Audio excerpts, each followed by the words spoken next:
All right, good morning, Journey Church. We are reading the Bible in a week, kicking it off. Our man, Nick. To God be the glory. The book of Genesis, chapter 1. In the beginning, God created the heavens and the earth. The earth was without form and void, and darkness was over the face of the deep, and the Spirit of God was hovering over the face of the waters. And God said, "Let there be light," and there was light. And God saw that the light was good. And God separated the light from the darkness. God called the light day, and the darkness he called night. And there was evening, and there was morning, the first day. And God said, "Let there be an expanse in the midst of the waters, and let it separate the waters from the waters." And God made the expanse and separated the waters that were under the expanse from the waters that were above the expanse. And it was so. And God called the expanse heaven. There was evening and there was morning, the second day. And God said, "Let the waters under the heavens be gathered together into one place, and let the dry land appear." And it was so. God called the dry land earth, and the waters that were gathered together he called seas. And God saw that it was good. And God said, "Let the earth sprout vegetation, plants yielding seed and fruit, trees bearing fruit in which is their seed, each according to its kind, on earth." And it was so. The earth brought forth vegetation, plants yielding seed according to their own kinds, and trees bearing fruit in which is their seed, each according to its kind. And God saw that it was good. And there was evening, and there was morning, the third day. And God said, "Let there be lights in the expanse of the heavens, separate the day from the night. And let them be for 4 signs and 4 seasons, and 4 days and years. And let them be light in the expanse of the heavens to give light upon the earth." And it was so.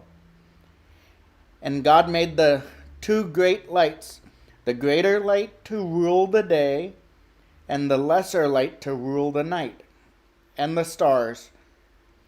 And God set them in the expanse of the heavens to give light on the earth, to rule over the day and over the night, and to separate the light from the darkness. And God saw that it was good. And there was evening and there was morning, the fourth day. And God said, "Let the waters swarm with swarms of living creatures, and let birds fly above the earth across the expanse of the heavens." So God created the great sea creatures and every living creature that moves with which the waters swarm, according to their kind, and every winged bird according to its kind. And God saw that it was good. And God blessed them, saying, "Be fruitful and multiply, and fill the waters in the seas, and let birds multiply on the earth." And there was evening, and there was morning, the fifth day. And God said, "Let the earth bring forth living creatures according to their kinds, livestock and creeping things and beasts of the earth according to their kinds. And it was so. And God made the beasts of the earth according to their kinds, and the livestock according to their kinds, and everything that creeps on the ground according to its kind. And God saw that it was good. Then God said, "Let us make man in our image, after our likeness, and let them have dominion over the fish of the sea, and over the birds of the heavens, and over the livestock, and over all the earth, and over every creeping thing that creeps on the earth." So God created man in his own image. In the image of God he created him. Male and female he created them. And God blessed them, and God said to them, "Be fruitful and multiply, and fill the earth and subdue it, and have dominion over the fish of the sea, and over the birds of the heavens, and over every living thing that moves on the earth." And God said, "Behold, I have given you every plant yielding seed that is on the face of all the earth, and every tree with seed in its fruit you shall have them for food, and to every beast of the earth, and to every bird of the heavens, and to everything that creeps on the earth, everything that has the breath of life, I have given every green plant for food." And it was so. And God saw everything that he had made, and behold, it was very good. And there was evening, there was morning, the sixth day. Chapter 2. Thus the heavens and the earth were finished, and all the hosts of them. And on the seventh day God finished his work that he had done, and he rested on the seventh day from all his work that he had done. So God blessed the seventh day and made it holy, because on it God rested from all his work that he had done in creation.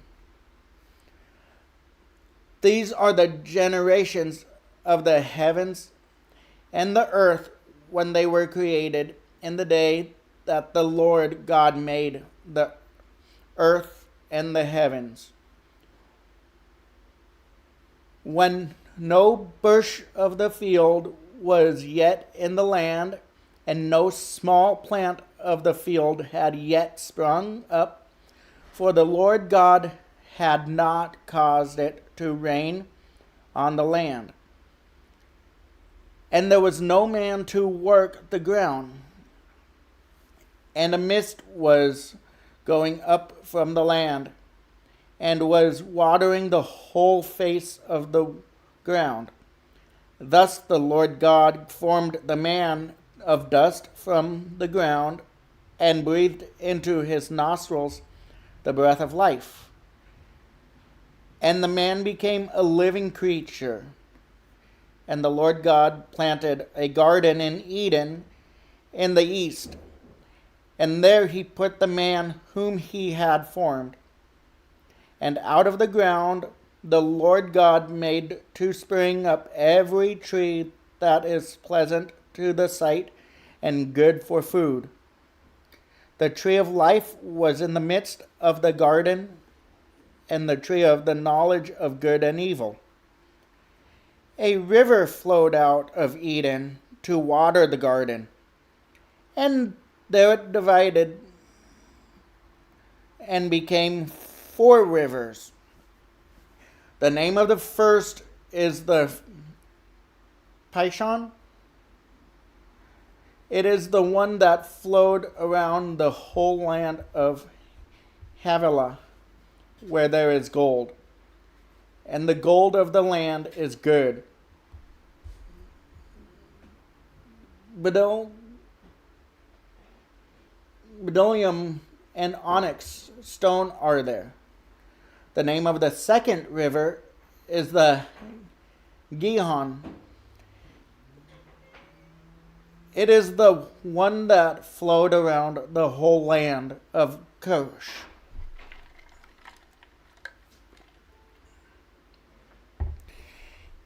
And the name of the third river is the Tigris, which flows east of Assyria.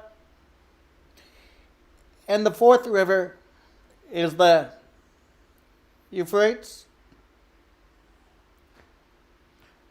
The Lord God took the man and put him in the Garden of Eden to work it and keep it.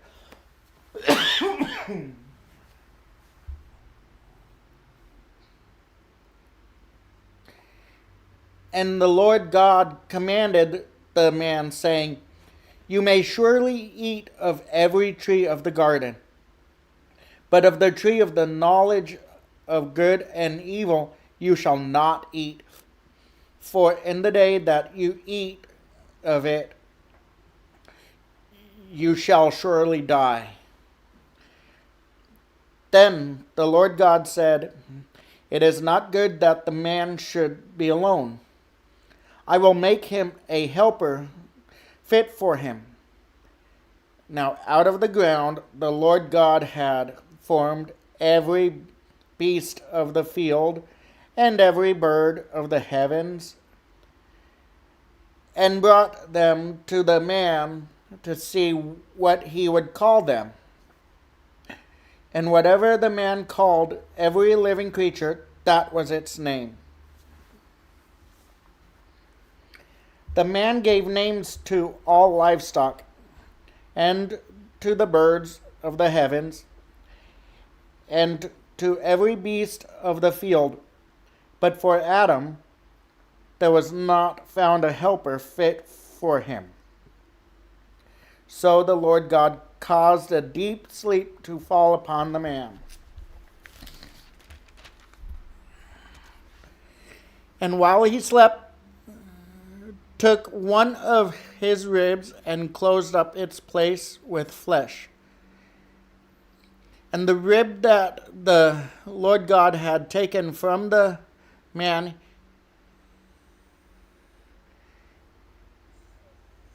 he made into a woman and brought her to the man. Then the man said, "This at last is bone of my bones and flesh of my flesh. She shall be called woman, because she was taken out of man. Therefore, a man shall leave his father and his mother and hold fast to his wife, and they shall become one flesh, and and the man and his wife were both naked and were not ashamed." Chapter 3. Now the serpent was more crafty than the other beasts of the field that the Lord God had made. He said to the woman, "Did God actually say, 'You shall not eat of any tree in the garden'?" And the woman said to the serpent, "We may eat of the fruit of the trees in the garden. But God did say, 'You shall not eat of the fruit of the tree that is in the midst of the garden. Neither shall you touch it, lest you die.'" But the serpent said to the woman, "You will not surely die, for God knows that when you eat it, your eyes will be opened, and you will be like God, knowing good and evil." So when the woman saw that the tree was good for food, and that it was a delight to the eyes, and to make one wise. She took of its fruit and ate, and she also gave some to her husband, who was with her, and he ate. Then the eyes of both were opened, and they knew that they were naked, and they sewed fig leaves together and made themselves loincloths. And they heard the sound of the Lord God walking in the garden in the cool of the day. And the man and his wife hid themselves from the presence of the Lord God among the trees of the garden. But the Lord God called to the man and said to him, "Where are you?" And he said, "I heard the sound of you in the garden, and I was afraid because I was naked, and I hid myself." He said, "Who told you that you were naked? Have you eaten of the tree of which I commanded you not to eat?" The man said, "The woman whom you gave to me to be with, she gave me fruit of the tree, and I ate."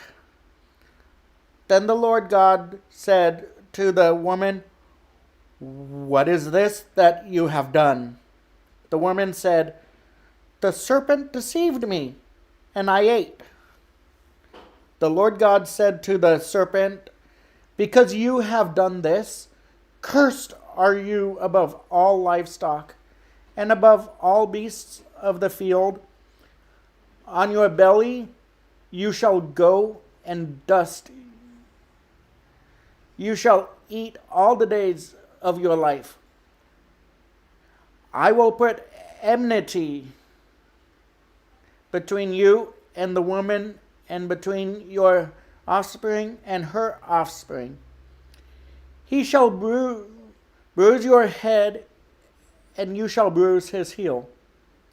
To the woman he said, "I will surely multiply your pain in childbearing. In pain you shall bring forth children. Your desire shall be contrary to your husband, but he shall rule over you." And to Adam he said, "Because you have listened to the voice of your wife, and have eaten of the tree of which I commanded you, you shall not eat of it. Cursed is the ground because of you. In pain you shall eat it all day of your life. Thorns and thistles it shall bring forth for you, and you shall eat the plants of the field. By the sweat of your face you shall eat bread till you return to the ground. For out of it you were taken. For you are dust, and to dust you shall return." The man called his wife's name Eve, because she was the mother of all living things. And the Lord God made for Adam and his wife garments of skins and clothed them. Then the Lord said, "Behold, the man has become like one of us in knowing good and evil. Now lest he reach out his hand and take also of the tree of life and eat and live forever." Therefore the Lord God sent him out from the Garden of Eden to work the ground from which he was taken. He drove out the man, and at the east of the Garden of Eden he placed the cherubim and a flaming sword that turned every way to guard the way to the tree of life. Chapter 4. Now Adam knew Eve, his wife, and she conceived and bore Cain, saying, I have gotten a man with the help of the Lord. And again she bore his brother Abel. Now Abel was a keeper of sheep, and Cain a worker of the ground. In the course of time, Cain brought to the Lord an offering of the fruit of the ground, and Abel also brought of the firstborn of his flock and of their fat portions. And the Lord had regard for Abel and his offering, but for Cain and his offering he had no regard. So Cain was very angry, and his face fell. The Lord said to Cain, Why are you angry? And why has your face fallen? If you do well, will you not be accepted? And if you do not do well, sin is crouching at the door. Its desire is contrary to you, but you must rule over it. Cain spoke to Abel, his brother, and when they were in the field, Cain rose up against his brother Abel and killed him. Then the Lord said, Cain, where is Abel your brother? He said, I do not know. Am I my brother's keeper? And the Lord said, What have you done? The voice of your brother's blood is crying to me from the ground.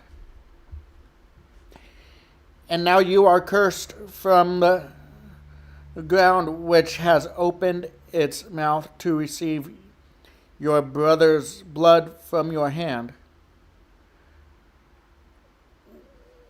When you work the ground, it shall no longer yield to you its strength. You shall be a fugitive and a wanderer on the earth.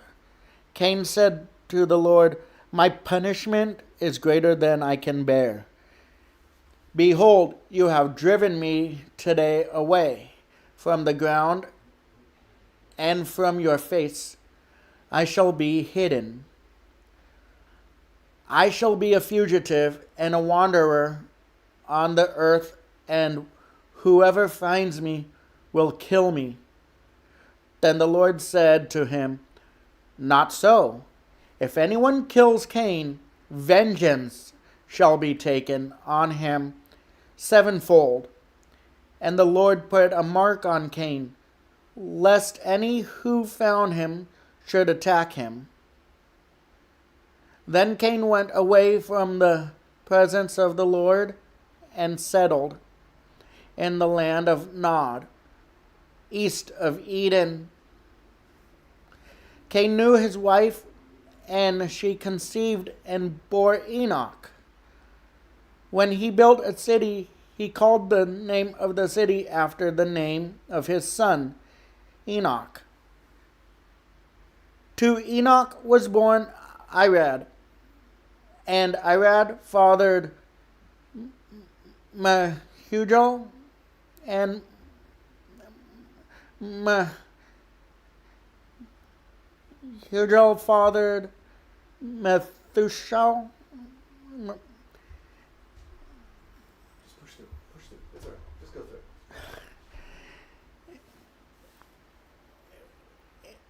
And Methuselah fathered Lamech, and Lamech took 2 wives.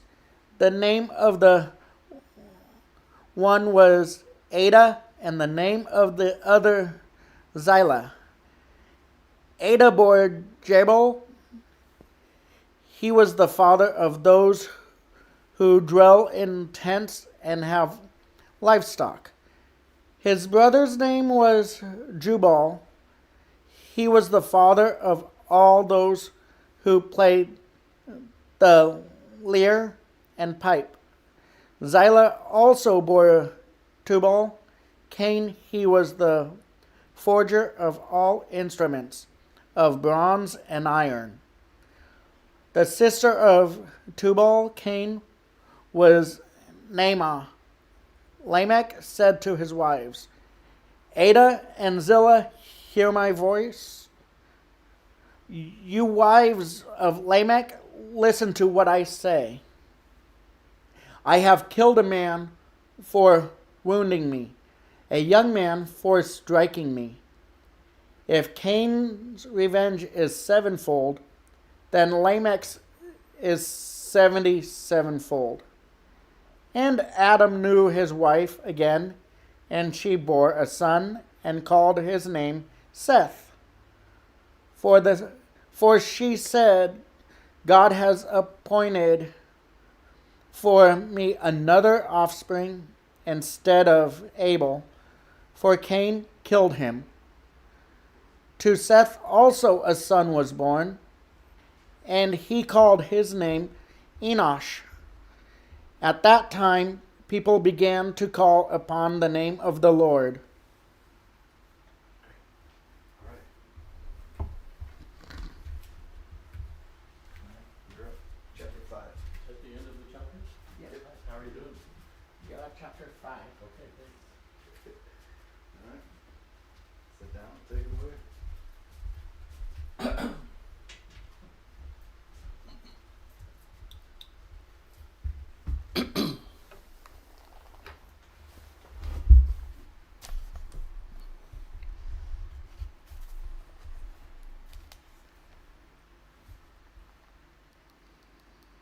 And just, sorry, I forgot to tell you.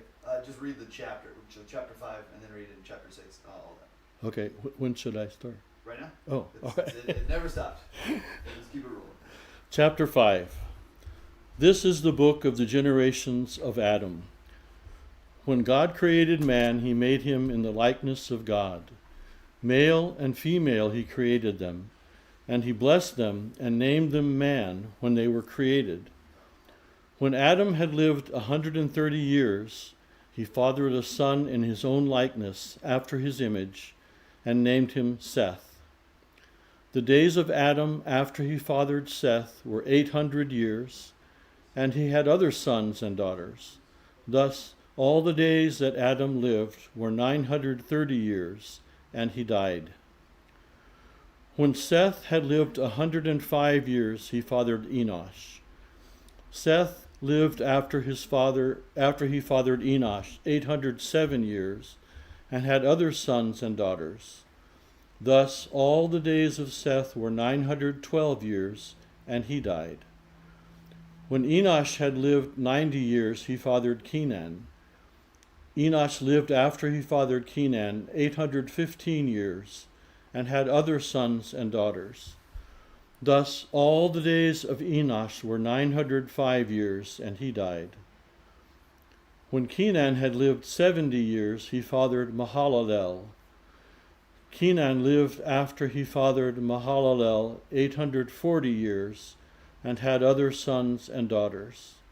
Thus all the days of Kenan were 910 years, and he died. When Mahalalel had lived 65 years, he fathered Jared. Mahalalel lived after he fathered Jared 830 years, and had other sons and daughters. Thus all the days of Mahalalel were 895 years, and he died. When Jared had lived 162 years, he fathered Enoch. Jared lived after he fathered Enoch 800 years, and had other sons and daughters. Thus all the days of Jared were 962 years, and he died. When Enoch had lived 65 years, he fathered Methuselah. Enoch walked with God after he fathered Methuselah 300 years, and had other sons and daughters. Thus all the days of Enoch were 365 years. Enoch walked with God, and he was not, for God took him. When Methuselah had lived 187 years, he fathered Lamech. Methuselah lived after he fathered Lamech 782 years and had other sons and daughters. Thus all the days of Methuselah were 969 years, and he died. When Lamech had lived 182 years, he fathered a son and called his name Noah, saying, "Out of the ground that the Lord has cursed, this one shall bring us relief from our work and from the painful toil of our hands." Lamech lived after he fathered Noah 595 years and had other sons and daughters. Thus all the days of Lamech were 777 years, and he died. After Noah was 500 years old, Noah fathered Shem, Ham, and Japheth. When man began to multiply on when man began to multiply on the face of the land, and daughters were born to them, the sons of God saw that the daughters of man were attractive, and they took as their wives as they chose. Then the Lord said, "My spirit shall not abide in man forever, for he is flesh. His days shall be 120 years. The Nephilim were on the earth in those days, and also afterward, when the sons of God came in to the daughters of man, and they bore children to them. These were the mighty men who were of old, the men of renown. The Lord saw that the wickedness of man was great in the earth, and that every intention of the thoughts of his heart was only evil continually. And the Lord regretted that he had made man on the earth, and it grieved him to his heart.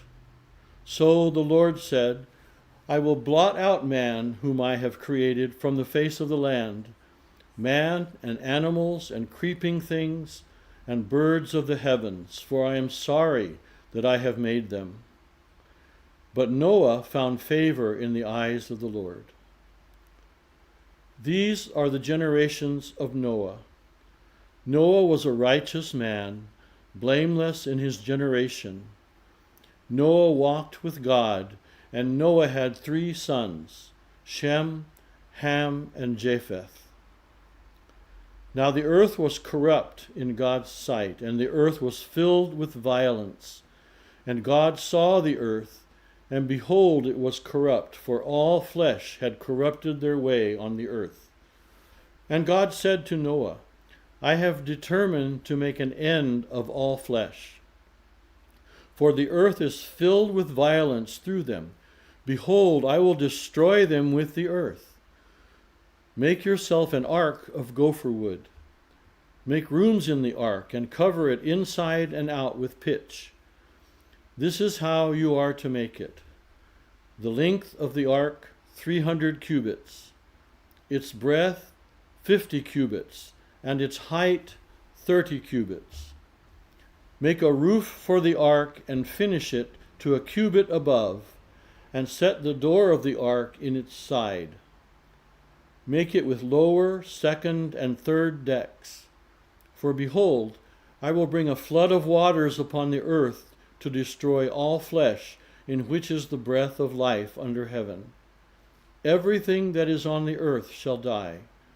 But I will establish my covenant with you, and you shall come into the ark, you, your sons, your wife, and your sons' wives with you. And of every living thing of all flesh you shall bring 2 of every sort into the ark to keep them alive with you. They shall be male and female, of the birds according to their kinds, and of the animals according to their kinds, of every creeping thing of the ground according to its kind. 2 of every sort shall come into you to keep them alive. Also take with you every sort of food that is eaten, and store it up. It shall serve as food for you and for them. Noah did this, and he did all that God commanded him. Chapter 7. Then the Lord said to Noah, "Go into the ark, you and all your household, for I have seen that you are righteous before me in this generation. Take with you 7 pairs of all clean animals, the male and his mate, and a pair of the animals that are not clean, the male and his mate, and 7 pairs of the birds of the heavens also, male and female, to keep their offspring alive on the face of all the earth. For in 7 days I will send rain on the earth, 40 days and 40 nights, and every living thing that I have made I will blot out from the face of the ground." And Noah did all that the Lord had commanded him. Noah was 600 years old when the flood of waters came upon the earth. And Noah and his sons and his wife and his sons' wives with him went into the ark to escape the waters of the flood, of clean animals and of animals that are not clean, and of birds and of everything that creeps on the ground. 2 and 2, male and female, went into the ark with Noah, as God had commanded Noah. And after 7 days the waters of the flood came upon the earth. In the 600th year of Noah's life, in the 2nd month, on the 17th day of the month, on that day all the fountains of the great deep burst forth, and the windows of the heavens were opened, and rain fell upon the earth 40 days and 40 nights.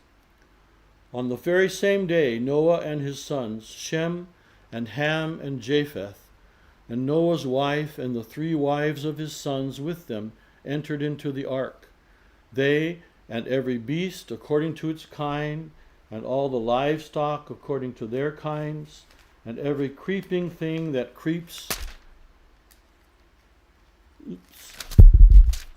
on the earth according to its kind, and every bird according to its kind, every winged creature.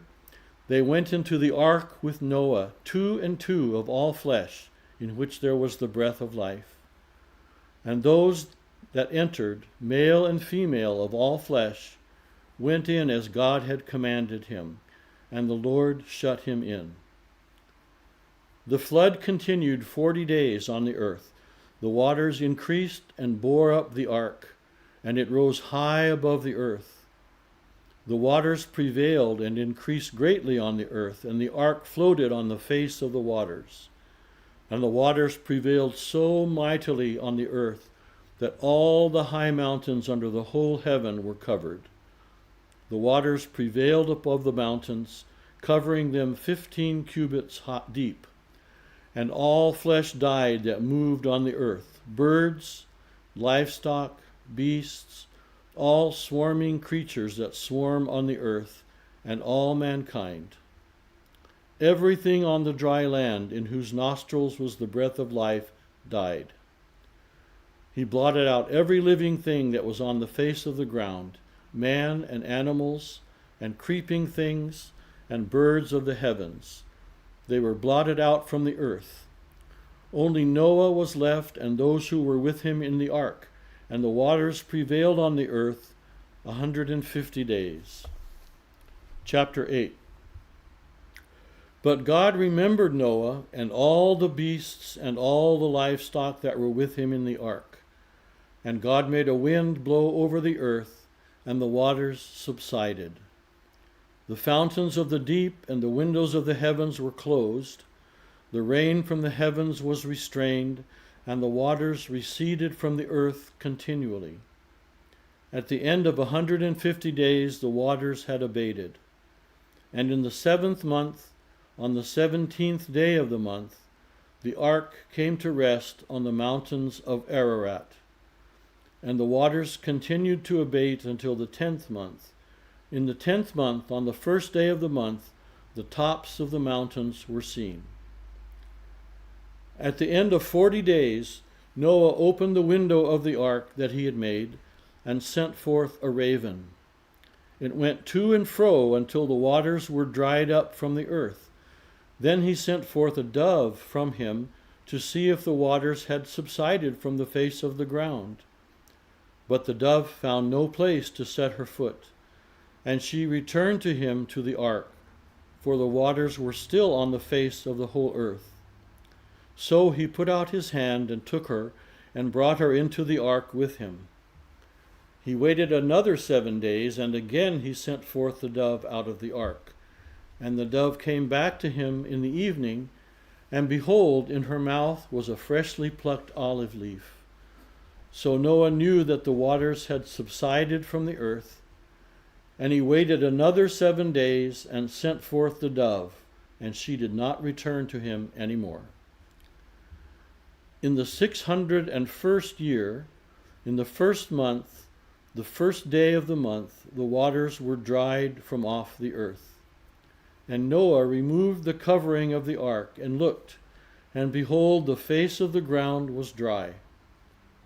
In the second month, on the 27th day of the month, the earth had dried out. Then God said to Noah, "Go out from the ark, you and your wife and your sons wives with you. Bring out with you every living thing that is with you of all flesh, birds and animals and every creeping thing that creeps on the earth, that they may swarm on the earth and be fruitful and multiply on the earth." So Noah went out, and his sons and his wife and his sons' wives with him. Every beast, every creeping thing, and every bird, everything that moves on the earth went out by families from the ark. Then Noah built an altar to the Lord, and took some of every clean animal and some of every clean bird, and offered burnt offerings on the altar.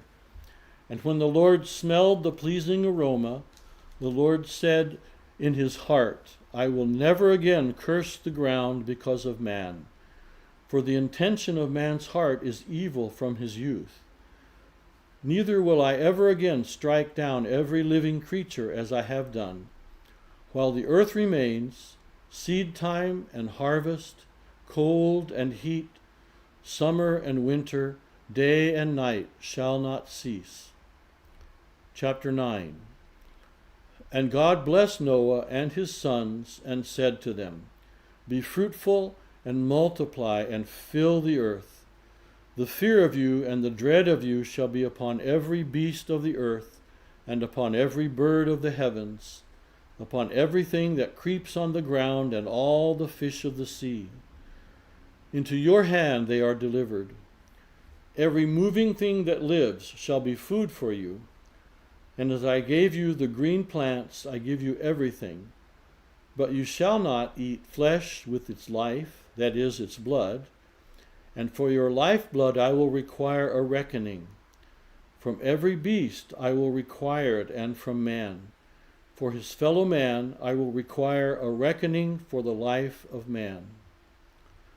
Whoever sheds the blood of man, by man shall his blood be shed.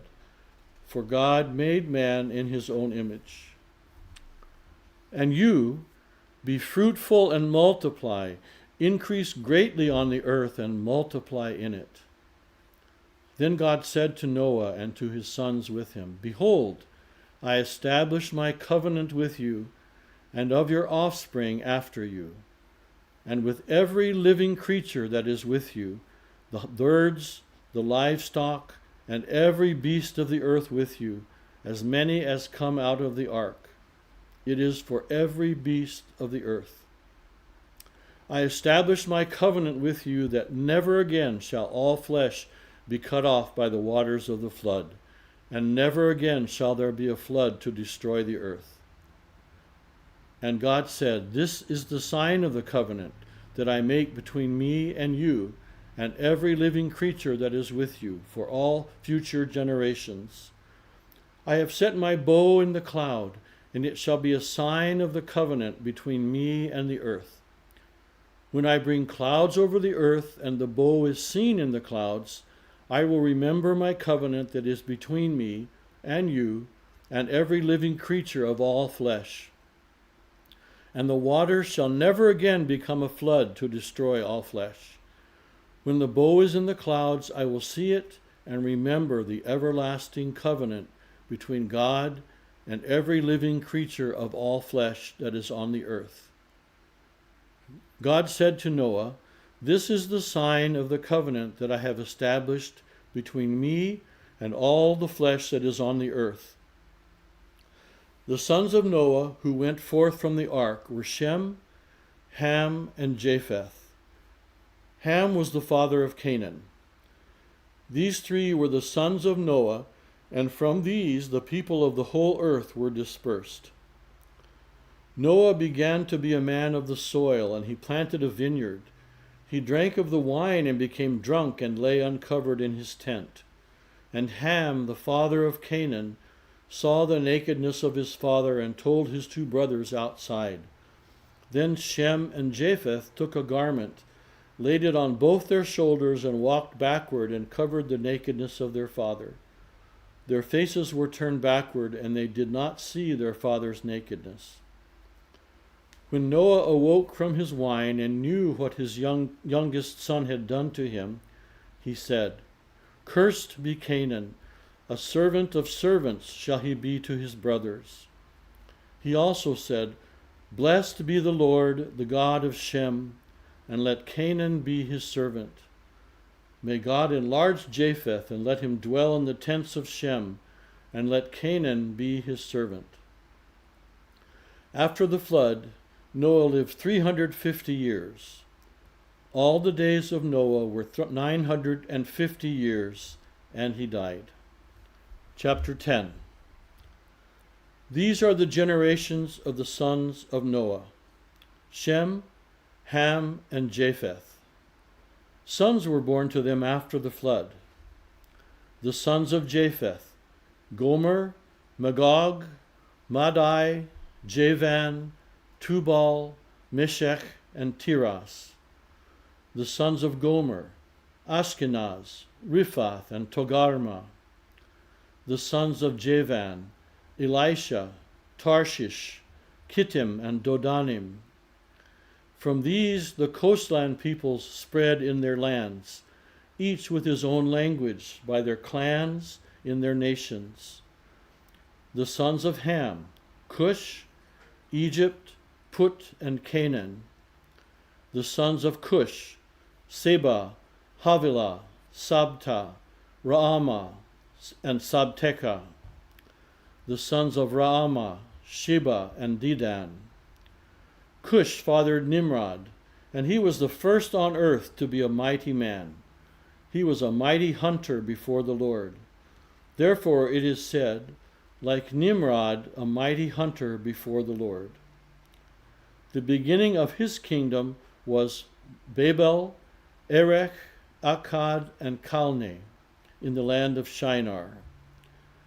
From that land he went into Assyria and built Nineveh, Rehoboth, Ir, Calah, and Resen between Nineveh and Calah. That is the great city.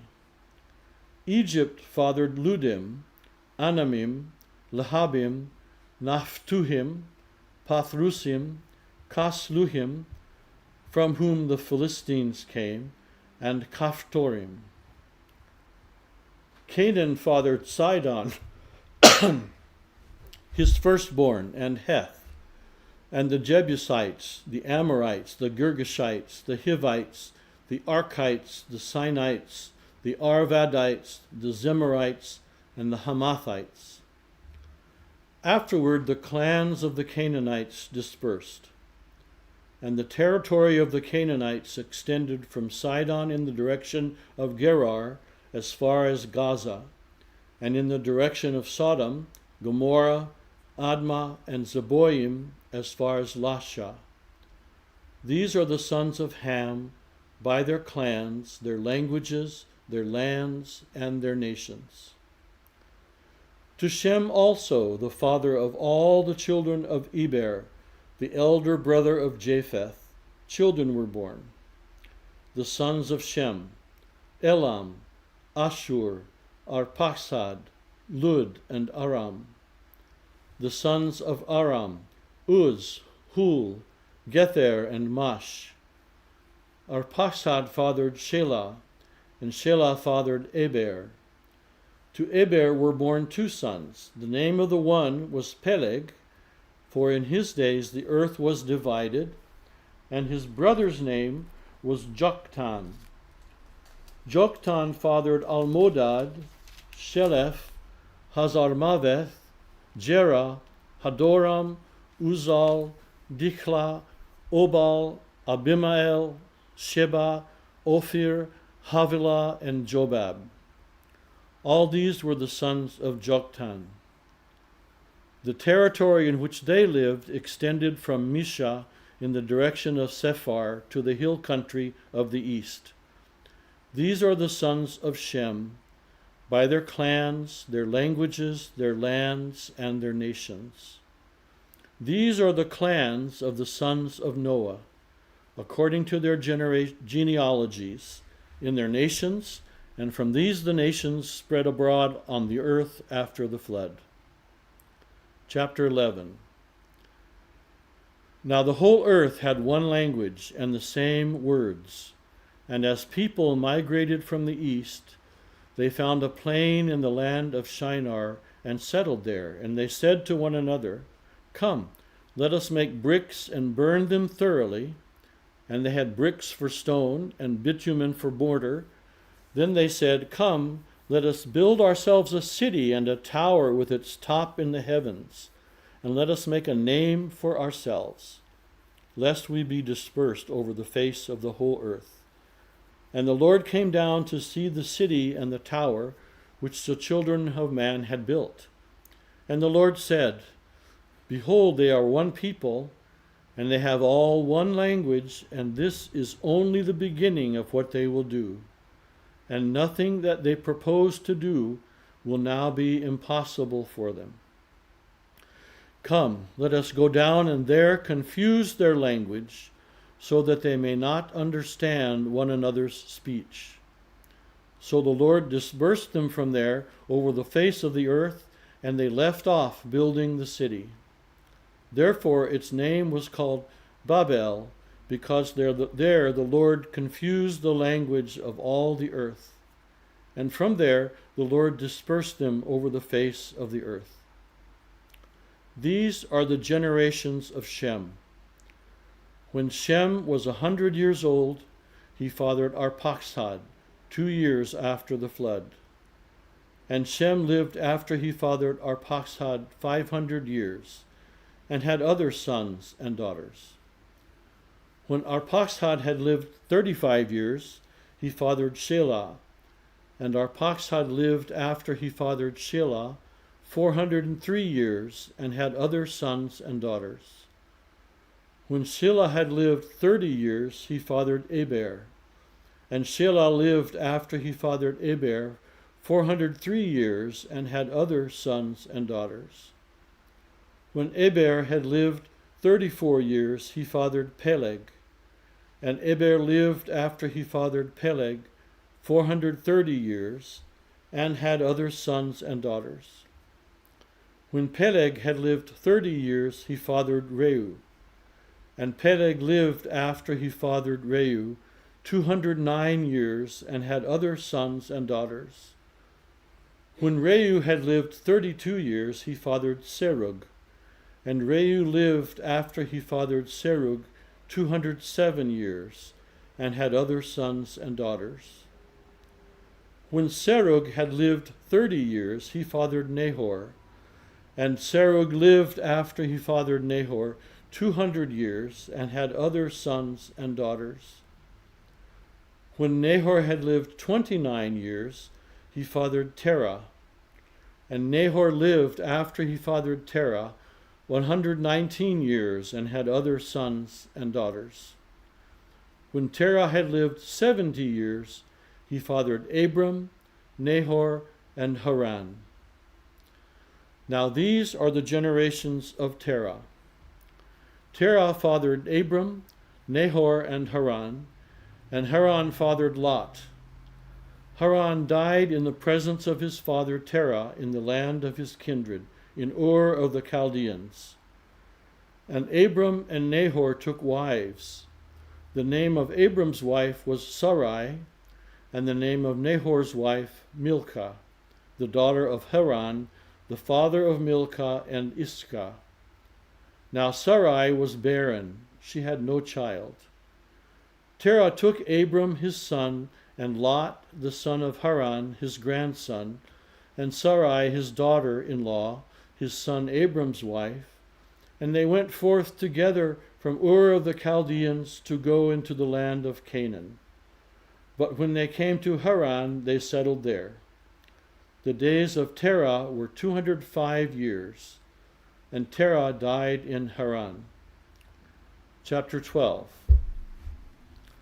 And the Lord said to Abram, Go from your country and your kindred and your father's house to the land that I will show you.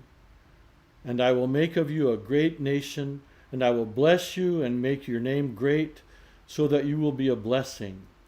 I will bless those who bless you, and him who dishonors you I will curse. And in you all the families of the earth shall be blessed. So Abram went as the Lord had told him, and Lot went with him. Abram was 75 years old when he departed from Haran. And Abram took Sarai his wife, and Lot his brother's son, and all their possessions that they had gathered, and the people that they had acquired in Haran, and they set out to go to the land of Canaan. When they came to the land of Canaan, Abram passed through the land to the place at Shechem, to the oak of Moreh. At that time the Canaanites were in the land. Then the Lord appeared to Abram and said, To your offspring I will give this land. So he built there an altar to the Lord who had appeared to him. From there he moved to the hill country on the east of Bethel, and pitched his tent with Bethel on the west and Ai on the east. And there he built an altar to the Lord and called upon the name of the Lord. And Abram journeyed on, still going toward the Negeb. Now there was a famine in the land. So Abram went down to Egypt to sojourn there, for the famine was severe in the land. When he was about to enter Egypt, he said to Sarai his wife, I know that you are a woman beautiful in appearance, and when the Egyptians see you, they will say, This is his wife. Then they will kill me, but they will let you live. Say you are my sister, that it may go well with me because of you, and that my life may be spared for your sake. When Abram entered Egypt, the Egyptians saw that the woman was very beautiful. And when the princes of Pharaoh saw her, they praised her to Pharaoh. And the woman was taken into Pharaoh's house, and for her sake he dealt well with Abram. And he had sheep, oxen, male donkeys, male servants, female donkeys, and camels. But the Lord afflicted Pharaoh and his house with great plagues because of Sarai, Abram's wife. So Pharaoh called Abram and said, What is this you have done to me? Why did you not tell me that she was your wife? Why did you say she is my sister, so that I took her for my wife? Now then, here is your wife. Take her and go. And Pharaoh gave men orders concerning him, and they sent him away with his wife and all that he had. We're good. Next up. Thank you. Okay. Thank you. So we are on Genesis chapter 13. So Abram went up from Egypt, and he and his wife and all that he had, and Lot with him, went into the Negeb. Now Abraham was very rich in livestock, in silver and gold, and he journeyed on from the Negeb as far as Bethel, to the place where his tent had been at the beginning, between Bethel and Ai, to the place where he had made an altar at the first. And there Abram called upon the name of the Lord. And Lot, who went with Abram, also had flocks and herds and tents, so that the land could not support both of them dwelling together, for their possessions were so great that they could not dwell together. And there was strife between the herdsmen of Abram's livestock and the herdsmen of Lot's livestock. At that time, the Canaanites and the Perizzites were dwelling in the land. Then Abram said to Lot, "Let there be no strife between you and me, and between our herdsmen and my herdsmen, for we are kinsmen. Is not the whole land before you? Separate yourself from me. If you take the left hand, then I will go to the right. If you take the right hand, then I will go to the left." And Lot lifted up his eyes and saw that the Jordan River was well watered everywhere, like the garden of the Lord, like the land of Egypt in the direction of Zoar. This was before the Lord destroyed Sodom and Gomorrah. So Lot chose for himself all the Jordan Valley, and Lot journeyed east. Thus they separated from each other. Abram settled in the land of Canaan, while Lot settled among the cities of the valley and moved his tent as far as Sodom. Now the men of Sodom were wicked, great sinners against the Lord. The Lord said to Abram after Lot had separated from him, "Lift up your eyes and look from the place where you are, northward and southward, eastward and westward. For all the land that you see I will give to you and to your offspring forever. I will make your offspring as the dust of the earth, so that if one can count the dust of the earth, your offspring also can be counted. Arise, walk through the length and breadth of the land, for I will give it to you." So Abram moved his tent and came and settled on the oaks of the Mem, which are in Hebron, and there he built an altar to the Lord. Chapter 14. In the days of Imphral, king of Syria, Israk, king of Alazar, Chedorlaomer, king of Elam, and Tidal, king of Goim. These kings made war with Ber, king of Sodom, Berishna, king of Gomorrah, Sinab, king of Edom, Shemar, king of Zibium, and king of Bela, that is Zor. And all these joined forces in the valley of Siddim, that is the Salt Sea. 12 years they had served Chedorlaomer, but in the 13th year they rebelled. In the 14th year, Chedorlaomer and the kings who were with him came and defeated the Rephaim in Astarkaram, and Zim in Ham, and Eman in Shevel, and the Horites in the hill country of Seir as far as El Paran on the border of the wilderness. Then they turned back and came to Mizpah and defeated all the country of the Amalekites and also the Amorites who were dwelling in the Hazon Tamar. Then the king of Sodom, the king of Gomorrah, the king of Adam, the king of Zobom, and the king of Bela went out, and they joined battle in the valley of Siddim with Chedorlaomer, king of Elam, Tidal, king of Goim, Amphramel, king of Sharam, and Erech, king of Elasar. 4 kings against 5. Now the valley of Siddim was full of bitumen pits, and as the kings of Sodom and Gomorrah fled, some fell into them, and the rest fled to the hill country. So the enemy took all the possessions of Sodom and Gomorrah and all their provisions and went their way. They also took Lot, the son of Abram's brother, who was dwelling in Sodom, and his possessions and went their way. Then one who had escaped came and told Abram the Hebrew, who is living in the oaks of Mamre, the Amorite, brother of Eshcol and Ener. These were allies of Abram. When Abram heard that his kinsmen had been taken captive, he led forth his trained men born in his house, 318 of them, and went in pursuit as far as Dan. And he divided his forces against them by night, he and his servants, and defeated them and pursued them to Hobeth, north of Damascus. Then he brought back all the possessions, and also brought back his kinsman Lot with his possessions, and the women and the people. After his return from the defeat of Chedorlaomer and the kings who were with him, the king of Sodom went out to meet him at the valley of Sheva, and Melchizedek, king of Salem, brought out his bread and wine.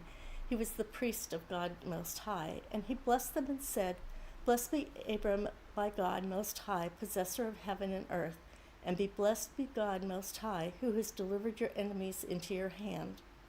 And Abram gave him 1/10 of everything, and the king of Sodom said to Abram, "Give me the persons, but take the goods for yourself." But Abram said to the king of Sodom, "I have lifted my hand to the Lord God Most High, possessor of heaven and earth, that I would not take a thread or a sandal strap or anything that is yours, lest you should say, 'I have made Abram rich.' I will take nothing but what the young men have eaten, and the share of the men who went with me. Let Aner, Eshcol, and Mamre take their share." Chapter 15. After these things, the word of the Lord came to Abram in a vision. Fear not, Abram, I am your shield. Your reward shall be very great. But Abram said, O Lord God, what will you give me? For I continue childless, and the heir of my house is Eliezer of Damascus. And Abram said, Behold, you have given me no offspring, and a member of my household will be my heir. And behold, the word of the Lord came to him, This man shall not be your heir, your very own son shall be your heir. And he brought him outside and said, Look toward heaven and number the stars. If you are able to number them, then he said to them, So shall your offspring be. And he believed the Lord, and he counted it to him as righteousness. And he said to him, I am the Lord who brought you out from Ur of the Chaldeans, to give you this land to possess. But he said, O Lord God, how am I to know that I shall possess it? He said to him, Bring me a heifer 3 years old, a female goat 3 years old, a ram 3 years old, a turtle dove, and a young pigeon.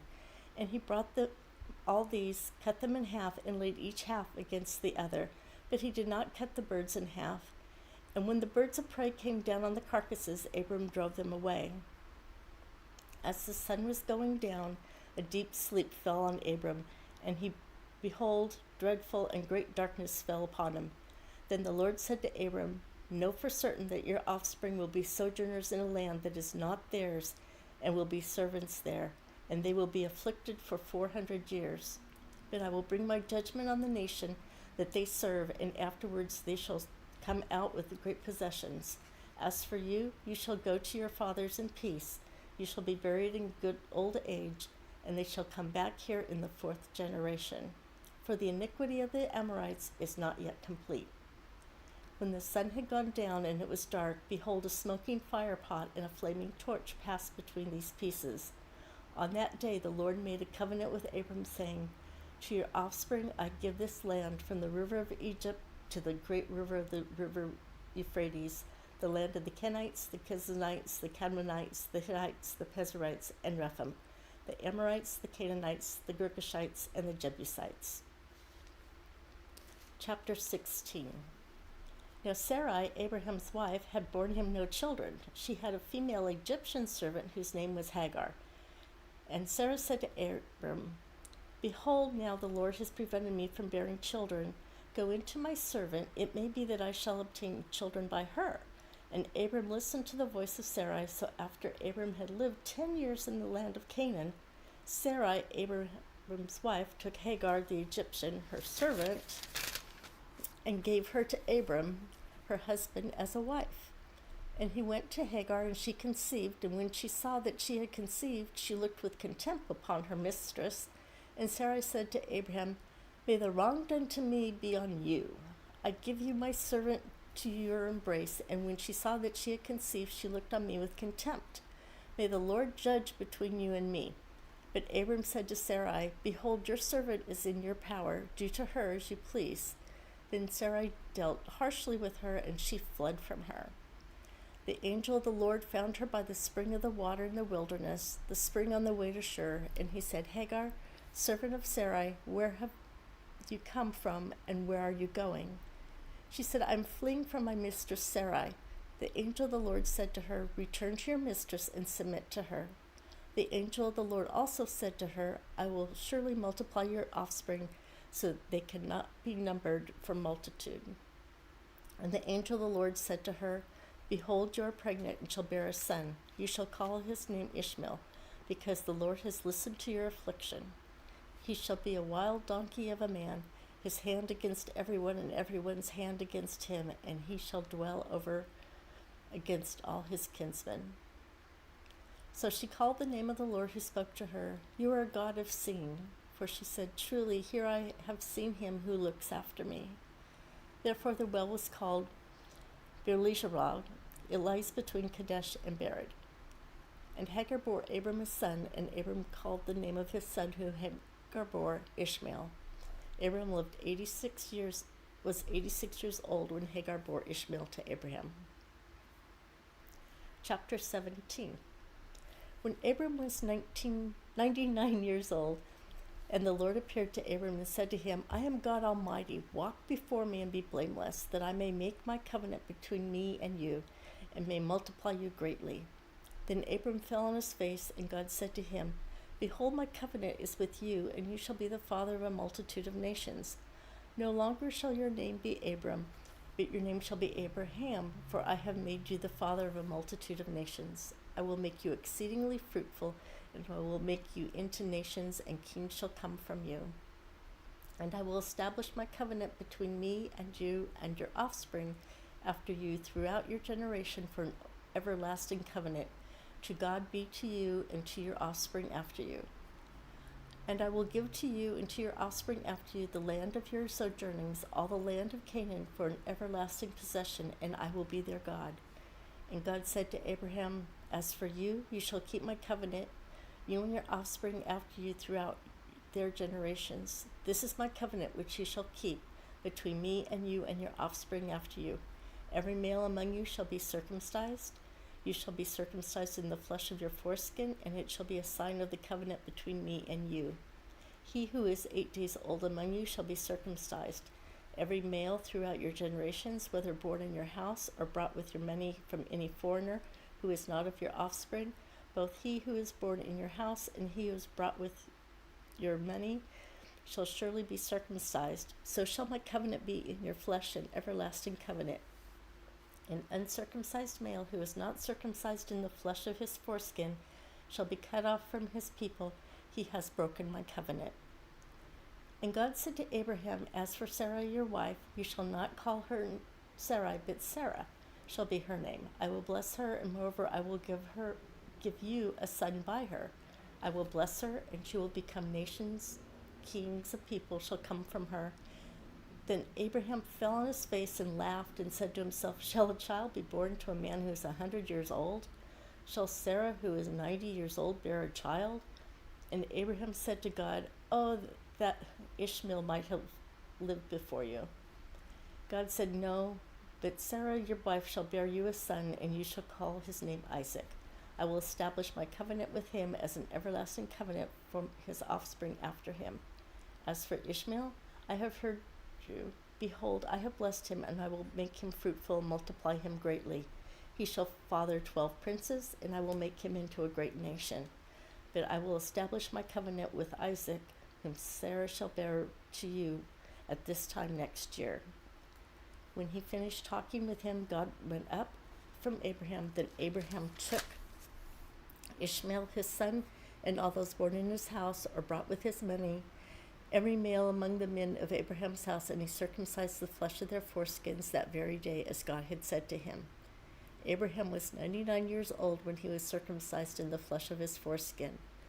And Ishmael his son was 13 years old when he was circumcised in the flesh of his foreskin. That very day Abraham and his son Ishmael were circumcised, and all the men of his house, those born in the house and those brought with money from a foreigner, were circumcised with him. Chapter 18.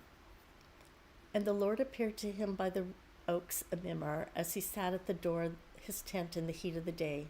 He lifted up his eyes and looked, and behold, 3 men were standing in front of him. When he saw them, he ran to the tent door to meet them, and bowed himself to the earth and said, O Lord, if I have found favor in your sight, do not pass by your servant. Let a little water be brought, and wash your feet, and rest yourselves under the tree, while I bring a morsel of bread, that you may refresh yourselves, and after that you may pass on, since you have come to your servant. So they said, Do as you have said. And Abraham went quickly into the tent to Sarah and said, Quick, 3 seahs of fine flour, knead it and make cakes. And Abraham ran to the herd and took a calf, tender and good, and gave it to a young man who prepared it quickly. Then he took curds and milk and the calf that he had prepared and set it before them. And he stood by them under the tree while they ate. They said to him, Where is Sarah your wife? And he said, She is in the tent. The Lord said, I will surely return to you about this time next year, and Sarah your wife shall have a son. And Sarah was listening at the tent door behind him. Now Abraham and Sarah were old and advanced in years, the way a woman had ceased to be with Sarah. So Sarah laughed at herself, saying, After I am worn out and my Lord is old, shall I have pleasure? And the Lord said to Abraham, why did Sarah laugh and say, shall I indeed bear a child now that I'm too old? Is anything too hard for the Lord? At the appointed time I will return to you, and about this time next year, and Sarah shall have a son. But Sarah denied it, saying, I did not laugh, for she was afraid. He said, no, but you did laugh. Then the men set out from there, and they looked down towards Sodom, and Abraham went with them and set them on their way. The Lord said, shall I hide from Abraham what I am about to do, seeing that Abraham shall surely become a great and mighty nation, and all the nations of the earth shall be blessed in him? For I have chosen him that he may command into his children and his household after him to keep the way of the Lord by doing righteousness and justice, so that the Lord may bring to Abraham what he has promised him. Then the Lord said, because the outcry against Sodom and Gomorrah is great, and their sins is very grave, I will go down to see whether they have done altogether according to the outcry that has come to me, and if not, I will know. So the men turned from there and went towards Sodom, but Abraham still stood before the Lord.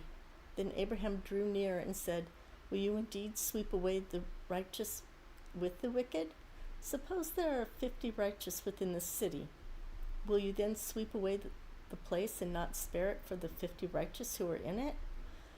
Far be it from you to do such a thing, to put the righteous to death with the wicked, so that the righteous fare as the wicked. Far be that from you. Shall not the judge of all the earth do what is just? And the Lord said, if I find at Sodom 50 righteous in this city, I will spare the whole place for their sake. Abraham answered and said, behold, I have undertaken to speak to the Lord, I who am but dust and ashes.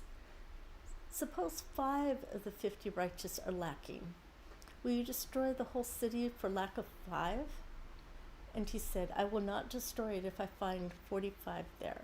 And he spoke to him and said, suppose 40 are found there. He answered, for the sake of 40 I will not do it. Then he said, oh, let not the Lord be angry, and I will speak. Suppose 30 are found there. He answered, I will not do it if I find 30 there. He said, behold, I have undertaken to speak to the Lord. Suppose 20 are found there. He answered, for the sake of 20 I will not destroy it. Then he said, oh, let not the Lord be angry, and I will speak again, but this once. Suppose 10 are found there. He answered, for the sake of 10 I will not destroy it. And the Lord went his way when he had finished speaking to Abraham, and Abraham returned to his place. Okay, chapter 19. The 2 angels came to Sodom in the evening, and Lot was sitting in the gate of Sodom. When Lot saw them, he rose to meet them and bowed himself with his face to the earth, and said, my lords, please turn aside to your servant's house and spend the night and wash your feet. Then you may rise up early and go on your way. They said, no, we will spend the night in the town square. But he pressed them strongly, so they turned aside to him and entered his house. And he made them a feast and baked unleavened bread, and they ate.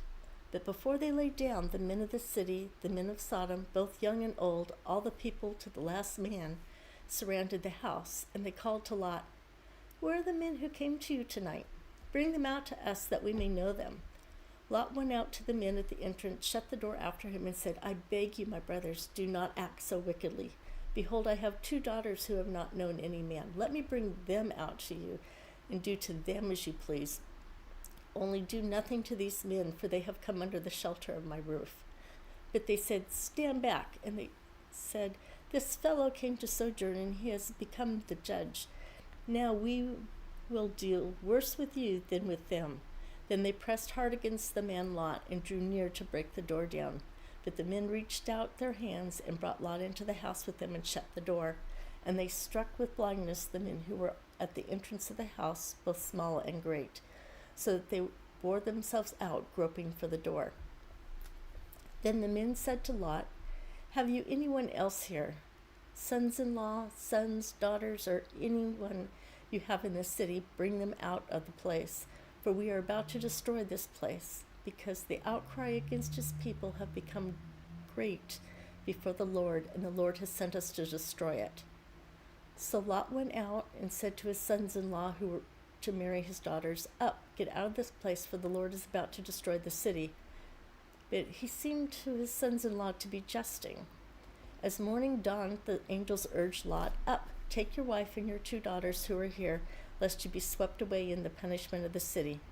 But he lingered, so the men seized him and his wife and his 2 daughters by the hand, the Lord being merciful to him, and they brought him out and set him outside the city. And as they brought them out, one said, "Escape for your life. Do not look back or stop anywhere in the valley. Escape to the hills, lest you be swept away." And Lot said to them, "Oh no, my lords, behold, your servant has found favor in your sight, and you have shown me great kindness in saving my life. But I cannot escape to the hills, lest the disaster overtake me and I die. Behold, this city is near enough to flee to, and it is a little one. Let me escape there. Is it not a little one, and my life will be saved?" He said to him, "Behold, I grant you this favor. Also I will not overthrow the city of which you have spoken. Escape there quickly, for I can do nothing till you arrive there." Therefore the name of the city is called Zoar. The sun had risen on the earth when Lot came to Zoar. Then the Lord rained on Sodom and Gomorrah. Sulfur and fire from the Lord came out of heaven, and he overthrew those cities and all the valley and all the inhabitants of the cities and what grew on the ground. But Lot's wife behind him looked back, and she became a pillar of salt.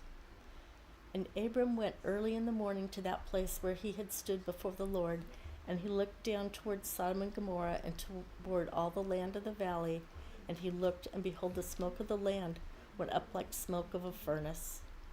So it was that, when God destroyed the cities of the valley, God remembered Abram and sent Lot out in the midst of the overthrow, when he overthrew the cities in which Lot had lived. Now Lot went up out of Zoar and lived in the hills with his 2 daughters, for he was afraid to live in Zoar. So he lived in a cave with his 2 daughters.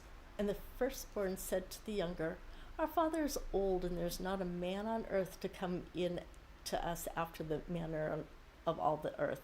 Come and let us make our father drink wine, and we will lie with him, that we may preserve offspring from our father." So they made their father drink wine that night, and the firstborn went in and lay with her father. He did not know when she lay down or when she arose. The next day the firstborn said to the younger, "Behold, I lay last night with my father. Let us make him drink wine tonight also. Then you go in and lie with him. Then we will preserve offspring from our father." So they made their father drink wine that night also, and the younger arose and lay with him. And he did not know when she lay down or when she arose. Thus both the daughters of Lot became pregnant by their father. The firstborn bore a son and called him Moab. He is the father of the Moabites to this day. The younger also bore a son and called him Ben-Ammi. He is the father of the Ammonites to this day. Chapter 20. From there, Abraham journeyed toward the territory of the Negeb and lived between Kadesh and Shur, and he sojourned in Gerar. And Abraham said to Sarah his wife, "She is my sister." And Abimelech, king of Gerar, sent and took Sarah. But God came to Abimelech in the dream by night and said to him, "Behold, you are a dead man, because the woman who you have taken, for she is a man's wife." Now Abimelech had not approached her, so he said, "Lord, will you kill an innocent people? Did he not himself say to me, 'She is my sister'? And she herself said, 'He is my brother'? In the integrity of my heart and the innocence of my hands I have done this." Then God said to him in the dream, "Yes, I know that you have done this in the integrity of your heart, and it was I who kept you from sinning against me. Therefore I did not let you touch her. Now then, return the man's wife, for he is a prophet, so that he will pray for you, and you shall live. But if you do not return her, know that you shall surely die, and all who are yours." So Abimelech rose early in the morning and called all his servants and told them all these things. And the men were very much afraid. Then Abimelech called Abraham and said to him, "What have you done to us, and how have I sinned against you, that you have brought on me and my kingdom a great sin? You have done to me things that ought not to be done." And Abimelech said to Abraham, "What did you see that you did this thing?" Abraham said, "I did it because I thought there is no fear of God at all in this place, and they will kill me because of my wife. Besides, she is indeed my sister, the daughter of my father, though not the daughter of my mother, and she became my wife. And when God caused me to wander from my father's house, he said to her, This is the kindness you must do to me. At every place to which we come, say to me, He is my brother. Then Abimelech took sheep and oxen and male servants and female servants and gave them to Abram, and returned Sarah his wife to him. And Abimelech said, Behold, my land is before you. Dwell where it pleases you. To Sarah he said, Behold, I have given your brother 1,000 pieces of silver. It is a sign of your innocence in the eyes of all who are with you. And before you are everyone, you are vindicated. Then Abraham prayed to God, and God healed Abimelech, and also healed his wife and female slaves, so that they bore children. For the Lord had closed the wombs of the house of Abimelech because of Sarah, Abraham's wife. Chapter 21. The Lord visited Sarah as he had said, and the Lord did to Sarah as he had promised. And Sarah conceived and bore Abram a son in his old age, at the time of which God had spoken to him. Abraham called the name of his son who was born to him, whom Sarah bore him, Isaac.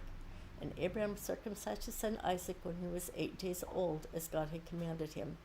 Abram was 100 years old when his son Isaac was born. And Sarah said, God has made laughter for me. Everyone who hears will laugh over me.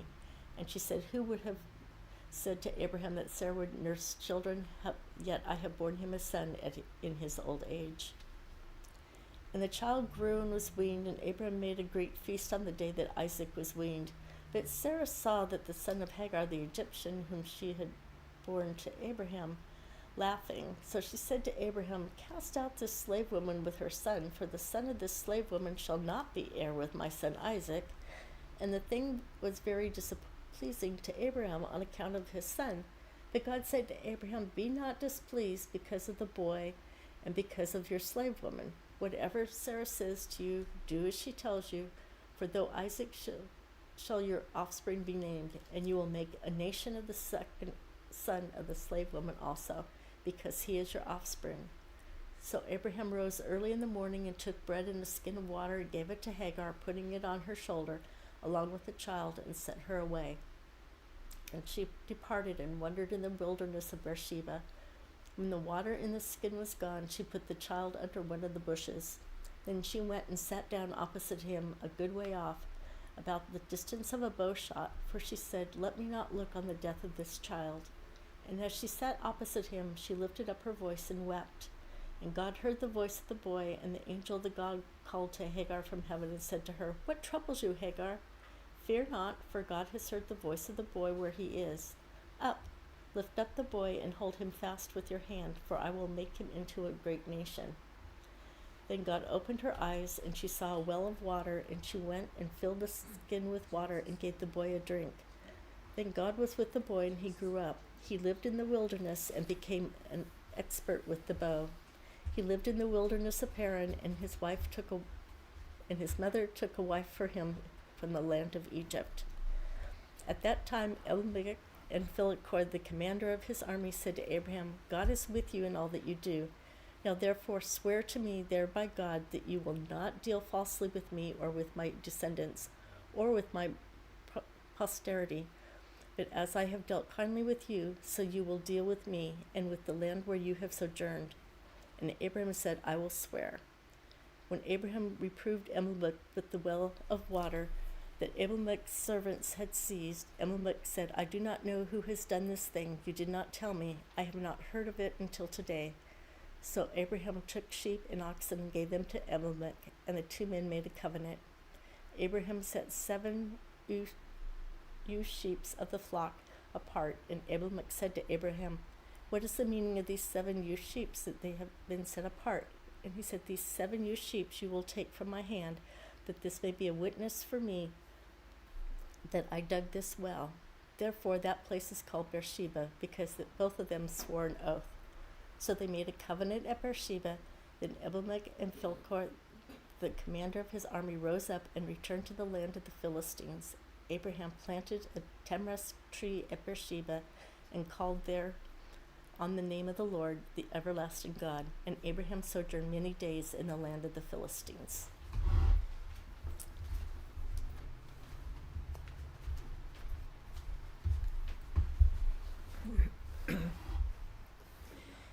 After these things, God tested Abraham and said to him, Abraham! And he said, Here I am. He said, Take your son, your only son Isaac, whom you love, and go to the land of Moriah, and offer him there as a burnt offering on one of the mountains, of which I shall tell you. So Abraham rose early in the morning, saddled his donkey, and took 2 of his young men with him, and his son Isaac.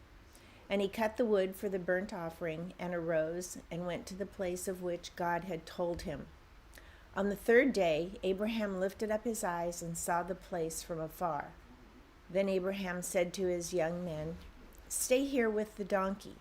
I and the boy will go over there and worship, and come again to you. And Abraham took the wood of the burnt offering, and laid it on Isaac his son. And he took in his hand the fire and the knife. So they went both of them together. And Isaac said to his father Abraham, My father. And he said, Here I am, my son. He said, Behold, the fire and the wood, but where is the lamb for the burnt offering? Abraham said, God will provide for himself the lamb for a burnt offering, my son. So they went both of them together. When they came to the place of which God had told him, Abraham built the altar there and laid the wood in order, and bound Isaac his son and laid him on the altar on top of the wood. Then Abraham reached out his hand and took the knife to slaughter his son. But the angel of the Lord called to him from heaven and said, Abraham, Abraham. And he said, Here I am. He said, Do not lay your hand on the boy or do anything to him. For now I know that you fear God, seeing you have not withheld your son, your only son, from me. And Abraham lifted up his eyes and looked, and behold, behind him was a ram caught in a thicket by his horns. And Abraham went and took the ram and offered it up as a burnt offering instead of his son. So Abraham called the name of that place, The Lord Will Provide, as it is said to this day, On the mount of the Lord it shall be provided.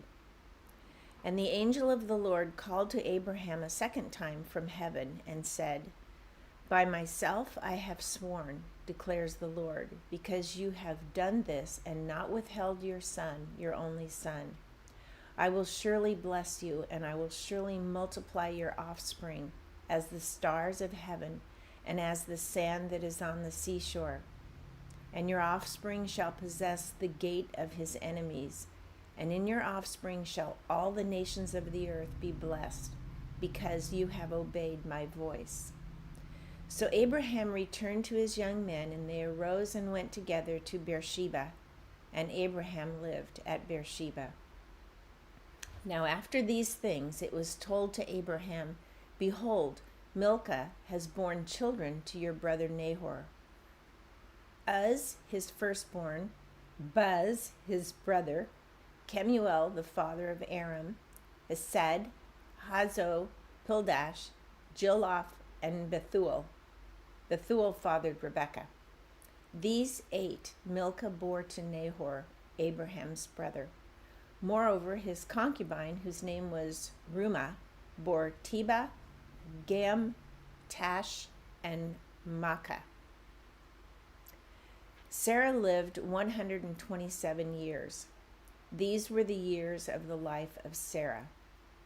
And Sarah died at Kiriath Arba, that is, Hebron, in the land of Canaan. And Abraham went in to mourn for Sarah and to weep for her. And Abraham rose up from before his stead and said to the Hittites, I am a sojourner and foreigner among you. Give me property among you for a burying place, that I may bury my dead out of my sight. The Hittites answered Abraham, Hear us, my Lord. You are a prince of God among us. Bury your dead in the choicest of our tombs. None of us will withhold from you his tomb to hinder you from burying your dead." Abraham rose and bowed to the Hittites, the people of the land, and he said to them, "If you are willing that I should bury my dead out of my sight, hear me and entreat for me Ephron the son of Zohar, that he may give me the cave of Machpelah which he owns. It is at the end of his field. For the full price let him give it to me in your presence as property for a burying place." Now Ephron was sitting among the Hittites, and Ephron the Hittite answered Abraham in the hearing of all the Hittites, of all who went in at the gate of his city, "No, my lord, hear me. I give you the field, and I give you the cave that is in it.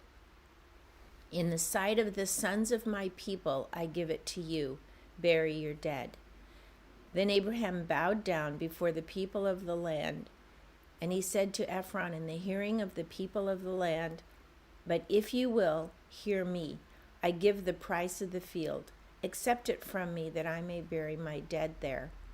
Ephron answered Abraham, "My lord, listen to me. A piece of land worth 400 shekels of silver. What is that between you and me? Bury your dead." Abraham listened to Ephron, and Abraham weighed out for Ephron the silver that he had named in the hearing of the Hittites, 400 shekels of silver, according to the weights current among the merchants. So the field of Ephron in Machpelah, which was to the east of Mamre, the field with the cave that was in it, and all the trees that were in the field throughout its whole area, was made over to Abraham as a possession in the presence of the Hittites, before all who went in at the gate of his city. After this, Abraham buried Sarah his wife in the cave of the field of Machpelah, east of Mamre, that is, Hebron, in the land of Canaan. The field and the cave that is in it were made over to Abraham as property for a burying place by the Hittites. Now Abraham was old, well advanced in years, and the Lord had blessed Abraham in all things. And Abraham said to his servant, the oldest of his household, who had charge of all that he had, "Put your hand under my thigh, that I may make you swear by the Lord, the God of heaven and the God of earth, that you will not take a wife for my son from the daughters of the Canaanites among whom I dwell, but will go to my country and to my kindred, and take a wife for my son Isaac." The servant said to him, "Perhaps the woman may not be willing to follow me to this land. Must I then take your son back to the land from which you came?" Abraham said to him, "See to it that you do not take my son back there. The Lord, the God of heaven, who took me from my father's house and from the land of my kindred, and who spoke to me and swore to me, 'To your offspring I will give this land,' he will send his angel before you, and you shall take a wife for my son from there. But if the woman is not willing to follow you, then you will be free from this oath of mine. Only you must not take my son back there."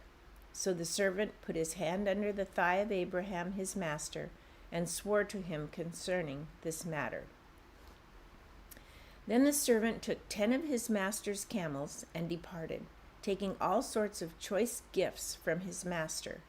And he arose and went to Mesopotamia in the city of Nahor. And he made the camels kneel down outside the city by the well of water at the time of evening, the time when women go to draw water. And he said, "O Lord, God of my master Abraham, please grant me success today, and show steadfast love to my master Abraham. Behold, I am standing by the spring of water, and the daughters of the men of the city are coming out to draw water. Let the young woman to whom I shall say, 'Please let down your jar that I may drink,' and who shall say, 'Drink, and I will water your camels,' let her be the one whom you have appointed for your servant Isaac." By this I shall know that you have shown steadfast love to my master." Before he had finished speaking, behold, Rebekah, who was born to Bethuel, the son of Milcah, the wife of Nahor, Abraham's brother, came out with her water jar on her shoulder. The young woman was very attractive in appearance, a maiden whom no man had known. She went down to the spring and filled her jar and came up. Then the servant ran to meet her and said, "Please give me a little water to drink from your jar." She said, "Drink, my lord." And she quickly let down her jar upon her hand and gave him a drink. When she had finished giving him a drink, she said, "I will draw water for your camels also, until they have finished drinking." So she quickly emptied her jar into the trough and ran again to the well to draw water, and she drew for all his camels. The man gazed at her in silence to learn whether the Lord had prospered his journey or not.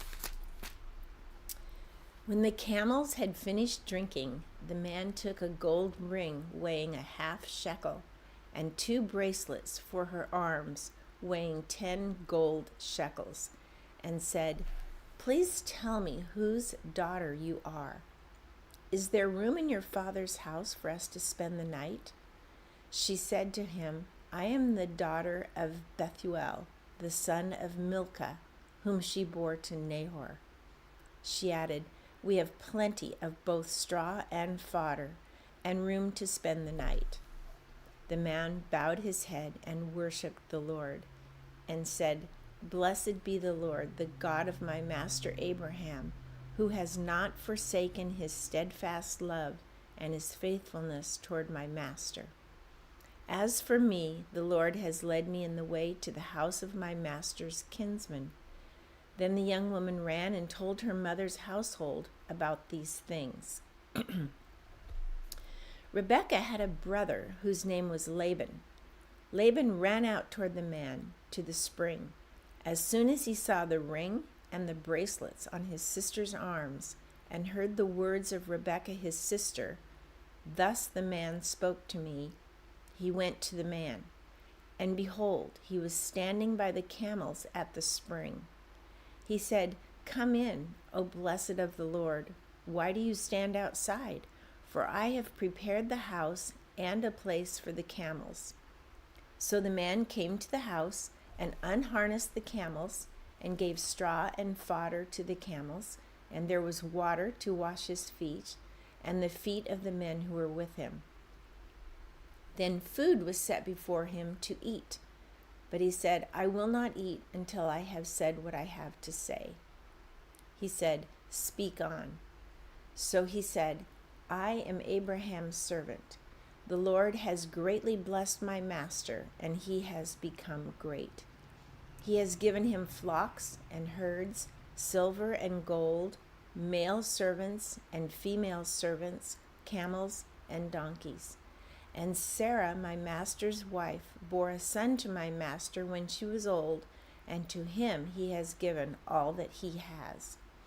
My master made me swear, saying, 'You shall not take a wife for my son from the daughters of the Canaanites, in whose land I dwell, but you shall go to my father's house and to my clan and take a wife for my son.'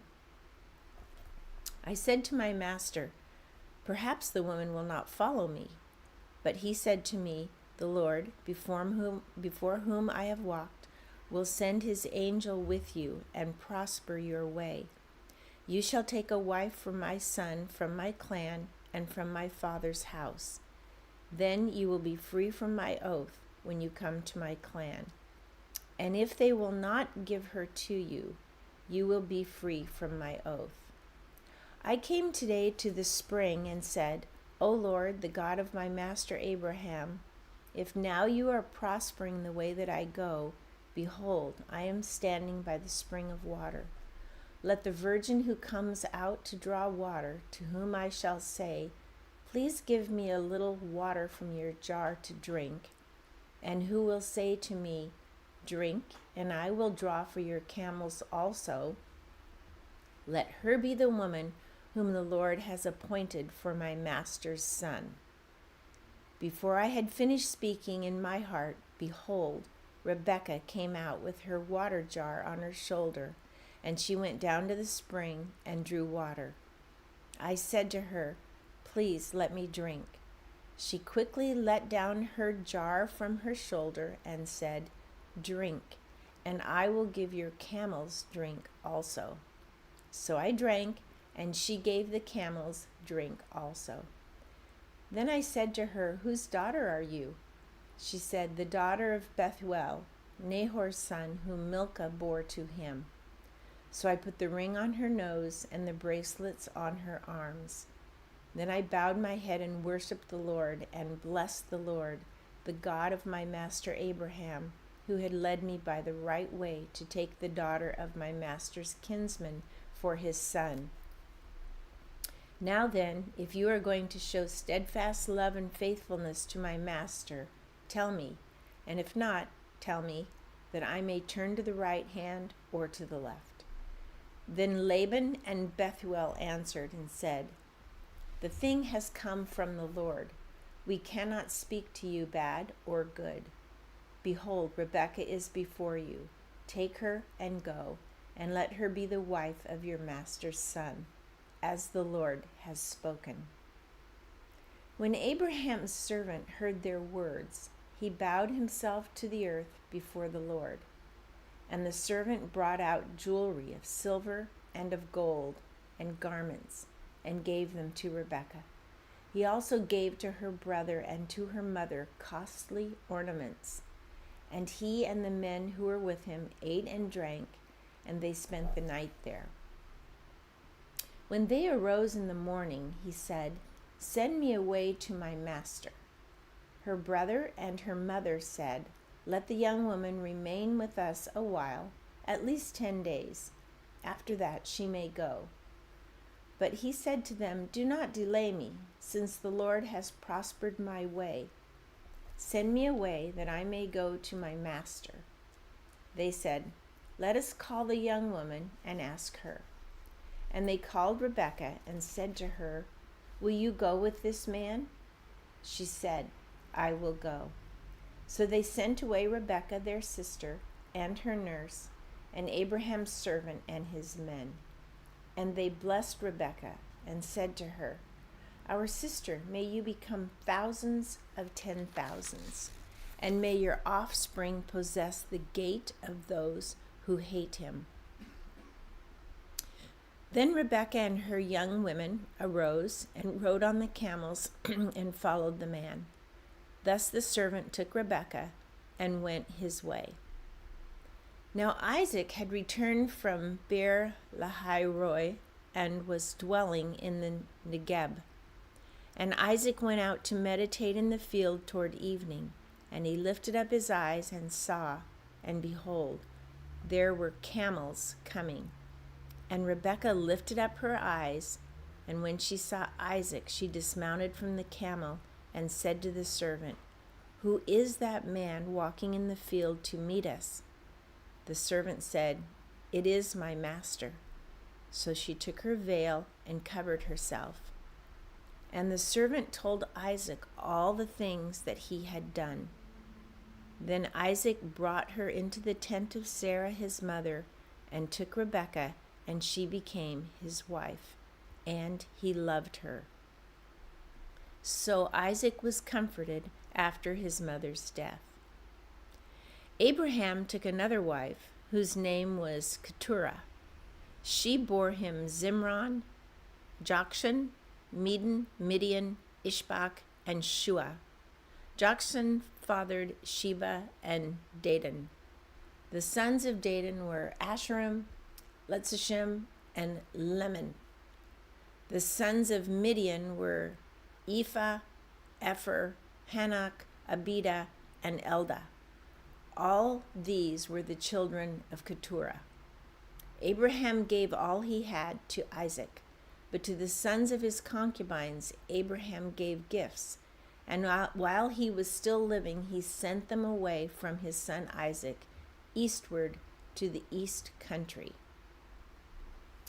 These are the days of the years of Abraham's life, 175 years.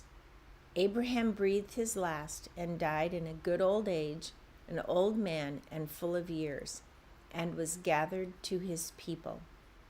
Isaac and Ishmael, his sons, buried him in the cave of Machpelah, in the field of Ephron, the son of Zohar the Hittite, east of Mamre, and the field that Abraham purchased from the Hittites. There Abraham was buried with Sarah, his wife. After the death of Abraham, God blessed Isaac, his son, and Isaac settled at Beer-lahai-roi. These are the generations of Ishmael, Abraham's son, whom Hagar the Egyptian, Sarah's servant, bore to Abraham. These are the names of the sons of Ishmael, named in the order of their birth: Nebaioth, the firstborn of Ishmael, and Kedar, Adbeel, Mibsam, Mishma, Duma, Massa, Hadad, Tema, Jetur, Naphish, and Kedema. These are the sons of Ishmael, and these are their names, by their villages and by their encampments, 12 princes according to their tribes. These are the years of the life of Ishmael, 137 years. He breathed his last and died, and was gathered to his people. They settled from Havilah to Shur, which is opposite Egypt in the direction of Assyria. He settled over against all his kinsmen. These are the generations of Isaac, Abraham's son. Abraham fathered Isaac, and Isaac was 40 years old when he took Rebekah, the daughter of Bethuel the Aramean of Paddan Aram, the sister of Laban the Aramean, to be his wife. And Isaac prayed to the Lord for his wife, because she was barren. And the Lord granted his prayer, and Rebekah his wife conceived. The children struggled together within her, and she said, "If it is thus, why is this happening to me?" So she went to inquire of the Lord. And the Lord said to her, "2 nations are in your womb, and 2 peoples from within you shall be divided. The one shall be stronger than the other. The older shall serve the younger." When her days to give birth were completed, behold, there were twins in her womb. The first came out red, all his body like a hairy cloak, so they called his name Esau. Afterward his brother came out, with his hand holding Esau's heel, so his name was called Jacob. Isaac was 60 years old when she bore them. When the boys grew up, Esau was a skillful hunter, a man of the field, while Jacob was a quiet man, dwelling in tents. Isaac loved Esau because he ate of his game, but Rebekah loved Jacob. Once when Jacob was cooking stew, Esau came in from the field, and he was exhausted. And Esau said to Jacob, "Let me eat some of that red stew, for I am exhausted." Therefore his name was called Edom. Jacob said, "Sell me your birthright now." Esau said, "I am about to die. Of what use is a birthright to me?" Jacob said, "Swear to me now." So he swore to him and sold his birthright to Jacob. Then Jacob gave Esau bread and lentil stew, and he ate and drank, and rose and went away. Thus Esau despised his birthright. Now there was a famine in the land, besides the former famine that was in the days of Abraham. And Isaac went to Gerar, to Abimelech, king of the Philistines. And the Lord appeared to him and said, "Do not go down to Egypt. Dwell in the land of which I shall tell you. Sojourn in this land, and I will be with you and will bless you. For to you and your offspring I will give all these lands, and I will establish the oath that I swore to Abraham your father. I will multiply your offspring as the stars of heaven, and will give to your offspring all these lands. And in your offspring all the nations of the earth shall be blessed, because Abraham obeyed my voice and kept my charge, my commandments, my statutes, and my laws." So Isaac settled in Gerar. When the men of the place asked him about his wife, he said, "She is my sister," for he feared to say my wife, thinking lest the men of the place should kill me because of Rebekah, because she was attractive in appearance. When he had been there a long time, Abimelech, king of the Philistines, looked out of a window and saw Isaac laughing with Rebekah his wife. So Abimelech called Isaac and said, "Behold, she is your wife. How then could you say, 'She is my sister'?" Isaac said to him, "Because I thought lest I die because of her." Abimelech said, "What is this you have done to us? One of the people might easily have lain with your wife, and you would have brought guilt upon us." So Abimelech warned all the people, saying, "Whoever touches this man or his wife shall surely be put to death." And Isaac sowed in that land and reaped in the same year 100-fold. The Lord blessed him, and the man became rich and gained more and more until he became very wealthy. He had possessions of flocks and herds and many servants, so that the Philistines envied him. Now the Philistines had stopped and filled with earth all the wells that his father's servants had dug in the days of Abraham his father. And Abimelech said to Isaac, "Go away from us, for you are much mightier than we." So Isaac departed from there and encamped in the valley of Gerar and settled there. And Isaac dug again the wells of water that had been dug in the days of Abraham his father, which the Philistines had stopped after the death of Abraham. And he gave them the names that his father had given them.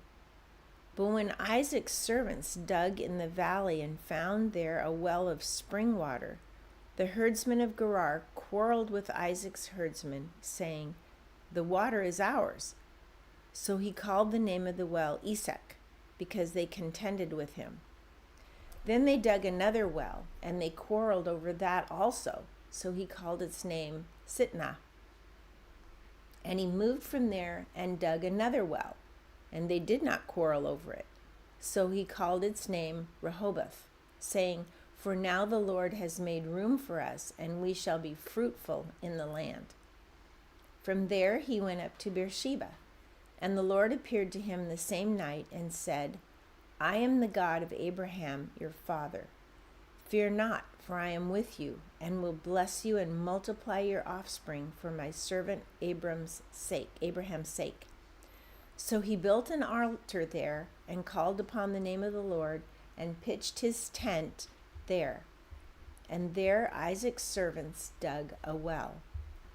When Abimelech went to him from Gerar with Ahuzath his advisor and Phicol the commander of his army, Isaac said to them, "Why have you come to me, seeing that you hate me and have sent me away from you?"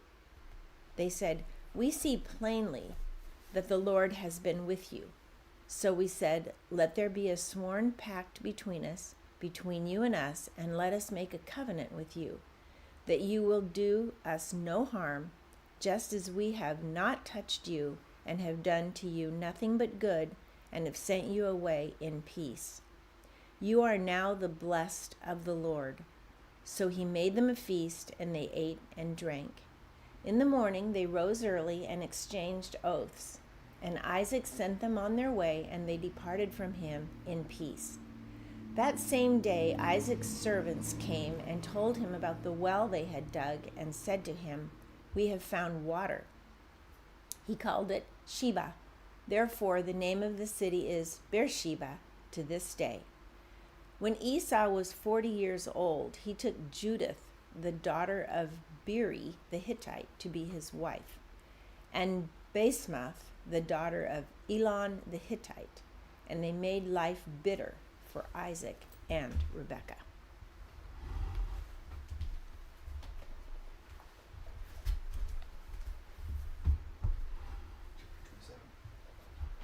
27.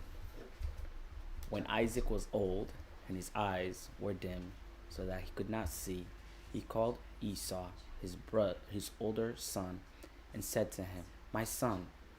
And he answered, "Here I am." He said, "Behold, I am old. I do not know the day of my life. Now then, take your weapons, your quiver and your bow, and go to the field and hunt game for me, and prepare for me delicious food, such as I love, and bring it to me, so that I may eat, that my soul may bless you before I die." Now Rebekah was listening when Isaac spoke to his son Esau. So when Esau went to the field to hunt for game and bring it, Rebekah said to her son Jacob, "I heard your father speak to your brother Esau. Bring me game and prepare for me delicious food, that I may eat it and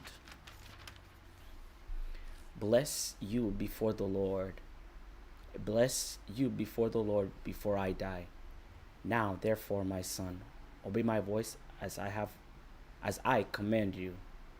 Go to the flock and bring me 2 good young goats, so that I may prepare for them delicious food for your father, such as he loves. And you shall bring it to your father to eat, so that he may bless you before he dies." But Jacob said to Rebekah, his mother, "Behold, my brother Esau is a hairy man. I am a smooth man. Perhaps my father will feel me, and I shall seem to be mocking him, and bring a curse upon myself and not a blessing." His mother said to him, "Let your curse be on me, my son. Only obey my voice and go. Bring them to me." So he went and took them and brought them to his mother. And his mother prepared delicious food, such as his father loved. Then Rebekah took the best garments of Esau, her older son, which were with her in the house, and put them on Jacob, her younger son. And the skins of the young goats she put on his hands and on the smooth part of his neck. And she put delicious food and the bread which she had prepared into the hand of her son Jacob. So he went in to his father and said, "My father." And he said, "Here I am." "Who are you, my son?" Jacob said to his father, "I am Esau, your firstborn. I have done as you told me. Now sit up and eat of my game, that your soul may bless me." But Isaac said to his father, "How is it that you have found it so quickly, my son?" He answered, "Because the Lord your God granted me success." Then Isaac said to Jacob, "Please come near, that I may feel you, my son, to know whether you are really my son Esau or not." So Jacob went near to Isaac, his father, who felt him and said, "The voice is Jacob's voice, but the hands are the hands of Esau." And he did not recognize him because his hands were hairy, like his brother Esau's hands. So he blessed him and said, Are you really my son Esau?" He answered, "I am." Then he said, "Bring it near to me, that I may eat of my son's game and bless you." So he brought it near to him, and he ate, and he brought him wine, and he drank. Then his father Isaac said to him, "Come near and kiss me, my son." So he came and kissed him, and Isaac smelled the smell of his garments and blessed him and said, "See, the smell of my son is the smell of a field that the Lord has blessed. May God give you of the dew of heaven, and of the fattiness of earth, and plenty of grain and wine. Let let peoples serve you, and nations bow down to you. Be Lord over your brothers, and may your mother's sons bow down to you. Cursed be anyone whom curses you, and blessed be everyone who blesses you.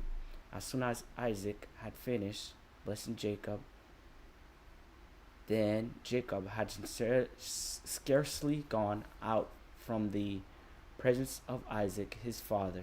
Esau his brother came in from hunting. He also prepared delicious food and brought it to his father. And he said to his father, Let my son arise. Let my father arise and eat of his son's game, that you may bless me. His father Isaac said to him, Who are you? He answered, I am your son, your firstborn, Esau. Then Isaac trembled very violently and said, Who was it then that hunted game and brought it to me? And I ate it all before you came, and I have blessed him.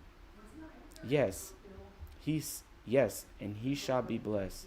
As soon as Esau heard the words of his father, he cried out with an exceedingly great and bitter cry, and said to his father, Bless me, even me also, O my father. But he said, Your brother came deceitfully, and he has taken away your blessing. Esau said, Is he not rightly named Jacob? For he has cheated me these two things. He took away my birthright, and behold, now he has taken away my blessing. Then he said, Have you not reserved a blessing for me?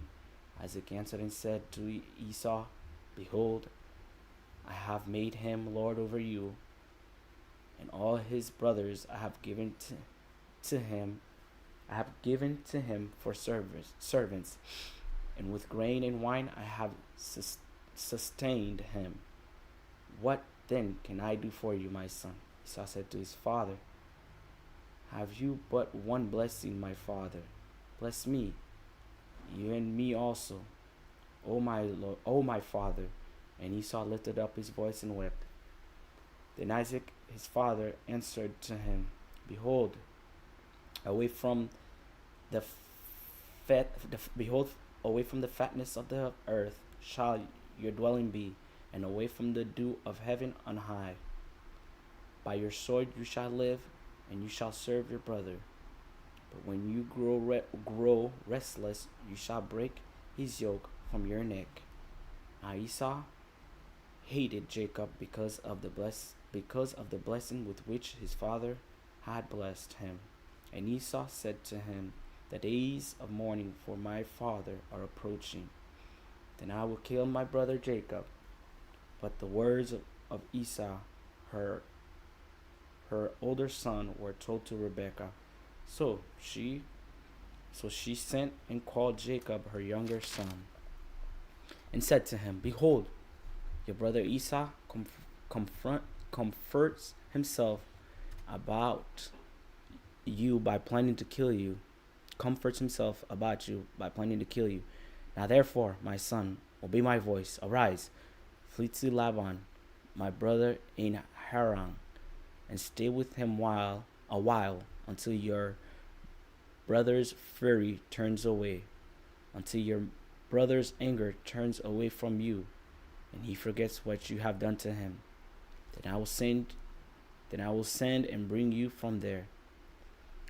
Why should I be bereft of you both in one day? Then Rebekah said to Isaac, I loathe my life because of the Hittite woman. If Jacob marries one of the Hittite women like these, one of the women of the land, what good will my life be to me? 28. Then Isaac called Jacob and blessed him and directed him, You may not take a wife from the Canaanite woman. Arise, go to Paddan Aram, to the house of Bethuel, your mother's father, and take as your wife from there one of the daughters of Laban, your mother's brother. God Almighty bless you and make you fruitful and multiply you, that you may become a company of peoples. May he give the blessing of Abraham to you and your offspring with you, that you may take possession of the land of your sojournings that God gave to Abraham. Then Isaac sent Jacob away, and he went to Paddan Aram to Laban, the land of Bethuel of Aramean, the brother of Rebekah, Jacob's and Esau's mother. Now Esau saw that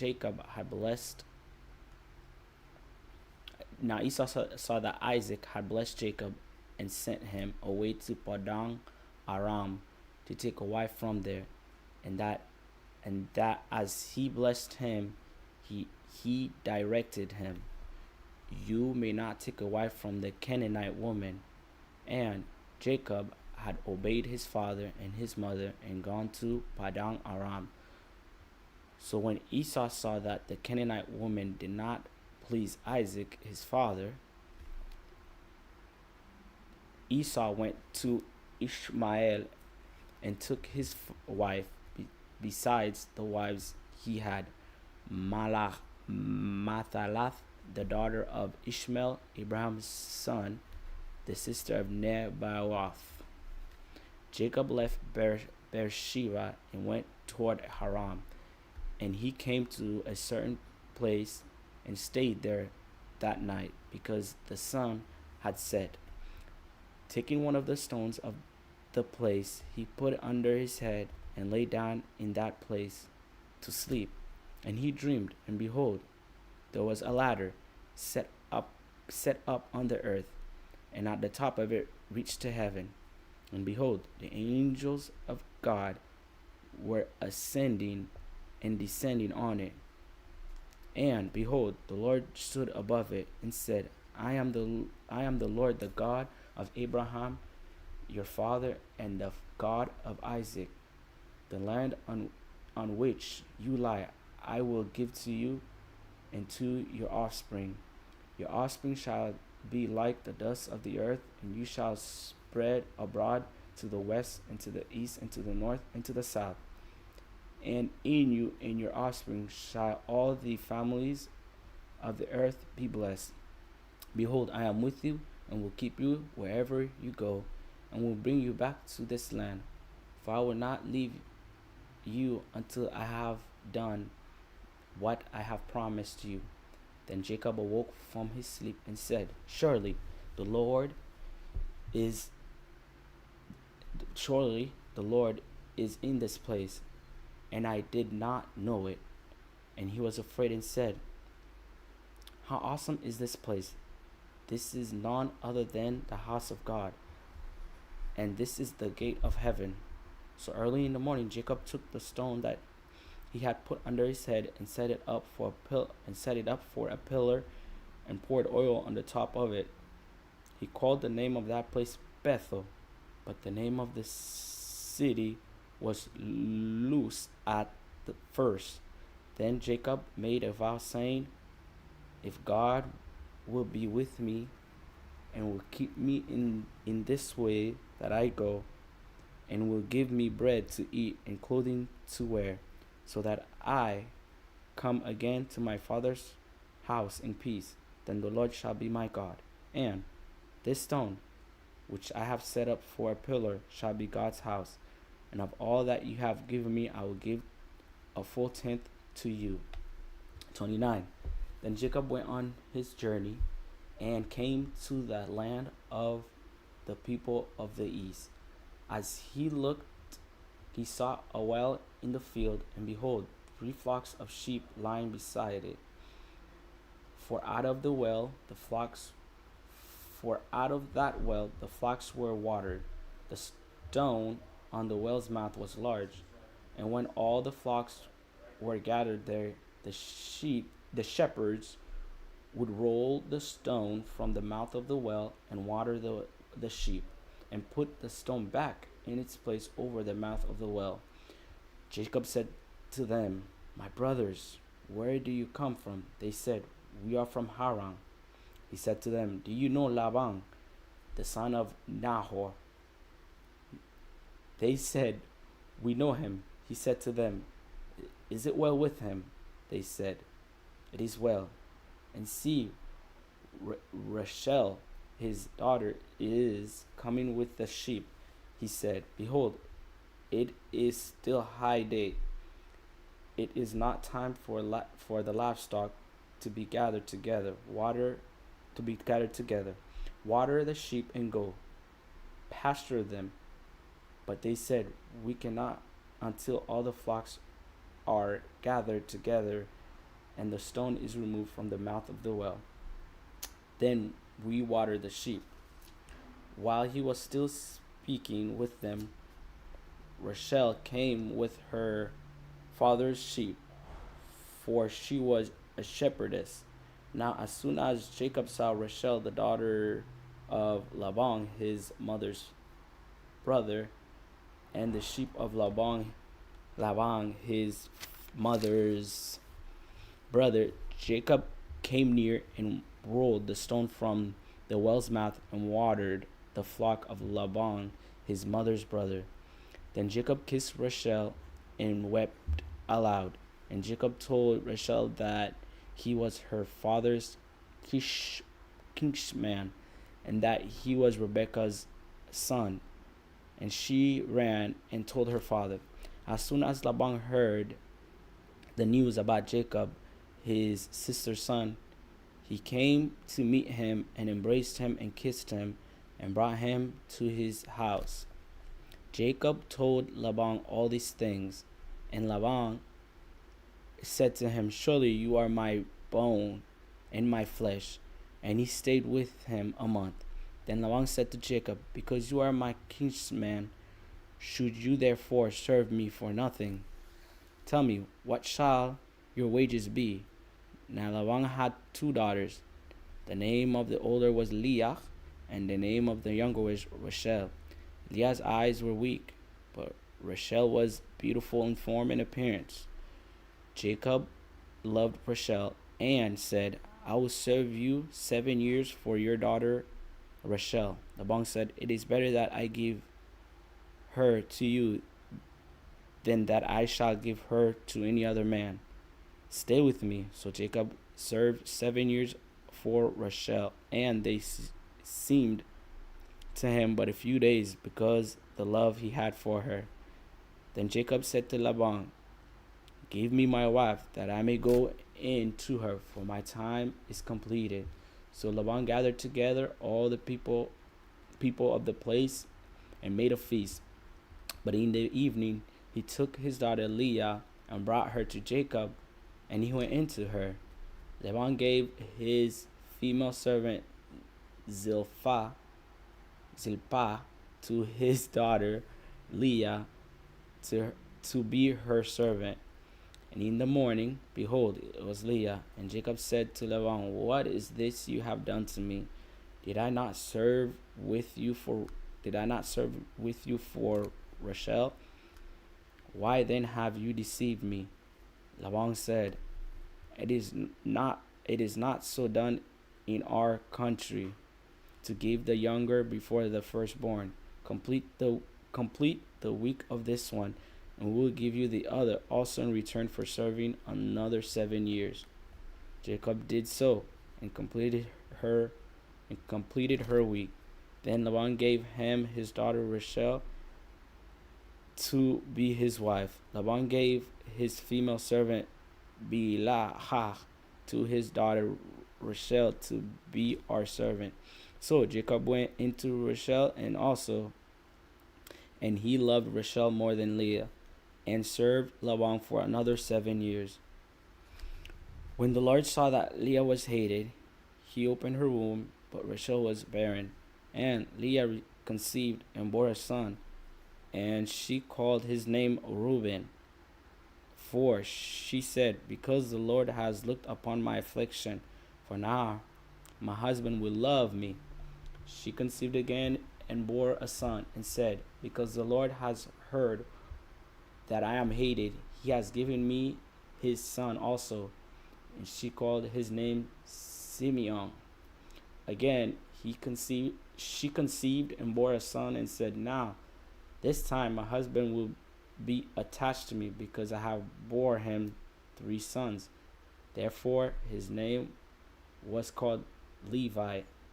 And she conceived again and bore a son, and said, this time I will praise the Lord. Therefore she called him Judah. Then she ceased bearing. 30. Verse 30. When Rachel saw that she bore Jacob no children, she envied her sister.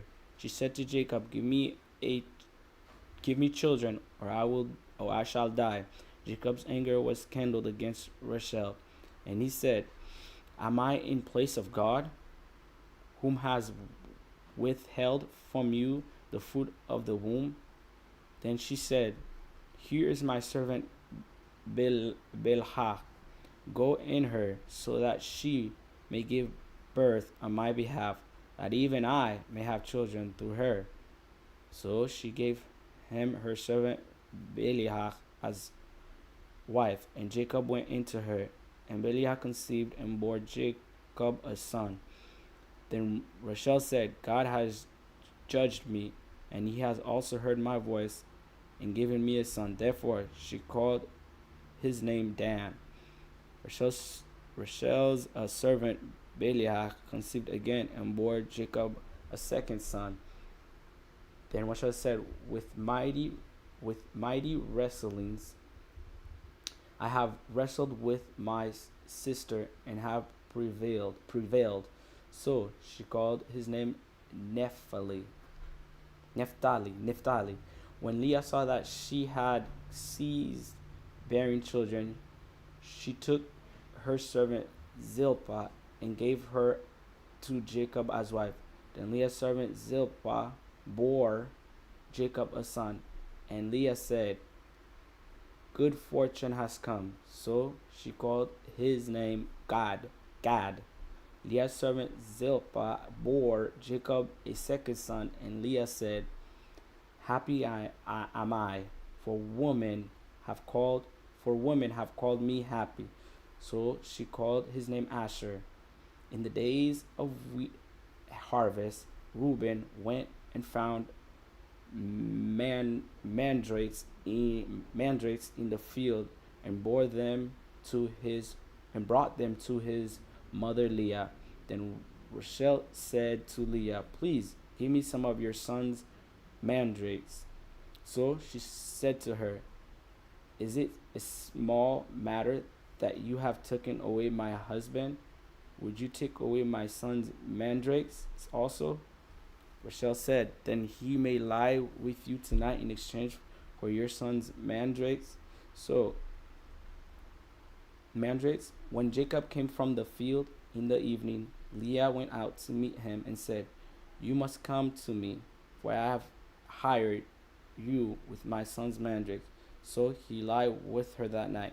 And God listened to Leah, and she conceived and bore Jacob a fifth son. Leah said, God has given me my wages, because I gave my servant to my husband.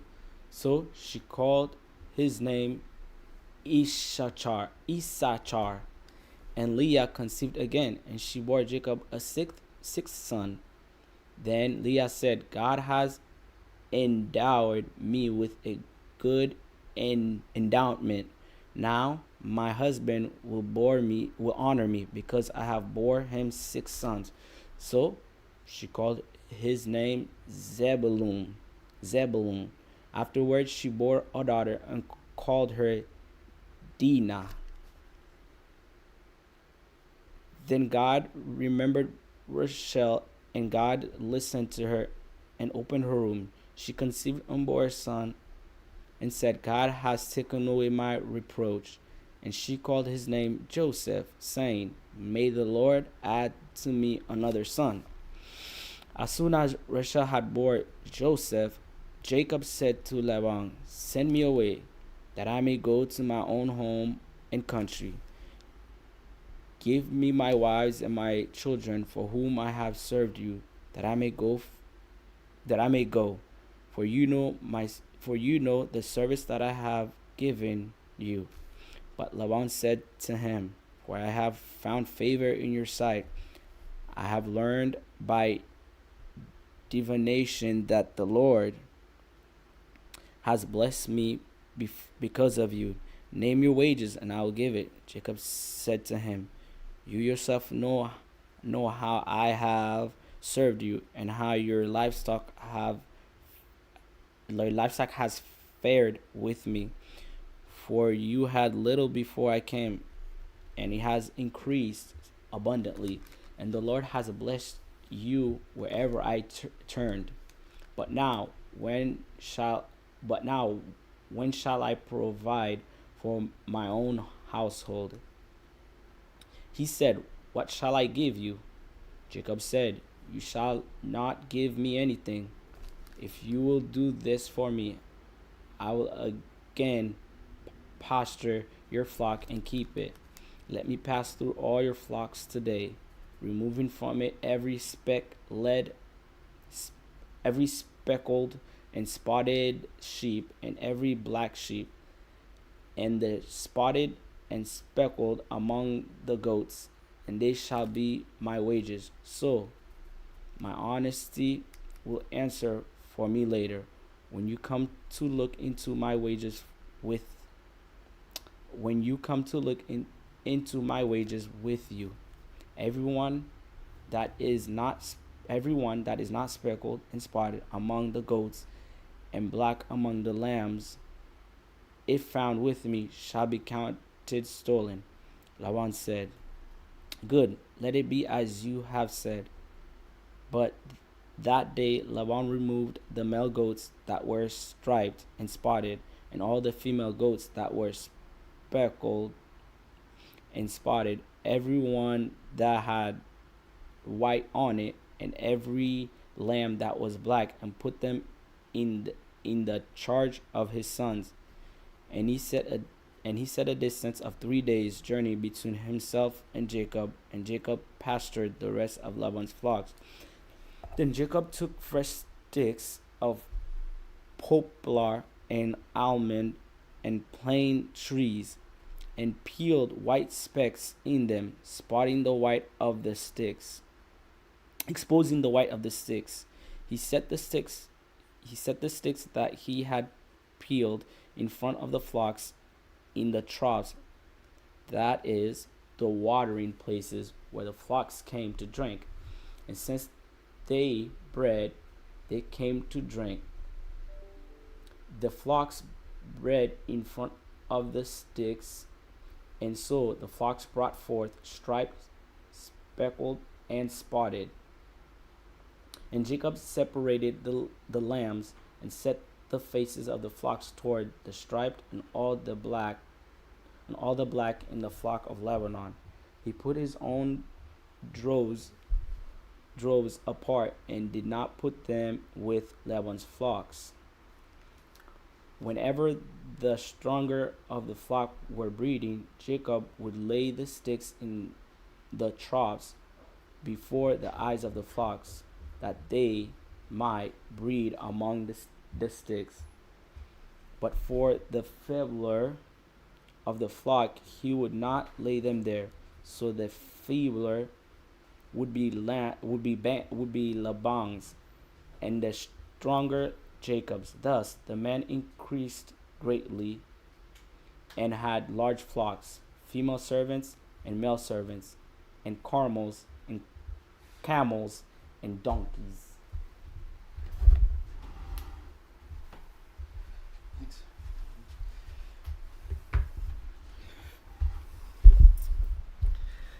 Chapter 31. Now Jacob heard that the sons of Laban were saying, "Jacob has taken all that was our father's, and from what was our father's he has gained all this wealth." And Jacob saw that Laban did not regard him with favor as before. Then the Lord said to Jacob, Return to the land of your fathers and to your kindred, and I will be with you." So Jacob sent and called Rachel and Leah into the field where his flock was, and said to them, "I see that your father does not regard me with favor as he did before, but the God of my father has been with me. You know that I have served your father with all my strength, yet your father has cheated me and changed my wages 10 times, but God did not permit him to harm me. If he said, 'The spotted shall be your wages,' then all the flock bore spotted, and if he said, 'The striped shall be your wages,' then all the flock bore striped. Thus God has taken away the livestock of your father and given them to me. In the breeding season of the flock I lifted up my eyes and saw in a dream that the goats that mated with the flock were striped, spotted, and mottled. Then the angel of God said to me in the dream, 'Jacob,' and I said, 'Here I am.' And he said, 'Lift up your eyes and see. All the goats that mate with the flock are striped, spotted, and mottled, for I have seen all that Laban is doing to you. I am the God of Bethel, where you anointed a pillar and made a vow to me. Now arise, go out from this land, and return to the land of your kindred.' Then Rachel and Leah answered and said to him, 'Is there any portion or inheritance left to us in our father's house? Are we not regarded by him as foreigners? For he has sold us, and he has indeed devoured our money. All the wealth that God has taken away from our father belongs to us and to our children.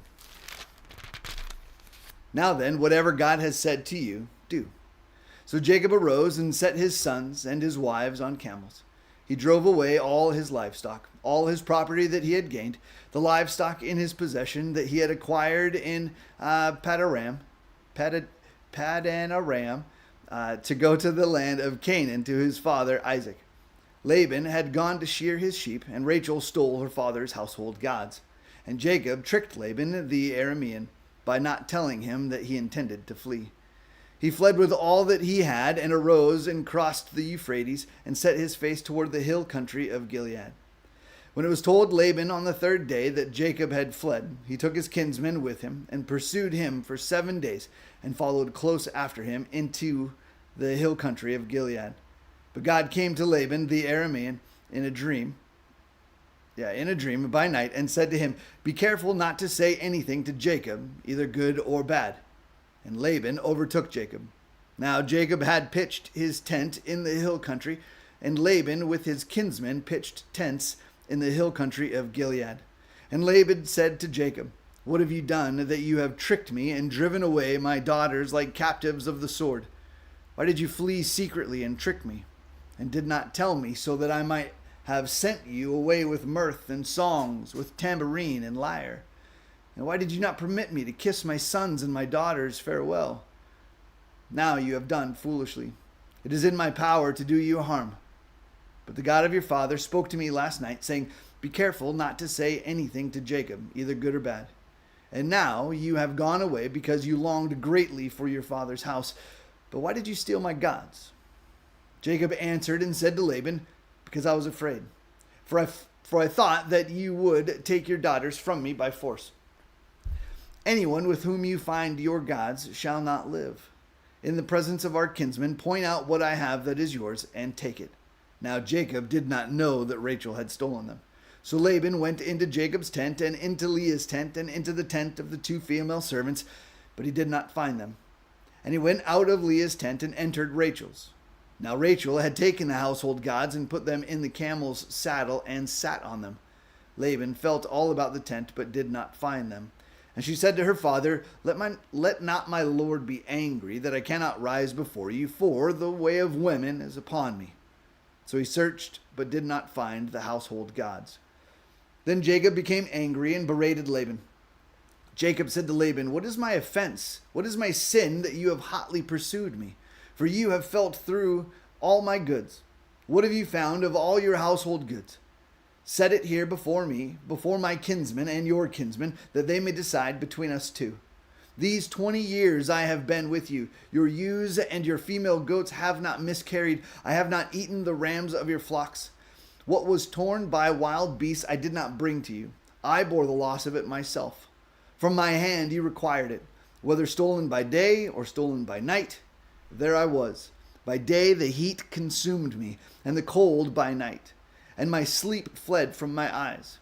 These 20 years I have been in your house, I served you 14 years, and for your 2 daughters, and 6 years for your flock, and you have changed my wages 10 times. If the God of my father, the God of Abraham, and the fear of Isaac had not been on my side, surely now you would have sent me away empty-handed. God saw my affliction and the labor of my hands and rebuked you last night. Then Laban answered and said to Jacob, the daughters are my daughters, the children are my children, the flocks are my flocks, and all that you see is mine. But what can I do this day for these my daughters, or for their children whom they have borne? Come now, let us make a covenant, you and I, and let it be a witness between you and me. So Jacob took a stone and set it up as a pillar, and Jacob said to his kinsmen, gather stones. And they took stones and made a heap, and they ate there by the heap. Laban called it Yegar Sahadutha, but Jacob called it Gilead. Laban said, this heap is a witness between you and me today. Therefore he named it Gilead. And Mizpah, for he said, the Lord watch between you and me, when we are out of one another's sight. If you oppress my daughters, or if you take wives beside my daughters, although no one is with us, see, God is witness between you and me. Then Laban said to Jacob, see this heap and the pillar, which I have set between you and me. This heap is a witness, and the pillar is a witness, that I will not pass over this heap to you, and you will not pass over this heap and this pillar to me, to do harm. The God of Abraham and the God of Nahor, the God of their father, judge between us. So Jacob swore by the fear of his father Isaac, and Jacob offered a sacrifice in the hill country and called his kinsmen to eat bread. They ate bread and spent the night in the hill country. Early in the morning Laban arose and kissed his grandchildren and his daughters and blessed them. Then Laban departed and returned home. Chapter 32.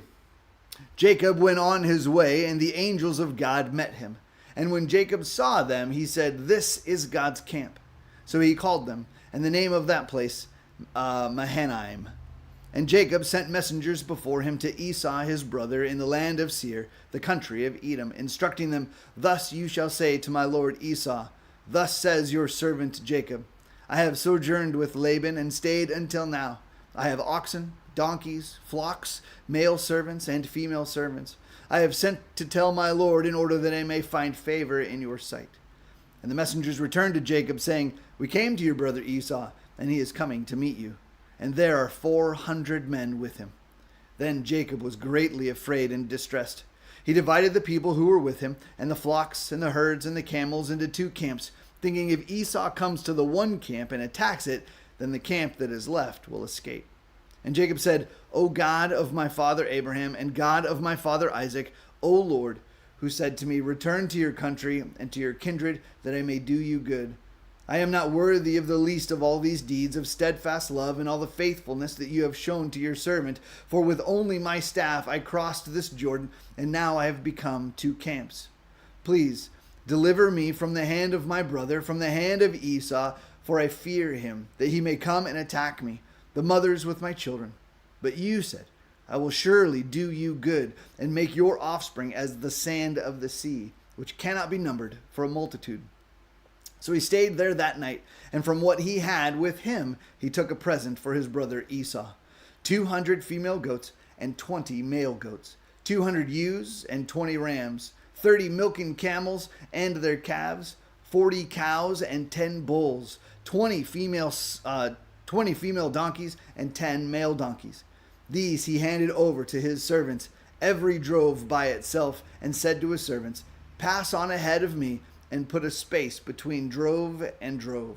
He instructed the first, when Esau my brother meets you and asks you, to whom do you belong? Where are you going? And whose are these ahead of you? Then you shall say, they belong to your servant Jacob. They are a present to my lord Esau. And moreover, he is behind us. He likewise instructed the second and the third and all who followed the droves. You shall say the same thing to Esau when you find him. And you shall say, moreover, your servant Jacob is behind us.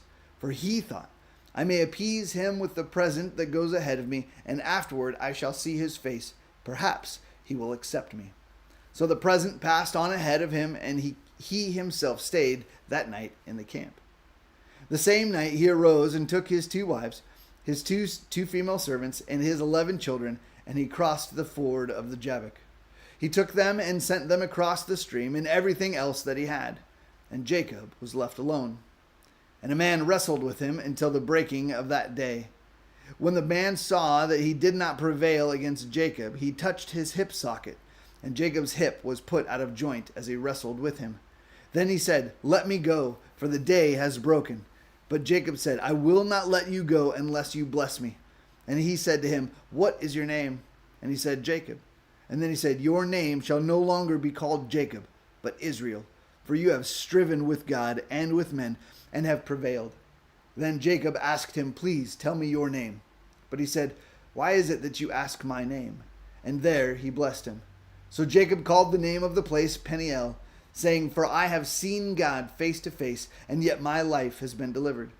The sun rose upon him as he passed Penuel, limping because of his hip. Therefore, to this day, the people of Israel do not eat the sinew of the thigh that is on the hip socket, because he touched the socket of Jacob's hip on the sinew of the thigh. Chapter 33. And Jacob lifted up his eyes and looked, and behold, Esau was coming, and 400 men with him. So he divided the children among Leah and Rachel and the 2 female servants. And he put the servants with their children in front, then Leah with her children, and Rachel and Joseph last of all. He himself went on before them, bowing himself to the ground 7 times until they came near to his brother. But Esau ran to meet him and embraced him, and fell on his neck and kissed him. And they wept. And when Esau lifted up his eyes and saw the women and children, he said, "Who are these with you?" Jacob said, "The children whom God has graciously given your servant." Then the servants drew near, they and their children, and bowed down. Leah likewise and her children drew near and bowed down. And last Joseph and Rachel drew near, and they bowed down. Esau said, "What do you mean by all this company that I met?" Jacob answered, "To find favor in the sight of my Lord." But Esau said, "I have enough, my brother. Keep what you have for yourself." Jacob said, "No, please, if I have found favor in your sight, then accept my present from my hand. For I have seen your face, which is like seeing the face of God, and you have accepted me. Please accept my blessing that is brought to you, because God has dealt graciously with me, and because I have enough." Thus he urged him, and he took it. Then Esau said, "Let us journey on our way, and I will go ahead of you." But Jacob said to him, "My Lord knows that the children are frail, and that the nursing flocks and herds are a care to me. If they are driven hard for 1 day, all the flocks will die. Let my Lord pass on ahead of his servant, and I will lead on slowly at the pace of the livestock that are ahead of me, and at the pace of the children, until I come to my Lord in Seir." So Esau said, "Let me leave with you some of the people who are with me." But he said, "What need is there? Let me find favor in the sight of my Lord." So Esau returned that day on his way to Seir. But Jacob journeyed to Succoth, and built himself a house, and made booths for his livestock. Therefore the name of the place is called Succoth. And Jacob came safely to the city of Shechem, which is in the land of Canaan, on his way from Padan Aram. And he camped before the city. And from the sons of Hamor, Shechem's father, he bought for 100 pieces of money the piece of land on which he had pitched his tent. There he erected an altar and called it El Elohi Israel. Chapter 34. Now Dinah, the daughter of Leah, whom she had borne to Jacob, went out to see the women of the land. And when Shechem, the son of Hamor, the Hivite, the prince of the land, saw her, he seized her and lay with her and humiliated her. And his soul was drawn to Dinah, the daughter of Jacob. He loved the young woman and spoke tenderly to her. So Shechem spoke to his father Hamor, saying, "Get me this girl for my wife." Now Jacob heard that he had defiled his daughter Dinah, but his sons were with his livestock in the field. So Jacob held his peace until they came. And Hamor, the father of Shechem, went out to Jacob to speak with him. The sons of Jacob had come in from the field as soon as they heard of it, and the men were indignant and very angry, because he had done an outrageous thing in Israel by lying with Jacob's daughter. For such a thing must not be done. But Hamor spoke with them, saying, the soul of my son Shechem longs for your daughter. Please give her to him to be his wife. Make marriages with us. Give your daughters to us, and take our daughters for yourselves. You shall dwell with us, and the land shall be open to you. Dwell and trade in it, and get property in it. Shechem also said to her father and to her brothers, let me find favor in your eyes, and whatever you say to me I will give. Ask me for a great bride price and gift as you will, and I will give whatever you say to me. Only give me the young woman to be my wife. The sons of Jacob answered Shechem and his father Hamor deceitfully, because he had defiled their sister Dinah. They said to them, we cannot do this thing, to give our sister to one who is uncircumcised, for that would be a disgrace to us. Only on this condition will we agree with you, that you will become as we are, by every male among you being circumcised. Then we will give our daughters to you, and we will take your daughters to ourselves, and we will dwell with you and become one people. But if you will not listen to us and be circumcised, then we will take our daughter, and we will be gone. Their words pleased Hamor and Hamor's son Shechem. And the young man did not delay to do the thing, because he delighted in Jacob's daughter. Now he was the most honored of all his father's house. So Hamor and his son Shechem came to the gate of their city and spoke to the men of their city, saying, these men are at peace with us. Let them dwell in the land and trade in it. For behold, the land is large enough for them. Let us take their daughters as wives, and let us give them our daughters. Only on this occasion will the men agree to dwell with us to become one people, when every male among us is circumcised as they are circumcised. Will not their livestock, their property, and all their beasts be ours? Only let us agree with them, and they will dwell with us. And all who went out to the gate of his city listened to Hamor and his son Shechem, and every male was circumcised, all who went out of the gate of his city. On the third day, when they were sore, two of the sons of Jacob, Simeon and Levi, Dinah's brothers, took their swords and came against the city while it felt secure, and killed all the males. They killed Hamor and his son Shechem with the sword, and took Dinah out of Shechem's house and went away. The sons of Jacob came upon the slain and plundered the city, because they had defiled their sister. They took their flocks and their herds, their donkeys, and whatever was in the city and in the field, all their wealth, all their little ones and their wives, all that was in the houses they captured and plundered. Then Jacob said to Simeon and Levi, you have brought trouble on me by making me stink to the inhabitants of the land, the Canaanites and the Perizzites. My numbers are few, and if they gather themselves against me and attack me, I shall be destroyed, both I and my household. But they said, should he treat our sister like a prostitute? Chapter 35. God said to Jacob, arise, go up to Bethel and dwell there. Make an altar there to the God who appeared to you when you fled from your brother Esau. So Jacob said to his household and to all who were with him, put away the foreign gods that are among you, and purify yourselves, and change your garments. Then let us arise and go up to Bethel, so that I may make there an altar to the God who answers me in the day of my distress, and has gone with me wherever I have gone. So they gave to Jacob all the foreign gods that they had, and the rings that were in their ears. Jacob hid them under the terebinth tree that was near Shechem. And as they journeyed, a terror from God fell upon the cities that were around them, so that they did not pursue the sons of Jacob. And Jacob came to Luz, that is Bethel, which is in the land of Canaan, he and all the people who were with him, and there he built an altar and called the place Eth Bethel, because there God had revealed himself to him when he fled from his brother. And Deborah, Rebekah's nurse, died, and she was buried under an oak below Bethel. So he called its name Elon Bakuth. God appeared to Jacob again when he came to Paddan Aram, and blessed him. And God said to him, your name is Jacob. No longer shall your name be called Jacob, but Israel shall be your name. And so he called his name Israel. And God said to him, I am God Almighty. Be fruitful and multiply. A nation and a company of nations shall come from you, and kings shall come from your own body. The land that I gave to Abraham and Isaac I will give to you, and I will give the land to your offspring after you. Then God went up from him in the place where he had spoken with him, and Jacob set up a pillar in the place where he had spoken with him, a pillar of stone. He poured out a drink offering on it and poured oil on it.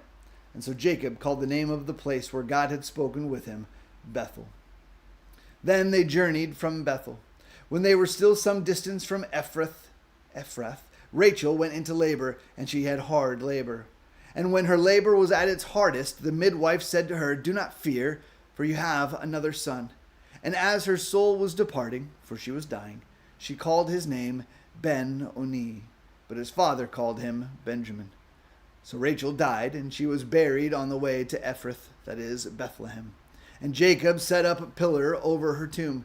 It is the pillar of Rachel's tomb, which is there to this day. Israel journeyed on and pitched his tent beyond the Tower of Eder. While Israel lived in that land, Reuben went and lay with Bilhah, his father's concubine, and Israel heard of it. Now the sons of Jacob were 12. The sons of Leah, Reuben, Jacob's firstborn, Simeon, Levi, Judah, Issachar, and Zebulun. The sons of Rachel, Joseph, and Benjamin.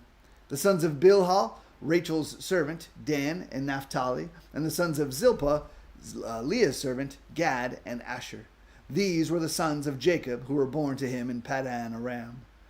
And Jacob came to his father Isaac at Mamre, Kiriath Arba, that is Hebron, where Abraham and Isaac had sojourned.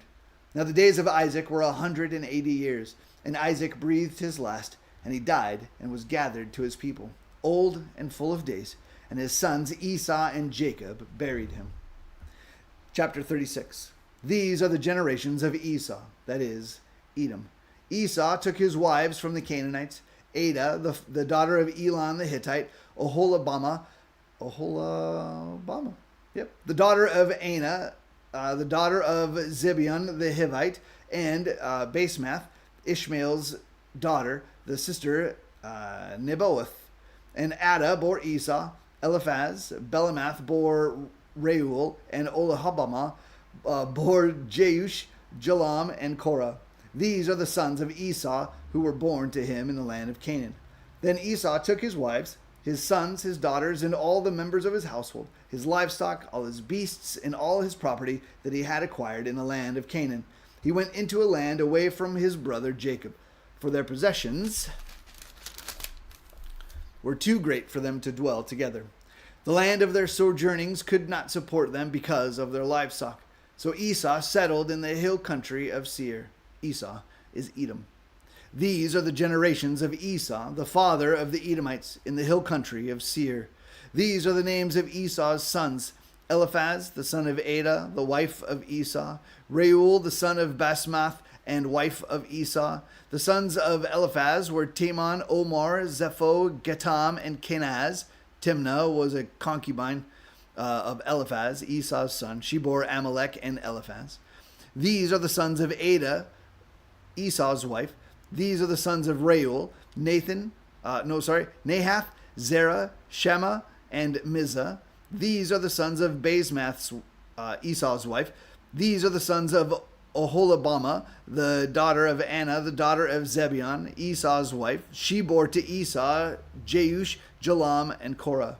These are the chiefs of the sons of Esau, the sons of Eliphaz, the firstborn of Esau, the chiefs Teman, Omar, Zepho, Kenaz, Korah, Gatam, and Amalek.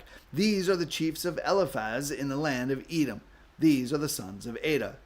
These are the sons of Reuel, Esau's sons, the chiefs Nahath, Zerah, Shema, and Mizah. These are the chiefs of Reuel in the land of Edom. These are the sons of Basemath, Esau's wife. These are the sons of Oholabama, Esau's wife, the chiefs Jeush, Jalam, and Korah. These are the chiefs born of Oholabama, the daughter of Anah, Esau's wife. These are the sons of Esau, that is Edom, and these are their chiefs. These are the sons of Seir, the Hortite, the inhabitants of the land: Lotan, Shobal, Zibeon, Anah, Dishon, Ezer, and Dishon. These are the chiefs of the Horites, the sons of Seir in the land of Edom. The sons of Lotan were Hori and Hemam, and Lotan's sister was Timnah. These are the sons of Shobal: Alvan, Manahath, Ebal, Shepho, and Onam. These are the sons of Zibeon: Aiah and Anah. He is the Anah who found the hot springs in the wilderness as he pastured the donkeys of Zibeon his father. These are the children of Anah: Dishon and Oholabama, the daughter of Anah. These are the sons of Dishon: Hemdan, Eshman, Ithran, and Cheran. These are the sons of Ezer: Bilhan, Zavan, and Achan. These are the sons of Dishon: Uz and Aran. These are the chiefs of the Horites: the chiefs Lotan, Shobal, Zibeon, Anah, Dishon, Ezer, and Dishon. These are the chiefs of the Horites, chief by chief, in the land of Seir. These are the kings who reigned in the land of Edom before any king reigned over the Israelites. Bela, the son of Beor, reigned in Edom, the name of his city being Dinhabah. Bela died, and Jobab, the son of Zerah of Bozrah, reigned in his place. Jobab died, and Husham of the land of the Temanites reigned in his place. Husham died, and Hadad, the son of Bedad, who defeated Midian in the country of Moab, reigned in his place, the name of his city being Avith. Hadad died, and Samlah of Masrekah reigned in his place. Samlah died, and Shaul of Rehoboth on the Euphrates reigned in his place. Shaul died, and Baal-Hanan, the son of Akbor, reigned in his place. Baal-Hanan, the son of Akbor, died, and Hadar reigned in his place, the name of his city being Pau. His wife's name was Mehetabel, the daughter of Matred, daughter of Mezahab. These are the names of the chiefs of Esau, according to their clans and their dwelling places, by their names. The chiefs: Timnah, Alva, Jetheth, Oholabama, Elah, Pinon, Kenaz, Taman, Mibzar, Magdiel, and Iram. These are the chiefs of Edom, that is Esau, the father of Edom, according to their dwelling places in the land of their possession. Chapter 37. Jacob lived in the land of his father's sojournings in the land of Canaan. These are the generations of Jacob. Joseph, being 17 years old, was pasturing the flock with his brothers. He was a boy with the sons of Bilhah and Ziphlah. I'll finish this chapter, and then you'll be up. I left some notes right there on that paper. Where was I? He was a boy with the sons of Bilhah and Zilpah, his father's wives, and Joseph brought a bad report of them to their father.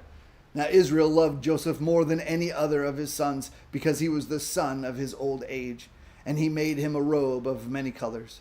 But when his brothers saw that their father loved him more than all his brothers, they hated him, and he could not speak peacefully to him.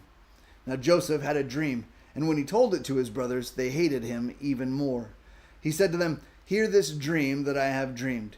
Behold, we were binding sheaves in the field, and behold, my sheaf arose and stood upright.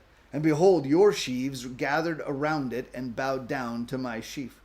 His brother said to him, "Are you indeed to reign over us? Are you indeed to rule over us?" So they hated him even more for his dreams and for his words. Then he dreamed another dream and told it to his brothers and said, "Behold, I have dreamed another dream. Behold, the sun, the moon, and 11 stars were bowing down to me." But when he told it to his father and to his brothers, his father rebuked him and said to him, "What is this dream that you have dreamed? Shall I and your mother and your brothers indeed come to bow ourselves to the ground before you?" And his brothers were jealous of him. But his father kept the saying in mind. Now his brothers went to pasture their father's flock near Shechem. And Israel said to Joseph, "Are not your brothers pasturing the flock at Shechem? Come, I will send you to them." And he said to him, "Here I am." And so he said to him, "Go now, see if it is well with your brothers and with the flock, and bring me word." So he sent him from the valley of Hebron, and he came to Shechem. And a man found him wandering in the fields. And the man asked him, "What are you seeking?" "I'm seeking my brothers," he said. "Tell me, please, where are they pasturing the flock?" And the man said, They have gone away, for I heard them say, Let us go to Dothan. So Joseph went after his brothers and found them at Dothan. They saw him from afar, and before he came near to them, they conspired against him to kill him. They said to one another, Here comes this dreamer. Come now, let us kill him and throw him into one of the pits. Then we will say that a fierce animal has devoured him, and we will see what will become of his dreams. But when Reuben heard it, he rescued him out of their hands, saying, Let us not take his life. And Reuben said to them, Shed no blood.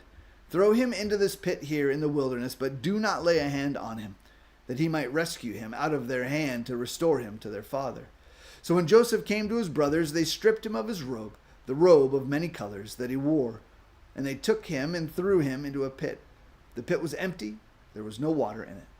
Then they sat down to eat, and looking up they saw a caravan of Ishmaelites coming from Gilead with their camels, bearing gum, balm, and myrrh on their way to carry it down to Egypt.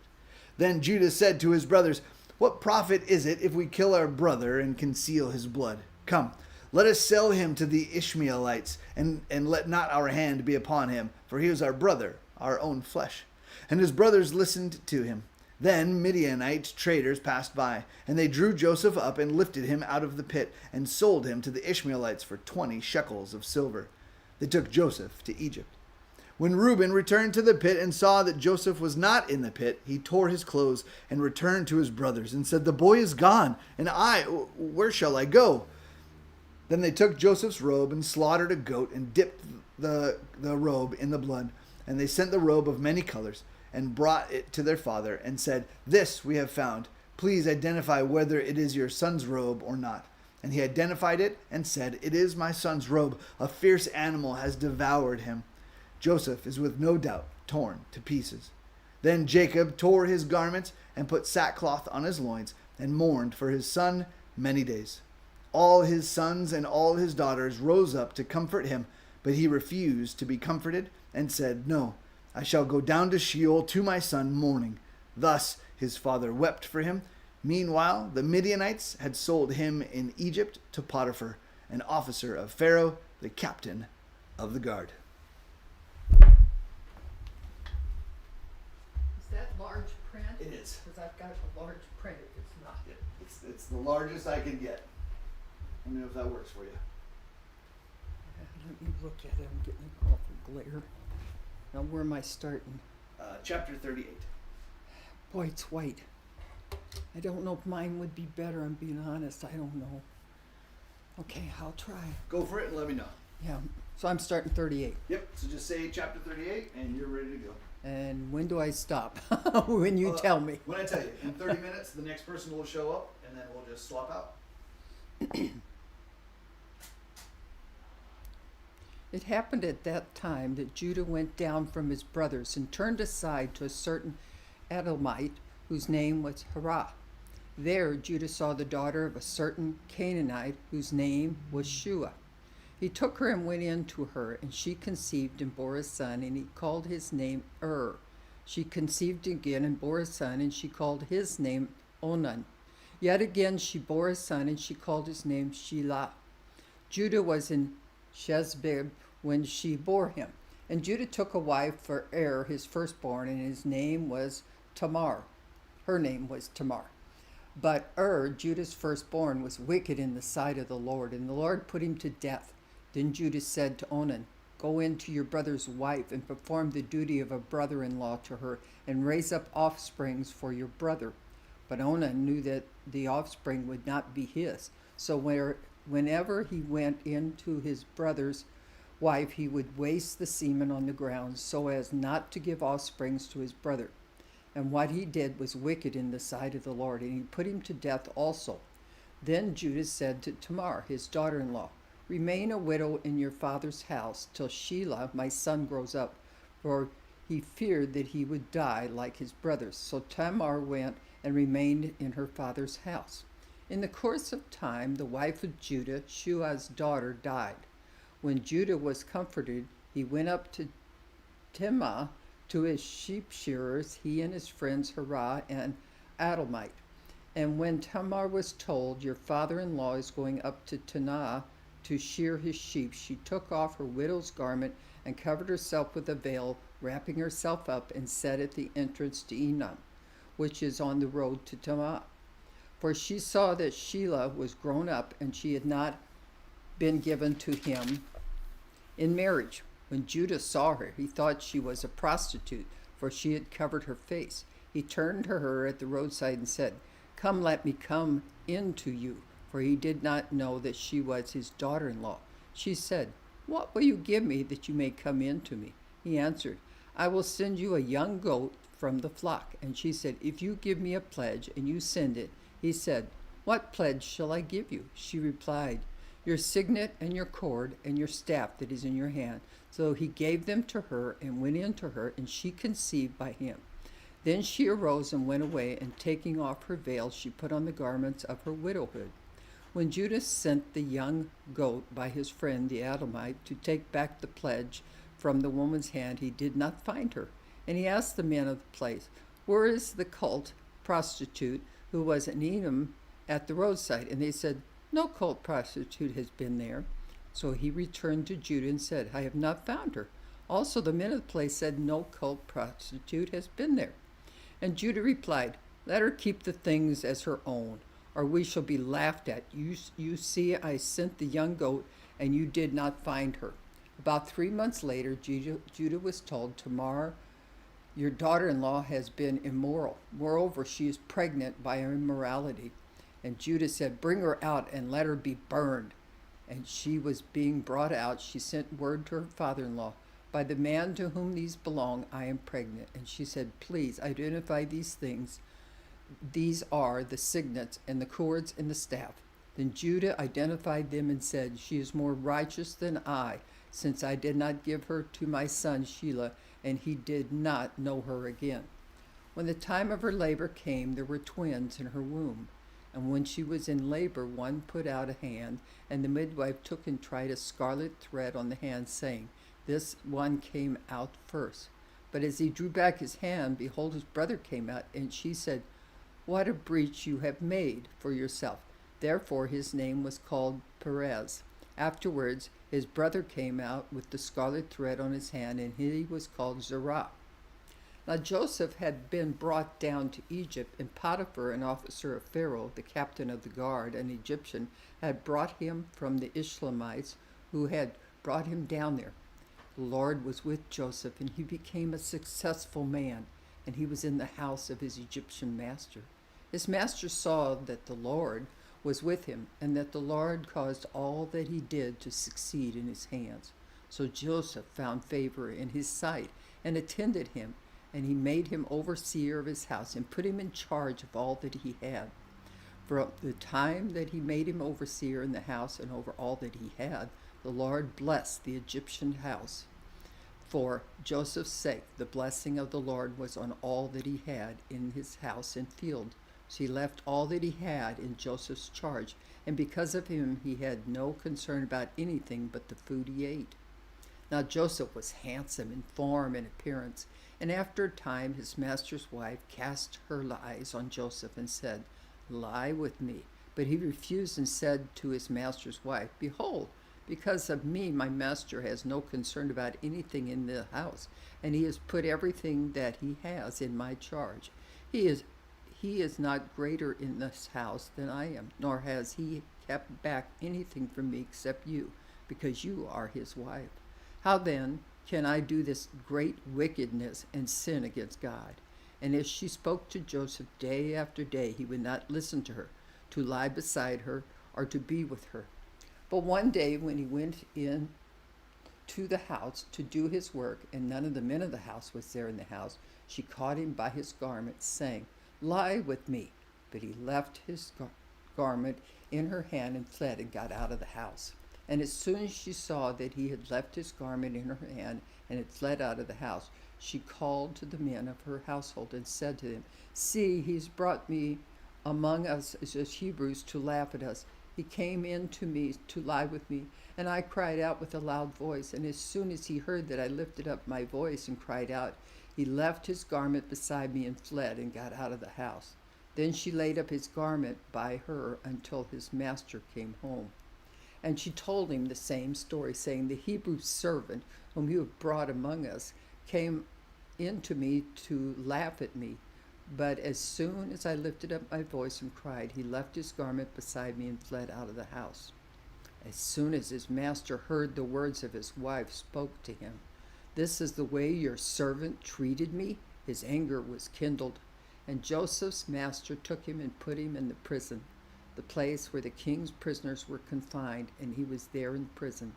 But the Lord was with Joseph and showed him steadfast love and gave him favor.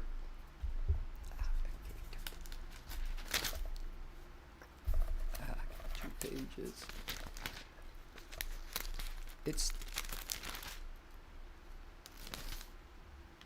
I've lost my place. Oh, Where am I? I think the pages stuck together. Yeah.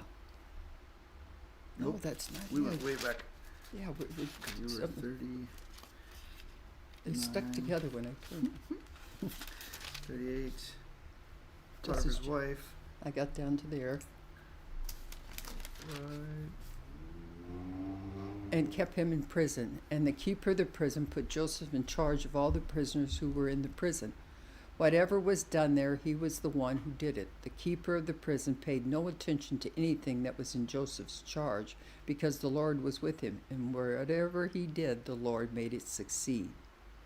Soon, some time after this, the cupbearer, the king of Egypt, and his baker committed an offense against their lord, the king of Egypt. And Pharaoh was angry with his 2 officers, the chief cupbearer and the chief baker, and he put them in custody in the house of the captain of the guards in the prison where Joseph was confined. The captain of the guard appointed Joseph to be with them, and he attended them. They continued for some time in custody. And one night they both dreamed, the cupbearer and the baker of the king of Egypt, who were confined in the prison, each his own dream, and each dream with its own interpretation. When Joseph came to them in the morning, he saw that they were troubled. So he asked Pharaoh's officers who were with him in custody in his master's house, "Why are your faces downcast today?" They said to him, "We have had dreams. There is no one to interpret them." And Joseph said to them, "Do not interpretations belong to God? Please tell them to me." So the chief cupbearer told his dream to Joseph and said to him, "In my dream there was a vine before me, and on the vine there were 3 branches. As soon as it budded, its blossoms shot forth, and the clusters ripened into grapes. Pharaoh's cup was in his hand, and I took the grapes and pressed them into Pharaoh's cup and placed the cup in Pharaoh's hand." When Joseph said to him, "This is the interpretation. The 3 branches are 3 days. In 3 days Pharaoh will lift up your head and restore you to your office, and you shall place Pharaoh's cup in his hand as formerly, when you were his cupbearer. Only remember when it is well with you, and please do me the kindness to mention me to Pharaoh, and so get me out of this house. For I was indeed stolen out of the land of the Hebrews, and here also I have done nothing that they should put me into the pit." When the chief baker saw that the interpretation was favorable, he said to Joseph, "I also had a dream. There were 3 cake baskets in my hand, and in the uppermost basket there was also sorts of baked food for Pharaoh, but the birds were eating it out of the basket on my head." And Joseph answered and said, "This is its interpretation. The 3 baskets are 3 days. In 3 days Pharaoh will lift up your head from you and hang you on a tree, and the birds will eat the flesh from you." On the 3rd day, which was Pharaoh's birthday, he made a feast for all his servants and lifted up his head of the chief cupbearer and head of the chief baker among the servants. He restored the chief cupbearer to his position, and he placed the cup in Pharaoh's hand. But he hanged the chief baker as Joseph had interpreted to them. Yet the chief cupbearer did not remember Joseph, but forgot him. After 2 whole years, Pharaoh dreamed that he was standing by the Nile, and behold, there came up out of the Nile 7 cows, attractive and plump, and they fed in the reed grass. And behold, 7 other cows, ugly and thin, came up out of the Nile after them, and stood by the other cows on the bank of the Nile. And the ugly, thin cows ate up the 7 attractive, plump cows, and Pharaoh awoke. And he fell asleep and dreamed a second time. And behold, 7 ears of grain, plump and good, were growing on one stalk. And behold, after that sprouted 7 ears, thin and blighted by the east wind. And the thin ears swallowed up the 7 plump, full ears. And Pharaoh awoke, and behold, it was a dream. So in the morning his spirit was troubled, and he sent and called for all the magicians of Egypt and all its wise men. Pharaoh told them his dream, but there was none who could interpret them to Pharaoh. Then the chief cupbearer said to Pharaoh, I remember my offenses today when Pharaoh was angry with servant and put me and the chief baker in the custody of the house of the captain of the guard. We dreamed on the same night, he and I, each having a dream with its own interpretation. A young Hebrew was with us there, a servant of the captain of the guard. When we told him, he interpreted our dreams to us, giving us an interpretation to each man according to his dream. And as he interpreted to us, so it came about. I was restored to my office, and the baker was hanged. Then Pharaoh sent and called Joseph, and they quickly brought him out of the pit. And when he had shaved himself and changed his clothes, he came in before Pharaoh. And Pharaoh said to Joseph, I have had a dream. There is no one who can interpret it. I have heard it said of you that when you hear a dream, you can interpret it. Joseph answered Pharaoh, It is not me. God will give Pharaoh a favorable answer. Then Pharaoh said to Joseph, Behold, in my dream I was standing on the banks of the Nile. 7 cows, plump and attractive, came up out of the Nile and fed in the reed grass. 7 other cows came up after them, poor and very ugly and thin, such as I have never seen in all the land of Egypt. And the thin, ugly cows ate up the first 7 plump cows. But when they'd eaten them, no one would have known that they had eaten them, for they were still as ugly as the beginning. Then I awoke. I also saw in my dream 7 ears growing on one stalk, full and good. 7 ears, withered, thin, and blight by the east wind, sprouted after them. And the thin ears swallowed up the 7 good ears. And I told it to the magicians, but there was no one who could explain it to me. Then Joseph said to Pharaoh, The dream of Pharaoh are one. God has revealed to Pharaoh what he is about to do. The 7 good cows are 7 years, and the 7 good ears are 7 years. The dreams are one. The 7 lean and ugly cows that came after them are 7 years, and the 7 empty ears, blighted by the east wind, are also 7 years of famine. It is also, I told Pharaoh, God has shown to Pharaoh what he is about to do. There will come 7 years of great plenty throughout all the land of Egypt, but after them there will arise 7 years of famine, and all the plenty will be forgotten in the land of Egypt. The famine will consume the land, and the plenty will be unknown in the land by reason of the famine that will follow, for it will be very severe.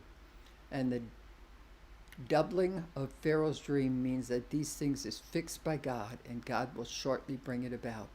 Now therefore let Pharaoh select a discerning and wise man and set him over the land of Egypt. Let Pharaoh proceed to appoint overseers over the land and take 1/5 of the produce of the land of Egypt during the 7 plentiful year, and let them gather all the food of the good years that are coming, and store up grain under the authority of Pharaoh for food in the cities, and let them keep it. That food shall be a reserve for the land against the 7 years of famine that are to occur in the land of Egypt, so that the land may not perish through the famine. The proposal pleased Pharaoh and all his servants. And Pharaoh said to his servants, Can we find a man like this in whom is the Spirit of God? Then Pharaoh said to Joseph, Since God has showed you all this, there is none so discerning and wise as you are. You shall be over my house, and all my people shall order themselves at your command.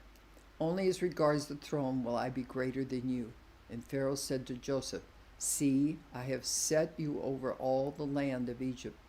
Then Pharaoh took his signet ring from his hand and put it on Joseph's hand, and clothed him in garments of fine linen, and put a gold cross about his neck.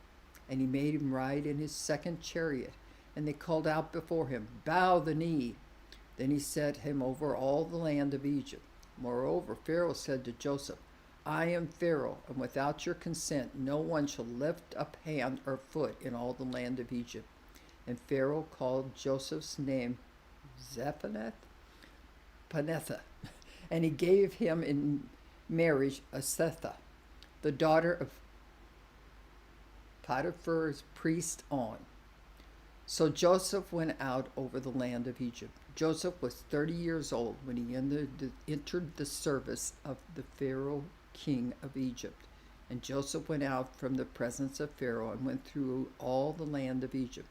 During the 7 plentiful years, the earth produced abundantly, and he gathered up all the food in those 7 years which occurred in the land of Egypt, and put the food in the cities. He put in each city the food from the fields around it, and Joseph stored up grain in great abundance, like the sands of the sea, until he ceased to measure it, for it could not be measured. Before the year of famine came, 2 sons were born to Joseph. Azethna, the daughter of Potiphar's priest, bore them to him. Joseph called the name of his firstborn Manasseh, for he said, "God has made me forget all the hardship in all my father's house." The name of the second he called Ephraim, for God had made me fruitful in the land of my affliction. The 7 years of plenty that occurred in the land of Egypt came to an end, and the 7 years of famine began to come, as Joseph has said. There was famine in all the land, but in all the land of Egypt there was bread. When all the land of Egypt was famished, the people cried to Pharaoh for bread. Pharaoh said to the Egyptians, "Go to Joseph. What he says to you, do." So when the famine had spread over all the land, Joseph opened all the storehouses and sold to the Egyptians, for the famine was severe in the land of Egypt. Moreover, all the earth came to Egypt, to Joseph, to buy grain, because the famine was severe over all the earth. When Joseph learned that there was grain for sale in Egypt, when Jacob learned that there was grain for sale in Egypt, he said to his sons, "Why do you look at one another?" And he said, "Behold, I have heard that there is grain for sale in Egypt. Go down and buy grain for us there, so that we may live and not die." So 10 of Joseph's brothers went down to buy grain in Egypt. But Jacob did not send Benjamin, Joseph's brother, with his brothers, for he feared that harm might happen to him. Thus the sons of Israel came to buy among the others who came, for the famine was in the land of Canaan. Now Joseph was governor over the land. He was the one who sold to all the people of the land. And Joseph's brothers came and bowed themselves before him with their faces to the ground. Joseph saw his brothers and recognized them, but he treated them like strangers and spoke roughly to them. "Where do you come from?" he said. They said, "From the land of Canaan to buy food." And Joseph recognized his brothers, but they did not recognize him. And Joseph remembered the dreams that he had dreamed of them. And he said to them, "You are spies. You have come to see the nakedness of the land." They said to him, "No, my lord, your servants have come to buy food. We are all sons of one man.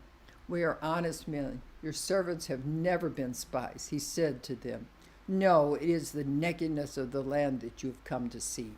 And they said, "We, your servants, are 12 brothers, the sons of one man in the land of Canaan. But behold, the youngest is this day with our father, and one is no more." But Joseph said to them, "It is as I said to you, you are spies. By this you shall be tested. By the life of Pharaoh you shall not go from this place unless your younger brother comes here. Send one of you and let him bring your brother while you remain confined, that your words may be tested, whether there is truth in you, or else by the life of Pharaoh surely you are spies." And he put them all together in custody for 3 days. On the 3rd day Joseph said to them, "Do this and you will live, for I fear God. If you are honest men, let one of your brothers remain confined where you are in custody, and let the rest go and carry grain for the famine of your household. And bring your younger brother to me, so your words will be verified, and you shall not die." And they did so. Then they said to one another, "In truth, we are guilty concerning our brother, in that we saw the distress of his soul when he begged us, and we did not listen. This is why this distress has come upon us." And Reuben answered them, "Did I not tell you not to sin against the boy? But you did not listen. So now there comes a reckoning for his blood." They did not know that Joseph understood them, for there was interpreters between them. Then he turned away from them and wept. And he returned to them and spoke to them, and he took Simeon from them and bound him before their eyes. And Joseph gave orders to fill the bags with grain and to place every man's money in the sack, and to give them provisions for the journey. This was done for them. Then they loaded their donkeys with their grain and departed. And as one of them opened his sacks to give his donkey food at the lodging place, he saw the money in the mouth of the sack. He said to his brother, "My money has been put back. Here it is in the mouth of my sack." At this their hearts failed them, and they turned trembling to one another, saying, "What is this that God has done to us?" When they came to Jacob their father in the land of Canaan, they told him all that had happened to them, saying, "This man, the Lord of the land, spoke roughly to us and took us to be spies of the land. But we said to him, 'We are honest men. We have never been spies. We are 12 brothers, sons of our father. One is no more, and the youngest is this day with our father in the land of Canaan.' Then the men, the Lord of the land, said to me, 'By this I shall know that you are honest men. Leave one of your brothers with me, and take grain to your families of the household, and go your way. Bring your youngest brother to me, then I shall know that you are not spies, but honest men, and I will deliver your brother to you, and you shall trade in the land.' As they emptied their sacks, behold, each man's bundle of money was in his sack. And when they and their father saw their bundles of money, they were afraid. And Jacob their father said to them, 'You have bereaved me of my children. Joseph is no more, and Simeon is no more, and now you would take Benjamin? All this has come against me.' Then Reuben said to his father, 'Kill my 2 sons if I do not bring him back to you. Put him in my hands, and I will bring him back to you.' But he said, 'My son shall not go down with you, for his brother is dead, and he is the only one left. If harm should happen to him on the journey that you are to make, you would bring down my gray hair with sorrow to Sheol.' Now the famine was severe in the land, and when they had eaten the grain that they had brought from Egypt, their father said to them, 'Go again, buy us a little food.'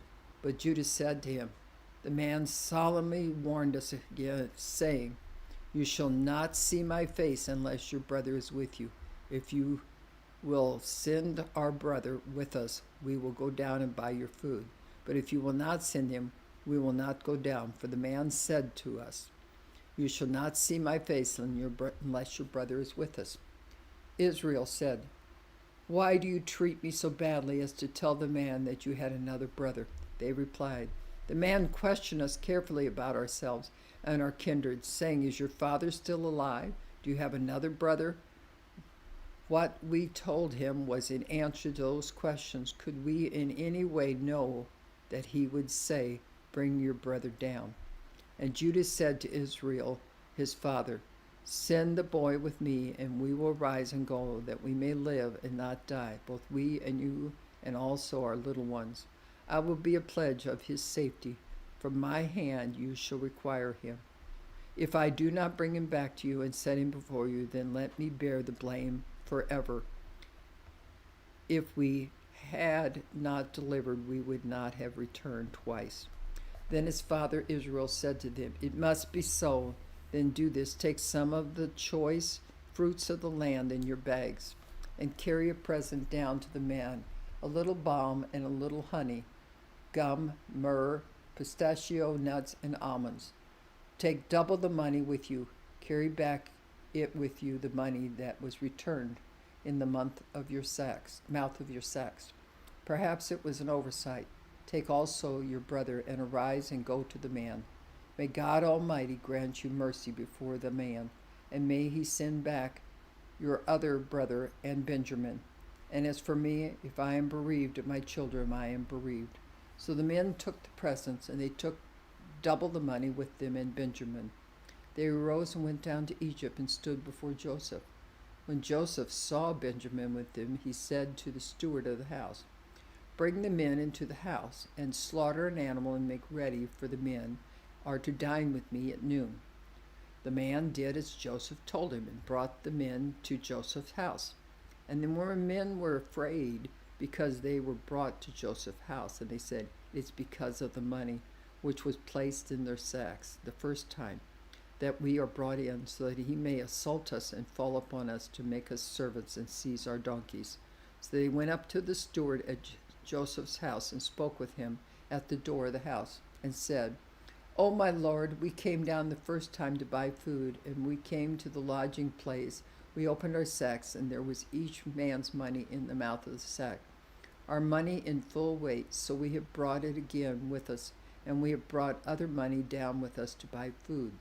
We do not know who put our money in our sacks. He replied, Peace to you, do not be afraid. Your God and the God of your fathers has put treasure in your sacks for you. I received your money. Then he brought Simeon out to them. And when the man had brought the men into Joseph's house and gave them water, and they washed their feet, and when they had given their donkeys fodder, they prepared the presents for Joseph's coming at noon. They heard that they should eat bread there. When Joseph came home, they brought into the house to him the presents that they had with them, and bowed down to him to the ground. And he inquired about their welfare, and said, Is your father well, the old man of whom you spoke? Is he still alive? They said, Your servant, our father, is well. He is still alive. And they bowed their heads and prostrated themselves. And he lifted up his eyes and saw his brothers, Benjamin and his mother's son, and said, Is this your younger brother, of whom you spoke to me? God be gracious to you, my son. Then Joseph hurried out, for his compassion grew warm for his brothers, and he sought a place to weep. And he entered his chamber and wept there.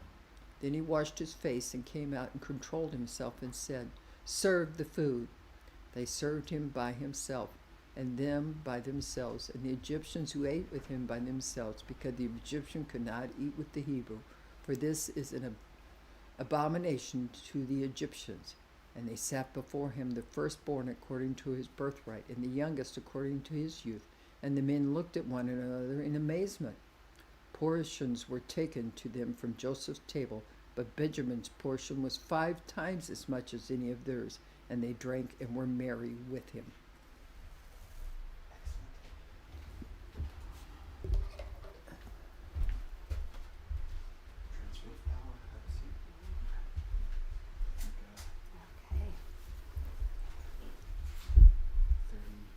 44?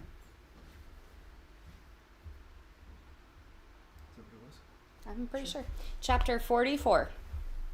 Then he commanded the steward of his house, Fill the men's sacks with food, as much as they can carry, and put each man's money in the mouth of his sack, and put my cup, the silver cup, in the mouth of the sack of the youngest, with his money for the grain. And he did as Joseph told him. As soon as the morning was light, the men were sent away with their donkeys. They had gone only a short distance from the city. Now Joseph said to his steward, Up, follow after the men, and when you overtake them, say to them, Why have you repaid evil for good? Is it not from this that my Lord drinks, and by this that he practices divination? You have done evil in doing this. When he overtook them, he spoke to them these words. They said to him, Why does my Lord speak such words as these? Far be it from your servants to do such a thing. Behold, the money that we found in the mouths of our sacks we brought back to you from the land of Canaan. How then could we steal silver or gold from your Lord's house? Whichever of your servants is found with it shall die, and we also will be my Lord's servants. He said, Let it be as you say. He who is found with it shall be my servant, and the rest of you shall be innocent." Then each man quickly lowered his sack to the ground, and each man opened his sack. And he searched, beginning with the eldest and ending with the youngest. And the cup was found in Benjamin's sack. Then they tore their clothes, and every man loaded his donkey, and they returned to the city. When Judah and his brothers came to Joseph's house, he was still there. They fell before him to the ground. Joseph said to them, "What deed is this that you have done? Do you not know that a man like me can indeed practice divination?" And Judah said, "What shall we say to my lord? What shall we speak? Or how can we clear ourselves? God has found out the guilt of your servants. Behold, we are my lord's servants, both we and he also in whose hand the cup has been found." But he said, "Far be it from me that I should do so. Only the man in whose hand the cup was found shall be my servant. As for you, go up in peace to your father." Then Judah went up to him and said, "O my lord, please let your servant speak a word in my lord's ears, and let not your anger burn against your servant. For you are like Pharaoh himself. My lord asks his servants, saying, 'Have you a father or a brother?' And we said to my lord, 'We have a father, an old man, and a young brother, the child of his old age. His brother is dead, and he alone is left of his mother's children, and his father loves him.' Then you said to your servants, 'Bring him down to me, that I may set my eyes on him.' We said to my lord, 'The boy cannot leave his father, for if he should leave his father would die.' Then you said to your servants, 'Unless your youngest brother comes down with you, you shall not see my face again.' When we went back to your servant, my father, we told him the words of my lord. And when our father said, 'Go again, buy us a little food,' we said, 'We cannot go down. If our youngest brother goes with us, then we will go down, for we cannot see the man's face unless our youngest brother is with us.' Then your servant, my father, said to us, 'You know that my wife bore me 2 sons. One left me, and I said, surely he has been torn to pieces, and I have never seen him since. If you take this one also from me, and harm happens to him, you will bring down my gray hairs in evil to Sheol. Now, therefore, as soon as I come to your servant my father, and the boy is not with us, then as his life is bound up in the boy's life, as soon as he sees that the boy is not with us, he will die. And your servants will bring down the gray hairs of your servant our father with sorrow for Sheol. For your servant became a pledge of safety for the boy to my father, saying, if I do not bring him back to you, then I shall bear the blame before my father all my life. Now, therefore, please let your servant remain instead of the boy as a servant to my lord, and let the boy go back with his brothers. For how can I go back to my father if the boy is not with me? I fear to see the evil that would find my father." Chapter 45. Then Joseph could not control himself before all those who stood by him.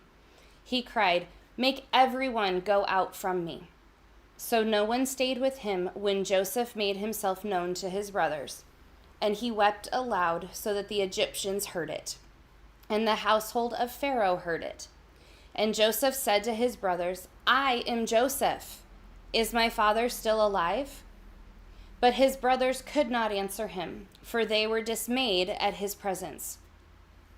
So Joseph said to his brothers, "Come near to me, please." And they came near. And he said, "I am your brother, Joseph, whom you sold into Egypt. And now do not be distressed or angry with yourselves because you sold me here. For God sent me before you to preserve life. For the famine has been in the land these 2 years, and there are yet 5 years in which there will be neither plowing nor harvest. And God sent me before you to preserve for you a remnant on earth, and to keep alive for you many survivors. So it was not you who sent me, but God. He has made me a father to Pharaoh, and lord of all his house, and ruler over all the land of Egypt. Hurry and go up to my father and say to him, 'Thus says your son Joseph, God has made me lord of all Egypt. Come down to me, do not tarry. You shall dwell in the land of Goshen, and you shall be near me, you and your children and your children's children, and your flocks, your herds, and all that you have. There I will provide for you. For there are yet 5 years of famine to come, so that you and your household and all that you have do not come to poverty. And now your eyes see, and the eyes of my brother Benjamin see, that it is my mouth that speaks to you. You must tell my father of all my honor in Egypt, and of all that you have seen. Hurry and bring my father down here.' Then he fell upon his brother Benjamin's neck and wept, and Benjamin wept upon his neck. And he kissed all his brothers and wept upon them. After that, his brothers talked with him. When the report was heard in Pharaoh's house, 'Joseph's brothers have come,' it pleased Pharaoh and his servants. And Pharaoh said to Joseph, 'Say to your brothers, do this, load your breasts and go back to the land of Canaan. And take your father and your households and come to me, and I will give you the best of the land of Egypt, and you shall eat the fat of the land. And you, Joseph, are commanded to say, do this, take wagons from the land of Egypt for your little ones and for your wives, and bring your father and come. Have no concern for your goods, for the best of all the land of Egypt is yours.' The sons of Israel did so, and Joseph gave them wagons, according to the command of Pharaoh, and gave them provisions for the journey. To each and all of them he gave a change of clothes, but to Benjamin he gave 300 shekels of silver and 5 changes of clothes. To his father he sent as follows: 10 donkeys loaded with the good things of Egypt, and 10 female donkeys loaded with grain, bread, and provision for his father on the journey. Then he sent his brothers away, and as they departed, he said to them, 'Do not quarrel on the way.' So they went up out of Egypt and came to the land of Canaan to their father Jacob. And they told him, 'Joseph is still alive, and he is ruler over all the land of Egypt.' And his heart became numb, for he did not believe them. But when they told him all the words of Joseph, which he had said to them, and when he saw the wagons that Joseph had sent to carry him, the spirit of their father Jacob revived. And Israel said, 'It is enough. Joseph, my son, is still alive. I will go and see him before I die.'" Chapter 46. So Israel took his journey with all that he had and came to Beersheba and offered sacrifices to the God of his father Isaac. And God spoke to Israel in visions of the night and said, "Jacob, Jacob." And he said, "Here I am." Then he said, "I am God, the God of your father. Do not be afraid to go down to Egypt, for there I will make you into a great nation. I myself will go down with you to Egypt, and I will also bring you up again, and Joseph's hand shall close your eyes." Then Jacob set out from Beersheba. The sons of Israel carried Jacob, their father, their little ones, and their wives in the wagons that Pharaoh had sent to carry him. They also took their livestock and their goods, which they had gained in the land of Canaan, and came into Egypt, Jacob and all his offspring with him. His sons and his sons' sons with him, his daughters and his sons' daughters. All his offspring he brought with him into Egypt. Now, these are the names of the descendants of Israel who came into Egypt, Jacob and his sons. Reuben, Jacob's firstborn, and the sons of Reuben, Hanok, Palu, Hezron, and Carmi. The sons of Simeon, Jemuel, Jamin, Ohad, Yakin, Zohar, and Shaul, the son of a Canaanite woman.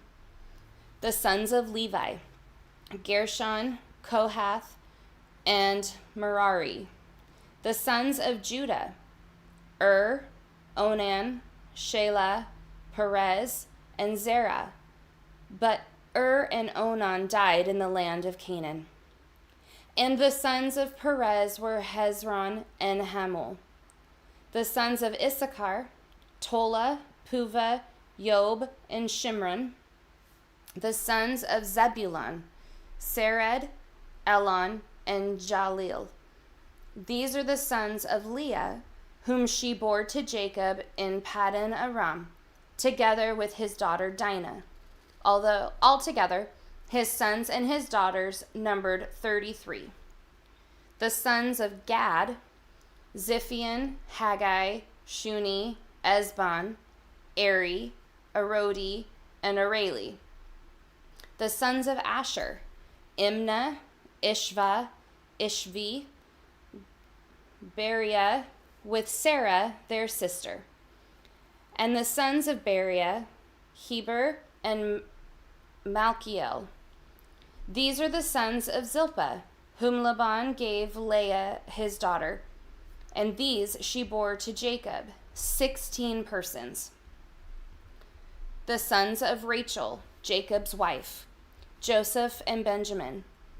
And to Joseph in the land of Egypt were born Manasseh and Ephraim, whom Asenath, the daughter of Potiphera, the priest of On, bore to him. And the sons of Benjamin, Bela, Becher, Ashbel, Jerah, Naaman, Ahi, Rosh, Muppim, Huppim, and Ard. These are the sons of Rachel who were born to Jacob, 14 persons in all. The son of Dan, Hushim. The sons of Naphtali, Jaziel, Guni, Jezer, and Shillem. These are the sons of Bilal, whom Laban gave to Rachel his daughter, and these she bore to Jacob, 7 persons in all. All the persons belonging to Jacob who came into Egypt, who were his own descendants, not including Jacob's sons' wives, were 66 persons in all. And the sons of Joseph, who were born to him in Egypt, were 2. All the persons of the house of Jacob who came into Egypt were 70. He had sent Judah ahead of him to Joseph to show the way before him in Goshen, and they came into the land of Goshen. Then Joseph prepared his chariot and went up to meet Israel his father in Goshen. He presented himself to him and fell on his neck and wept on his neck a good while. Israel said to Joseph, "Now let me die, since I have seen your face and know that you are still alive." Joseph said to his brothers and to his father's household, "I will go up and tell Pharaoh and will say to him, 'My brothers and my father's household who were in the land of Canaan have come to me. And these men are shepherds, for they have been keepers of livestock, and they have brought their flocks and their herds and all that they have.' When Pharaoh calls and says, 'What is your occupation?' you shall say, 'Your servants have been keepers of livestock from our youth even until now, both we and our fathers, in order that you may dwell in the land of Goshen, for every shepherd is an abomination to the Egyptians." Chapter 47.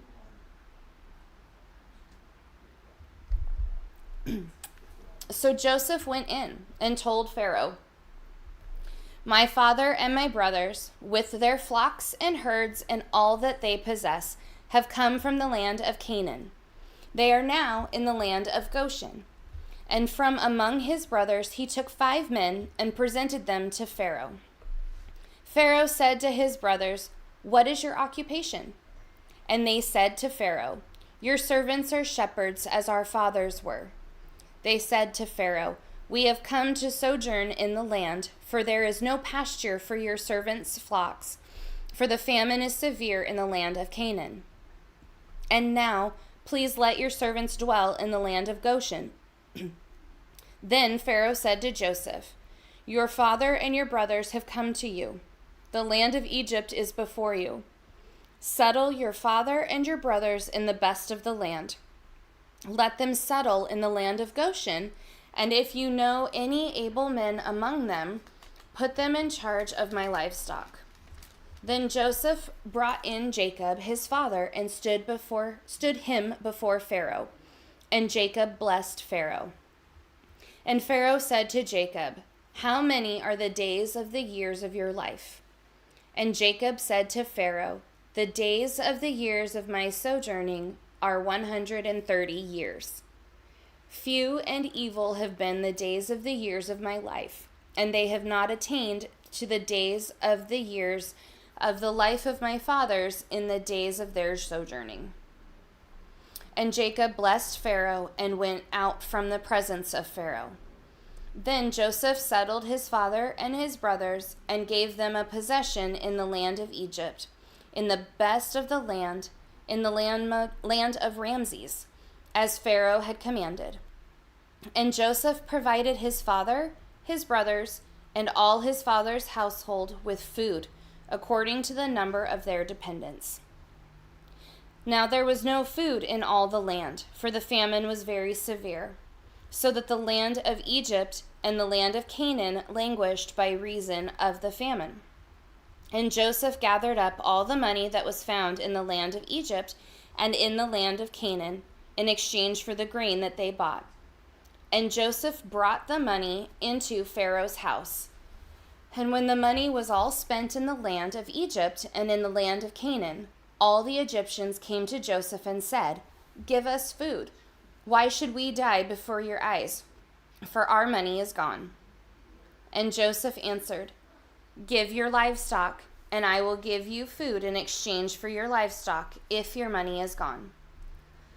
So they brought their livestock to Joseph, and Joseph gave them food in exchange for the horses, the flocks, the herds, and the donkeys. He supplied them with food in exchange for all their livestock that year. And when that year was ended, they came to him the following year and said to him, "We will not hide from my lord that our money is all spent. The herds of livestock are my lord's. There is nothing left in the sight of my lord but our bodies and our land. Why should we die before your eyes, both we and our land? Buy us and our land for food, and we with our land will be servants to Pharaoh. And give us seed that we may live and not die, and that the land may not be desolate." So Joseph bought all the land of Egypt for Pharaoh, for all the Egyptians sold their fields, because the famine was severe on them. The land became Pharaoh's. As for the people, he made servants of them from one end of Egypt to the other. Only the land of the priests he did not buy, for the priests had a fixed allowance from Pharaoh and lived on the allowance that Pharaoh gave them. Therefore they did not sell their land. Then Joseph said to the people, "Behold, I have this day bought you and your land for Pharaoh. Now here is seed for you, and you shall sow the land. And at the harvests you shall give 1/5 to Pharaoh, and 4/5 shall be your own, as seed for the field, and as food for yourselves and your households, and as food for your little ones." And they said, "You have saved our lives. May it please my lord, we will be servants to Pharaoh." Joseph made it a statute concerning the land of Egypt, and it stands to this day that Pharaoh should have the 5th, The land of the priests alone did not become Pharaoh's. Thus Israel settled in the land of Egypt, in the land of Goshen. And they gained possessions in it, and were fruitful and multiplied greatly. Jacob lived in the land of Egypt 17 years. So the days of Jacob, the years of his life, were 147 years. And when the time drew near that Israel must die, he called his son Joseph and said to him, "If now I have found favor in your sight, put your hand under my thigh and promise to deal kindly and truly with me. Do not bury me in Egypt, but let me lie with my fathers. Carry me out of Egypt and bury me in their burying place." He answered, "I will do as you have said." And he said, "Swear to me." And he swore to him. Then Israel bowed himself upon the head of his bed. Chapter 48. After this, Joseph was told, "Behold, your father is ill." So he took with him his 2 sons, Manasseh and Ephraim. And it was told to Jacob, "Your son Joseph has come to you." Then Israel summoned his strength and sat up in bed. And Jacob said to Joseph, "God Almighty appeared to me at Luz in the land of Canaan and blessed me, and said to me, 'Behold, I will make you fruitful and multiply you, and I will make of you a company of peoples, and will give this land to your offspring after you and an everlasting possession.' And now your 2 sons, who were born to you in the land of Egypt, before I came to you in Egypt, are mine. Ephraim and Manasseh shall be mine, as Reuben and Simeon are. And the children that you fathered after them shall be yours. They shall be called by the name of their brothers in their inheritance. As for me, when I came from Padan, to my sorrow Rachel died in the land of Canaan on the way, when there was still some distance to go to Ephrath. And I buried her there on the way to Ephrath, that is, Bethlehem. When Israel saw Joseph's sons, he said, "Who are these?" Joseph said to his father, "They are my sons, whom God has given me here." And he said, "Bring them to me, please, that I may bless them." Now the eyes of Israel were dim with age, so that he could not see. So Joseph brought them near him, and he kissed them and embraced them. And Israel said to Joseph, "I never expected to see your face, and behold, God has let me see your offspring also." Then Joseph removed them from his knees, and he bowed himself with his face to the earth. And Joseph took them both, Ephraim in his right hand toward Israel's left hand, and Manasseh in his left hand towards Israel's right hand, and brought them near him. And Israel stretched out his right hand and laid it on the head of Ephraim, who was the younger, and his left hand on the head of Manasseh, crossing his hands, for Manasseh was the firstborn. And he blessed Joseph and said, "The God before whom my fathers Abraham and Isaac walked, the God who has been shepherd all my life long to this day, the angel who has redeemed me from all evil, bless the boys. And in them let my name be carried on, and the name of my fathers, Abraham and Isaac, and let them grow into a multitude in the midst of the earth." When Joseph saw that his father laid his right hand on the head of Ephraim, it displeased him, and he took his father's hand to move it from Ephraim's head to Manasseh's head. And Joseph said to his father, "Not this way, my father, since this one is the firstborn. Put your right hand on his head."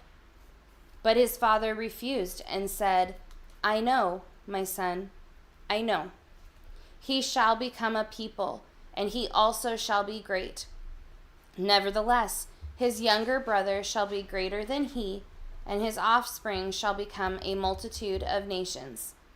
So he blessed them that day, saying, "By you Israel will pronounce blessings, saying, God make you as Ephraim and Manasseh. Thus he put Ephraim before Manasseh. Then Israel said to Joseph, Behold, I am about to die, but God will be with you and will bring you again to the land of your fathers. Moreover, I have given to you, rather than to your brothers, one mountain slope that I took from the hand of the Amorites with my sword and with my bow. Done. 49. There you go.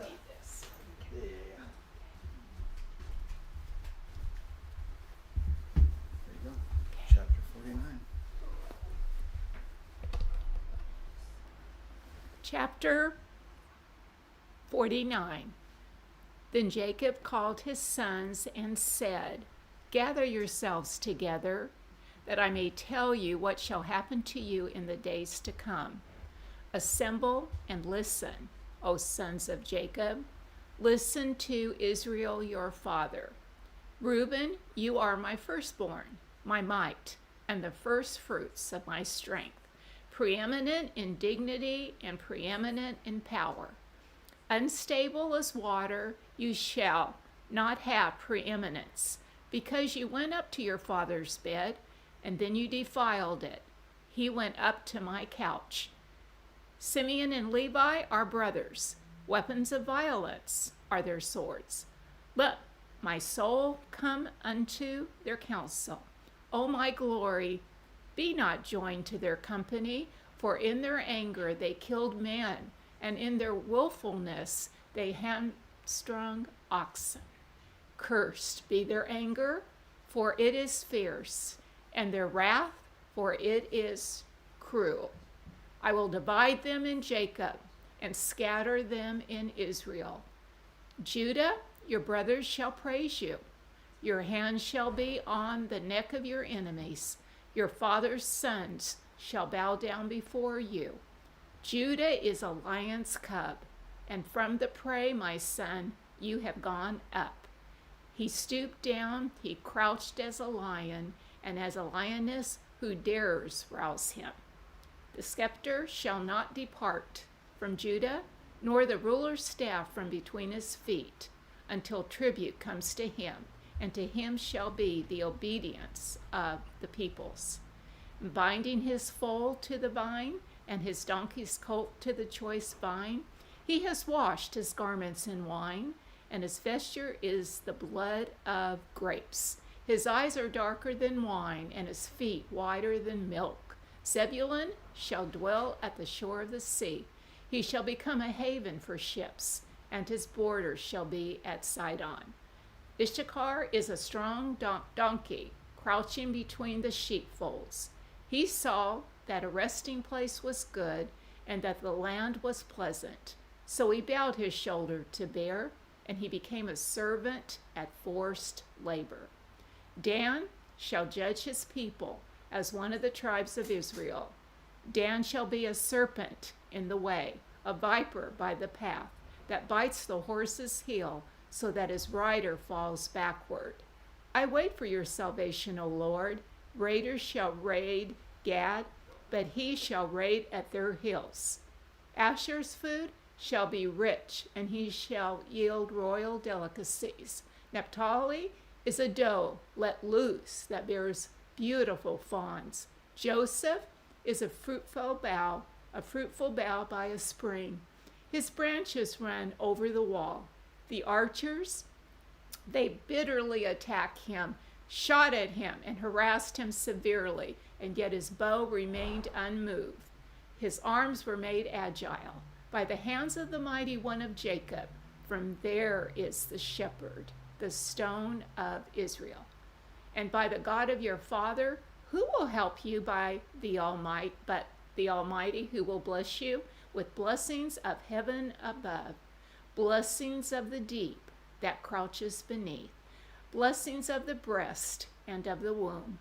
The blessings of your father are mighty, beyond the blessings of my parents, up to the bounties of the everlasting hill. may they be on the head of Joseph and on the brow of him who was set apart from his brothers. Benjamin is a ravenous wolf, in the morning devouring the prey, and at evening dividing the spoil. All these are the 12 tribes of Israel.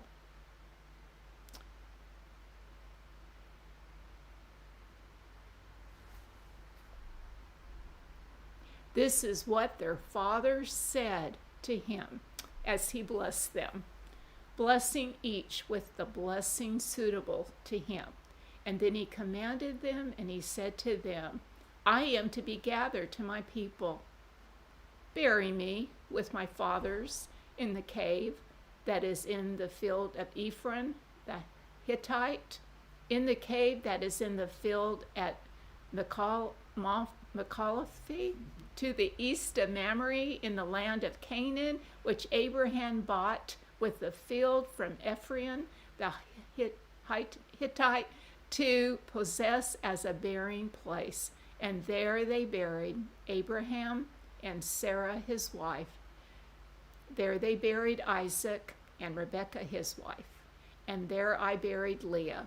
The field and the cave that is in it were bought from the Hittites. And when Jacob finished commanding his sons, he drew up his feet into the bed, and he breathed his last, and was gathered to his people. Chapter 50. And then Joseph fell on his father's face, and he wept over him, and he kissed him. And Joseph commanded his servants, the physicians, to embalm his father. And so the physicians embalmed Israel. 40 days were required for it, for that is how many are required for embalming. And the Egyptians, they wept for him 70 days. And when the days of weeping for him were past, Joseph spoke to the household of Pharaoh, saying, If now I have found favor in your eyes, please speak in the ears of Pharaoh, saying, My father made me swear, saying, I am about to die. In my tomb that I hewed out for myself in the land of Canaan, there shall you bury me. Now therefore let me please go up and bury my father, and then I will return. And Pharaoh answered, Go up and bury your father as he made you swear. And so Joseph went to bury his father, and with him he went up all the servants of Pharaoh, the elders of his household, and all the elders of the land of Egypt, as well as all the households of Joseph, his brothers, and his father's household. Only their children, their flocks, and their herds were left in the land of Goshen. And there went up with him both chariots and horsemen. It was a very great company. And when they came to the threshing floor of Atad, which is beyond the Jordan, they lamented there with a very great and grievous lamentation, and he made a mourning for his father 7 days. And when the inhabitants of the land, the Canaanites, saw the mourning on the threshing floor of Atad, they said, This is a grievous mourning by the Egyptians, and therefore the place was named Abel Mizraim.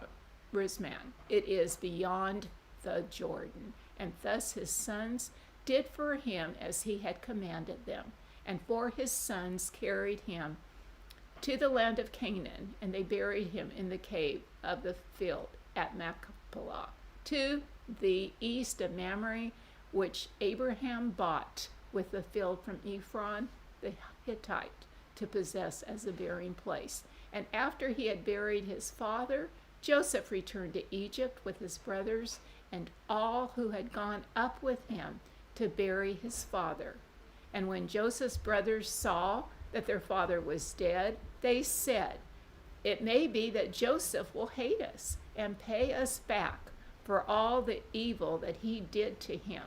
And so they sent a message to Joseph, saying, Your father gave this command before he died. Say to Joseph, please forgive the transgression of your brothers and their sin, because they did evil to you. And now please forgive the transgression of the servants of the God of your father." Joseph wept when they spoke to him. His brothers also came, and they fell down before him, and they said, "Behold, we are your servants." But Joseph said to them, "Do not fear, for I am in the place of God. And as for you, you meant evil against me, but God meant it for good, to bring it about that many people should be kept alive as they are today. So do not fear, I will provide for you and your little ones." And thus he comforted them, and he spoke kindly to them. And so Joseph remained in Egypt. He and his father's house, Joseph lived 110 years. And Joseph saw Ephraim's children of the third generation, the children also of Machir and the son of Manasseh were counted as Joseph's own. And Joseph said to his brothers, "I am about to die, but God will visit you and will bring you up out of this land to the land that he swore to Abraham, to Isaac, and to Jacob." Then Joseph made the sons of Israel swear, saying, "God will surely visit you, and you shall carry up my bones from here."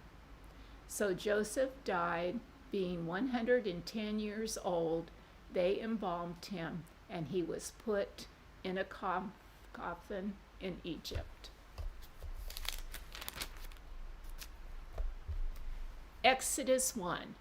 These are the names of the sons of Israel who came to Egypt with Jacob, each with his own household: Reuben, Simeon, Levi, and Judah, Issachar, Zebulun, and Benjamin, Dan and Naphtali, Gad and Asher. And all the descendants of Jacob were 70 persons. Joseph was already in Egypt, and then Joseph died, and all his brothers, and all that generation. But the people of Israel were fruitful and increased greatly, and they multiplied, and they grew exceedingly strong, and so that the land was filled with them. And now there arose a new king over Egypt, who did not know Joseph. And he said to his people, "Behold, the people of Israel are too many and too mighty for us. Come, let us deal shrewdly with them, lest they multiply. And if war breaks out, they join our enemies, and they fight against us, and they escape from the land." Therefore they set taskmasters over them to afflict them with heavy burdens. They built for Pharaoh store cities, Pithom and Ramses. But the more they were oppressed, the more they multiplied, and the more they spread abroad. And the Egyptians were in dread of the people of Israel. And so they ruthlessly made the people of Israel work as slaves. And they made their lives bitter with hard service in mortar and brick, and in all kinds of work in the field. And in all their work, they ruthlessly made them work as slaves. And then the king of Egypt said to the Hebrew midwives, one of whom was named Shiphrah, or the other Puah, "Then you serve as midwife to the Hebrew women, and see them on their birth stool. If it is a son, you shall kill him. But if it is a daughter, she shall live." But the midwives feared God and did not do as the king of Egypt commanded them, but let the male children live. So the king of Egypt called the midwives, and he said to them, "Why have you done this, and let the male children live?" And the midwives said to Pharaoh, "Because the Hebrew women are not like the Egyptian women, for they are vigorous, and they give birth before the midwife comes to them." So God dealt well with the midwives, and the people multiplied.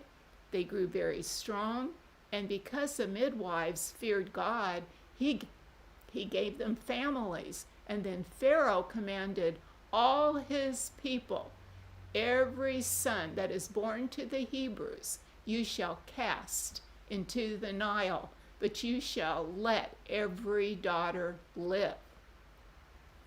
Now, a man from the house of Levi went and took as his wife a Levite woman, and the woman conceived, and she bore a son. And when she saw that he was a fine child, she hid him 3 months.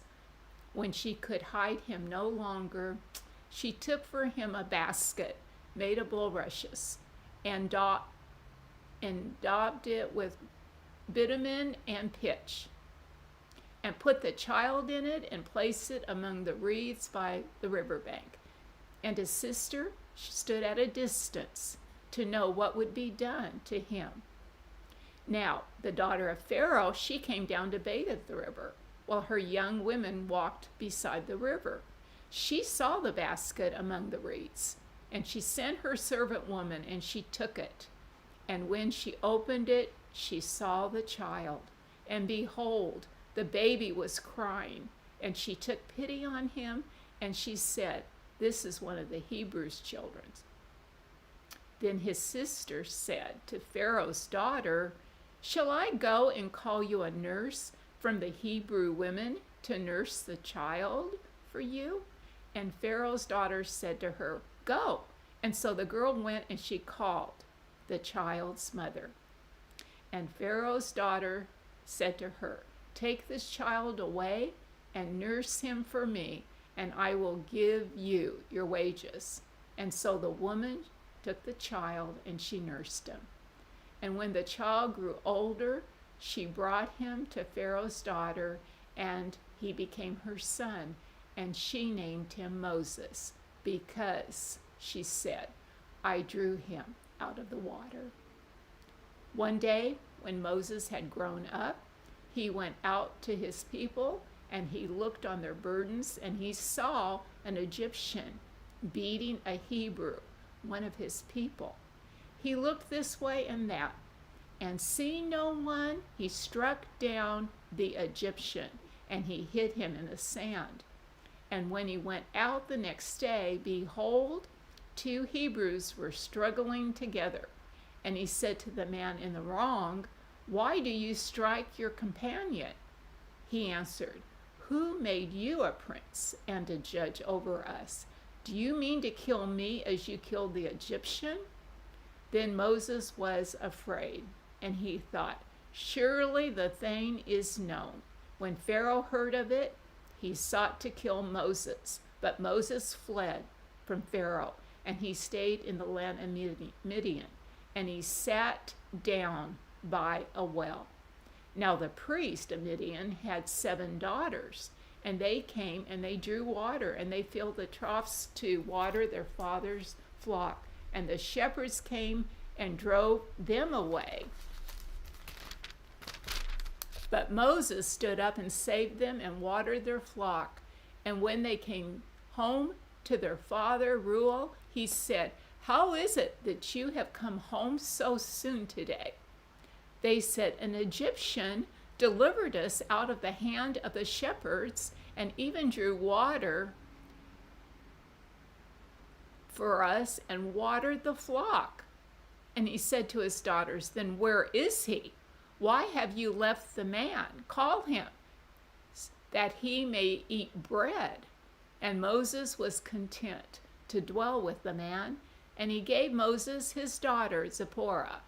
She gave birth to a son, and he called his name Gershom, for he said, "I have been a sojourner in a foreign land." During those many days, the king of Egypt died, and the people of Israel groaned because of their slavery, and they cried out for help.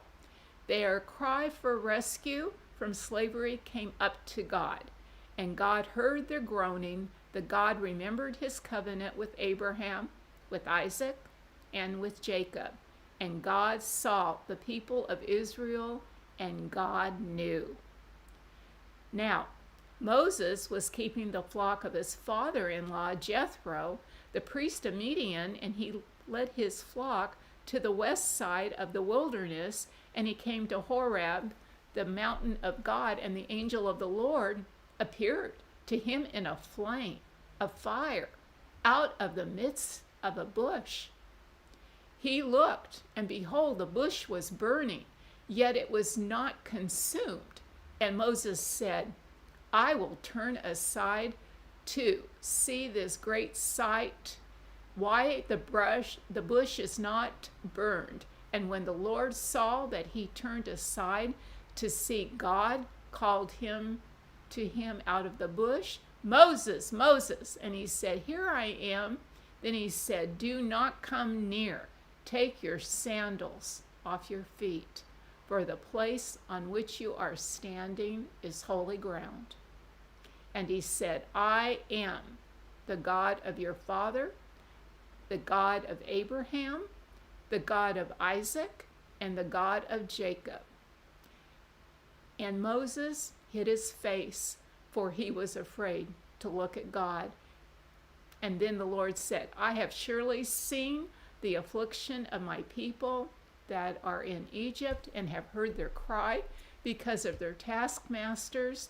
I know their sufferings, and I have come down to deliver them out of the hand of the Egyptians, and to bring them up out of that land to a good and broad land, a land flowing with milk and honey, to the place of the Canaanites, the Hittites, the Amorites, the Perizzites, the Hivites, and the Jebusites. And now, behold, the cry of the people of Israel has come to me, and I have also seen the oppression with which the Egyptians oppressed them. Come, I will send you to Pharaoh, that you may bring my people and the children of Israel out of Egypt. But Moses said to God, Who am I, that I should go to Pharaoh and bring the children of Israel out of Egypt? He said, But I will be with you, and this shall be the sign for you that I have sent you. When you have brought the people out of Egypt, you shall serve God on this mountain. Then Moses said to God, If I come to the people of Israel and say to them, The God of your fathers has sent me to you, and they ask me, What is his name? What shall I say to them? God said to Moses, I am who I am. And he said, Say this to the people of Israel, I am has sent me to you. God also said to Moses, Say this to the people of Israel, the Lord, the God of your fathers, the God of Abraham, the God of Isaac, and the God of Jacob has sent me to you. This is my name forever, and thus I am to be remembered throughout all generations. Go and gather the elders of Israel together, and say to them, The Lord, the God of your fathers, the God of Abraham, of Isaac, and of Jacob, has appeared to me, saying, I have observed you and what has been done to you in Egypt, and I promise that I will bring you up out of the affliction of Egypt to the land of the Canaanites, the Hittites, the Amorites, the Perizzites, the Hivites, and the Jebusites, a land flowing with milk and honey. And they will listen to your voice, and you and the elders of Israel shall go to the king of Egypt and say to him, The Lord, the God of the Hebrews, has met with us, and now please let us go to a 3 days' journey into the wilderness, that we may sacrifice to the Lord our God. But I know that the king of Egypt will not let you go unless compelled by a mighty hand. So I will stretch out my hand and strike Egypt with all the wonders that I will do in it. After that he will let you go. and I will give this people favor in the sight of the Egyptians. And when you go, you shall not go empty, but each woman shall ask of her neighbor, and any woman who lives in her house, for silver and gold jewelry and for clothing. You shall put them on your sons and on your daughters. So you shall plunder the Egyptians. Chapter 4.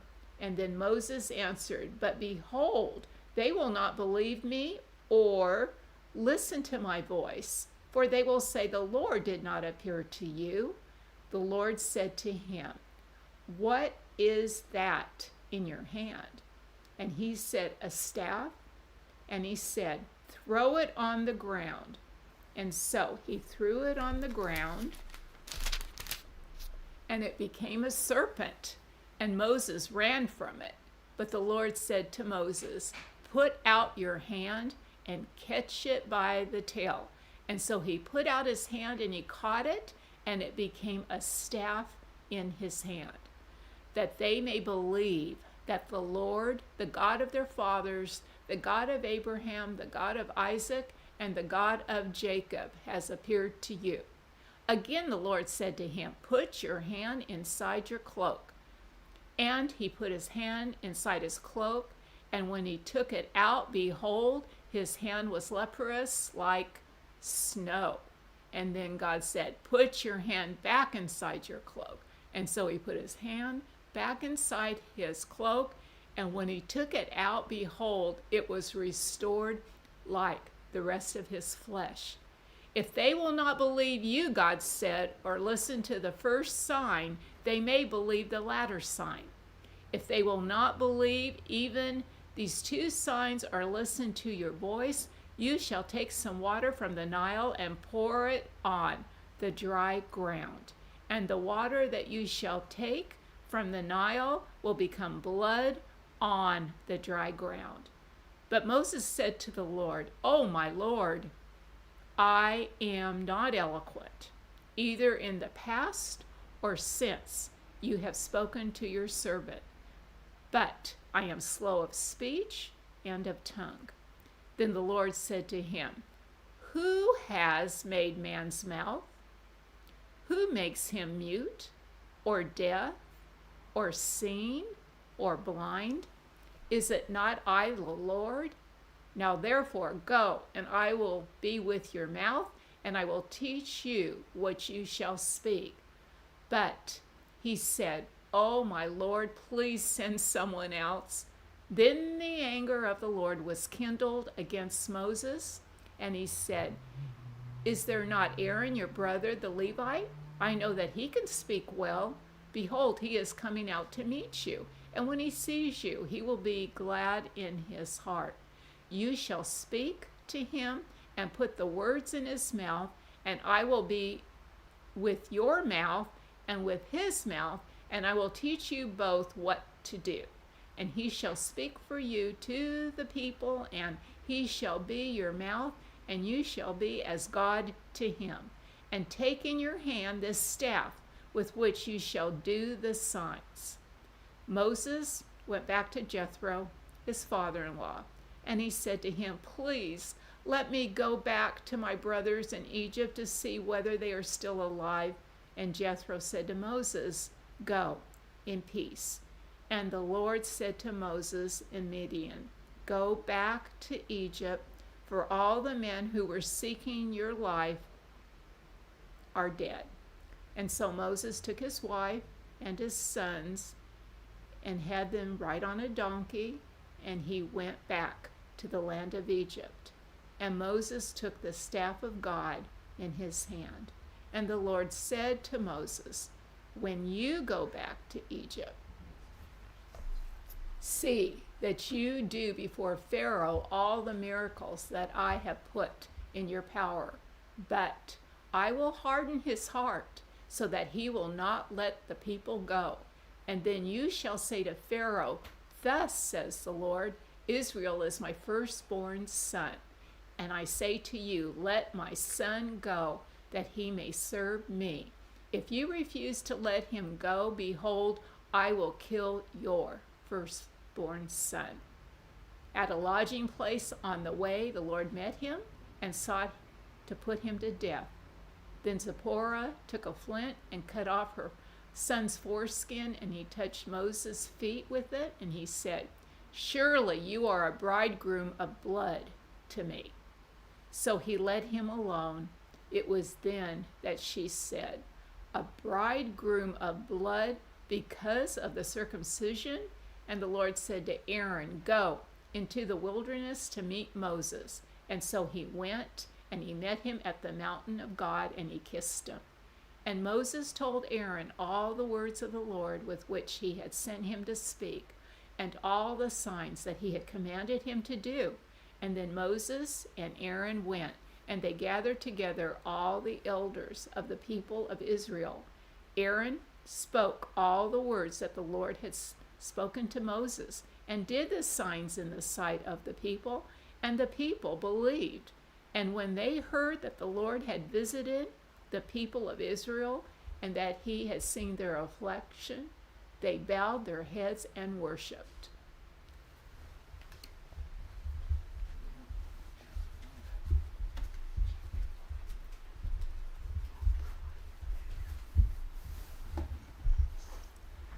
Exodus chapter 5. Afterward Moses and Aaron went and said to Pharaoh, "Thus says the Lord, the God of Israel, let my people go, that they may hold a feast to me in the wilderness."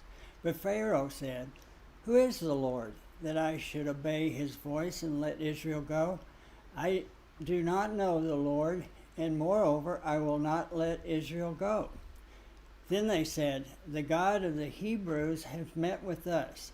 Please let us go a 3 days' journey into the wilderness, and that we may sacrifice to the Lord our God, lest he fall upon us with pestilence or with the sword." But the king of Egypt said to them, "Moses and Aaron, why do you take the people away from their work? Get back to your burdens." And Pharaoh said, "Behold, the people of the land are now many, and you make them rest for their burdens." The same day Pharaoh commanded the taskmasters of the people and their foremen, "You shall no longer give the people straw to make bricks as in the past. Let them go and gather straw for themselves. But the number of bricks that they made in the past you shall impose on them. You shall by no means reduce it, for they are idle. Therefore they cry, 'Let us go and offer sacrifice to our God.' Let heaviest work be laid on the men, that they may labor it and pay no regard to lying words." So the taskmasters and the foremen of the people went out and said to the people, "Thus says Pharaoh, I will not give you straw. Go and get your straw yourselves wherever you can find it. But your work will not be reduced in the least." So the people were scattered throughout all the lands of Egypt to gather the stubble for straw.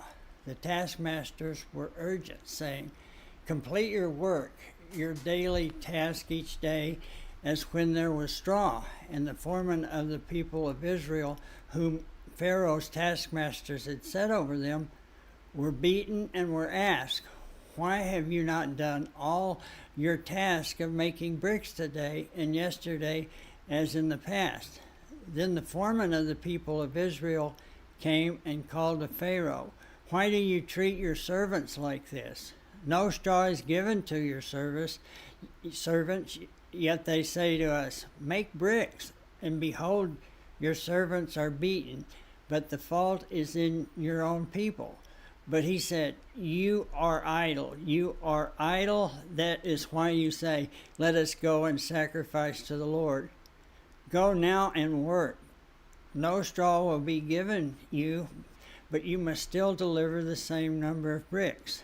The foreman of the people of Israel saw that they were in trouble when they said, "You shall by no means reduce your number of bricks, your daily task each day."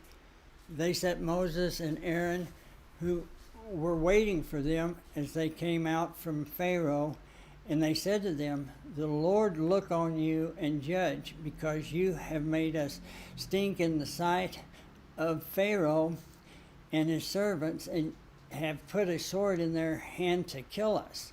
Then Moses turned to the Lord and said, "O Lord, why have you done evil to this people? Why do you even send me? For since I came to Pharaoh to speak in your name, he has done evil to this people, and you have not delivered your people at all." Chapter 6. But the Lord said to Moses, "Now you shall see what I will do to Pharaoh, for when a strong hand he will send them out, and with a strong hand he will drive them out of the land." God spoke to Moses and said to him, "I am the Lord. I appeared to Abraham, to Isaac, and to Jacob as God Almighty, but by my name, the Lord, I did not make myself known to them.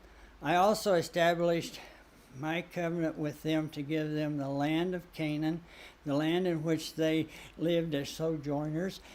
Moreover, I have heard the groaning of the people of Israel, whom the Egyptians hold as slaves, and I have remembered my covenant.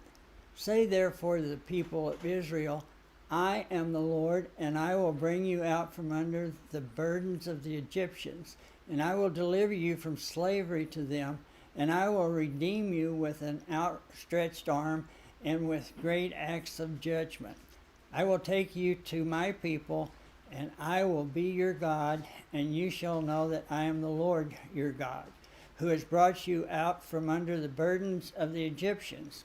I will bring you into the land that I swore to give to Abraham, to Isaac, and to Jacob.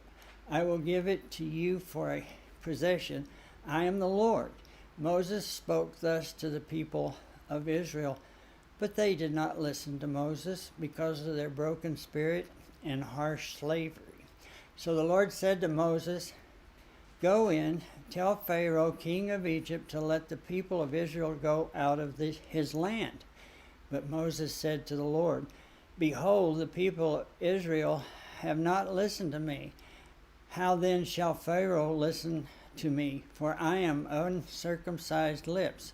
But the Lord spoke to Moses and Aaron and gave them a charge against the people of Israel and about Pharaoh, king of Egypt, so to bring the people of Israel out of the land of Egypt. These are the heads of their sons' fathers' houses: the sons of Reuben, the firstborn of Israel, Hanok, Patlu, Hezron, and Carmi. These are the clans of Reuben. The sons of Simeon, Jemuel, Jamin, Ohad, Jason, Zohar, and Shaul, the son of a Canaanite woman. These are the clans of Simeon. These are the names of the sons of Levi according to their generations: Gershon, Kohath, Hath, and Miriah. The years of the life of Levi being 137 years. The son of Gershom, Libni, and Shimei by their clans. The sons of Kohath, Amram, Ishhar, Hebron, and Uzziel. The years the life of Kohath being 133 years. The sons of Merah, Malai, and Mushai. These are the clans of the Levites according to their generations. Amram took as his wife Jochebed, his father's sister, and she bore him Aaron and Moses. The years of the life of Amram being 137 years. The son of Ishar, Korah, Nepheg, and Zechariah. The sons of Uzziel, Mishael, Elzaphan, and Sethra.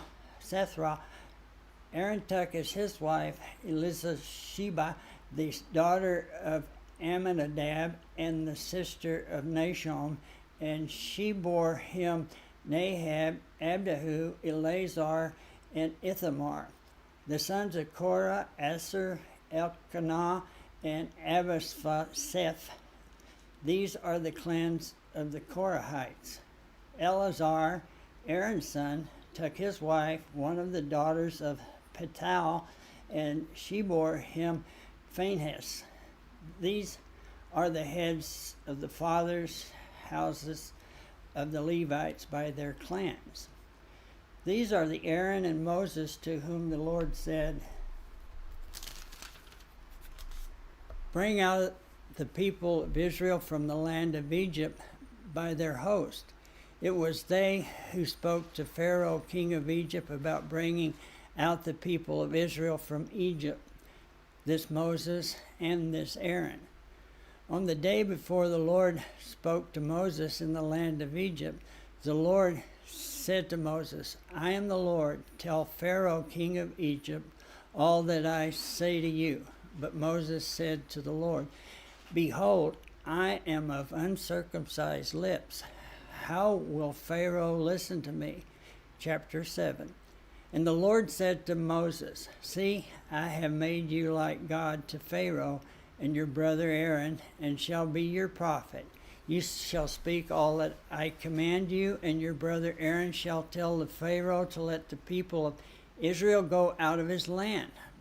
But I will harden Pharaoh's heart, and though I multiply my signs and wonders in the land of Egypt, Pharaoh will not listen to you. Then I will lay my hand on Egypt and bring my hosts, my people, the children of Israel, out of the land of Egypt by great acts of judgment. The Egyptians shall know that I am the Lord when I stretch out my hand against Egypt and bring out the people of Israel from among them." Moses and Aaron did so, and they did just as the Lord commanded them. Now Moses was 80 years old, and Aaron 83 years old, when they spoke to Pharaoh. Then the Lord said to Moses and Aaron, "When Pharaoh says to you, 'Prove yourselves by working a miracle,' then you shall say to Aaron, 'Take your staff and cast it down before Pharaoh, that it may become a serpent.'" So Moses and Aaron went to Pharaoh and did just as the Lord commanded. Aaron cast down his staff before Pharaoh and his servants, and it became a serpent. Then Pharaoh summons the wise men and the sorcerers, and they, the magicians of Egypt, also did the same by their secret arts. For each man cast down his staff, and they became serpents, but Aaron's staff swallowed up their staffs. Still Pharaoh's heart was hardened, and he would not listen to them as the Lord had said. Then the Lord said to Moses, "Pharaoh's heart is hardened. He refuses to let the people go. Go to Pharaoh in the morning as he is going out to the water. Stand on the banks of the Nile to meet him, and take in your hand the staff that turned into a serpent. And you shall say to him, 'The Lord, the God of the Hebrews, sent me to you, saying, Let my people go, that they may serve me in the wilderness. But so far you have not obeyed. Thus says the Lord, by this you shall know that I am the Lord. Behold, with the staff that is my hand, I will strike the water that is in the Nile, and it shall turn into blood. The fish in the Nile shall die, and the Nile will stink, and the Egyptians will grow weary of drinking water from the Nile. And the Lord said to Moses, say to Aaron, take your staff and stretch out your hand over the waters of Egypt, over the rivers, their canals, and their ponds, and all their pools of water, so that they may become blood. And there shall be blood throughout all the land of Egypt, even in the vessels of wood and in vessels of stone. Moses and Aaron did as the Lord commanded.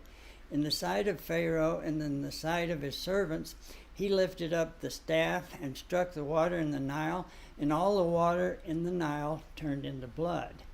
And the fish in the Nile died, and the Nile stank, so that the Egyptians could not drink water from the Nile. There was blood throughout all the land of Egypt. But the magicians of Egypt did the same by their secret arts.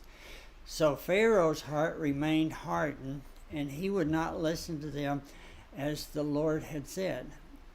Pharaoh turned and went into his house, and he did not take even this to heart. And all the Egyptians dug along the Nile for water to drink, for they could not drink the water of the Nile. 7 full days passed after the Lord had struck the Nile. Then the Lord said to Moses, "Go into Pharaoh and to say to him, 'Thus says the Lord, let my people go, so that they may serve me. But if you refuse to let them go, behold, I will plague all your people with frogs. The Nile shall swarm with frogs that shall come up into your house and into your bedroom and on your bed and into the houses of your servants and your people, into your ovens and your kneading bowls. The frogs shall come up on you and on your people and on all your servants.'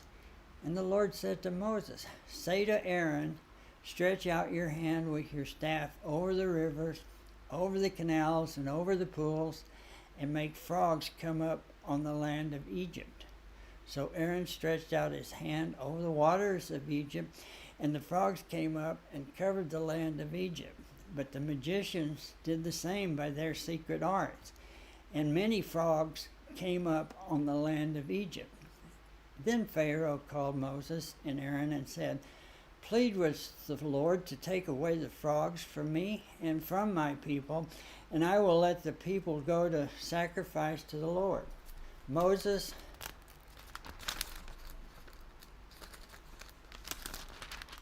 said to Pharaoh, 'Be pleased to command me when I am to plead for you and for your servants and for your people, that the frogs be cut off from you and your houses and be left only in the Nile.' And he said, 'Tomorrow,' Moses said, 'be it as you say, so that you may know that there is no one like the Lord our God. The frogs shall go away from you and your houses and your servants and your people. They shall be left only in the Nile.' So Moses and Aaron went out from Pharaoh, and Moses cried to the Lord about the frogs, as he had agreed with the Pharaoh. And the Lord did according to the word of Moses. The frogs died out in the houses, the courtyards, and the fields. And they gathered them together in heaps, and the land stank. But when Pharaoh saw that there was a respite, he hardened his heart and would not listen to them, as the Lord had said. Then the Lord said to Moses, 'Say to Aaron, stretch out your staff and make the dust of the earth so that it may become gnats, all in the name of Egypt.' And they did so, all in the land of Egypt. And they did so. Aaron stretched out his hand with his staff and struck the dust of the earth, and there were gnats on man and beast. All the dust of the earth became gnats in all the land of Egypt.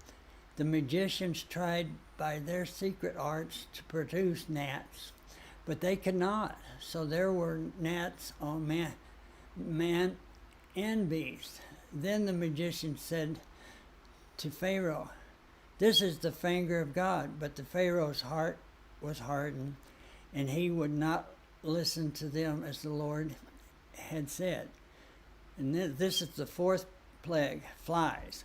Then the Lord said to Moses, 'Rise up early in the morning and present yourself to Pharaoh as he goes out to the water, and say to him, "Thus says the Lord, let my people go, that they may serve me. Or else, if you will not let my people go, behold, I will send swarms of flies on you and your servants and your people, and into your houses, and the houses of the Egyptians shall be filled with swarms of flies, and also the ground on which they stand. But on that day I will set apart the land of Goshen, where my people dwell, so that no swarms of flies shall be there. that you may know that I am the Lord in the midst of the earth. Thus I will put a division between my people and your people. Tomorrow this sign will happen, and the Lord did so. There came great swarms of flies into the house of Pharaoh and into his servants' houses. Throughout all the land of Egypt, the land was ruined by swarms of flies. Then Pharaoh called to Moses and Aaron and said, "Go sacrifice to your God within the land." But Moses said, "It would not be right to do so, for the offerings we shall sacrifice to the Lord our God are an abomination to the Egyptians. If we sacrifice offerings abominable to the Egyptians before their eyes, will they not stone us? We must go 3 days' journey into the wilderness and sacrifice to the Lord our God as he tells us." So Pharaoh said, "I will let you go to sacrifice to the Lord your God in the wilderness, only you must not go very far away. Plead for me." Then Moses said, "Behold, I am going out from you, and I will plead with the Lord that the swarms of flies may depart from Pharaoh, from his servants, and from his people tomorrow. Only let not Pharaoh cheat again by not letting the people go to sacrifice to the Lord." So Moses went out from Pharaoh and prayed to the Lord, and the Lord did as Moses asked, and removed the swarms of flies from Pharaoh, from his servants, and from his people. Not one remained, but the Pharaoh hardened his heart, and this time also, and did not let the people go. The 5th plague, Egyptian livestock die. Then the Lord said to Moses, "Go to Pharaoh and say to him, 'Thus says the Lord, the God of the Hebrews, let my people go that they may serve me. For if you refuse to let them go and still hold them, behold, the land of the Lord will fall with a great severe plague from your livestock that are in the field, the horses, the donkeys, the camels, the herds, and the flocks. But the Lord will make a distinction between the livestock of Israel and the livestock of Egypt, so that nothing of all that belongs to the people of Israel shall die. Tomorrow the Lord will do this thing in the land." And the next day the Lord did this thing. All the livestock of the Egyptians died, but not one of the livestock of the people of Israel died. And the Pharaoh sent, and behold, not one of the livestock of Israel was dead, but the heart of Pharaoh was hardened, and he did not let the people go. The 6th plague, boils. And the Lord said to Moses and Aaron, "Take handfuls of soot from the clem, and let Moses throw them in the air in the sight of Pharaoh. It shall become fine dust over all the land of Egypt, and become boils, breaking out in sores on man and beast throughout all the land of Egypt."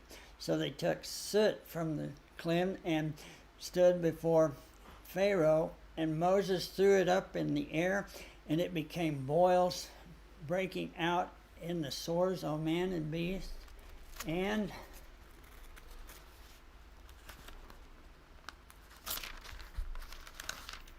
flocks and herds, for we must hold a feast to the Lord. But he said to them, "The Lord be with you.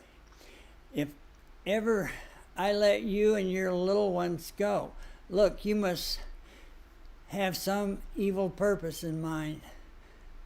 No, go the men among you and serve the Lord, for that is what you are doing." And they were driven out from the Pharaoh's presence. Then the Lord said to Moses, "Stretch your hand out over the land for the locusts, so they may come up from the land of Egypt and eat every plant in the land." I can't remember. I think you skipped a page. I do too. They're all stuck together. Yeah. Okay, I'll go back to. Yeah, there it is. That's the corner right there. Okay. There you go. And there. The magicians could not,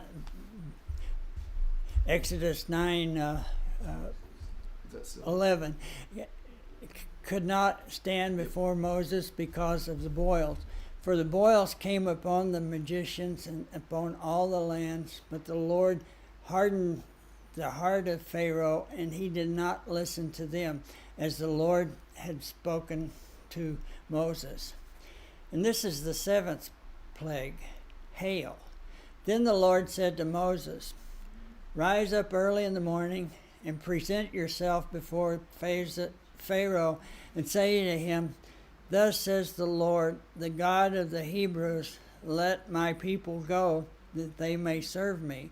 For this time I will send all my plagues on yourself and on your servants and your people, so that you may know that there is none like me in all the earth. For by now I could have put out my hands and struck you and your people with pestilence, and you would have been cut off from the earth. But for this purpose I have raised you up, to show you my power, so that my name may be proclaimed in all the earth. You are still exalting yourself against my people, and will not let them go. Behold, after this time tomorrow, I will cause very heavy hail to fall, such as never has been in Egypt from the day it was founded until now. Now therefore, send, get your livestock and all that you have in the fields into safe shelter, for every man and beast that is in the field and is not brought home will die when the hail falls on them. Then whoever feared the word of the Lord among the servants of Pharaoh hurried his slaves and his livestock into the houses.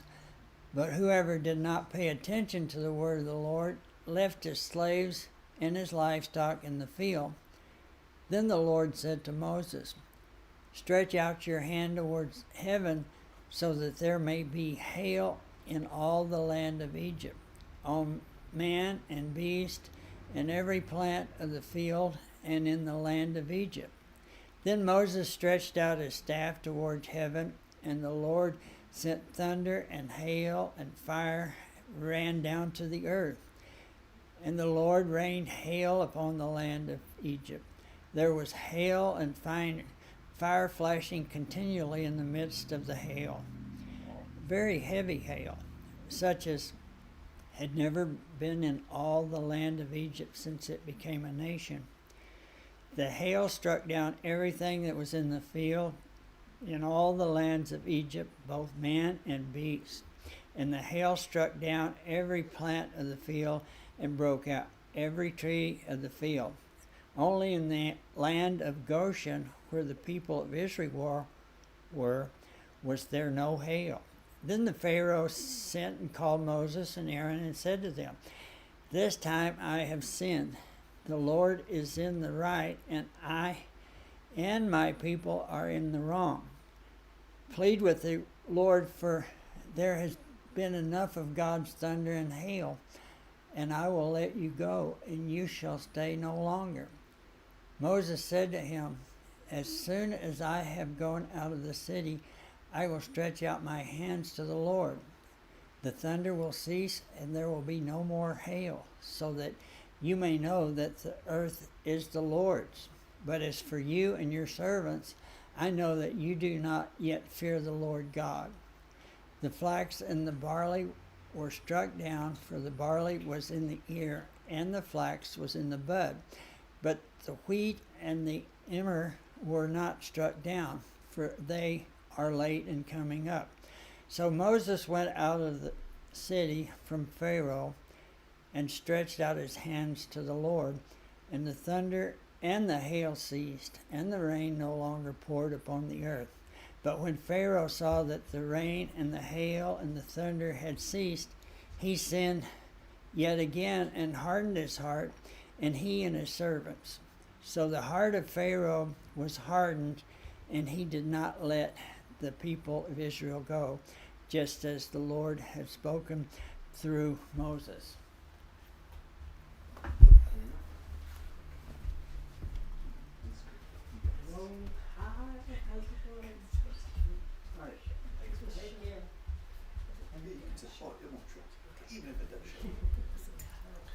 Water bottle. We're here to have fun. Sit down. That's fine. I need to be closer. Oh, I think I will use glasses. Yes, I think I will. Chapter 10.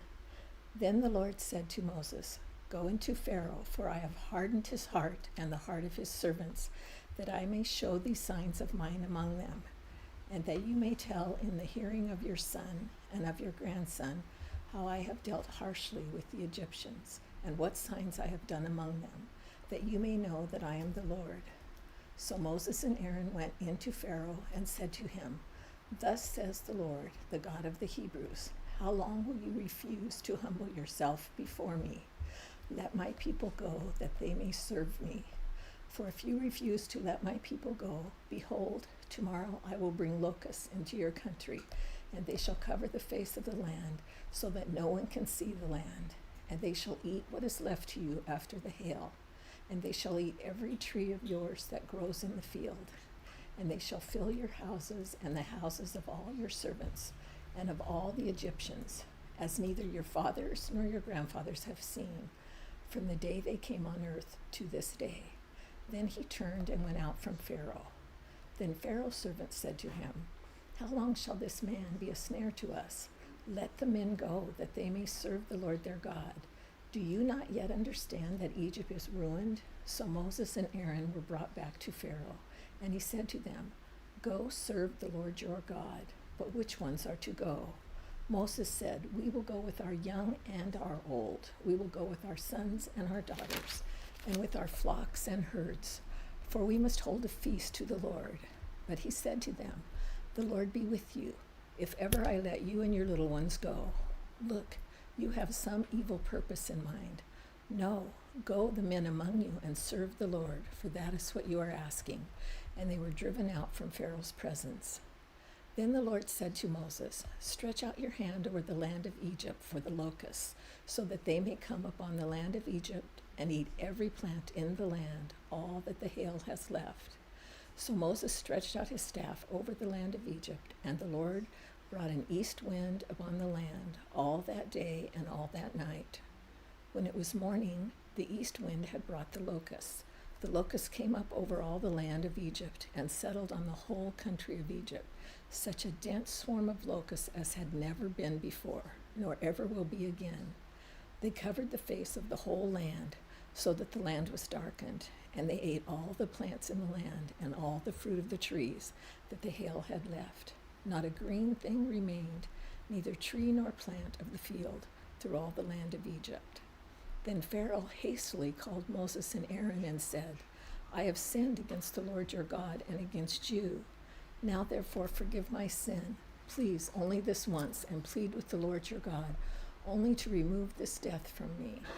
So he went out from Pharaoh and pleaded with the Lord. And the Lord turned the wind into a very strong west wind, which lifted the locusts and drove them into the Red Sea. Not a single locust was left in all the country of Egypt. But the Lord hardened Pharaoh's heart, and he did not let the people of Israel go. Then the Lord said to Moses, "Stretch out your hand toward heaven, that there may be darkness over the land of Egypt, a darkness to be felt." So Moses stretched out his hand toward heaven, and there was pitch darkness in all the land of Egypt 3 days. They did not see one another, nor did anyone rise from his place for 3 days. But all the people of Israel had light where they lived. Then Pharaoh called Moses and said, "Go, serve the Lord.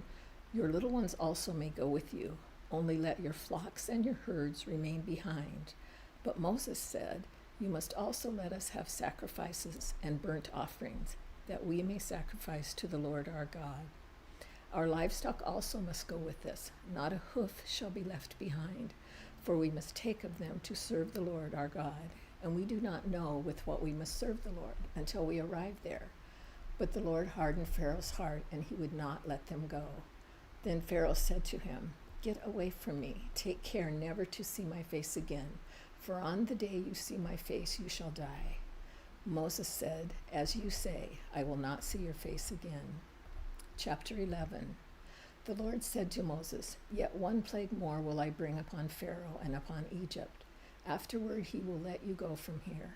When he lets you go, he will drive you away completely. Speak now in the hearing of the people, that they ask every man of his neighbor and every woman of her neighbor for silver and gold jewelry. And the Lord gave the people favor in the sight of the Egyptians.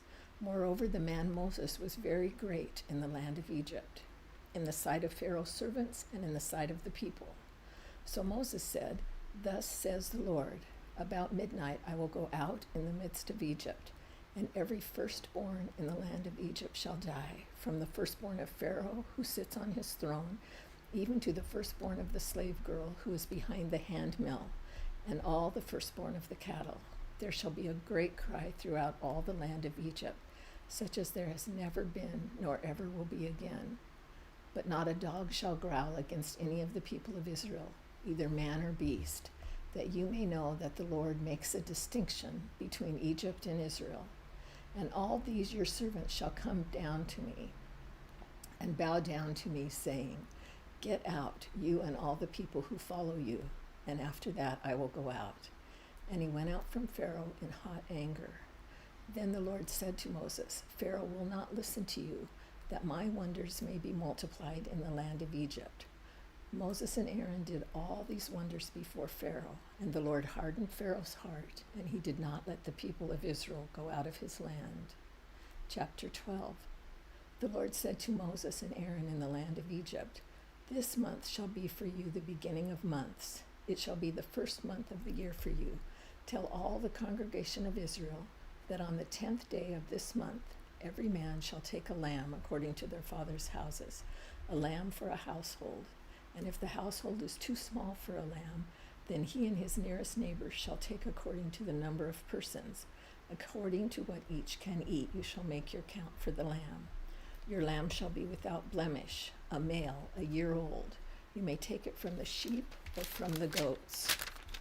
And you shall keep it until the 14th day of this month, when the whole assembly of the congregation of Israel shall kill their lambs at twilight.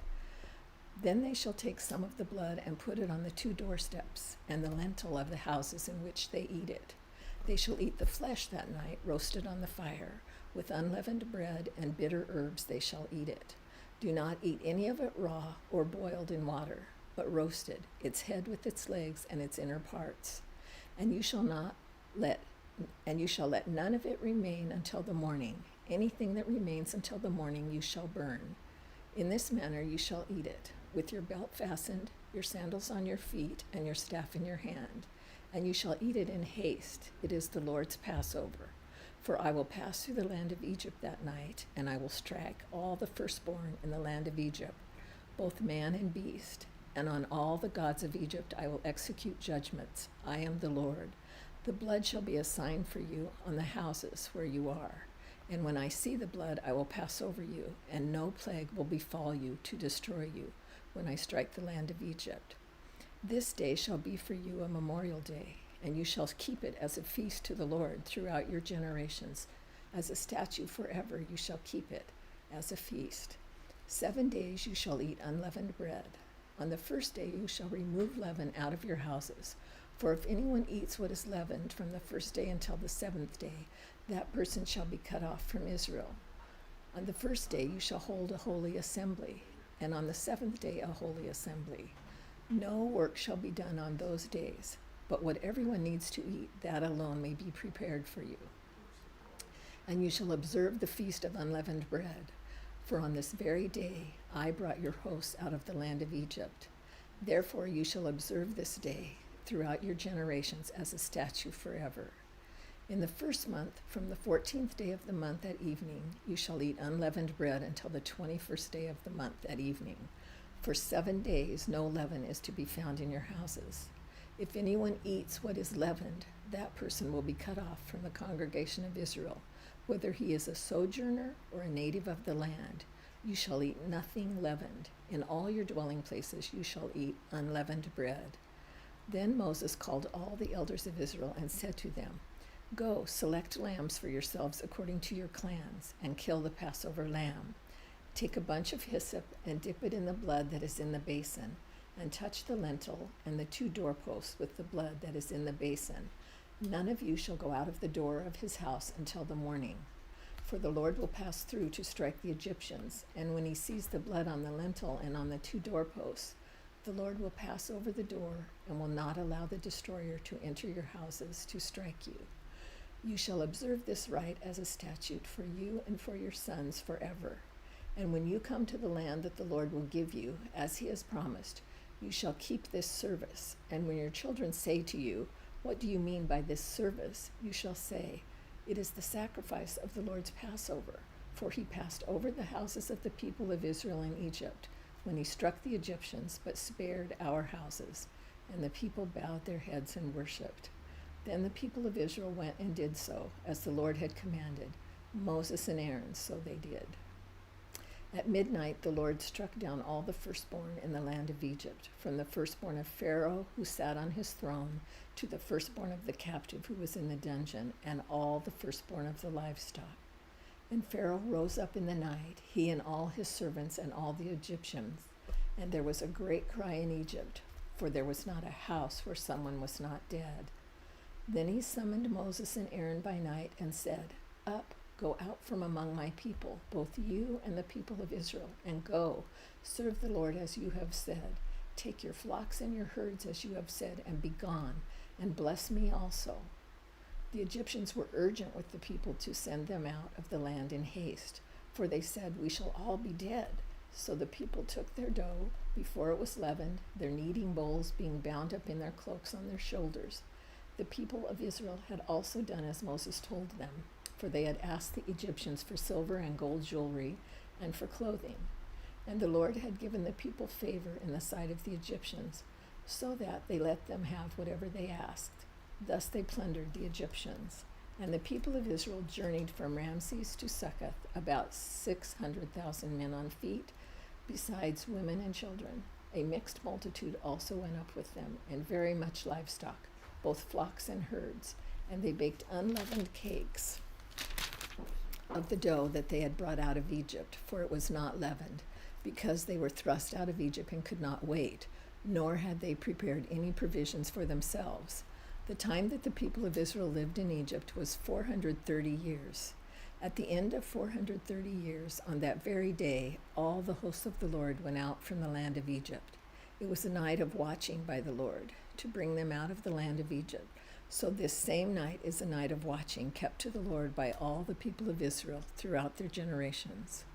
And the Lord said to Moses and Aaron, "This is the statute of the Passover. No foreigner shall eat of it, but every slave that is bought for money may eat of it after you have circumcised him. No foreigner or hired worker may eat of it. It shall be eaten in one house.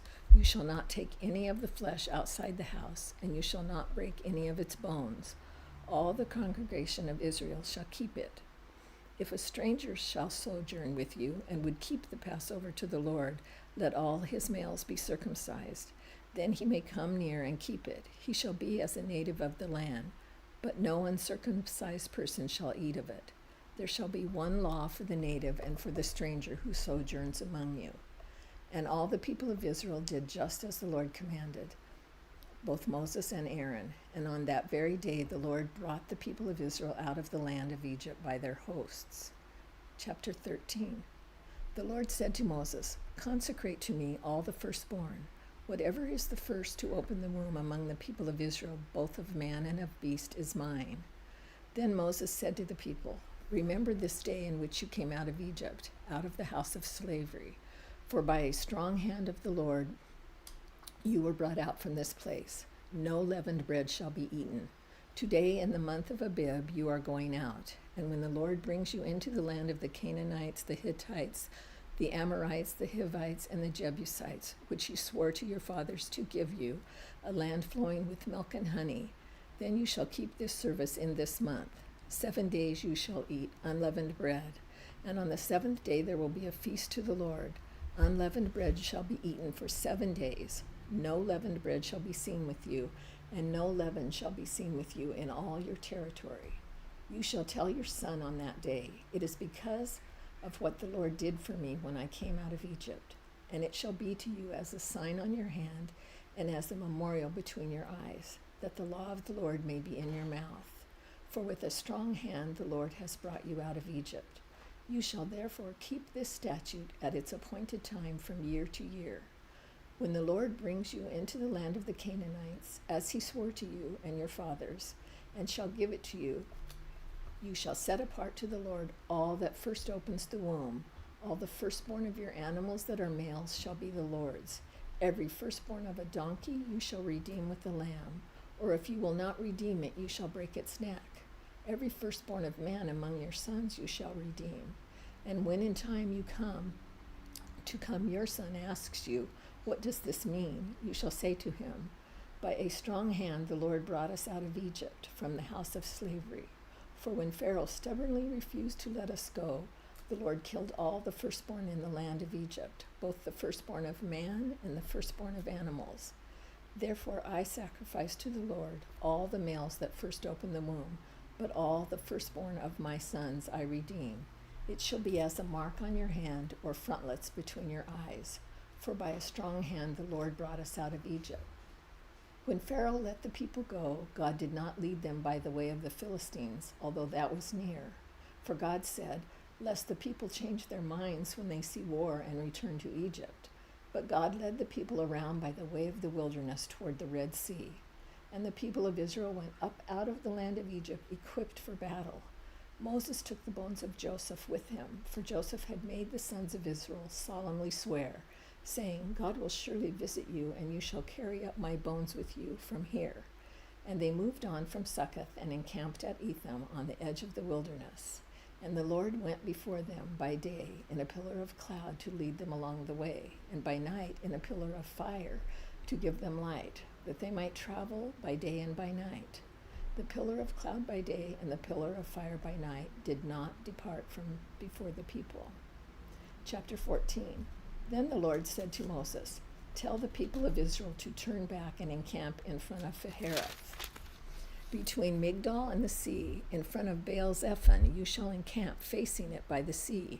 For Pharaoh will say of the people of Israel, they are wandering in the land, the wilderness has shut them in. And I will harden Pharaoh's heart, and he will pursue them. And I will get glory over Pharaoh and all his host. And the Egyptians shall know that I am the Lord. And they did so. When the king of Egypt was told that the people had fled, the mind of Pharaoh and his servants was changed toward the people, and they said, what is this we have done, that we have let Israel go from serving us? So he made ready his chariot and took his army with him, and took 600 chosen chariots, and all the other chariots of Egypt, with officers over all of them. And the Lord hardened the heart of Pharaoh, king of Egypt, and he pursued the people of Israel, while the people of Israel were going out defiantly. The Egyptians pursued them, all Pharaoh's horses and chariots, and his horsemen and his army, and overtook them encamped at the sea by Phahereth in front of Baal-zephon. When Pharaoh drew near, the people of Israel lifted up their eyes, and behold, the Egyptians were marching after them, and they feared greatly. And the people of Israel cried out to the Lord. They said to Moses, is it because there are no graves in Egypt that you have taken us away to die in the wilderness? What have you done to us in bringing us out of Egypt? Is not this what we said to you in Egypt? Leave us alone that we may serve the Egyptians. For it would have been better for us to serve the Egyptians than to die in the wilderness. And Moses said to the people, fear not, stand firm and see the salvation of the Lord, which he will work for you today.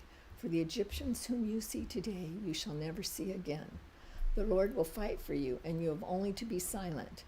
Then the Lord said to Moses, why do you cry to me? Tell the people of Israel to go forward.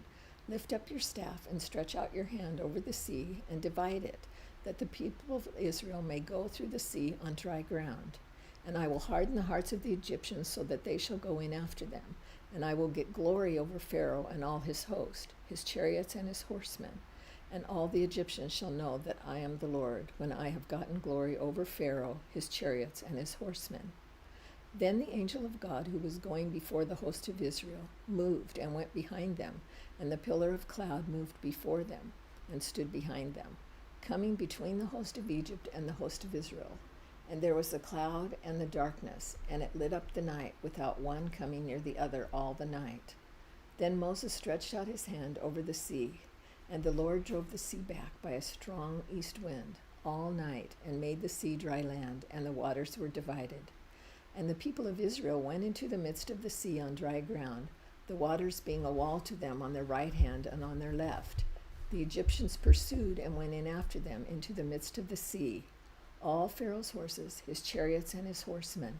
And in the morning watch, the Lord in the pillar of fire and of cloud looked down on the Egyptian forces and threw the Egyptian forces into a panic, clogging their chariot wheels so that they drove heavily. And the Egyptians said, "Let us flee from before Israel, for the Lord fights for them against the Egyptians."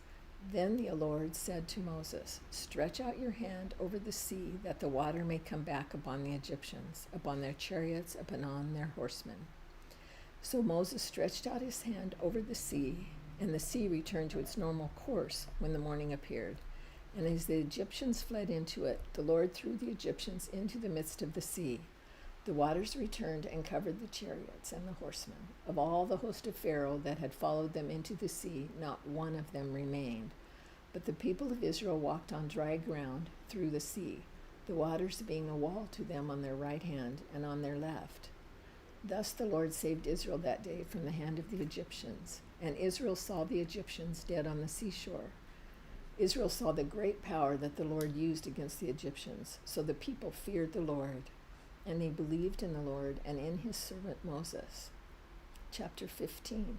Then Moses and the people of Israel sang this song to the Lord, saying, "I will sing to the Lord, for he has triumphed gloriously. The horse and his rider he has thrown into the sea. The Lord is my strength and my song, and he has become my salvation. This is my God, and I will praise him, my father's God, and I will exalt him. The Lord is a man of war. The Lord is his name. Pharaoh's chariots and his host he has cast into the sea, and his chosen officers were sunk in the Red Sea. The floods covered them. They went down into the depths like a stone. Your right hand, O Lord, glorious in power. Your right hand, O Lord, shatters the enemy.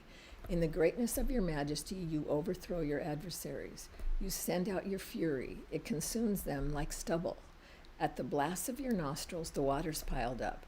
The floods stood up in a heap. The deeps congealed in the heart of the sea. The enemy said, I will pursue, I will overtake, I will divide the spoil. My desire shall have its fill of them. I will draw my sword, my hand shall destroy them. You blew with your wind, the sea covered them. They sank like lead in the mighty waters. Who is like you, O Lord, among the gods? Who is like you, majestic in holiness, awesome in glorious deeds, doing wonders? You stretched out your right hand, the earth swallowed them. You have led in your steadfast love the people whom you have redeemed. You have guided them by your strength to your holy abode. The peoples have heard, they tremble. Pangs have seized the inhabitants of Philistia. Now are the chiefs of Edom dismayed. Trembling seizes the leaders of Moab. All the inhabitants of Canaan have melted away. Terror and dread fall upon them. Because of the greatness of your arm, they are still as a stone. Till your people, O Lord, pass by. Till the people pass by whom you have purchased. You will bring them in and plant them on your own mountain, the place, O Lord, which you have made for your abode, the sanctuary, O Lord, which your hands have established. The Lord will reign forever and ever. For when the horses of Pharaoh with his chariots and his horsemen went into the sea, the Lord brought back the waters of the sea upon them. But the people of Israel walked on dry ground in the midst of the sea. Then Miriam the prophetess, the sister of Aaron, took a tambourine in her hand, and all the women went out after her with tambourines and dancing. And Miriam sang to them, Sing to the Lord, for he has triumphed gloriously. The horse and his rider he has thrown into the sea. Then Moses made Israel set out from the Red Sea, and they went into the wilderness of Shur.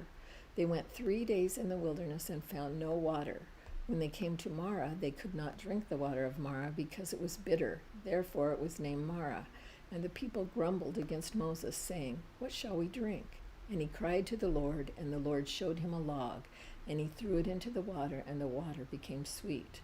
There the Lord made for them a statute and a rule, and there he tested them, saying, If you will diligently listen to the voice of the Lord your God, and do that which is right in his eyes, and give ear to his commandments, and keep all his statutes, I will put none of the diseases on you that I put on the Egyptians, for I am the Lord your healer. Then they came to Elim, where there were 12 springs of water and 70 palm trees, and they encamped there by the water. Chapter 16. They set out from Elim, and all the congregation of the people of Israel came to the wilderness of Sin, which is between Elim and Sinai, on the 15th day of the 2nd month, after they had departed from the land of Egypt. And the whole congregation of the people of Israel grumbled against Moses and Aaron in the wilderness. And the people of Israel said to them, Would that we had died by the hand of the Lord in the land of Egypt, when we sat by the meat pots and ate bread to the full. For you have brought us out into this wilderness to kill this whole assembly with hunger. Then the Lord said to Moses, Behold, I am about to rain bread from heaven for you, and the people shall go out and gather a day's portion every day, that I may test them whether they will walk in my law or not. On the 6th day, when the people prepared what they bring in, they will be twice as much as they gather daily. So Moses and Aaron said to all the people of Israel, At evening you shall know that it was the Lord who brought you out of the land of Egypt. And in the morning you shall see the glory of the Lord, because he has heard your grumbling against the Lord. For what are we that you grumble against us? And Moses said, When the Lord gives you in the evening meat to eat, and in the morning bread to the full, because the Lord has heard your grumbling, that you do grumble against him, what are we? Your grumbling is not against us, but against the Lord. Then Moses said to Aaron, Say to the whole congregation of the people of Israel, Come near before the Lord, for he has heard your grumbling. And as soon as Aaron spoke to the whole congregation of the people of Israel, they looked toward the wilderness, and behold, the glory of the Lord appeared in the cloud. And the Lord said to Moses, I have heard the grumblings of the people of Israel. Say to them, At twilight you shall eat meat, and in the morning you shall be filled with bread. Then you shall know that I am the Lord your God. In the evening quail came up and covered the camp, and in the morning dew lay around the camp. And when the dew had gone up, there was on the face of the wilderness a fine, flake-like thing, fine as frost, on the ground. When the people of Israel saw it, they said to one another, What is it? For they did not know what it was. And Moses said to them, It is the bread that the Lord has given you to eat. This is what the Lord has commanded. Gather of it, each one of you, as much as he can eat. You shall each take an omer, according to the number of the persons that each of you has in his tent. And the people of Israel did so. They gathered, some more, some less. But when they measured it with an omer, whoever gathered much had nothing left over, and whoever gathered little had no lack. Each of them gathered as much as he could eat.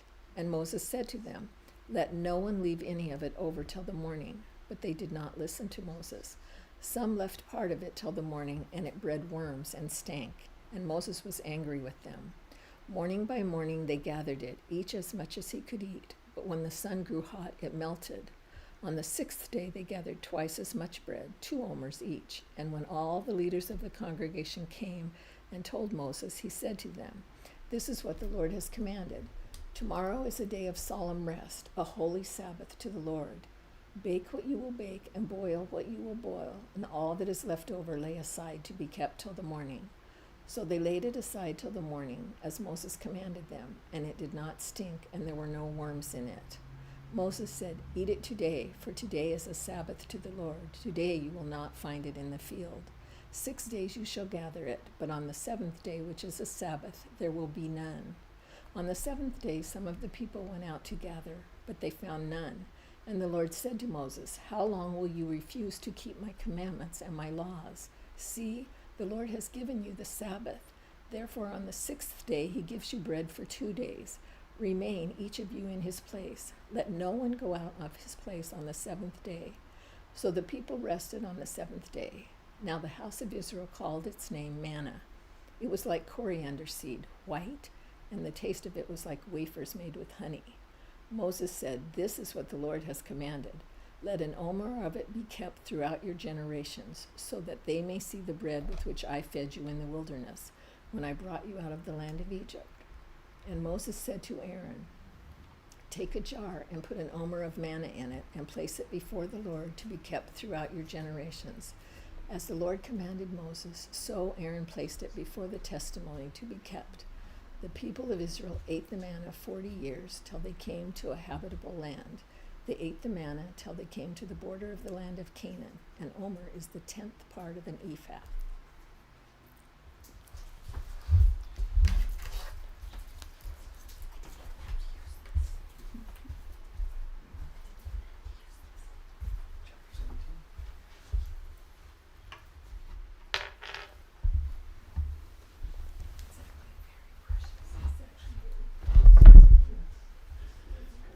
Chapter 17.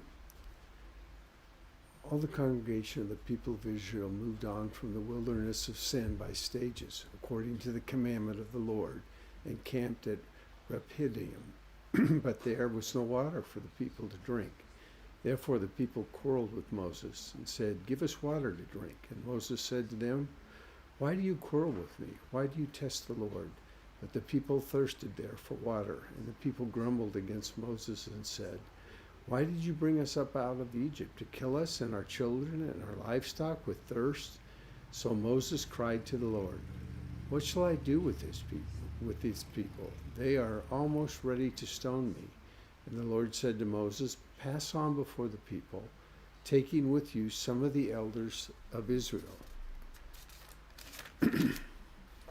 And take in your hand the staff with which you struck the Nile, and go. Behold, I will stand before you there on the rock at Horeb, and you shall strike the rock, and water shall come out of it, and the people will drink." And Moses did so in the sight of the elders of Israel, and he called the name of the place Massah and Meribah, because of the quarreling of the people of Israel, and because they tested the Lord by saying, "Is the Lord among us or not?" Then Amalek came and fought with Israel at Rephidim. So Moses said to Joshua, "Choose for us men and go out and fight with Amalek. Today I will stand on top of the hill with the staff of God in my hand." So Joshua did as Moses told him and fought with Amalek, while Moses, Aaron, and Hur went up to the top of the hill. Whenever Moses held up his hand, Israel prevailed, and whenever he lowered his hand, Amalek prevailed. But Moses' hands grew weary, so they took a stone and put it under him, and he sat on it, while Aaron and Hur held up his hands, one on one side and the other on the other side. So his hands were steady until the going down of the sun, and Joshua overwhelmed Amalek and his people with the sword. Then the Lord said to Moses, "Write this as a memorial in a book, and recite it in the ears of Joshua, that I will utterly blot out the memory of Amalek from under heaven." And Moses built an altar and called the name of it, "The Lord is my banner," saying, "A hand upon the throne of the Lord. The Lord will have war with Amalek from generations to generations." Chapter 18. Jethro, the priest of Midian, Moses' father-in-law, heard of all that God had done for Moses and for Israel his people, how the Lord had brought Israel out of Egypt. Now Jethro, Moses' father-in-law, had taken Zipporah, Moses' wife, after he had sent her home, along with her 2 sons. The name of one was Gershom, for he said, "I have been a sojourner in a foreign land." And the name of the other, Elishur, for he said, "The God of my father was my help and delivered me from the sword of Pharaoh."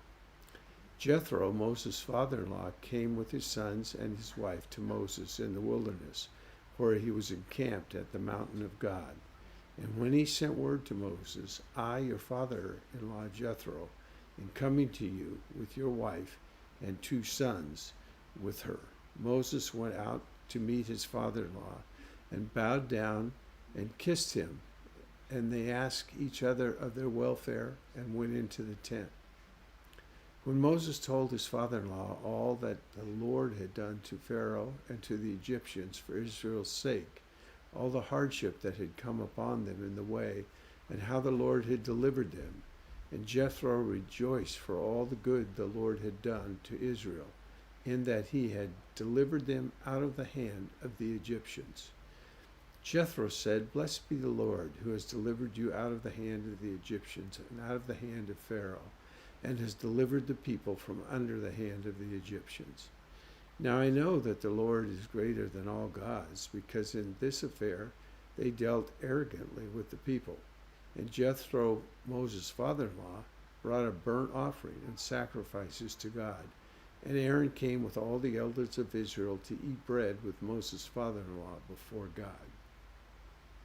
The next day Moses set to judge the people, and the people stood around Moses from morning till evening. When Moses' father-in-law saw all that he was doing for the people, he said, "What is this that you are doing for the people? Why do you sit alone and all the people stand around you from morning till evening?"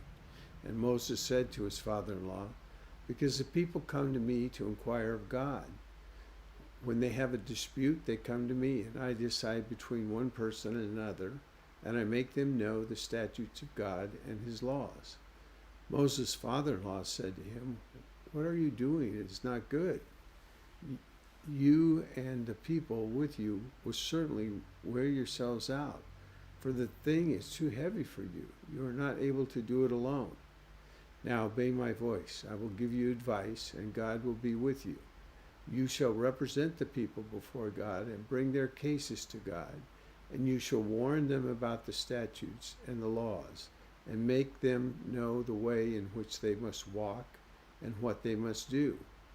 Moreover, look for able men from all the people, men who fear God, who are trustworthy and hate a bribe, and place such men over the people as chiefs of thousands, of hundreds, of fifties, and of tens. And let them judge the people at all times. Every great matter they shall bring to you, but in each small matter they shall decide themselves. So it will be easier for you, and they will bear the burden with you. If you do this, God will direct you, and you will be able to endure. And all this people also will go to their place in peace." So Moses listened to the voice of his father-in-law, Sojourner, who is within your gates. For in 6 days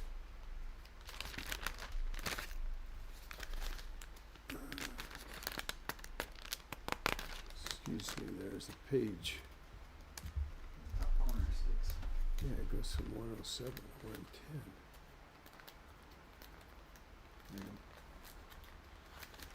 Oh, so close. All right. So Moses listened to the voice of his father-in-law and did all that he had said. Moses chose able men out of all Israel and made them heads over the people, chiefs of thousands, of hundreds, of fifties, and of tens. And they judged the people at all times. Any hard case they brought to Moses, but any small matter they decided themselves. Then Moses let his father-in-law depart, and he went away to his own country. On the 3rd new moon, after the people of Israel had gone out of the land of Egypt, on that day they came into the wilderness of Sinai. They set out from Rephidim and came into the wilderness of Sinai, and they encamped in the wilderness. There Israel encamped before the mountain, while Moses went up to God. The Lord called to him out of the mountain, saying, "Thus you shall say to the house of Jacob, and tell the people of Israel, you yourselves have seen what I did to the Egyptians, and how I bore you on eagle's wings and brought you to myself. Now therefore, if you will indeed obey my voice and keep my covenant, you shall be my treasured possessions among all peoples. For all the earth is mine, and you shall be to me a kingdom of priests and a holy nation. These are the words that you shall speak to the people of Israel." So Moses came and called the elders of the people and set them before all these words that the Lord had commanded him. All the people answered together and said, "All that the Lord has spoken we will do." And Moses reported the words of the people to the Lord. And the Lord said to Moses, "Behold, I am coming to you in a thick cloud, that the people may hear when I speak with you, and may also believe you forever. When Moses told the words of the people to the Lord said to Moses, Go to the people and consecrate them today and tomorrow, and let them wash their garments, and be ready for the third day. For on the third day the Lord will come down on Mount Sinai in the sight of all the people. And they shall set limits for the people all around, saying, Take care not to go up into the mountain or touch the edge of it. Whoever touches the mountain shall be put to death. No hand shall touch him, but he shall be stoned or shot. Whether beast or man, he shall not live. When the trumpet sounds to a long blast, they shall come up to the mountain. So Moses went down from the mountain to the people and consecrated the people, and they washed their garments. And he said to the people, Be ready for the third day. Do not go near a woman.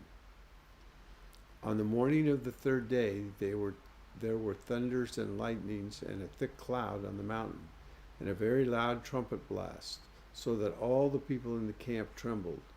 When Moses brought the people out of the camp to meet God, and they took their stand at the foot of the mountain.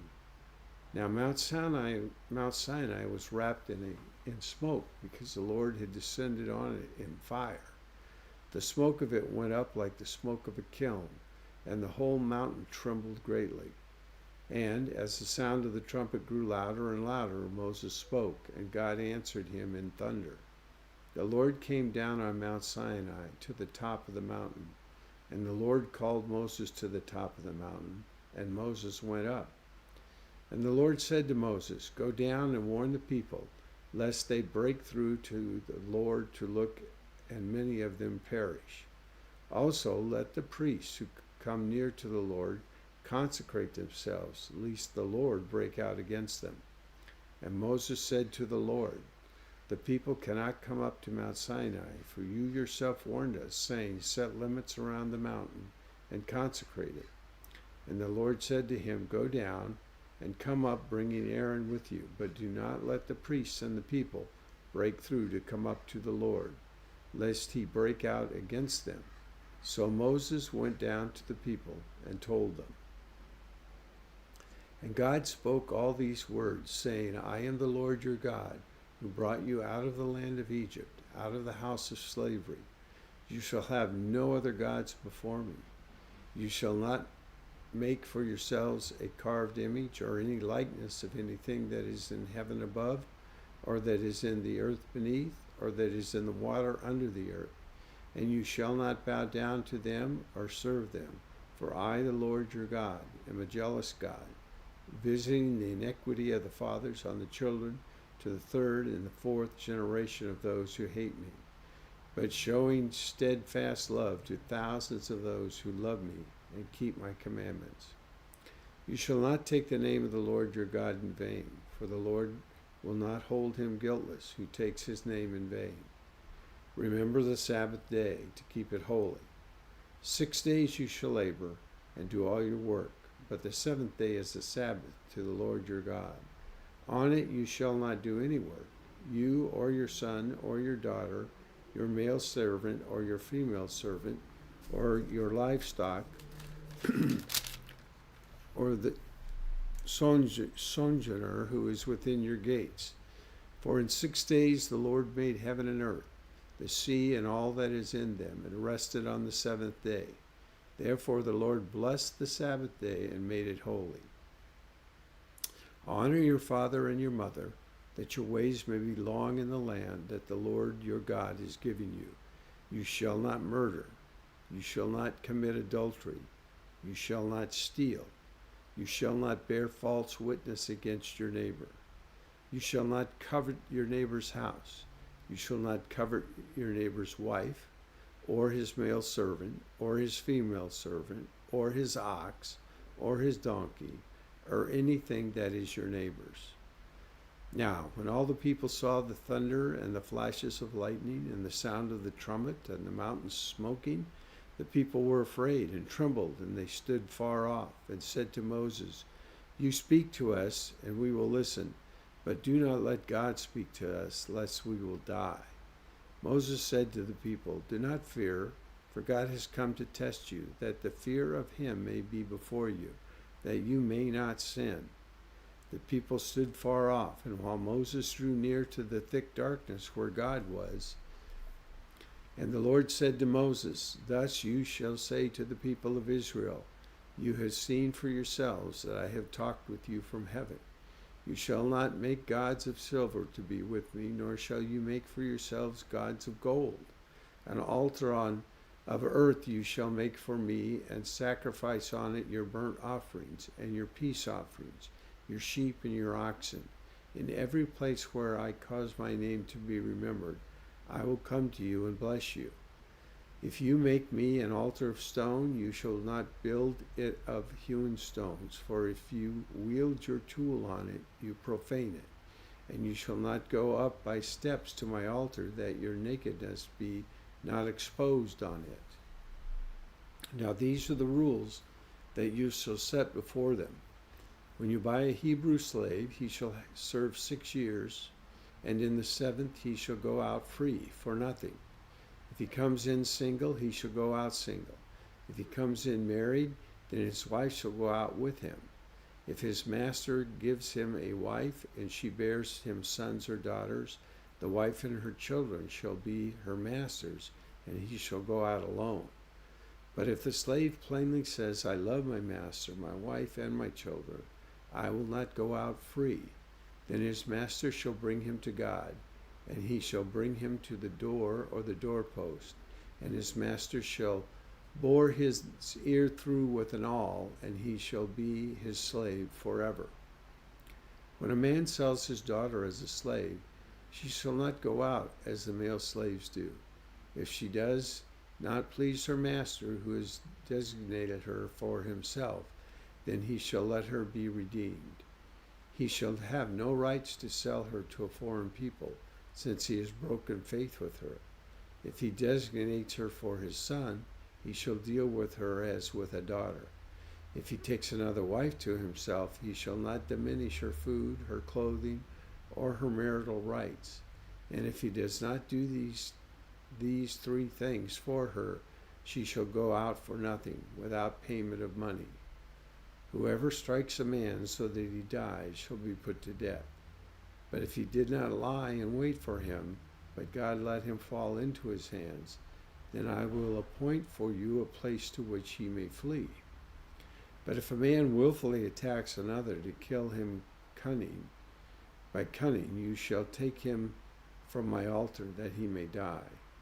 Whoever strikes his father or mother shall be put to death. Whoever steals a man and sells him, anyone found in possession of him shall be put to death. Whoever curses his father or his mother shall be put to death.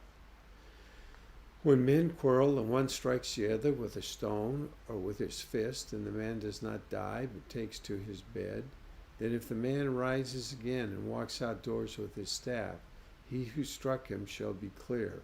Only he shall pay for the loss of his time, and shall have him thoroughly healed. When a man strikes his slave, male or female, with a rod, and the slave dies under his hand, he shall be avenged. But if the slave survives a day or 2, he is not to be avenged, for the slave is his money. When the people strive together and hit a pregnant woman, so that her children come out, but there is no harm, the one who hit her shall surely be fined, as the woman's husband shall impose on him, and he shall pay as the judge determines. But if there is harm, then you shall pay life for life, eye for eye, tooth for tooth, hand for hand, foot for foot, burn for burn, wound for wound, stripe for stripe. When a man strikes the eye of his slave, male or female, and destroys it, he shall let the slave go free because of his eye. But if he knocks out the tooth of his slave, male or female, he shall let the slave go free because of his tooth.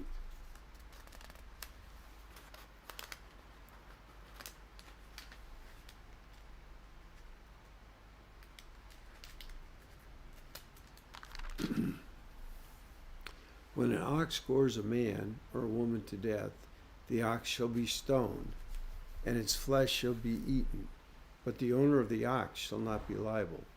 But if the ox has been accustomed to gore in the past, and its owner has been warned, but has not kept it in, and it kills a man or a woman, the ox shall be stoned, and its owner also shall be put to death. If a ransom is imposed on him, then he shall give for the redemption of his life whatever is imposed on him. If it gores a man's son or daughter, he shall be dealt with accordingly to this same rule. If the ox gores a slave, male or female, the owner shall give to their master 30 shekels of silver, and the ox shall be stoned.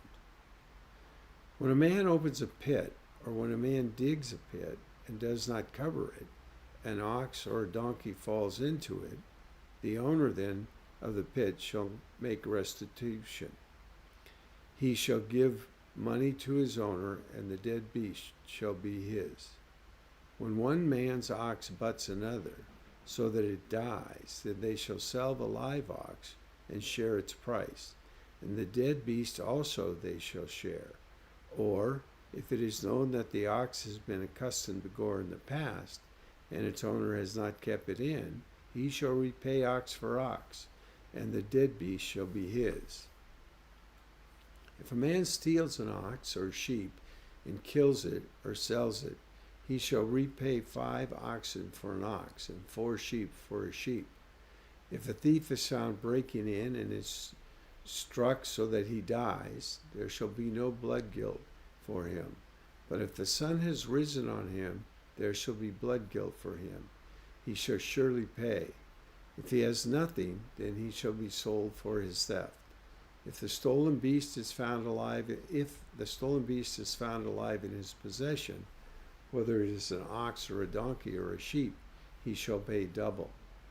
If a man causes a field or vineyard to be grazed over, or lets his beast loose and it feeds in another man's field, he shall make restitution from the best in his own field and his own vineyard.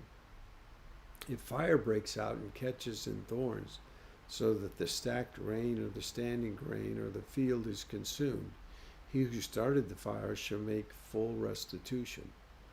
If a man gives to his neighbor money or goods to keep safe, and it is stolen from the man's house, then if the thief is found, he shall pay double. If the thief is not found, the owner of the house shall come near to God to show whether or not he has put his hand to his neighbor's property. For every breach of trust, whether it is for an ox or for a donkey, for a sheep, for a cloak, or for any kind of lost thing of which one says, "This is it," the case of both parties shall come before God. The one whom God condemns shall pay double to his neighbor. If a man gives to his neighbor a donkey or an ox or a sheep or a beast to keep safe, and it dies or is injured or is driven away without anyone seeing it, an oath by the Lord shall be between them both to see whether or not he has put his hand to his neighbor's property. The owner shall accept the oath, and he shall not make restitution. But if it is stolen from him, he shall make restitution to its owner. If it is torn by beasts, let him bring it as evidence. He shall not make restitution for what has been torn. If a man borrows anything of his neighbor, and it is injured or dies, the owner not being with it, he shall make full restitution. If the owner was with it, he shall not make restitution. If it was hired, it came from its hiring fee. If a man seduces a virgin who is not betrothed and lies with her, he shall give the bride price for her and make her his wife. If her father utterly refuses to give her to him, he shall pay money equal to the bride price for virgins. You shall not permit a sorceress to live. Whoever lies with an animal shall be put to death. Whoever sacrifices to any god other than the Lord alone shall be devoted to destruction. You shall not wrong a sojourner or oppress him, for you were sojourners in the land of Egypt. You shall not mistreat any widow or fatherless child. If you do not mistreat them, and they cry out to me, I will surely hear their cry, and their wrath will burn, and I will kill you with the sword, and your wives shall become widows, and your children fatherless. If you lend money to any of my people with you who is poor, you shall not be like a money lender to him, and you shall not extract interest from him. If ever you take your neighbor's cloak in pledge, you shall return it to him before the sun goes down, for that is his only covering, and it is his cloak for his body. In what else shall he sleep? And if he cries to me, I will hear, for I am compassionate. You shall not revile God, nor curse a ruler of your people. You shall not delay to offer from the fullness of your harvest and from the outflow of your presses. The firstborn of your sons you shall give to me. You shall do the same with your oxen and with your sheep. 7 days it shall be with its mother. On the 8th day you shall give it to me. You shall be consecrated to me. Therefore you shall not eat any flesh that is torn by my beasts in the field. You shall throw it to the dogs. You shall not spread a false report. You shall not join hands with a wicked man to be a miraculous witness. You shall not fall in with the many to do evil, nor shall you bear witness in a lawsuit, siding with the many, so as to prevent justice. Nor shall you be partial to a poor man in his lawsuit. If you meet your enemy's ox or his donkey going astray, you shall bring it back to him. If you see the donkey of one who hates you lying down under its burden, you shall refrain from leaving him with it. You shall rescue it with him. You shall not pervert the justice due to your poor in his lawsuit. Keep far from a false charge, and do not kill the innocent and righteous, for I will not acquit the wicked. And you shall take no bribe, for a bribe blinds the clear-sighted and subverts the cause of those who are in the right. You shall not oppress a sojourner. You know the heart of a sojourner, for you were sojourners in the land of Egypt. For 6 years you shall sow your land and gather in its yield. But the 7th year you shall let it rest and lay fallow, that the poor of your people may eat what you leave, the beasts of the field may eat. You shall do likewise with your vineyard and with your olive orchard. 6 days you shall do your work, but on the 7th day you shall rest, that your ox and your donkey may have rest, and the son of your servant woman and the alien may be refreshed. Pay attention to all that I have said to you, and make no mention of the names of other gods, nor let it be heard on your lips. 3 times in the year you shall keep a feast to me. You shall keep the feast of unleavened bread, as I commanded you. You shall eat unleavened bread for 7 days at the appointed time in the month of Abib. For in it you came out of Egypt. None shall appear before me empty-handed. You shall keep the feast of harvest, of the first fruits of your labor, of what you sow in the field. You shall keep the feast of ingathering at the end of the year, when you gather in from the field the fruit of your labor. 3 times in the year shall all your males appear before the Lord God. You shall not offer the blood of my sacrifice with anything leavened, or let the fat of my feast remain until the morning. The best of the first fruits of the ground you shall bring into the house of the Lord your God. You shall not boil a young goat in its mother's milk. Behold, I send an angel before you to guard you on the way, and to bring you to the place that I have prepared. Pay careful attention to him, and obey his voice. Do not rebel against him, for he will not pardon your transgressions, for my name is in him. But if you carefully obey his voice, do all that I say, then I will be an enemy to your enemies, and an adversary to your adversaries. When my angel goes before you and brings you to the Ramanites and the Hittites and the Perizzites and the Canaanites and the Hivites and the Jebusites, and I blot them out. You shall not bow down to their gods, nor serve them, nor do as they do, but you shall utterly overthrow them and break their pillars in pieces. You shall save the Lord your God, and he will bless your bread and your water, and I will take sickness away from among you. None shall miscarry or be barren in your land. I will fulfill the number of your days.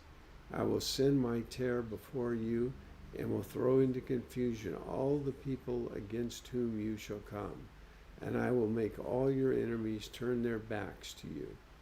I will send hornets before you, which shall drive out the Hivites and the Canaanites and the Hittites from before you.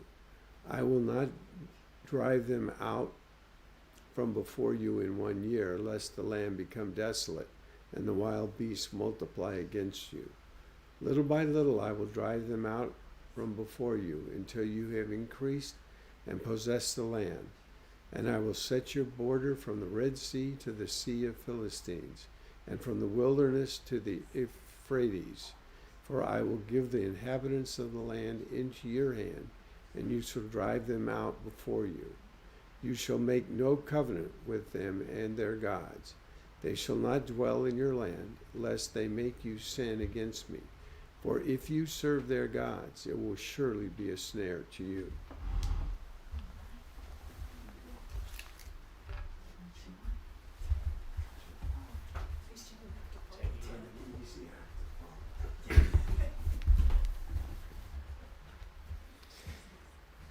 Exodus chapter 24. Then he said to Moses, "Come up to the Lord, you and Aaron, Nadab, and Abihu, and 70 of the elders of Israel, and worship from afar. Moses alone shall come near the Lord, but others shall not come near. The people shall not come up with him." Moses came and told the people all the words of the Lord and all the rules. And all the people answered with one voice and said, "All the words that the Lord has spoken, we will do." Then Moses wrote down all the words of the Lord. He rose early in the morning and built an altar at the foot of the mountain, and 12 pillars according to the 12 tribes of Israel. And he sent young men of the people of Israel who offered burnt offerings and sacrificed peace offerings of oxen to the Lord. And Moses took half the blood and put it in basins, and half the blood he threw against the altar. Then he took the book of the covenant and read it in the hearing of the people. And they said, "All that the Lord has spoken we will do, and we will be obedient." And Moses took the blood and threw it on the people and said, "Behold, the blood of the covenant that the Lord has made with you in accordance with all these words." Then Moses and Aaron and Nadab and Abihu and 70 of the elders of Israel went up, and they saw the God of Israel. There was under his feet as it were pavement of sapphire and stone, like the very heaven of clearness. And he did not lay his hand on the chief men of the people of Israel. They beheld God and ate and drank. And the Lord said to Moses, "Come up with me on the mountain and wait there, that I may give you the tablets of stone with the law and the commandment, which I have written for their instruction." So Moses rode with his assistant Joshua, and Moses went up into the mountain of God. And he said to the elders, "Wait here for us until we return to you. And behold, Aaron and Hur are with you. Whoever has a dispute, let him go to them." Then Moses went up on the mountain, and the cloud covered the mountain. The glory of the Lord dwelt on Mount Sinai, and the cloud covered it 6 days.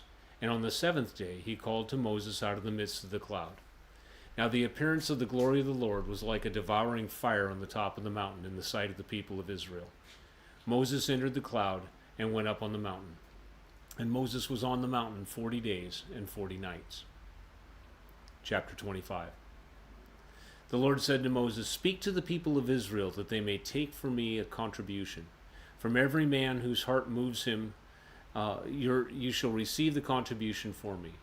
And this is the contribution that you shall receive from them: gold, silver, bronze, blue and purple and scarlet yarns, and fine twin linen, goat's hair, tanned and ram skins, goat skins, acacia wood, oil for the lamps, spices for the anointing oil, and for the fragrant incense, onyx stones, stones for setting, in the ephod, and for the breastplate.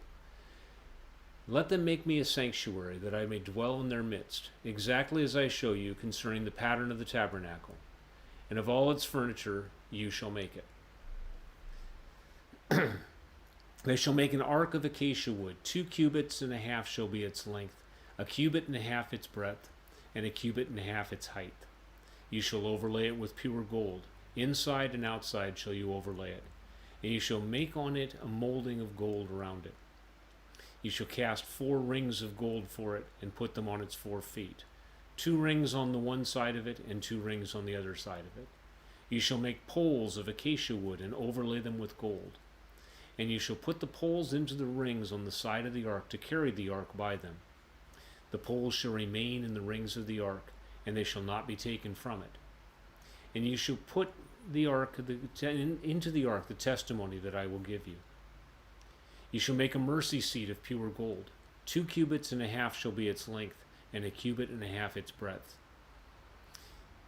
You shall also make cherubim of gold. Of hammered work you will make them, on the 2 ends of the mercy seat. Make 1 cherub on one end, and 1 cherub on the other end.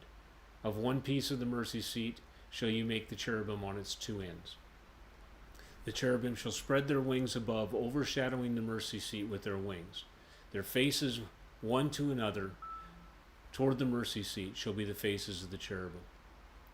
And you shall put the mercy seat on top of the ark, and in the ark you shall put the testimony that I shall give you. There I will meet with you, and from above the mercy seat, from between the 2 cherubim that are on the ark of the testimony, I will speak with you about all that I will give you in commandment for the people of Israel.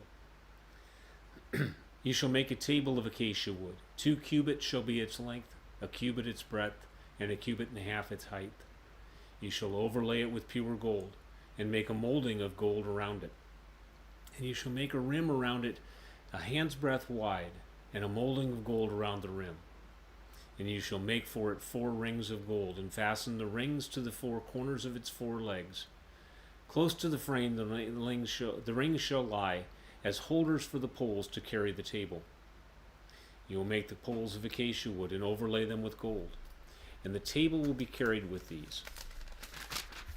And you shall make its plates and dishes for incense, and its flagons and bowls with which to pour drink offerings. You shall make them of pure gold.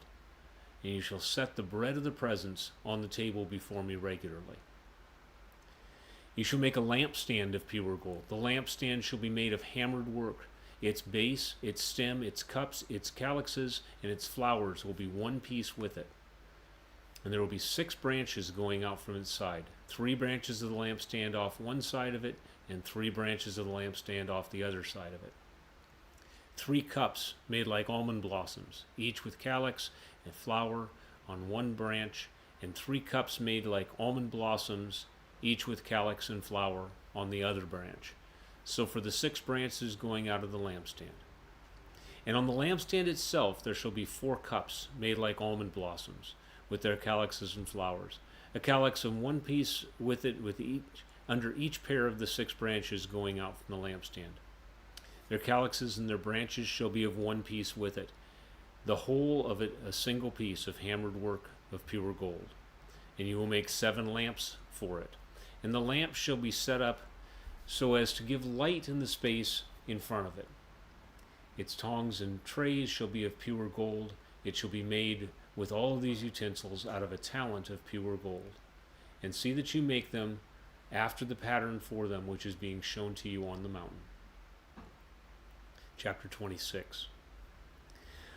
Moreover, you shall make the tabernacle with 10 curtains of fine twin linen, and blue and purple and scarlet yarns. You shall make them each with cherubim skillfully worked into them. The length of each curtain shall be 28 cubits, the breadth of each curtain 4 cubits. All of the curtains shall be the same size. 5 curtains shall be coupled to one another, and the other 5 curtains will be coupled to one another. And you shall make loops of blue on the edge of the outermost curtain of the first set. Likewise, you shall make loops on the edge of the outermost curtain of the second set. 50 loops shall you make on the one curtain, and 50 loops shall you make on the edge of the curtain that is on the second set. The loops shall be opposite one another, and you shall make 50 clasps of gold. and couple the curtains one to the other with the clasps, so the tabernacle may be a single whole. You shall make the curtains of goat's hair for the tent over the tabernacle. 11 curtains shall you make. The length of each curtain shall be 30 cubits, the breadth of each curtain 4 cubits, and the 11 curtains shall be the same size. You will couple 5 curtains by themselves and 6 curtains by themselves, and the 6th curtain you shall double over at the front of the tent. You shall make 50 loops on the edge of the curtain that is outmost to the one set, and 50 loops on the edge of the curtain that is outmost to the second set. You shall make 50 clasps of bronze, and put the clasps into the loops, and couple the tent together so that it may be a single whole. And the part that remains of the curtains of the tent, the half curtain that remains, shall hang over the back of the tabernacle. And the extra that remains in the length of the curtains, the cubit on the one side and the cubit on the other side, shall hang over the sides of the tabernacle, on this side and that side, to cover it. And you shall make for the tent a covering of tanned goat skins, and a covering of goat skins on top. You shall make upright frames for the tabernacle of acacia wood. 10 cubits shall be the length of the frame, and a cubit and a half the breadth of each frame. There shall be 2 tenons on each frame for fitting together. So shall you do for all the frames of the tabernacle. You shall make the frames for the tabernacle, 20 frames for the south side, and 40 bases of silver that you will make under the 20 frames. 2 bases under one frame for its 2 tenons, and 2 bases under the next frame for its 2 tenons. And for the second side of the tabernacle, on the north side, 20 frames, and their 40 bases of silver. 2 bases under one frame, and 2 bases under the next frame. And for the rear of the tabernacle westward, you shall make 6 frames. You shall make 2 frames for corners of the tabernacle in the rear. They shall be separate beneath, but joined at the top, at the first ring. Thus shall it be with the 2 of them, that they shall form the 2 corners. And there should be 8 frames, with their bases of silver, 16 bases, 2 bases under one frame, and 2 bases under another frame. You shall make bars of acacia wood, 5 for the frames of the one side of the tabernacle, and 5 bars for the frames on the other side of the tabernacle, and 5 bars for the frames on the side of the tabernacle at the rear westward. The middle bar, halfway up the frames, shall run from end to end. You shall overlay the frames with gold, and shall make their rings of gold for holders for the bars. You shall overlay the bars with gold. Then you shall erect the tabernacle according to the plan for it that you were shown on the mountain. And you shall make a veil of blue and purple and scarlet yarns and fine twined linen, and it shall be made with cherubim skillfully worked into it. And you shall hang it on all 4 pillars of acacia overlaid with gold, and hooks of gold on 4 bases of silver. And you shall hang the veil from the clasps, and bring the work of the testimony in there within the veil. And the veil shall be separate for you, shall separate for you the holy place of the most holy. You shall put the mercy seat on the ark of the testimony in the most holy place. Then you shall set the table outside the veil, and the lampstand on the south side of the tabernacle opposite the table. And you will put the table on the north side. You shall make a screen for the entrance of the tent, of blue and purple and scarlet yarns, and fine twinned linen, embroidered with needlework. And you shall make for the screen 5 pillars of acacia, and overlay them with gold. Their hooks shall be of gold, and you will cast 5 bases of bronze for them. Chapter 27. You shall make the altar of acacia wood, 5 cubits long, 5 cubits broad. The altar shall be square, and its height will be 3 cubits. And you will make horns for it on the 4 corners. The horns shall be of one piece with it, and you will overlay it with bronze. You shall make pots for it to receive its ashes, and shovels, and basins, and forks, and fire pans. You shall make all of its utensils of bronze. You shall also make for it a grating, a network of bronze, and on the net you will make 4 bronze rings at the 4 corners. And you shall set under the ledge of the altar, so that the net extends halfway down the altar. And you will make poles for the altar, poles of acacia wood, and overlay them with bronze. and the poles shall be put through the rings, so that the poles are on the two sides of the altar when it is carried. You shall make it hollow with boards, as has been shown to you on the mountain, so shall it be made. You shall make the court of the tabernacle. On the south side of the court shall have hangings of fine twined linen with 100 cubits long for each side. Its 20 pillars and their 20 bases shall be of bronze, but the hooks of the pillars and their fillets shall be of silver. And likewise, for its length on the north side, there shall be hangings of 100 cubits long, of its pillars 20, at their bases 20, of bronze. But the hooks of the pillars and their fillets shall be of silver. And for the breadth of the court, the west side, there will also be hangings of 50 cubits, and 10 pillars and 10 bases. The breadth of the court will be on the front to the east shall be 50 cubits. The hanging for one side of the gate shall be 15 cubits, with their 3 pillars and 3 bases. On the other side of the hanging shall be 15 cubits, with their 3 pillars and 3 bases. For the gate of the court there shall be a screen 20 cubits long, of blue, purple, and scarlet yarns and fine twined linen, embroidered with needlework. It shall have 4 pillars, and with them 4 bases. And the pillars around the court shall be filleted with silver. The hooks will be of silver, their bases of bronze. The length of the court shall be 100 cubits, its breadth 50, and the height 5 cubits, with hangings of fine twined linen and bases of bronze. All the utensils of the tabernacle for every use, and for all its pegs and all the pegs of the court shall be bronze. You shall command the people of Israel that they are to bring to you pure beaten olive oil for the light, that the lamp may regularly be set to burn. In the tent of meeting, outside the veil that is before the testimony, Aaron and his sons will tend to it from evening to morning before the Lord. It shall be a statute forever to be observed throughout the generations of the people of Israel. Chapter 28.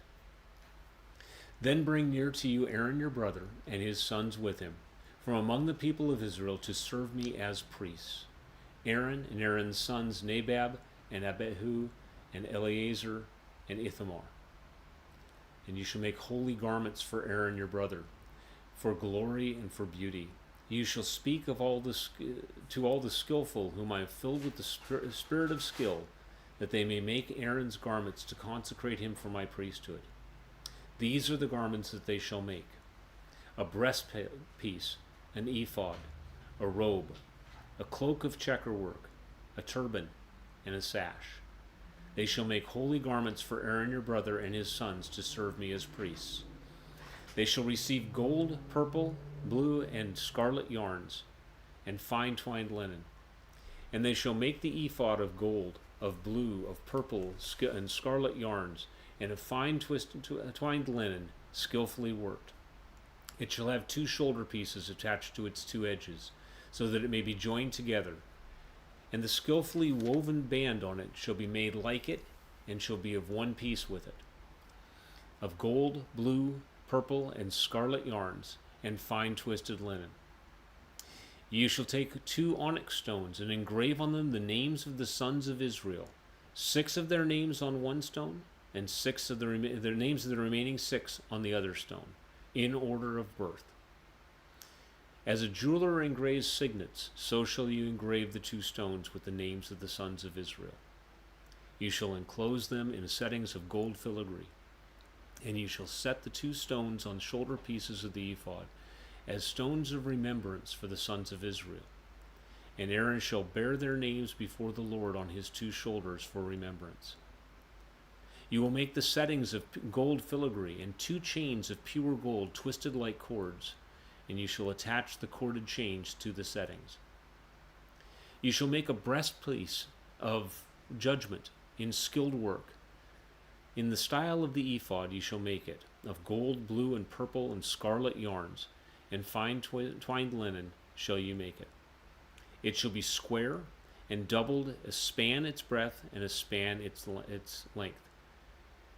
You shall set it in 4 rows of stones, a row of sardius, Topaz and carbuncle shall be the first row. The second row an emerald, a sapphire, and a diamond. And the third row a jacinth, an agate, and an amethyst. And the fourth row a beryl, an onyx, and a jasper. They shall be set in gold filigree. There shall be 12 stones with their names according to the names of the sons of Israel. They shall be like signets, each engraved with its name, for the 12 tribes. You shall make for the breastpiece twisted chains like cords of pure gold. And you shall make for the breastpiece 2 rings of gold, and put the 2 rings on the 2 edges of the breastpiece. And you shall put the 2 cords of gold in the 2 rings on the edges of the breastpiece. The 2 ends of the 2 cords you shall attach to the 2 settings of filigree, and so attach it to the front of the shoulder pieces of the ephod. You shall make 2 rings of gold and put them at the 2 ends of the breastpiece, on its inside edge next to the ephod, and you shall make 2 rings of gold and attach them to the front of the lower part of the 2 shoulder pieces of the ephod at its seam above the skillfully woven band of the ephod. And they shall bind the breastpiece by its rings to the rings of the ephod with a lace of blue, so that it may lie like on the skillfully woven band of the ephod, so that the breastpiece shall not come loose from the ephod. So Aaron shall bear the names of the sons of Israel in the breastpiece of judgment on his heart when he goes into the holy place, to bring them to regular remembrance before the Lord. And in the breastpiece of judgment you shall also put the Urim and the Thummim, that they should be on Aaron's heart when he goes before the Lord. Thus Aaron will bring the judgment of the people of Israel on his heart before the Lord regularly. You shall make the robe of the ephod all of blue. It shall have an opening for the head in the middle of it, with a woven binding around the opening, like the binding in a garment, so that it may not tear. On its hem you will make pomegranates of gold and purple and scarlet yarns around its hem, with the bells of gold between them. A golden bell and a pomegranate, a golden bell and a pomegranate, around the hem of the robe. And it shall be on Aaron when he ministers, and its sound shall be heard when he goes into the holy place before the Lord, and when he comes out, so that he does not die. You shall make a plate of pure gold and engrave on it, like the engraving of a signet, holy to the Lord. And you shall fasten it on the turban by a cord of blue, and it shall be the front of the turban. It shall be on Aaron's forehead, and Aaron will bear any guilt from the holy things that the people of Israel consecrate as their holy gifts. It shall regularly be on his forehead, that they may be accepted before the Lord. You shall weave the coat in checker work of fine linen, and you shall make the turban of fine linen. And you shall make a sash embroidered with needlework. For Aaron's sons you should make coats and sashes and caps. You shall make them with glory and beauty. And you should put them on Aaron your brother and on his sons with him, and shall anoint them and ordain them and consecrate them, that they may serve as priests. You shall make for them linen undergarments to cover their naked flesh. It shall reach from the hips to the thighs. And they shall be on Aaron and on his sons when they go into the tent of meeting, or when they come near the altar to minister to the holy place, lest they bear guilt and die. This shall be a statute forever for him and his offspring after him. Chapter 29. And this is what you shall do to them that consecrate them, that they may serve me as priests. Take 1 bull of the herd and 2 rams without blemish, and unleavened bread, unleavened cakes mixed with oil, and unleavened wafers smeared with oil. And you shall make them of fine wheat flour. You shall put them in 1 basket, and bring them in the basket, and bring the bull and the 2 rams. You shall bring Aaron and his sons to the entrance of the tent of meeting, and wash them with water. Then you will take the garments, and put on Aaron the coat and the robe of the ephod, and the breastpiece, and gird him with the skillfully woven band of the ephod. Then you shall set the turban on his head, and put the holy crown on the turban. You shall take his anointing oil, and pour it on his head, and anoint him. Then you shall bring his sons, and put coats on them. And you should gird Aaron and his sons with sashes, and bind caps on them. And the priesthood shall be theirs as a statute forever. Thus you shall ordain Aaron and his sons. Then you shall bring the bull before the tent of meeting. Aaron and his sons will lay their hands on the head of the bull. Then you shall kill the bull before the Lord at the entrance of the tent of meeting, and shall take part of the blood of the bull and put it on the horns of the altar with your finger. And the rest of the blood you shall pour at the base of the altar. And you shall take all the fat that covers the entrails, the long lobe of the liver, the 2 kidneys with the fat that is on them, and burn them on the altar. But the flesh of the bull, and its skin, and its dung, you shall burn with the fire outside the camp. It is a sin offering. Then you will take one of the rams, and Aaron and his sons shall lay their hands on the head of the ram. And you shall kill the ram, and shall take its blood and throw it against the sides of the altar. Then you will cut the ram into pieces, and wash its entrails and its legs, and put them with its pieces and its head, and burn the whole ram on the altar. It is a burnt offering to the Lord. It is a pleasing aroma, a food offering to the Lord. You shall take the other ram, and Aaron and his sons shall lay their hands on the head of the ram. And you shall kill the ram, and take part of its blood, and put it at the tip of the right ear of Aaron, and on the tips of the right ears of his sons, and on the thumbs of their right hand, and on the great toes of their right feet, and throw the rest of the blood against the sides of the altar. Then you shall take part of the blood that is on the altar, and of the anointing oil, and sprinkle it on Aaron and his garments, and on his sons and his sons' garments with him.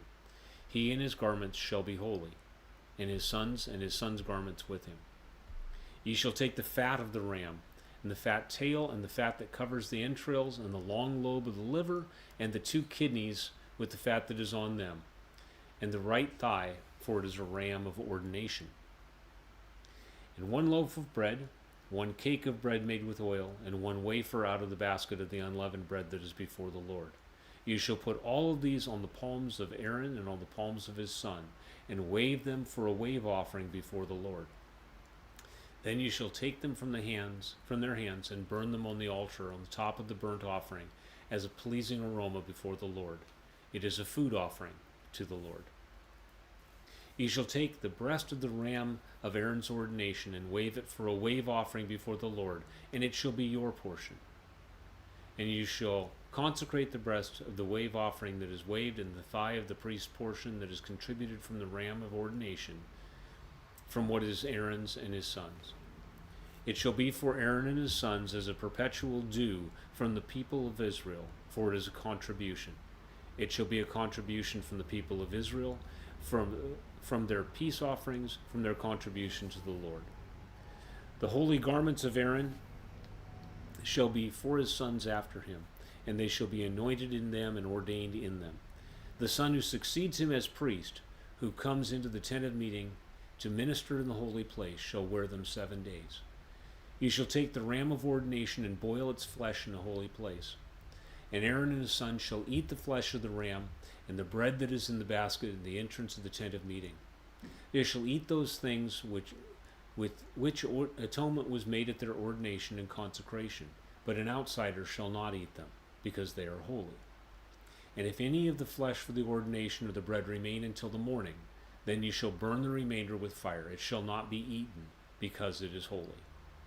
Thus you shall do to Aaron and his sons, according to all that I have commanded you. Through 7 days shall you ordain them. And every day that you shall offer a bull as a sin offering for atonement. Also you should purify the altar, when you make atonement for it, and shall anoint it to consecrate it. 7 days you will make atonement for the altar and consecrate it, and the altar shall be most holy. Whatever touches the altar shall become holy. Now this is what you shall offer on the altar: 2 lambs, a year old, day by day, regularly. One lamb you shall offer in the morning, the other lamb you shall offer at twilight. And with the first lamb, a 10th measure of the fine flour, mingled with 1/4 of the hin of beaten oil, and 1/4 of a hin of wine for the drink offering. The other lamb you will offer at twilight, and you will offer it with a grain offering and its drink offering. As in the morning, for a pleasing aroma, a food offering to the Lord. It shall be a regular burnt offering throughout your generations at the entrance of the tent of meeting before the Lord, where I will meet with you and speak with you there.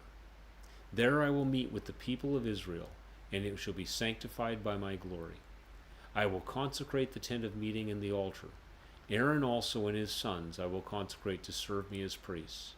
I will dwell among the people of Israel, and I will be their God. And they will know that I am the Lord their God, who brought them out of the land of Egypt, that I might dwell amongst them. I am the Lord their God. The next person's not here yet. Do you want to read the next chapter? Chap- I can take over. Chapter 30. You shall make an offer on which to burn the incense. You shall make it of acacia wood. A cubit will be its length, and a cubit its breadth. It shall be square, and 2 cubits will be its height. Its horns will be of one piece with it. You will overlay it with pure gold, its top and around its sides and its horns, and you will make a molding of gold around it. And you will make 2 golden rings for it. Under its molding, on 2 opposite sides of it, you will make them, and they shall be holders for poles which are to carry it. You will make the poles of acacia wood and overlay them with gold. And you shall put it in front of the veil that is above the ark of the testimony, in front of the mercy seat that is above the testimony, where I will meet with you. And Aaron shall burn fragrant incense on it. Every morning when he dresses the lamps, he shall burn it. And when Aaron sets up the lamps at twilight, he shall burn it. A regular incense offering before the Lord throughout your generations. You shall not offer unauthorized incense on it, or a burnt offering, or a grain offering, and you shall not pour a drink offering on it. Aaron shall make atonement on its horns once a year. With the blood of the sin offering atonement, he shall make atonement for it once a year throughout your generations. It is most holy to the Lord. The Lord said to Moses, when you take a census of the people of Israel, then each will give a ransom for his life to the Lord when you number them, and there will be no plague amongst them when you number them. Each one who is numbered in the census shall give this, half a shekel according to the shekel of the sanctuary. The shekel is 20 getahs. Half a shekel is an offering to the Lord. Everyone who is numbered in the census, from 20 years old and upward, shall give the Lord's offering. The rich shall not give more, and the poor shall not give less than half a shekel. When you give the Lord's offering, you make atonement for your lives. You shall take the atonement money from the people of Israel, and shall give it for the service of the tent of meeting, and it may bring the people of Israel to remembrance before the Lord, so as to make atonement for your lives. The Lord said to Moses, you shall also make a basin of bronze with a stand of bronze for washing. You shall put it between the tent of meeting and the altar, and you shall put water in it, with which Aaron and his sons will wash their hands and their feet when they go into the tent of meeting, or when they come near the altar to minister. To burn a food offering to the Lord, they shall wash with water, so that they may not die. They shall wash their hands and their feet, so that they may not die. It shall be a statute forever to them, even to him and to his offspring throughout their generations.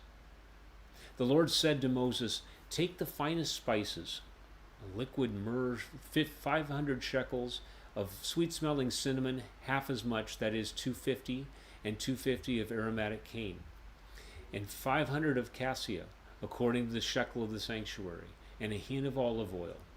And you shall make these a sacred anointing oil, blended as to the perfumer, and shall be a holy anointing oil. With it you shall anoint the tent of meeting and the ark of the testimony, and the table and all of its utensils, and the lampstand and its utensils, and the altar of incense, the altar of burnt offerings, and all of its utensils, and the basin and its stand. You shall consecrate them, so that they may be most holy. Whatever touches them will become holy. You shall anoint Aaron and his sons, and consecrate them, that they may serve me as priests. You shall say to the people of Israel, this shall be my holy anointing oil throughout your generations. It shall not be poured on the body of an ordinary person, and you will make no other like it in composition. It is holy, and it shall be holy to you. Whoever compounds any like it, or whoever puts any of it on an outsider, shall be cut off from his people. The Lord said to Moses, take sweet spices, stacy and onycha and galbanum, sweet spices of pure frankincense, of which there shall be an equal part, and make an incense blended as by the perfumer, seasoned with salt, pure and holy. You shall beat some of it very small, and put part of it before the testimony of the tent of meeting, where I shall meet with you. It shall be most holy to you. And the incense that you shall make according to its composition, you shall not make for yourselves. It should be for you holy to the Lord. Whoever makes anything like it to use as a perfume shall be cut off from his people.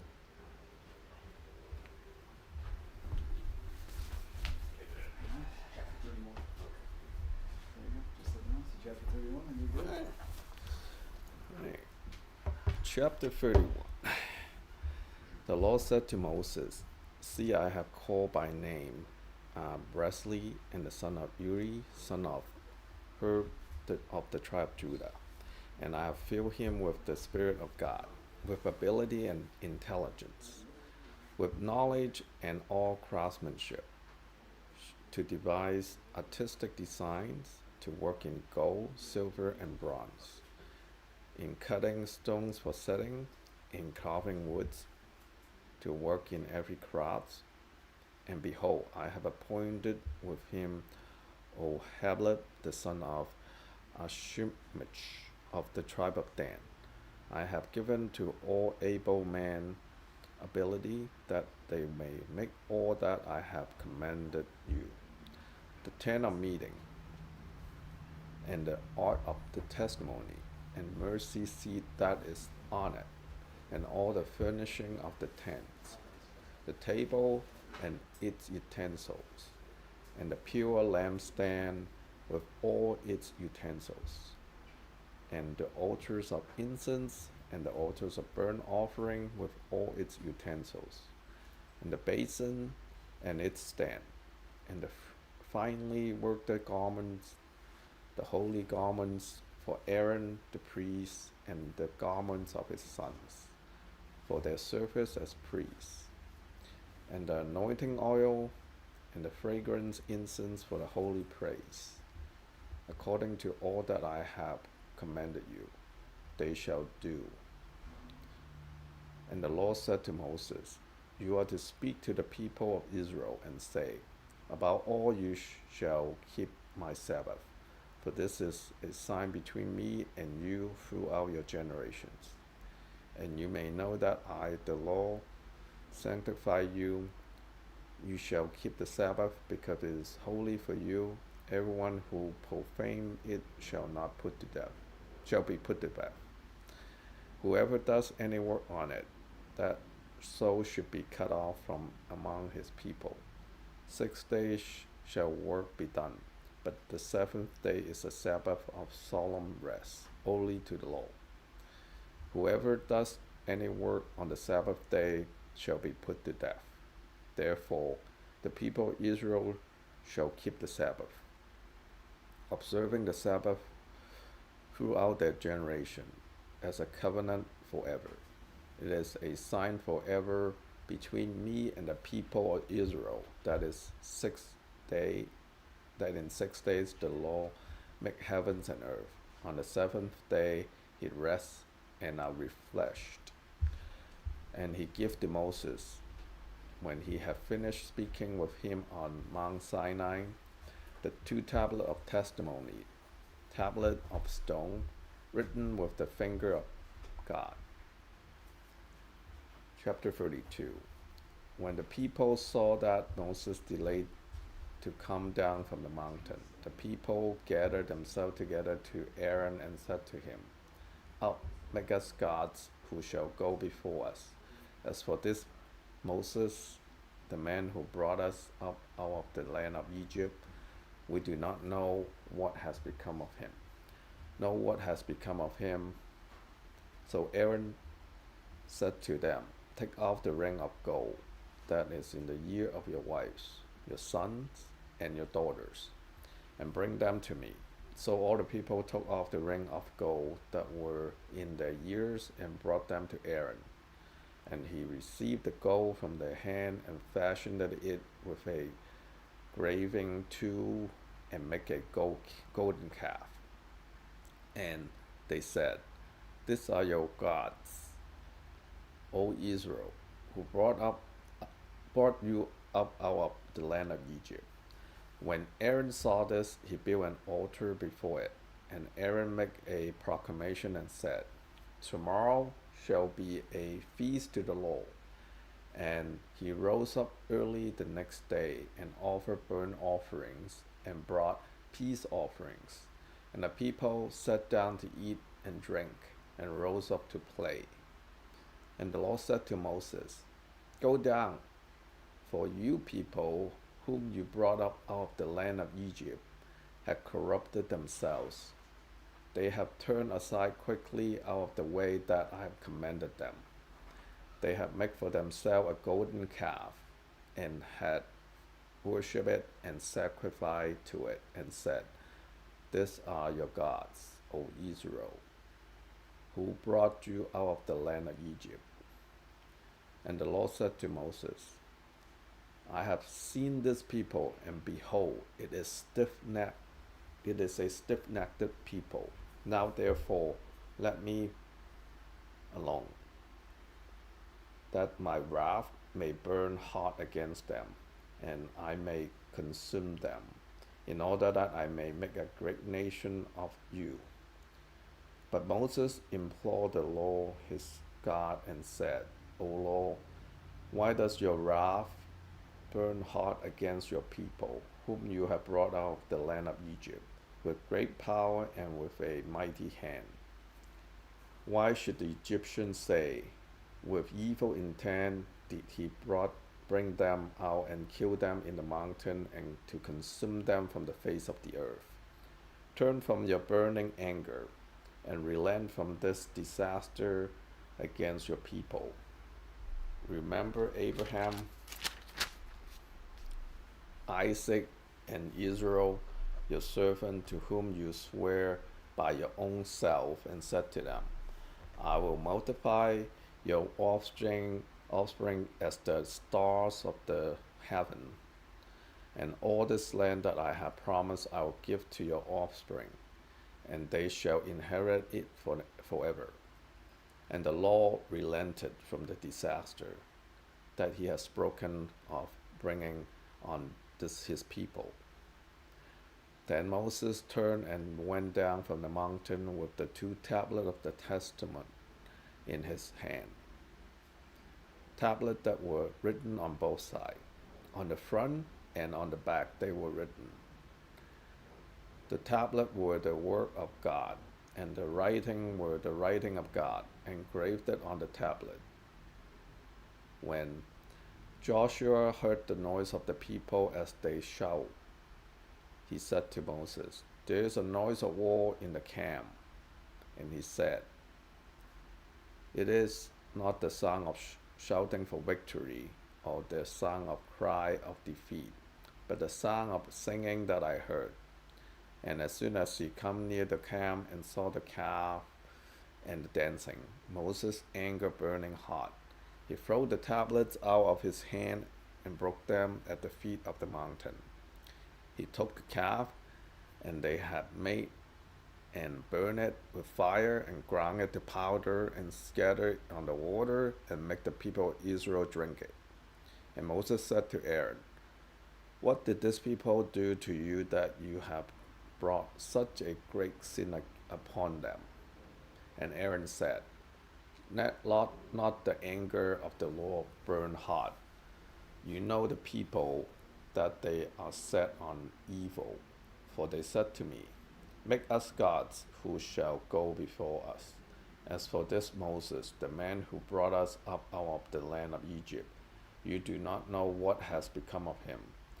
So I said to them, Let any who have gold take it off. So they take it to me, and I throw it into the fire, and out come this calf. And when Moses saw that the people had broken loose, for Aaron had let them broke loose, the reason of the enemy.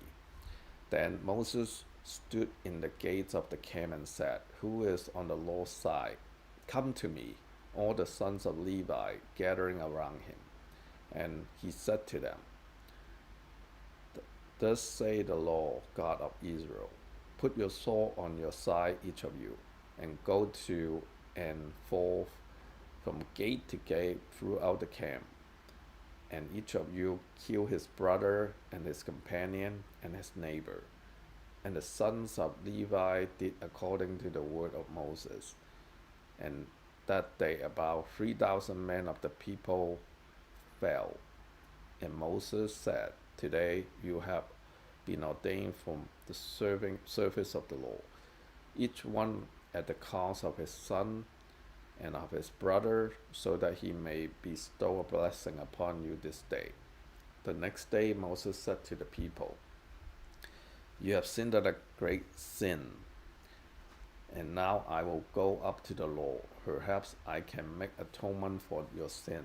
So Moses returned to the Lord and said, Alas, this people has sinned a great sin. They have made for themselves gods of gold. But now if you will forgive their sin, and if not, please blow me out of their book that you have written. But the Lord said to Moses, Whoever has sinned against me, I will blow out of my book. But now go, lead the people to the palace, to the place about which I have spoken to you. Behold, my angels will go before you. Nevertheless, in the day when I visit, I will visit their sin upon them. Then the Lord said, Send a plague on the people, because they make the calf and the one that Aaron made. Chapter 33. The Lord said to Moses, Depart, go up from there, you and the people whom you have brought up out of the land of Egypt, to the land which I swear to Abraham, Isaac, and Jacob, saying, To your offspring I'll give it. I will send an angel before you, and I will drive out the Canaanites, the Amorites, the Hittites, the Perizzites, and the Hivites, and the Jebusites. Go up to a land flowing with milk and honey. But I will not go up among you, lest I consume you on the way, for you are a stiff-necked people. When the people heard this disastrous word, they mourned, and no one put on their ornament. For the Lord has said to Moses, Say to the people Israel, You are a stiff-necked people. If for a single woman I should go up against you, I would consume you. So now take off your ornaments, that I may know what to do with you. Therefore the people of Israel stripped themselves of their ornaments from Mount Hebrew onward. The tent of meeting. Now Moses used to take the tent and pitch it outside the camp, far off of the camp, and he called it to the tent of meeting. And everyone who sought the Lord would go out to the tent of meeting, which was outside the camp. Whenever Moses went out to the tent, all the people would rise up. Each would stand at his tent door and watch Moses until he had gone into the tent.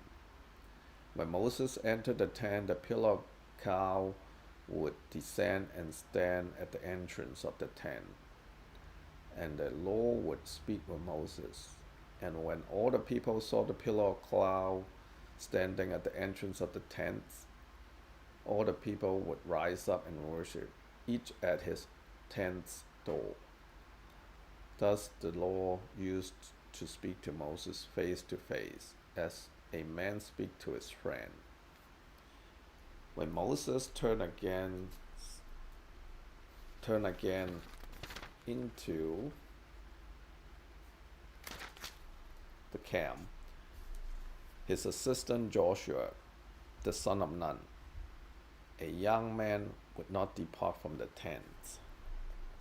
Moses said to the Lord, See, you say to me, Bring up this people, but you have not let me know whom you will send with me.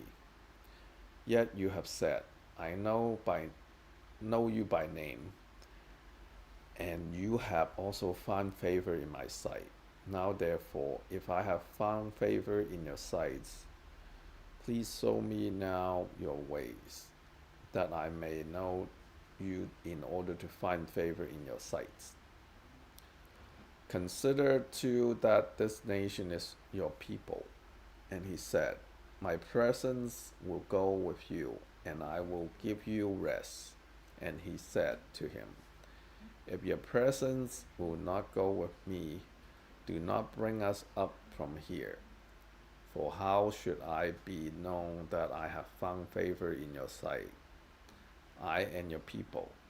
Is it not your going with us, so that we are distinct, I and your people, from every other people on the face of the earth?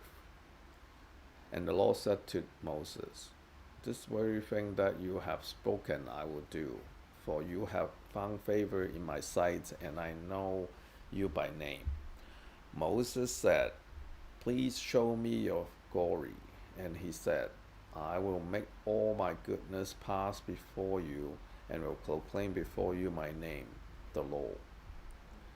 And I will be gracious to whom I will be gracious, and will show mercy on whom I will show mercy. But he said, you cannot see my face, for man shall not see me and live. And the Lord said, behold, there is a place by me where you shall stand on the rock, and while my glory passes by, I will put you in a cleft on the rock, and I will cover you with my hand until I pass by. Then I will take away my hand, and you shall see my back, but my face shall not be seen. Chapter 34.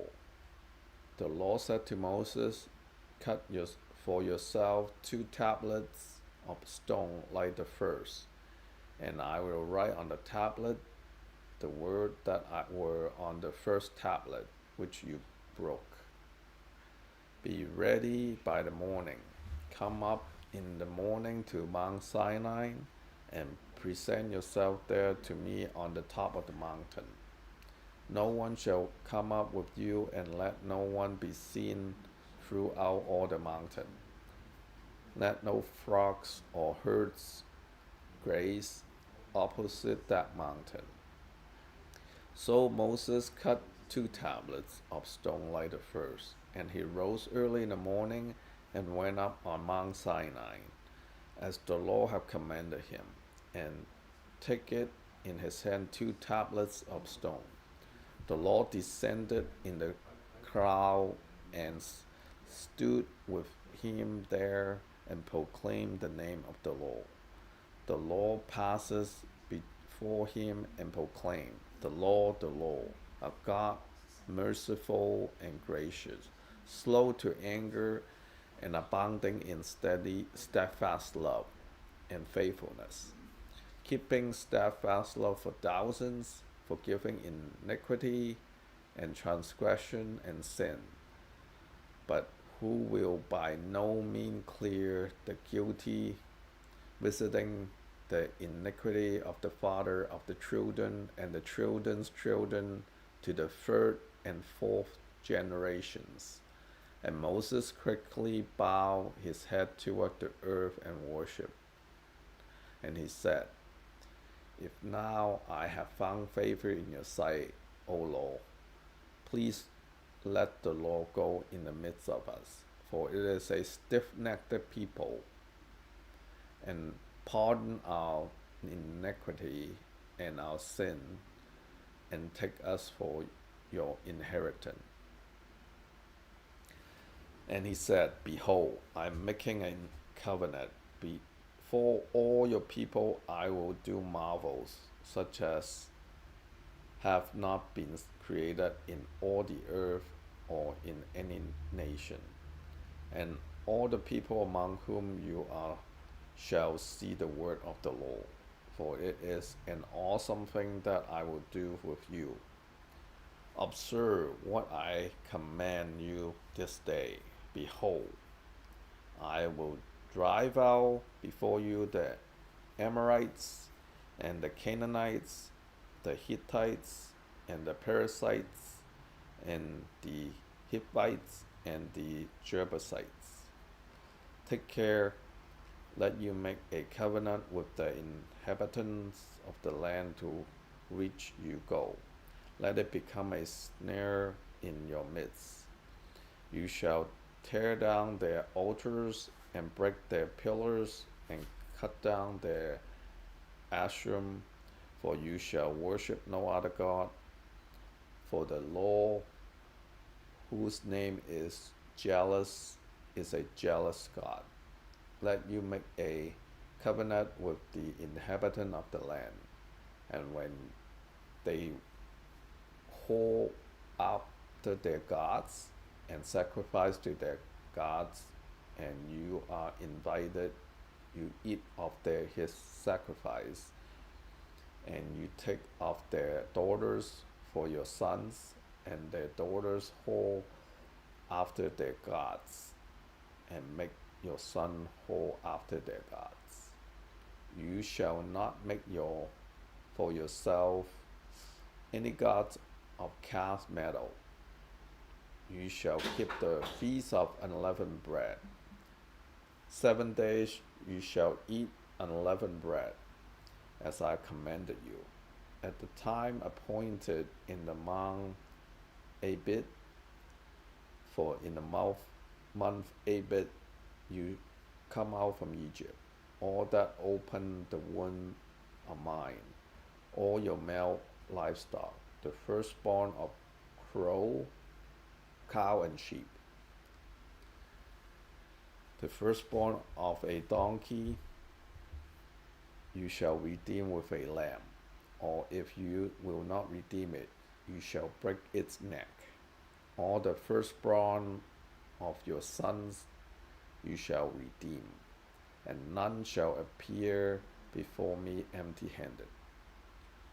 6 days you shall work, but on the 7th day you shall rest. In plowing time and in harvest you shall rest. You shall observe the feast of weeks, the first fruit of wheat harvest, and the feast of ingathering at the year's end. 3 times in a year shall all your males appear before the Lord God, the God of Israel.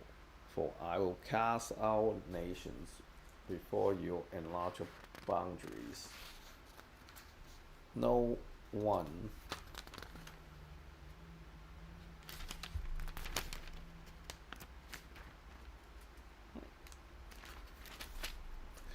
shall covet your land. When you go up to appear before the Lord your God 3 times in a year, you shall not offer the blood of any sacrifice with anything leavened, or the sacrifice of the feast of the Passover remain until the morning. The best of the first fruit of your ground you shall bring to the house of the Lord your God. You shall not boil a young goat in its mother's milk. And the Lord said to Moses, write these words, for in accordance with these words I have made a covenant with you and with Israel. So he was there with the Lord 40 days and 40 nights. He neither ate bread nor drank water. And he wrote on the tablet and the words of the covenant, the 10 Commandments. When Moses come down from Mount Sinai with the 2 tablets of the testimony in his hand as he come down from the mountain, Moses did not know that the skins of his face shine before he had been talking with God. Aaron and all the people of Israel saw Moses, and behold, the skin of his face shined, and they were afraid to come near him. But Moses come to them, and Aaron and all the leaders of the congregation returned to him. And Moses talked with them. Afterward, all the people of Israel come near, and he commanded them all that the Lord had spoken with him in Mount Sinai. And when Moses had finished speaking with them, he put a veil over his face. Whenever Moses went in before the Lord to speak with him, he would remove the veil until he come out. And when he come out and told the people of Israel what he was commanded, the people of Israel would see the face of Moses, and the skin of Moses' face was shining, and Moses would put the veil over his face again until he went in to speak with him. That's the end of the chapter, yeah? Yep. All right, you're good. Thanks, Lee. All right, Barry. It's good to see you. All right, you're up again. Thanks, Lee. Yeah, have a good day, man. Chapter 35. Moses assembled all the congregation of the people of Israel and said to them, "These are the things that the Lord has commanded you to do. 6 days' work shall be done, but on the 7th day you shall have a Sabbath of solemn rest, holy to the Lord. Whoever does any work on it shall be put to death. You shall kindle no fire in all your dwelling places on the Sabbath day." Moses said to all the congregation of the people of Israel, "This is the thing that the Lord has commanded.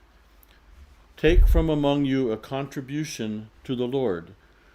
Whoever is of a generous heart, let him bring the Lord's contribution: gold, silver, and bronze, blue and purple and scarlet yarns, and fine twined linen, goat's hair, tanned ram's skins and goat skins, acacia wood, oil for the light, spices for the anointing oil and for the fragrant incense, and onyx stones and stones for setting, for the ephod and for the breastplate.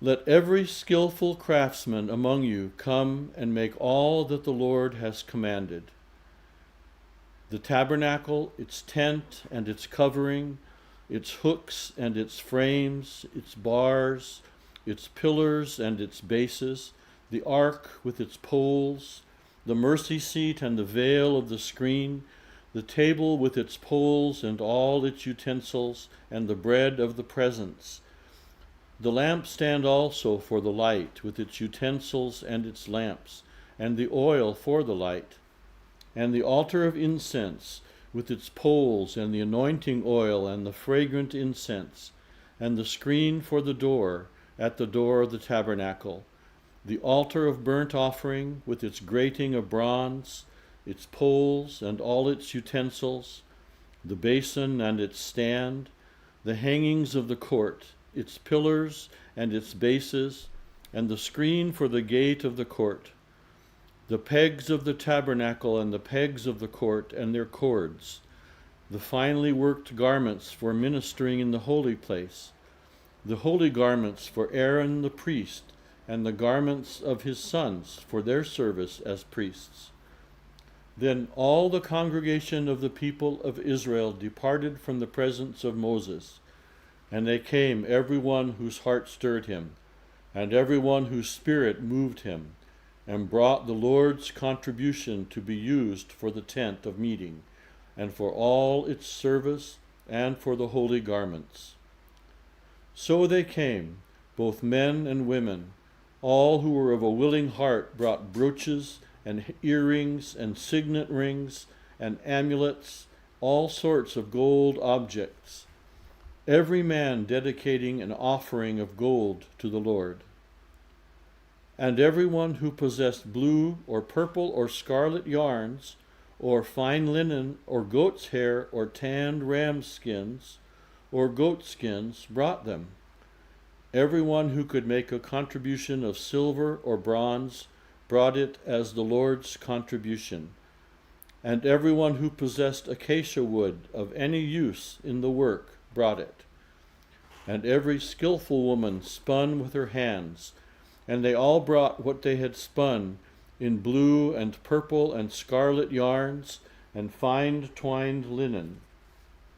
All the women whose hearts stirred them to use their skill spun the goat's hair. And the leaders brought onyx stones and stones to be set for the ephod and for the breastpiece, and spices and oil for the light, and for the anointing oil, and for the fragrant incense. All the men and women, the people of Israel, whose heart moved them to bring anything for the work that the Lord had commanded by Moses to be done, brought it as a free will offering to the Lord. Then Moses said to the people of Israel, "See, the Lord has called by name Bezalel the son of Uri, son of Hur, of the tribe of Judah, and he has filled him with the Spirit of God, with skill, with intelligence, with knowledge, and with all craftsmanship, to devise artistic designs, to work in gold and silver and bronze, in cutting stones for setting, and in carving wood, for work in every skilled craft.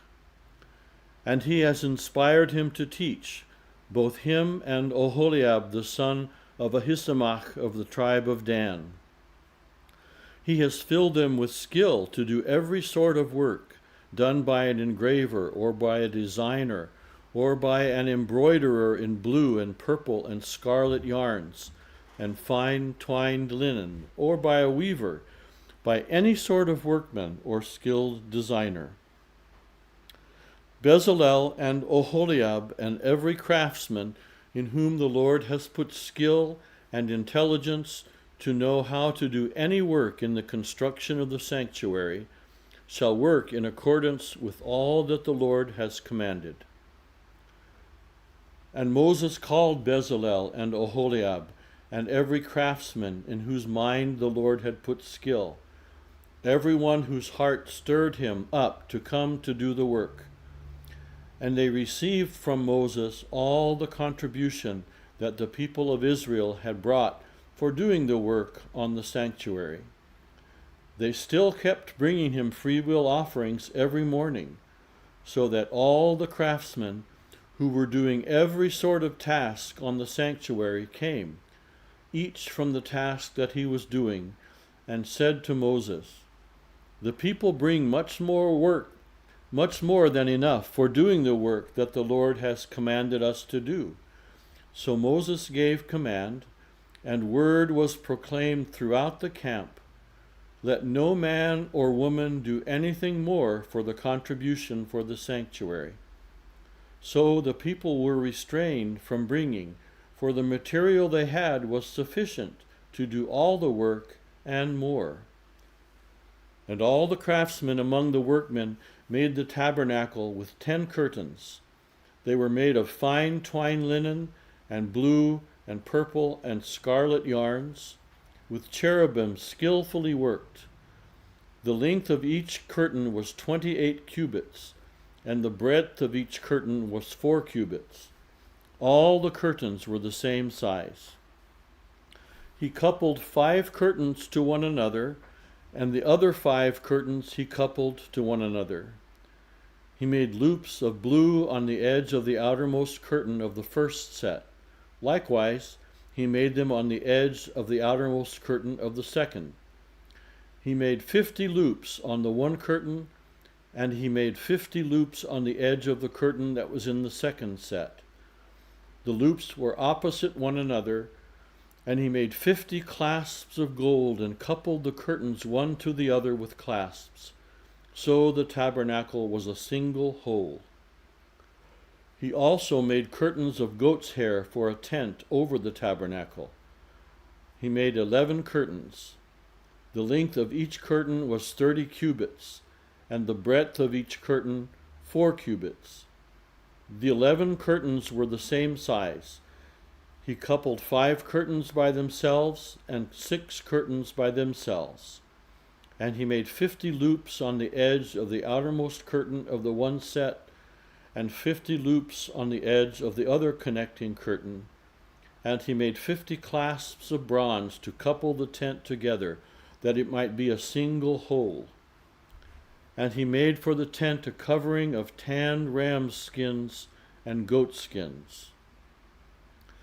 Then he made the upright frames for the tabernacle of acacia wood.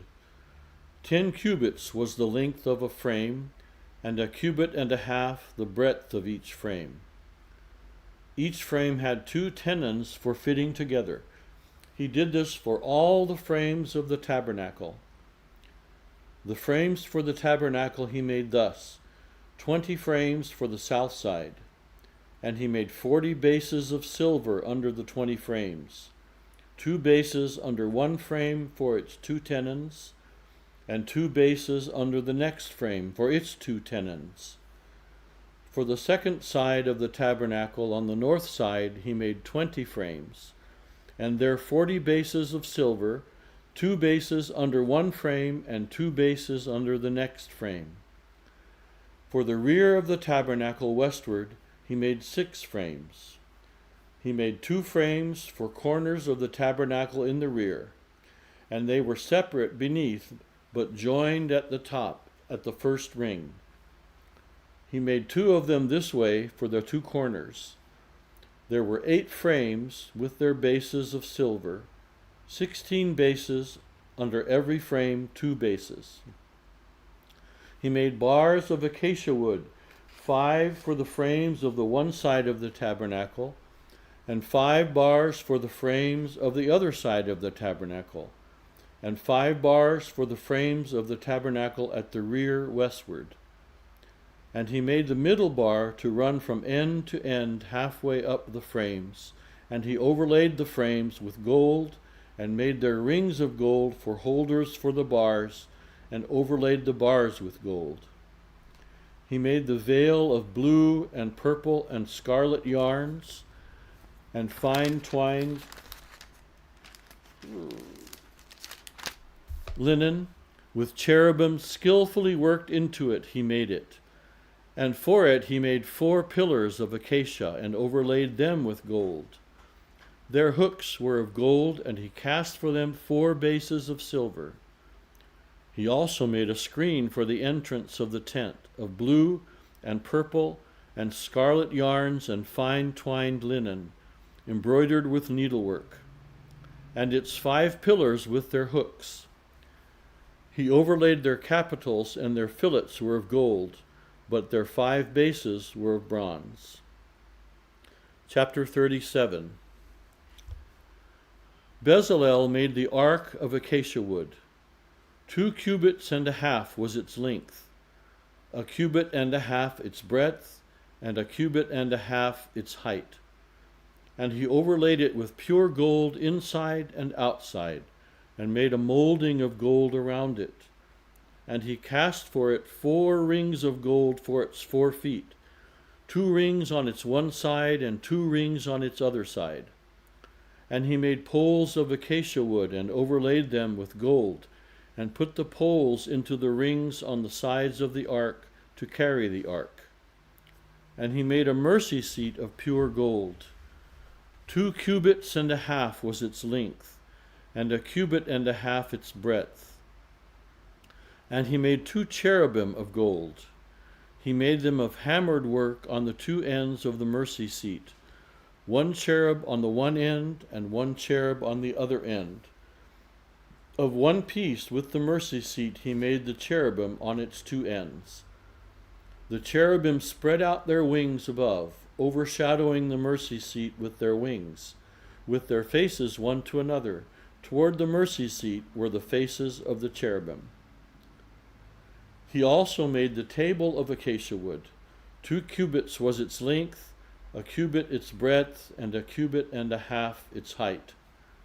And he overlaid it with pure gold, and made a molding of gold around it. And he made a rim around it 1 handbreadth wide, and made a molding of gold around the rim. He cast for it 4 rings of gold, and fastened the rings to the 4 corners at its 4 legs. Close to the frame were the rings, as holders for the poles to carry the table. He made the poles of acacia wood to carry the table, and overlaid them with gold. And he made the vessels of pure gold that were to be on the table, its plates and dishes for incense, and its bowls and flagons with which to pour drink offerings. He also made the lampstand of pure gold. He made the lampstand of hammered work, its base, its stem, its cups, its calyxes, and its flowers were of one piece with it. And there were 6 branches going out of its sides, 3 branches of the lampstand out of one side of it, and 3 branches of the lampstand out of the other side of it. 3 cups made like almond blossoms, each with calyx and flower on one branch, and 3 cups made like almond blossoms, each with calyx and flower on the other branch. So for the 6 branches going out of the lampstand.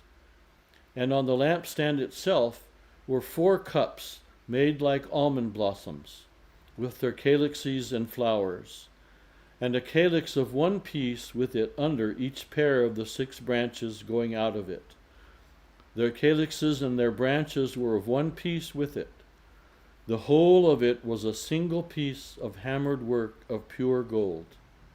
And he made its 7 lamps, and its tongs, and its trays of pure gold. He made it and all its utensils out of a talent of pure gold. He made the altar of incense of acacia wood. Its length was a cubit, and its breadth was a cubit. It was square, and 2 cubits was its height.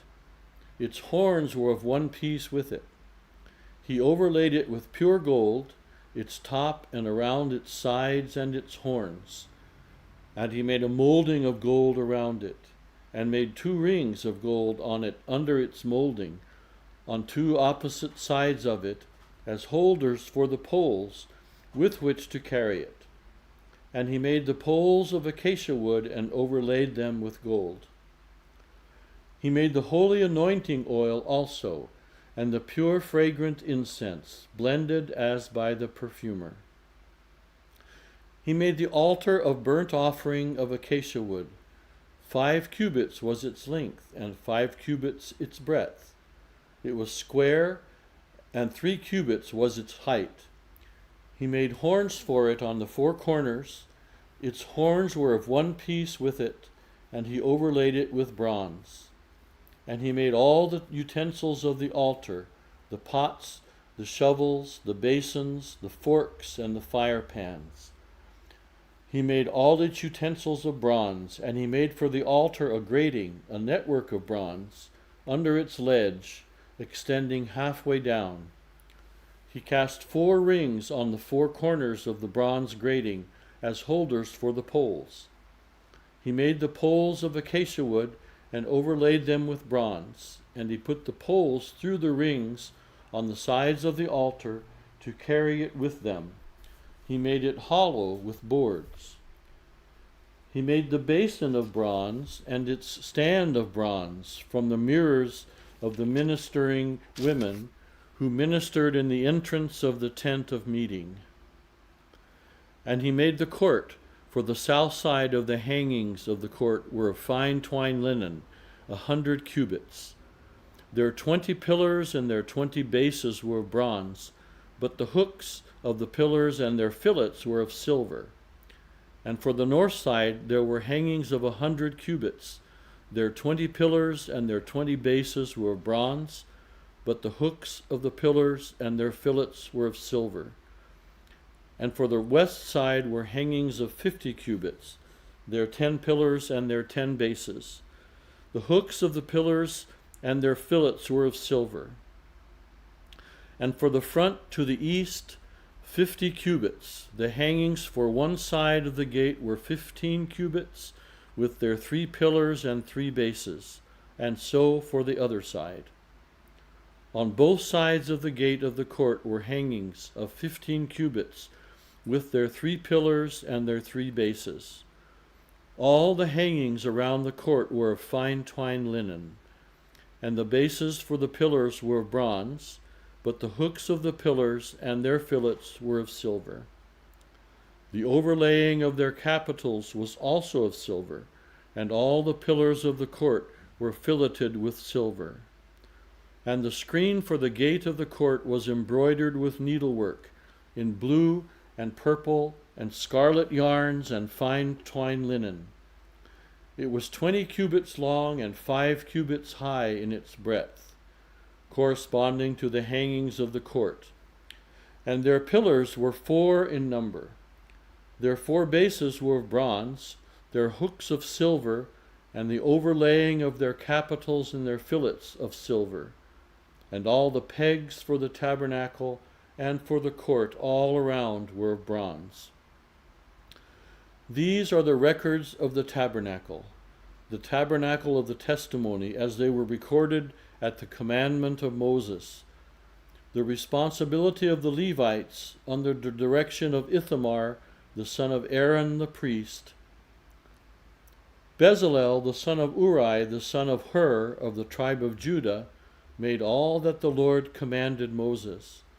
And with him was Oholiab, the son of Ahisamach, of the tribe of Dan, an engraver and designer and embroiderer in blue and purple and scarlet yarns and fine twined linen.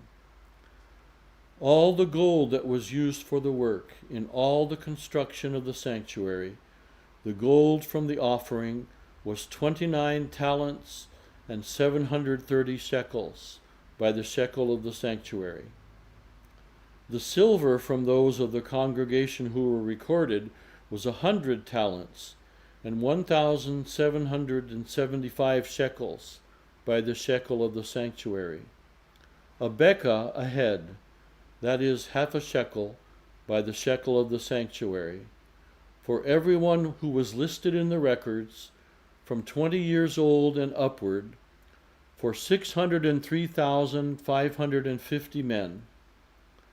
The 100 talents of silvers were for casting the bases of the sanctuary and the bases of the veil. 100 bases for the 100 talents, a talent a base.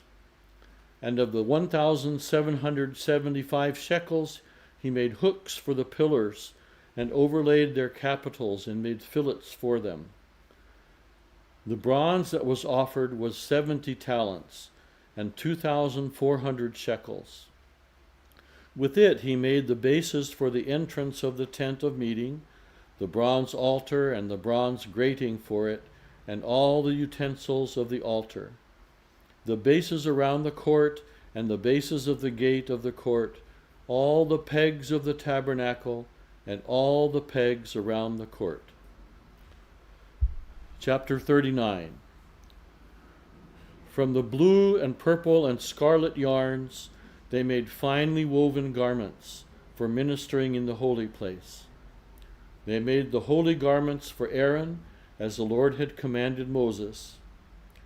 He made the ephod of gold, blue and purple and scarlet yarns, and fine twined linen. And they hammered out gold leaf, and he cut it into threads to work into the blue and purple and the scarlet yarns, and into the fine twined linen in skilled design. They made for the ephod attaching shoulder pieces, joined to it at its 2 edges. And the skillfully woven band on it was of one piece with it, and made like it, of gold, blue and purple and scarlet yarns, and fine twined linen, as the Lord had commanded Moses. They made the onyx stones, enclosed in settings of gold filigree, and engraved like the engravings of a signet, according to the names of the sons of Israel. And he set them on the shoulder pieces of the ephod to be stones of remembrance for the sons of Israel, as the Lord had commanded Moses. He made the breastplate in skilled work, in the style of the ephod, of gold, blue and purple and scarlet yarns, and fine twined linen. It was square. They made the breastpiece doubled, a span its length, and a span its breadth twin doubled. And they set in it 4 rows of stones, a row of sardius, topaz and carbuncle was the first row, and the second row an emerald, a sapphire, and a diamond, and the third row a jacinth, and an agate, and an amethyst, and the fourth row a beryl, an onyx, and a jasper. They were enclosed in settings of gold filigree. There were 12 stones with their names according to the names of the sons of Israel.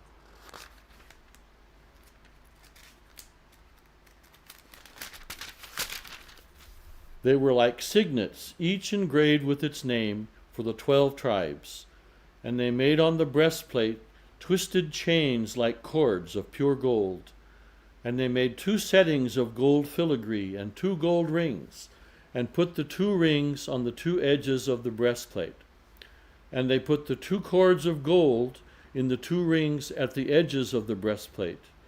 And they attached the 2 ends of the 2 cords to the 2 settings of filigree. Thus they attached it in front to the shoulder pieces of the ephod. Then they made 2 rings of gold and put them at the 2 ends of the breastplate on its inside edge next to the ephod. And they made 2 rings of gold and attached them in front to the lower part of the 2 shoulder pieces of the ephod, at its seam above the skillfully woven band of the ephod.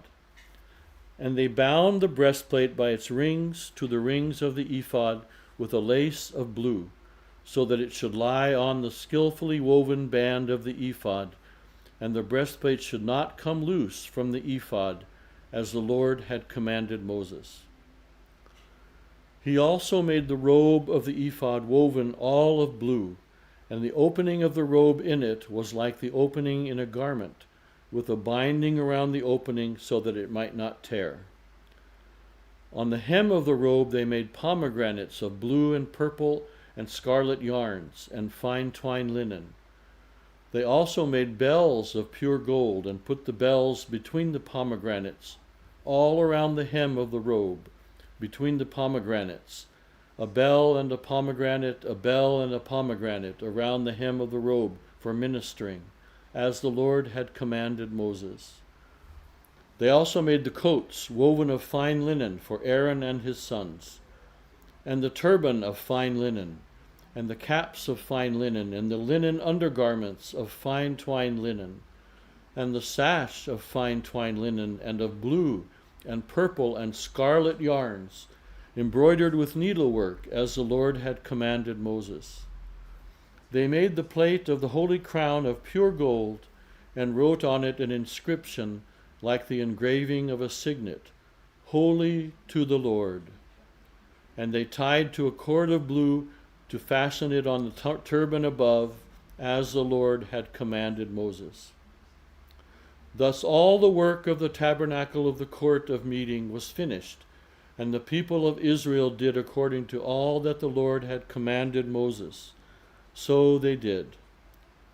Then they brought the tabernacle to Moses, the tent and all its utensils, its hooks, its frames, its bars, its pillars and its bases, the covering of tanned ram skins and goat skins, and the veil of the screen, the ark of the testimony with its poles, and the mercy seat, the table with all its utensils, and the bread of the presence, the lampstand of pure gold, and its lamps with the lamp set, and all its utensils, and the oil for the light, the golden altar, the anointing oil, and the fragrant incense, and the screen for the entrance of the tent, the bronze altar, and its grating of bronze, its poles, and all its utensils, the basin and its stand, the hangings of the court, its pillars, and its bases, and the screen for the gate of the court, its cords and its pegs,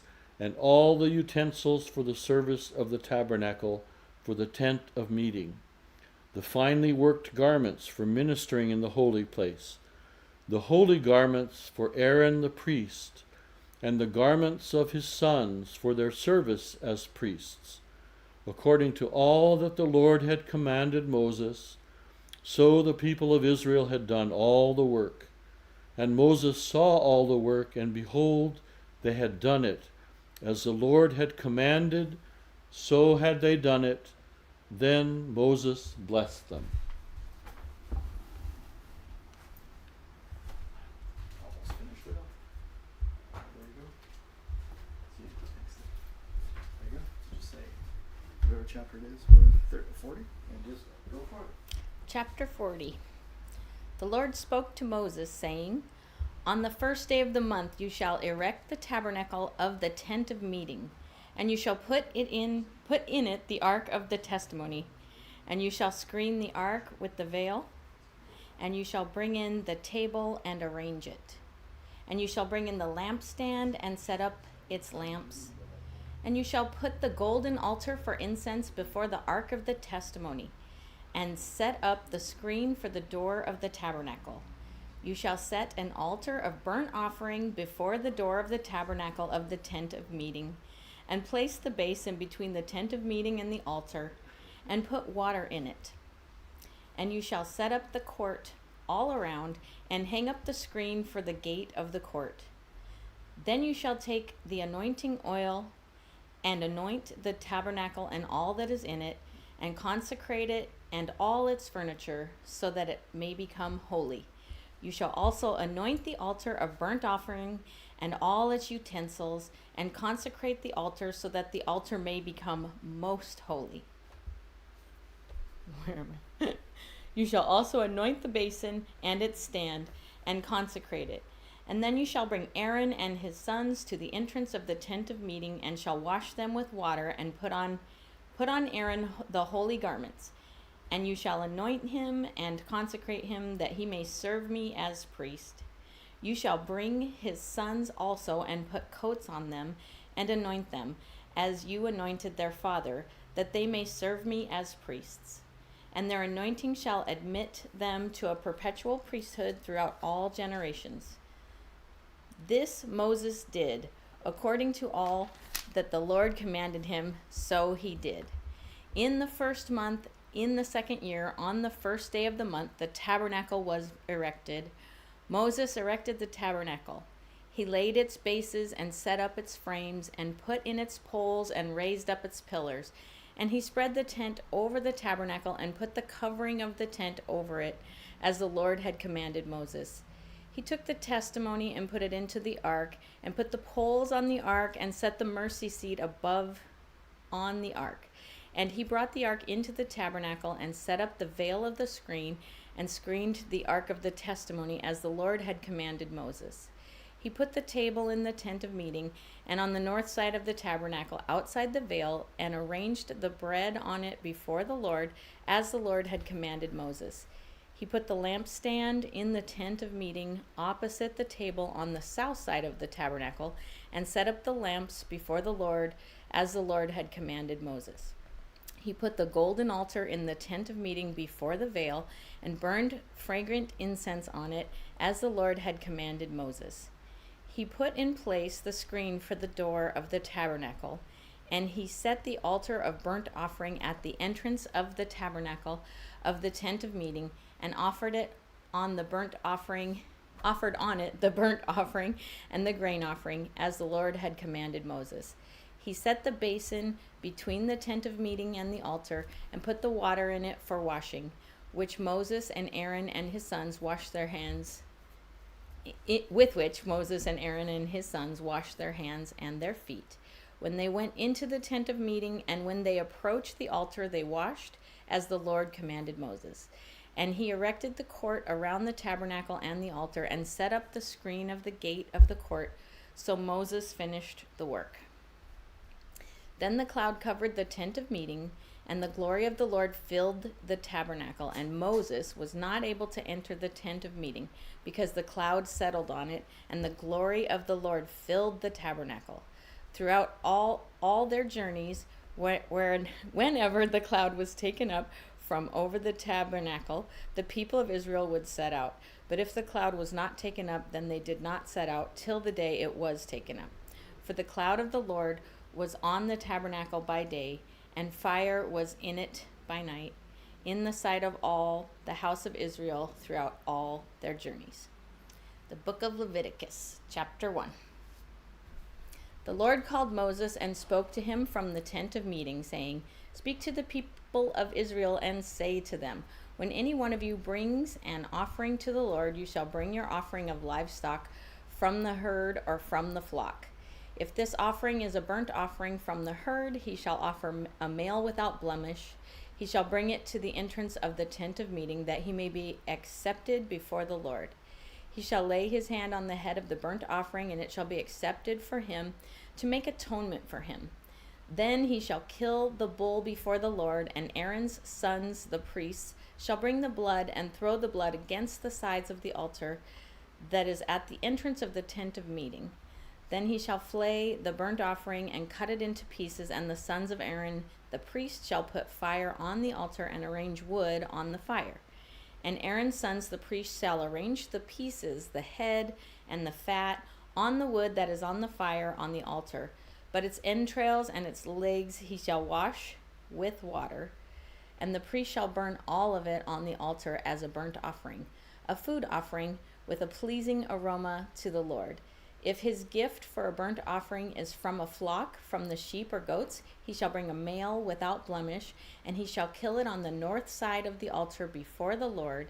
And Aaron's sons, the priests, shall throw its blood against the sides of the altar, and he shall cut it into pieces with its head and its fat, and the priest shall arrange them on the wood that is on the fire on the altar. But the entrails and the legs he shall wash with water. The priest shall offer all of it and burn it on the altar. It is a burnt offering, a food offering with a pleasing aroma to the Lord. If his offering to the Lord is a burnt offering of birds, then he shall bring his offering of turtle doves or pigeons, and the priest shall bring it to the altar and wring off its head and burn it on the altar. Its blood shall be drained out on the side of the altar. He shall remove its crop with its contents and cast it beside the altar on the east side, in the place for ashes. He shall tear it open by its wings, but shall not sever it completely. And the priest shall burn it on the altar on the wood that is on the fire. It is a burnt offering, a food offering, with a pleasing aroma to the Lord. Chapter 2. When anyone brings a grain offering as an offering to the Lord, his offering shall be of fine flour. He shall pour oil on it and put frankincense on it, and bring it to Aaron's sons the priests. And he shall take from it a handful of fine flour and oil with all of its frankincense, and the priest shall burn this as its memorial portion on the altar, a food offering with a pleasing aroma to the Lord. But the rest of the grain offering shall be for Aaron and his sons. It is a most holy part of the Lord's food offerings. When you bring a grain offering baked in the oven as an offering, it shall be unleavened loaves of fine flour mixed with oil, or unleavened wafers smeared with oil. And if your offering is a grain offering baked on a griddle, it shall be of fine flour, unleavened and mixed with oil. You shall break it in pieces and pour oil on it. It is a grain offering. And if your offering is a grain offering cooked in a pan, it shall be of fine flour with oil. And you shall bring the grain offering that is made of these things to the Lord. And when it is presented to the priest, he shall bring it to the altar. And the priest shall take from the grain offering its memorial portion and burn this on the altar, a food offering, with a pleasing aroma to the Lord. But the rest of the grain offering shall be for Aaron and his sons. It is a most holy part of the Lord's food offerings. No grain offering that you bring to the Lord shall be made with leaven, for you shall burn no leaven nor any honey as a food offering to the Lord. As an offering of first fruits, you may bring them to the Lord, but they shall not be offered on the altar for a pleasing aroma. You shall season all your grain offerings with salt. You shall not let the salt of the covenant with your God be missing from your grain offering. With all your offerings, you shall offer salt. If you offer a grain offering of first fruits to the Lord, you shall offer for the grain offering of your first fruits fresh ears toasted with fire, crushed new grain, and you shall put oil on it and lay frankincense on it. It is a grain offering. And the priest shall burn as its memorial portion some of the crushed grain and some of the oil with all of its frankincense. It is a food offering to the Lord. Chapter 3. If his offering is a sacrifice of peace offering, if he offers an animal from the herd, male or female, he shall offer it without blemish before the Lord. And he shall lay his head on the head of his offering and kill it at the entrance of the tent of meeting. And Aaron's sons, the priests, shall throw the blood against the sides of the altar.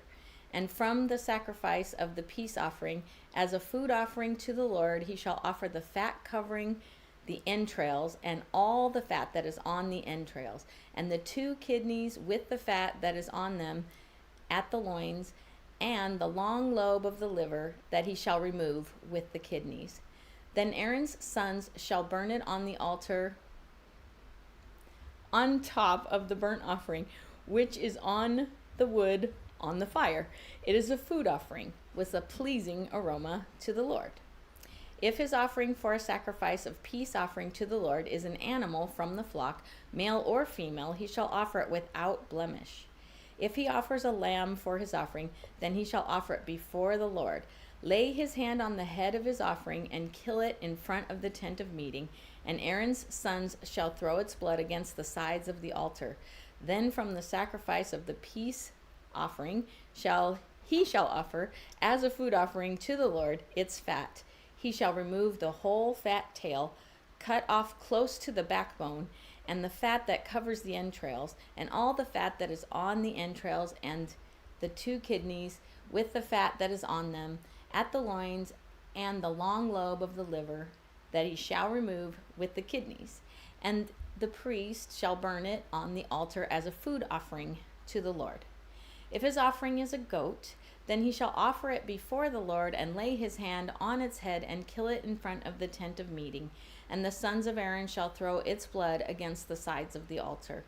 Then he shall offer from it as his offering for a food offering to the Lord, the fat covering the entrails, and all the fat that is on the entrails, and the 2 kidneys with the fat that is on them at the loins, and the long lobe of the liver, that he shall remove with the kidneys. And the priest shall bring them on the altar as a food offering with a pleasing aroma. The priest shall burn them on the altar as a food offering with a pleasing aroma. All fat is the Lord's. It shall be a statute forever throughout your generations in all your dwelling places, that you eat neither fat nor blood. Chapter 4. And the Lord spoke to Moses, saying, Speak to the people of Israel, saying, If anyone sins unintentionally in any of the Lord's commandments about things not to be done, and does any one of them, if it is the anointed, the priest who sins, thus bringing guilt on the people, then he shall offer for the sin that he has committed a bull from the herd without blemish to the Lord for a sin offering. He shall bring the bull to the entrance of the tent of meeting before the Lord, and lay his hand on the head of the bull, and kill the bull before the Lord. And the anointed priest shall take some of the blood of the bull, and bring it into the tent of meeting. And the priest shall dip his finger in the blood, and sprinkle part of the blood 7 times before the Lord, in front of the veil of the sanctuary.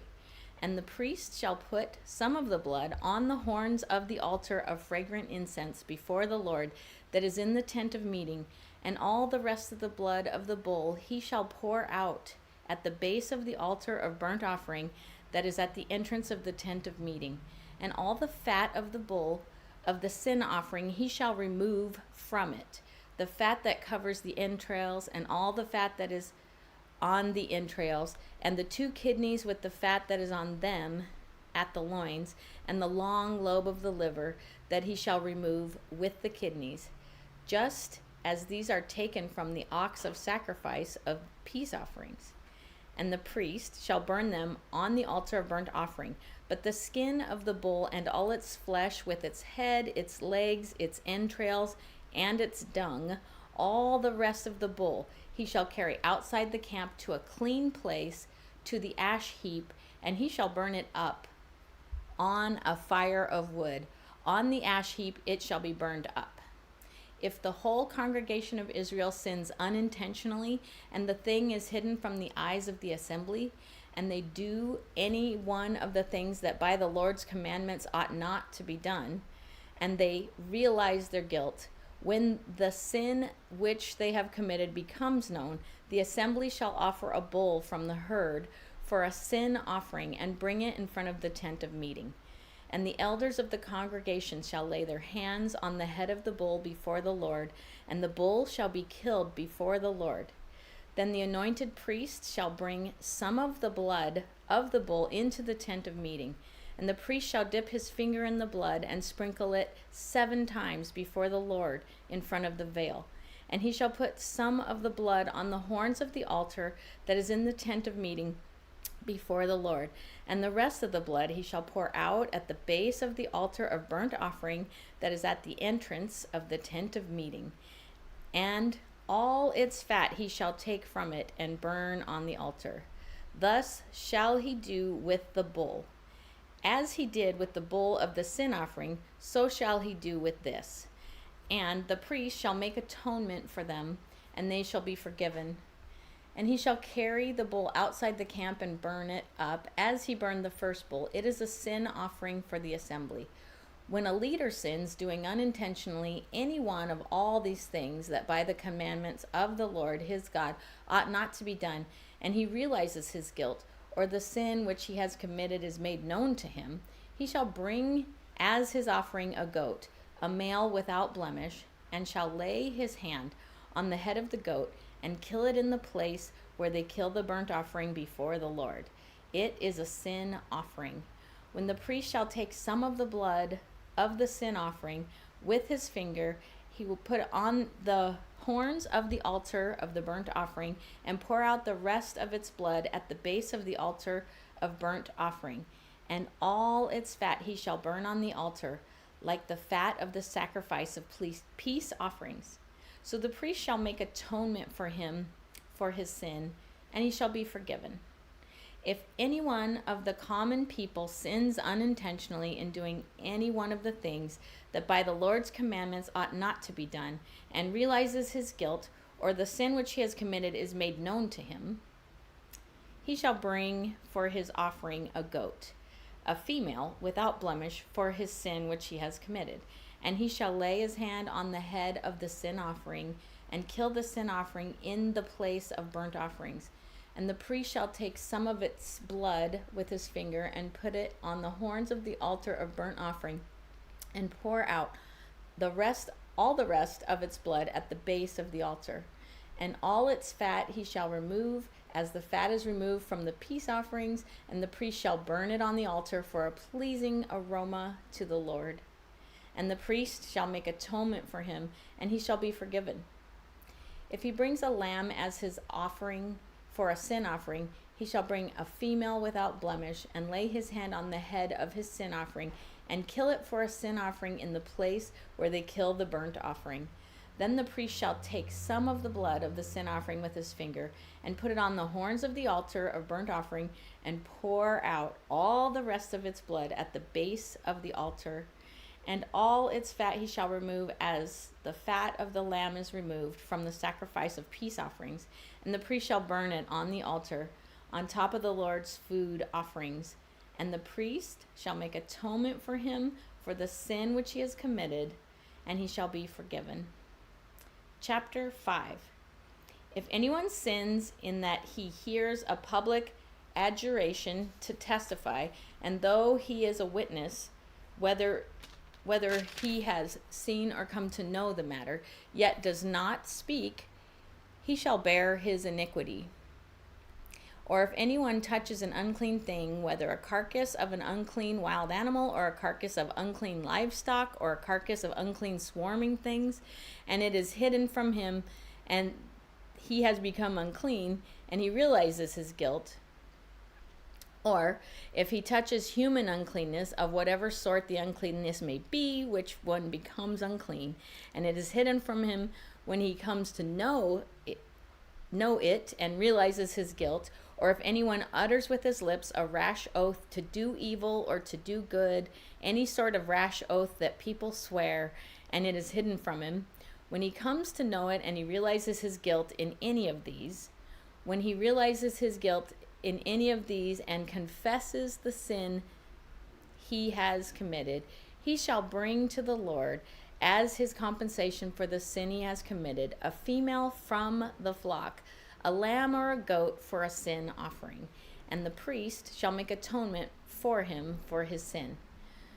But if he cannot afford a lamb, then he shall bring to the Lord as his compensation for the sin that he has committed 2 turtle doves or 2 pigeons, one for a sin offering and the other for a burnt offering. He shall bring them to the priest, who shall offer the first one for the sin offering.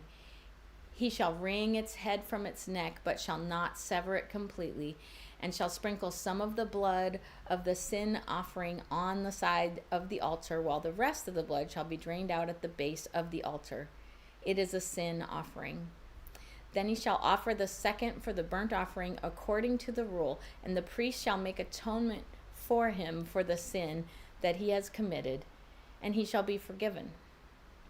But if he cannot afford 2 turtle doves or 2 pigeons, then he shall bring as his offering for the sin he has committed a tenth of an ephah of fine flour for a sin offering.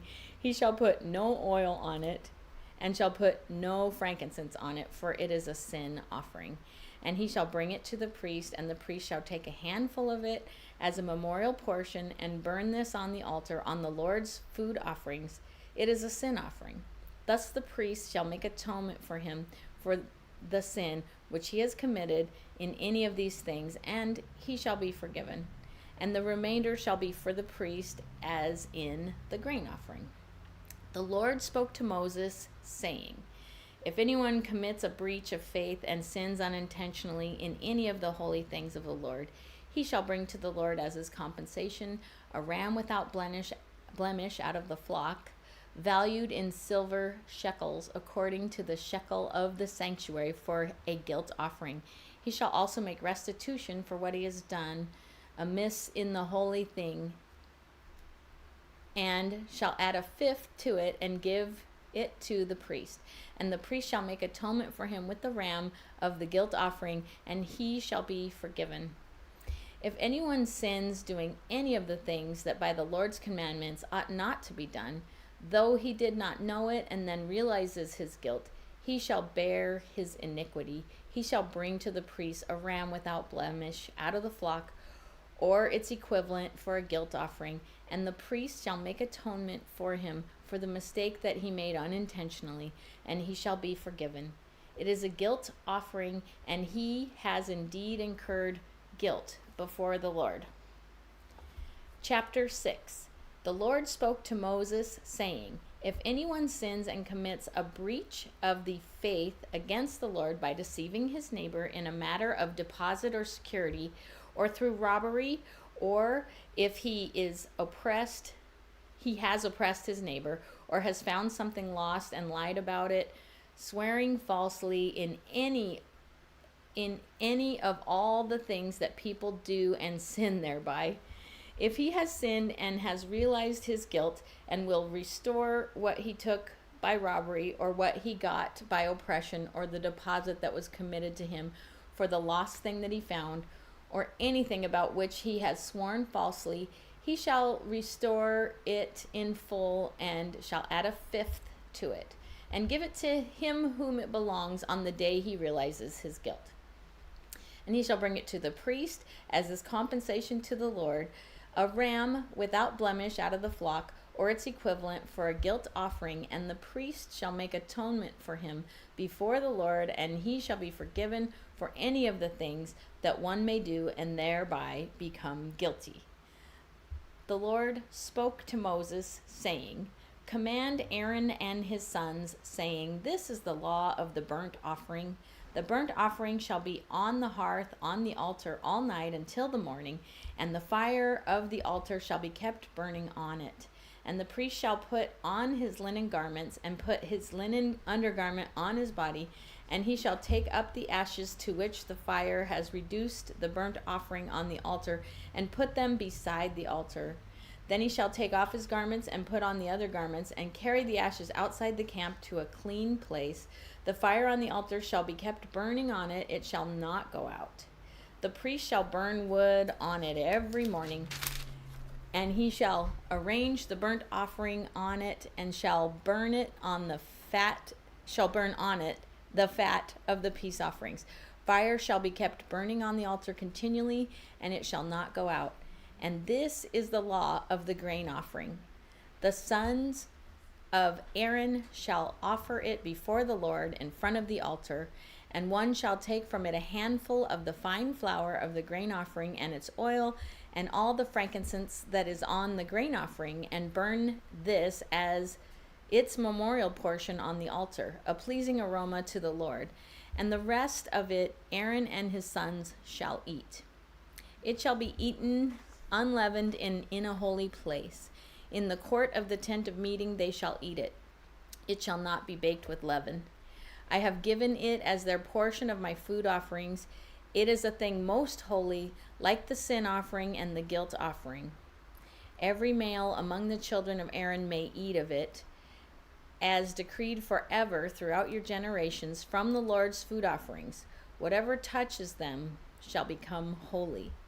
The Lord spoke to Moses, saying, This is the offering that Aaron and his sons shall offer to the Lord on the day when he is anointed. 1/10 of an ephah of fine flour as a regular grain offering, half of it in the morning and half in the evening. It shall be made with oil on a griddle, and you shall bring it in well mixed in baked pieces like a grain offering, and offer it for a pleasing aroma to the Lord. The priest from among Aaron's sons, who is anointed to succeed him, shall offer it to the Lord as decreed forever. The whole of it shall be burned. Every grain offering of a priest shall be wholly burned. It shall not be eaten. The Lord spoke to Moses, saying, Speak to Aaron and his sons, saying, This is the law of the sin offering. In the place where the burnt offering is killed, shall the sin offering be killed before the Lord. It is most holy. The priest who offers it for sin shall eat it. In a holy place it shall be eaten, in the court of the tent of meeting. Whatever touches its flesh shall be holy, and when any of its blood is splashed on a garment, you shall wash that on which it was splashed in a holy place. And the earthenware vessel in which it is boiled shall be broken, but if it is boiled in a bronze vessel, shall be scoured and rinsed with water. Every male among the priests may eat of it. It is most holy. But no sin offering shall be eaten from which any blood is brought into the tent of meeting to make atonement in the holy place. It shall be burned up with fire. Excellent. Good job. You had a lot of blood in that one. There was so much blood. Hi, Chili. Hi. All right. Have a seat. All you gotta do is say the chapter and read on. You don't have a break or anything, and the recording, all that comes later, huh? Nope. It's good. All one big video. Okay. So yeah, chapter 7, you're on. I'm on. Let's see. Okay. Oh, right there. Very good. Put my eyeballs in so I can make sure I can keep it working nicely. Here, slide your chair a little bit to your right. To my right. Just a little bit. There we go. Okay. I'll turn that Yeah. accordingly. There. That's great. Good. All right. Yeah. Very good. Leviticus chapter 7. This is the law of the guilt offering. It is most holy. In the place where they kill the burnt offering, they shall kill the guilt offering, and its blood shall be thrown against the sides of the altar. And all its fat shall be offered, the fat tail, the fat that covers the entrails, the 2 kidneys with the fat that is on them at the loins, and the long lobe of the liver that he shall remove with the kidneys. The priest shall burn them on the altar as a food offering to the Lord. It is a guilt offering. Every male among the priests may eat of it. It shall be eaten in a holy place. It is most holy. The guilt offering is just like the sin offering. There is one law for them. The priest who makes atonement with it shall have it. And the priest who offers any man's burnt offering shall have for himself the skin of the burnt offering that he has offered. And every grain offering baked in the oven, and all that is prepared on a pan or a griddle, shall belong to the priest who offers it. And every grain offering, mixed with oil or dry, shall be shared equally among all the sons of Aaron. And this is the law of the sacrifice of peace offerings, that one may offer to the Lord. If he offers it for a thanksgiving, then he shall offer with thanksgiving sacrifice unleavened loaves mixed with oil, unleavened wafers smeared with oil, and loaves of fine flour well mixed with oil. With the sacrifice of his peace offerings for thanksgiving, he shall bring his offering with loaves of leavened bread. And from it he shall offer one loaf from each offering as a gift to the Lord. It shall belong to the priest who throws the blood of the peace offerings. And the flesh of the sacrifice of his peace offerings for thanksgiving shall be eaten on the day of his offering. He shall not leave any of it until the morning. But if the sacrifice of his offering is a vow offering or a free will offering, it shall be eaten on the day that he offers his sacrifice, and on the next day what remains of it shall be eaten. But what remains of the flesh of the sacrifice on the third day shall be burned up with fire. If any of the flesh of the sacrifice of his peace offering is eaten on the third day, he who offers it shall not be accepted, neither shall it be credited to him. It is tainted, and he who eats of it shall bear his iniquity. Flesh that touches any unclean thing shall not be eaten. It shall be burned up with fire. All who are clean may eat flesh, but the person who eats of the flesh of the sacrifice of the Lord's peace offerings, while an uncleanness is on him, that person shall be cut off from his people.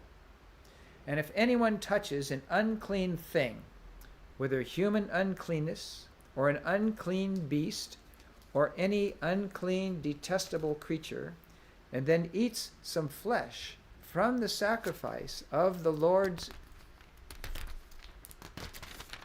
Are these stuck together? Yes. It's a really new Bible. Okay, let's do that last sentence again.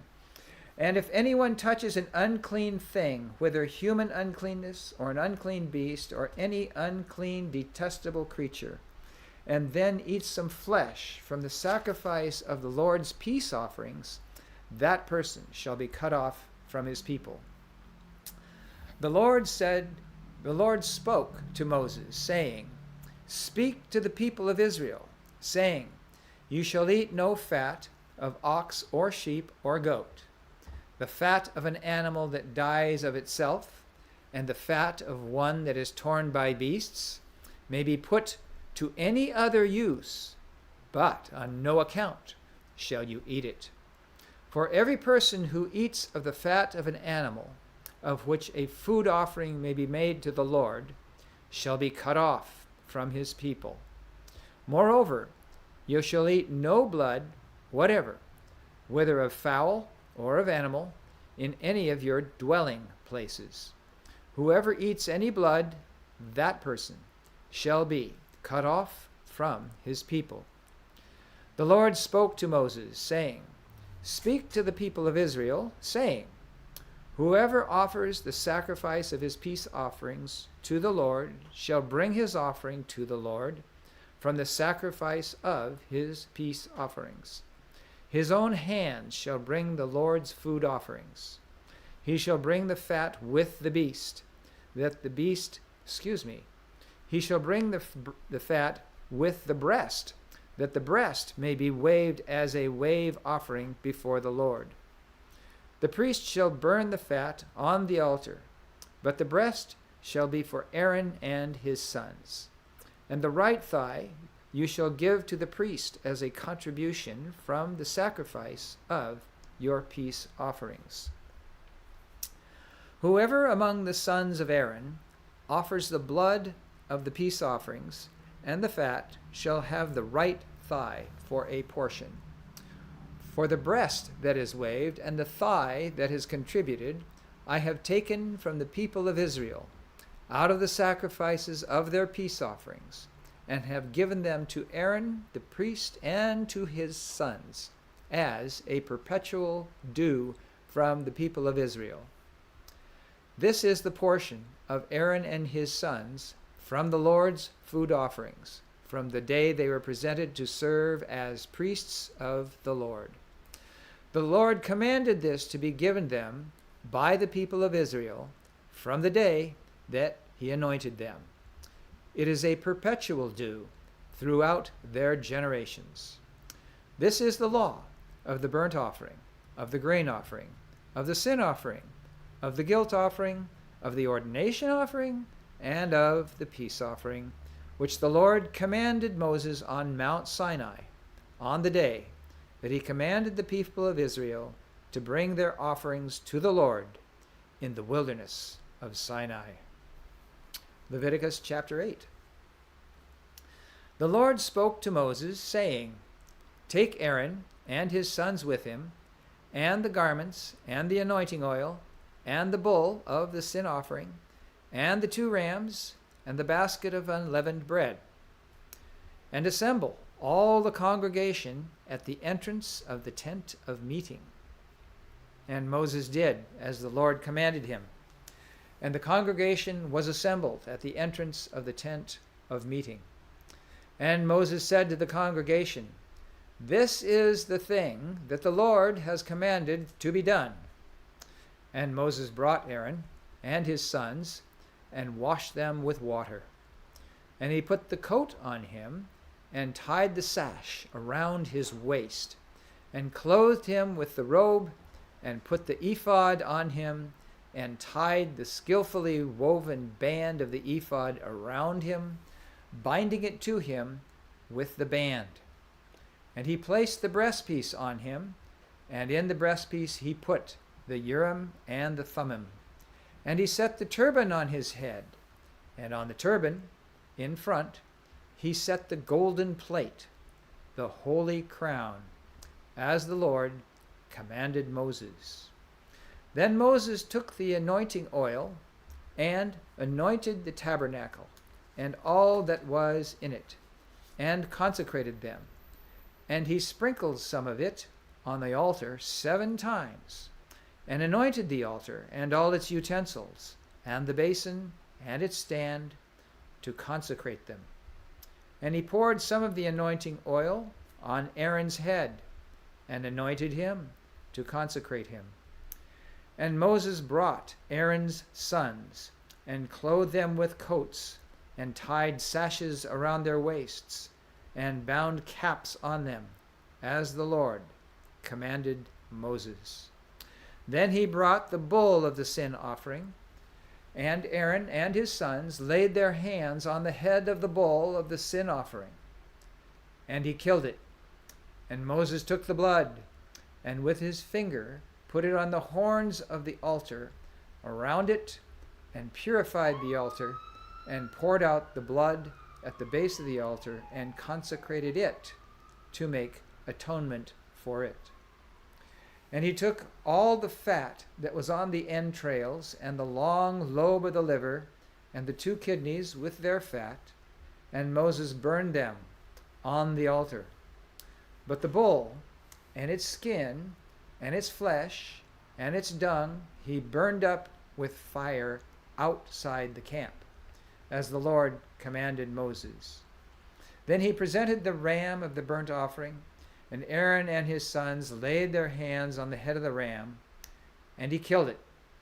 And Moses threw the blood against the sides of the altar. He cut the ram into pieces, and Moses burned the head and the pieces and the fat. He washed the entrails and the legs with water, and Moses burned the whole ram on the altar. It was a burnt offering with a pleasing aroma, a food offering for the Lord, as the Lord commanded Moses. Then he presented the other ram, the ram of ordination, and Aaron and his sons laid their hands on the head of the ram, and he killed it. And Moses took some of its blood and put it on the lobe of Aaron's right ear, and on the thumb of his right hand, and on the big toe of his right foot. Then he presented Aaron's sons, and Moses put some of the blood on the lobes of their right ears, and the thumbs of their right hands, and on the big toes of their right feet. And Moses threw the blood against the sides of the altar. Then he took the fat, and the fat tail, and all the fat that was on the entrails, and the long lobe of the liver, and the 2 kidneys with their fat, and the right thigh, and out of the basket of unleavened bread that was before the Lord he took 1 unleavened loaf, and 1 loaf of bread with oil, and 1 wafer, and placed them on the pieces of fat, and on the right thigh. And he put all these in the hands of Aaron, and in the hands of his sons, and waved them as a wave offering before the Lord. Then Moses took them from their hands, and burned them on the altar with the burnt offering. This was an ordination offering with a pleasing aroma, a food offering to the Lord. And Moses took the breast, and waved it for a wave offering before the Lord. It was Moses' portion of the ram of ordination, as the Lord commanded Moses. Then Moses took some of the anointing oil, and of the blood that was on the altar, and sprinkled it on Aaron and his garments, and also on his sons and his sons' garments. So he consecrated Aaron and his garments, and his sons garments with him. And Moses said to Aaron and his sons, "Boil the flesh at the entrance of the tent of meeting, and there eat it, and the bread that is in the basket of ordination offerings, as I commanded, saying, Aaron and his sons shall eat it. And what remains of the flesh and the bread you shall burn up with fire. And you shall not go outside the entrance of the tent of meeting for 7 days, until the days of your ordination are completed, for it will take 7 days to ordain you. As has been done today, the Lord has commanded to be done to make atonement for you. At the entrance of the tent of meeting you shall remain day and night for 7 days, performing what the Lord has charged, so that you do not die. For so I have been commanded." And Aaron and his sons did all the things that the Lord commanded by Moses. Leviticus chapter 9. On the 8th day, Moses called Aaron and his sons and the elders of Israel. And he said to Aaron, "Take for yourself a bull calf for a sin offering, and a ram for a burnt offering, both without blemish, and offer them before the Lord. And say to the people of Israel, Take a male goat for a sin offering, and a calf and a lamb, both a year old, without blemish, for a burnt offering, and an ox and a ram for peace offerings, to sacrifice before the Lord, and a grain offering mixed with oil. For today the Lord will appear to you." And they brought what Moses commanded in front of the tent of meeting, and all the congregation drew near and stood before the Lord. And Moses said, "This is the thing that the Lord commanded you to do, that the glory of the Lord may appear to you." Then Moses said to Aaron, "Draw near to the altar, and offer your sin offering and your burnt offering, and make atonement for yourself and for the people, and bring the offering of the people, and make atonement for them, as the Lord has commanded." So Aaron drew near to the altar, and killed the calf of the sin offering, which was for himself. And the sons of Aaron presented the blood to him, and he dipped his finger in the blood, and put it on the horns of the altar, and poured out the blood at the base of the altar. But the fat and the kidneys and the long lobe of the liver from the sin offering he burned on the altar, as the Lord commanded Moses. The flesh and the skin he burned up with fire outside the camp. Then he killed the burnt offering, and Aaron's sons handed him the blood, and he threw it against the sides of the altar. And they handed the burnt offering to him, piece by piece, and the head, and he burned them on the altar. And he washed the entrails and the legs, and burned them with the burnt offering on the altar. Then he presented the people's offering, and took the goat of the sin offering that was for the people, and killed it, and offered it as a sin offering, like the first one. And he presented the burnt offering, and offered it according to the rule. And he presented the grain offering, took a handful of it, and burned it on the altar, besides the burnt offering of the morning. Then he killed the ox and the ram, the sacrifice of peace offerings for the people. And Aaron's sons handed him the blood, and he threw it against the sides of the altar. But the fat pieces of the ox and of the ram, the fat tail, and that which covers the entrails and the kidneys and the long lobe of the liver, they put the fat pieces on the breasts, and he burned the fat pieces on the altar. But the breasts and the right thigh Aaron waved for a wave offering before the Lord, as Moses commanded. Then Aaron lifted up his hands toward the people and blessed them. And he came down from offering the sin offering and the burnt offering and the peace offerings. And Moses and Aaron went into the tent of meeting. Checking the pages here. Am I stuck together? I think I am, so I will carefully separate them if I can. Needs a little work. There we go. All right. Let me redo that last sentence. And Moses and Aaron went into the tent of meeting. Oh, they still haven't stuck together. And when they came out, they blessed the people, and the glory of the Lord appeared to all the people. And fire came out from the Lord, from before the Lord, and consumed the burnt offering and the pieces of fat on the altar. And when all the people saw it, they shouted and fell on their faces. Leviticus chapter 10. Now Nadab and Abihu, the sons of Aaron, took each his censer, and put fire in it, and laid incense on it, and offered unauthorized fire before the Lord, which he had not commanded them. And fire came out from the Lord and consumed them, and they died before the Lord. Then Moses said to Aaron, "This is what the Lord has said.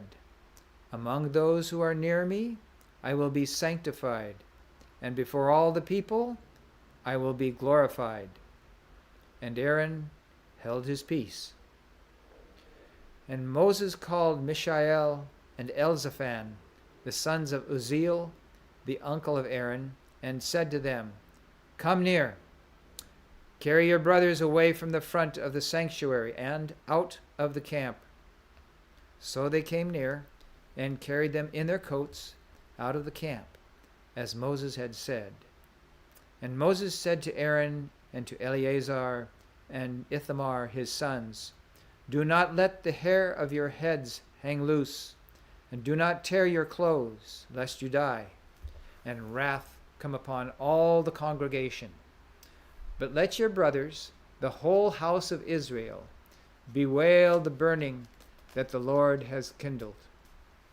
And do not go outside the entrance of the tent of meeting, lest you die, for the anointing oil of the Lord is upon you.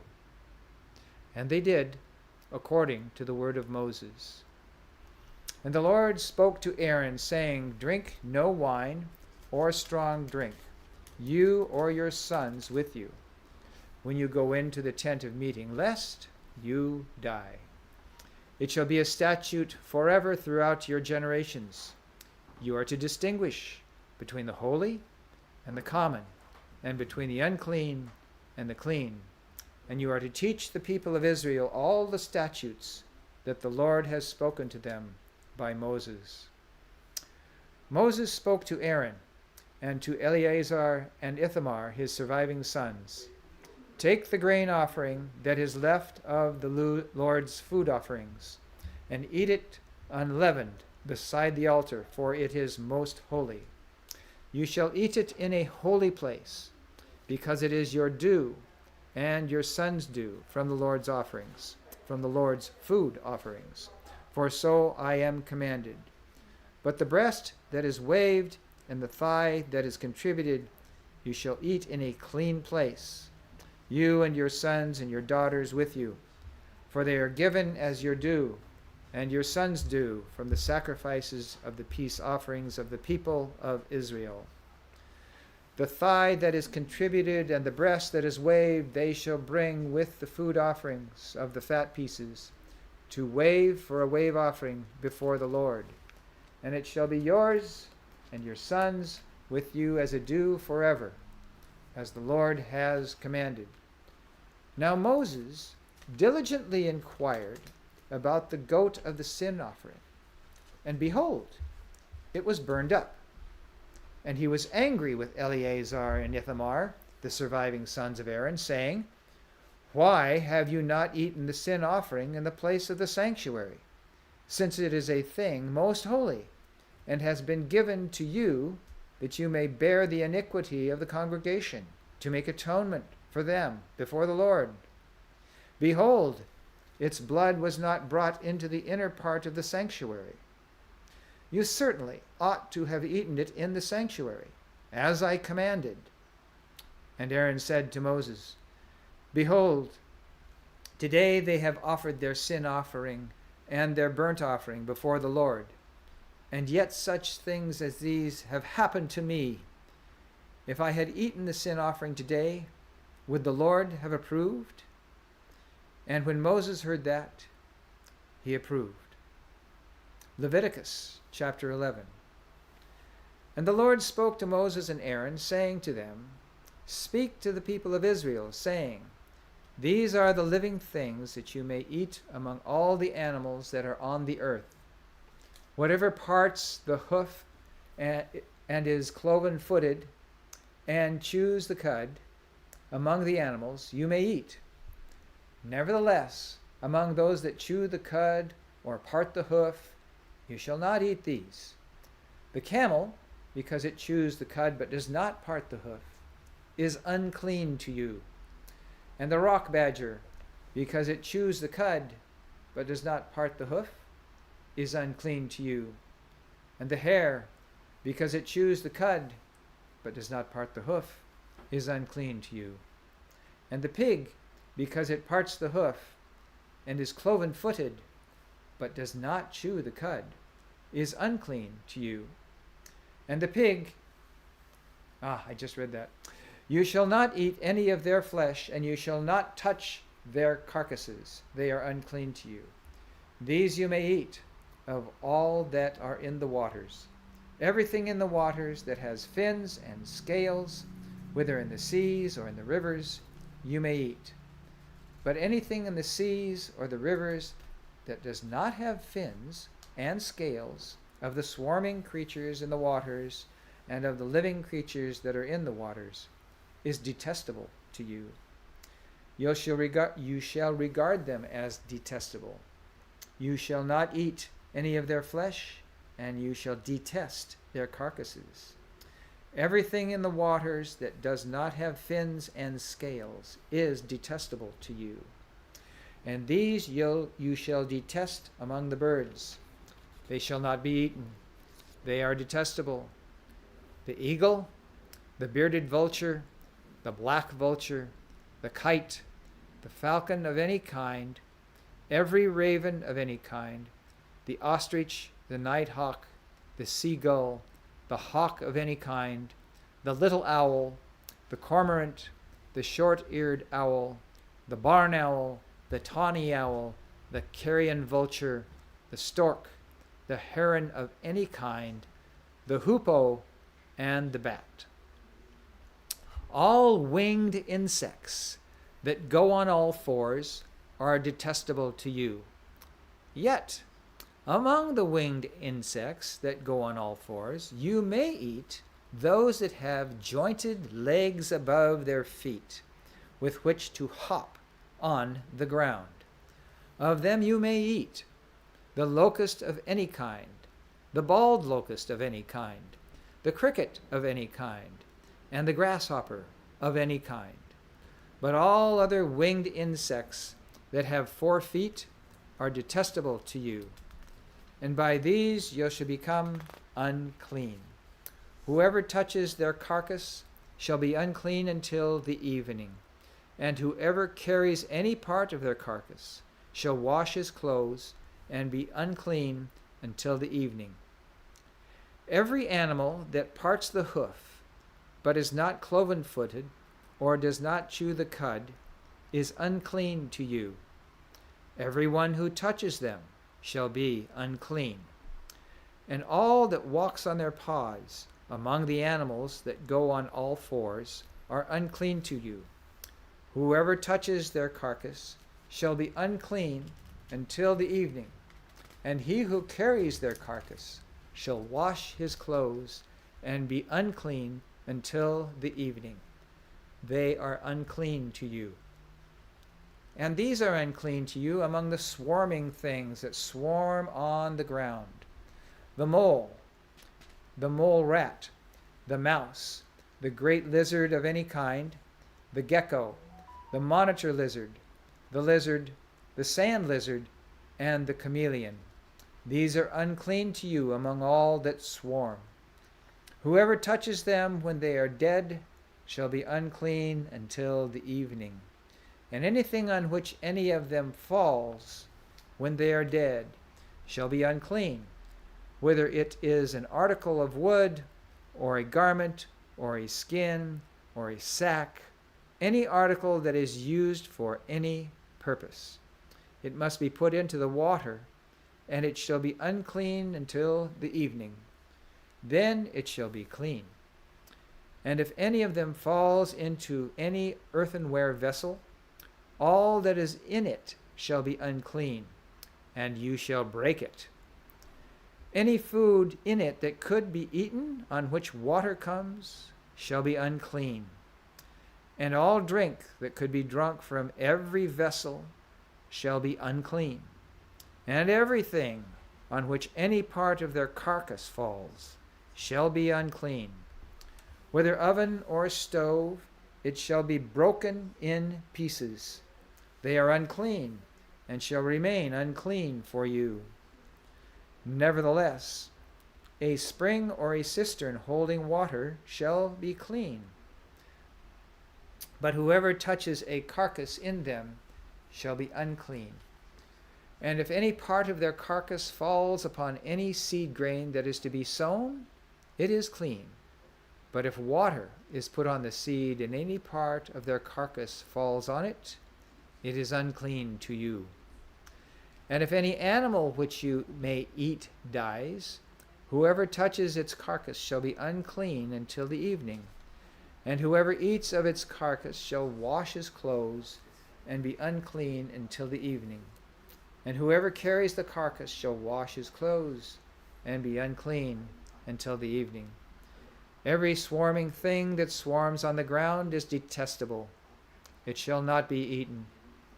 Whatever goes on its belly, and whatever goes on all fours, or whatever has many feet, Any swarming thing that swarms on the ground, you shall not eat, for they are detestable.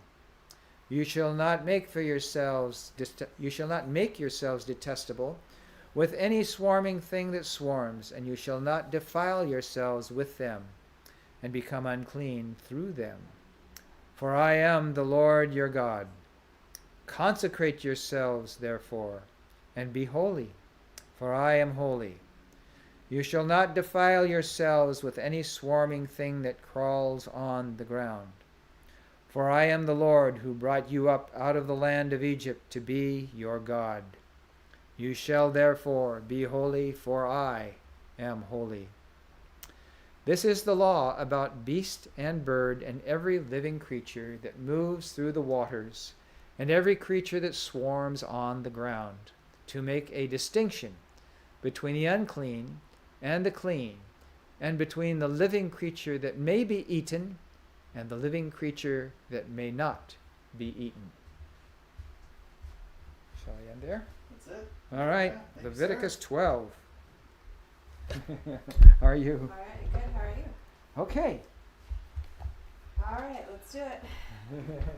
Have fun. Thanks, guy. Yep. All right. How long was it? All right. 30 minutes? Yeah. Yeah. There you go. So Oh, just that's chapter 12. All right, Just got go it. for Leviticus chapter 12. Purification after childbirth. The Lord spoke to Moses, saying, Speak to the people of Israel, saying, If a woman conceives and bears a male child, then she shall be unclean for 7 days. As at this time for her menstruation, she shall be unclean. And on the 8th day the flesh of the foreskin shall be circumcised. Then she shall continue for 33 days in the blood of her purifying.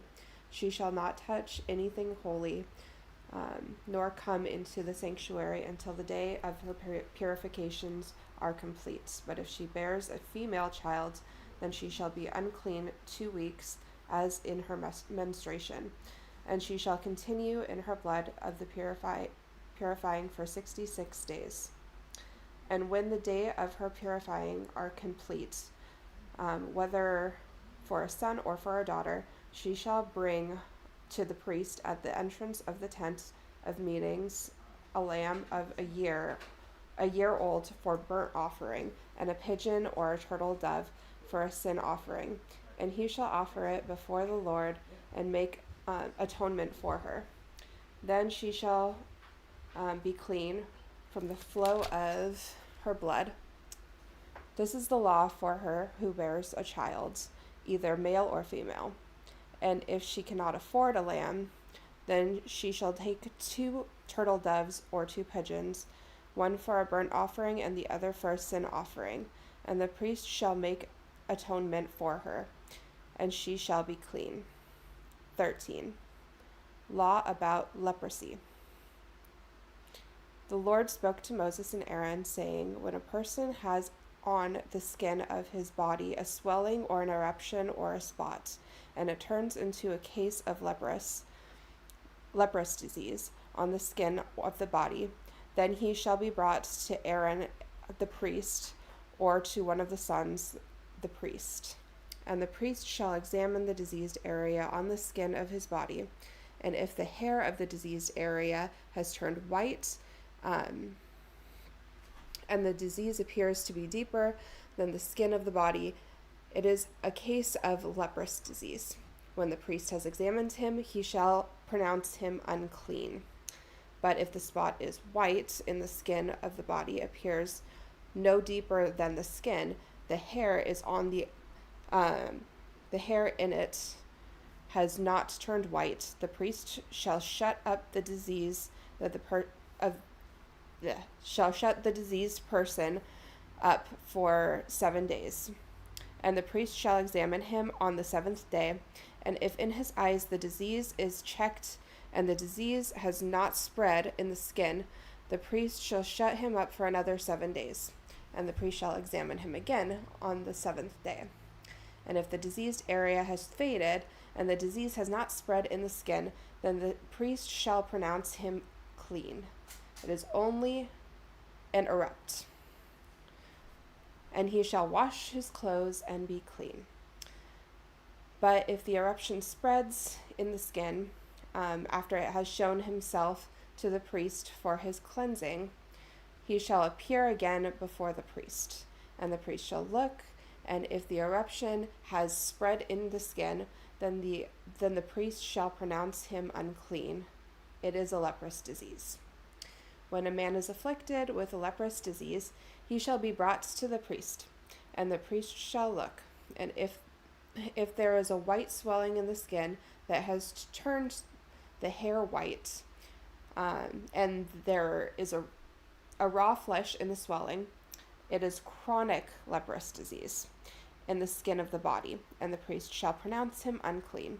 He shall not shut him up, for he is unclean.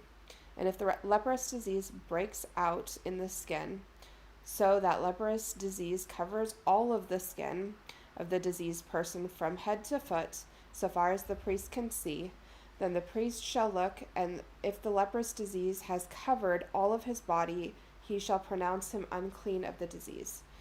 It has all turned white, and he is clean. But when the raw flesh appears on him, he shall be unclean. And the priest shall examine him, the raw flesh, and pronounce him unclean. Raw flesh is unclean, for it is a leprous disease.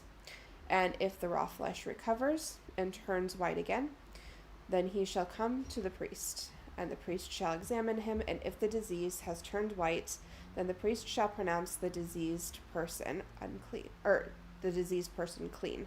He is clean. If there is in the skin of one's body a boil and it's healed, and in the place of the boil there comes a white swelling or a reddish white spot, then it shall be shown to the priest. And the priest shall look, and if it appears deeper than the skin, and its hair has turned white, then the priest shall pronounce him unclean. It is the case of the leprous disease that has broken out in the boil. But if the priest examines it, and there is no white hair in it, and it is no deeper than the skin, but has faded, then the priest shall shut him up 7 days. And if it spreads in the skin, then the priest shall pronounce him unclean. It is disease. But if the spot remains in one place and does not spread, it is a scar of a boil, and the priest shall pronounce him clean. Or when the body has a burn on the skin, and the raw flesh of the burn becomes a spot, reddish white or white, then the priest shall examine it, and if the hair in the spot has turned white and appears deeper than the skin, then it is leprous disease. It has broken out in the burn. The priest shall pronounce him unclean. It is the case of the leprous disease. But if the priest examines it, and there is no white hair in the spot, and it is no deeper than the skin, but has faded, the priest shall shut him up for 7 days, and the priest shall examine him the 7th day. If it spreads in the skin, then the priest shall pronounce him unclean. It is the case of the leprous disease. But if the spot remains in one place and does not spread in the skin, but has faded, it is a swelling from the burn, and the priest shall pronounce him clean, for it is the scar of the burn. When a man or woman has a disease on the head or beard, the priest shall examine the disease, and if it appears deeper than the skin, and the hair in it is yellow and thin, then the priest shall pronounce him unclean. It is an itch, a leprous disease of the head or the beard. And if the priest examines the itching disease, and it appears no deeper than the skin, and there is no black hair in it, then the priest shall shut up the person with the itching disease for 7 days.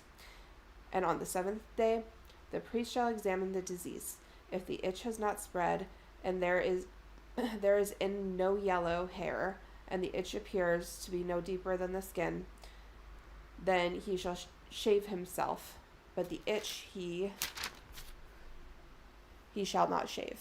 And the priest shall shut up the person with the itching disease for another 7 days. And on the 7th day the priest shall examine the itch, And if the itch has not spread to the skin, and it appears to be no deeper than the skin, then the priest shall pronounce him clean. And he shall wash his clothes and be clean.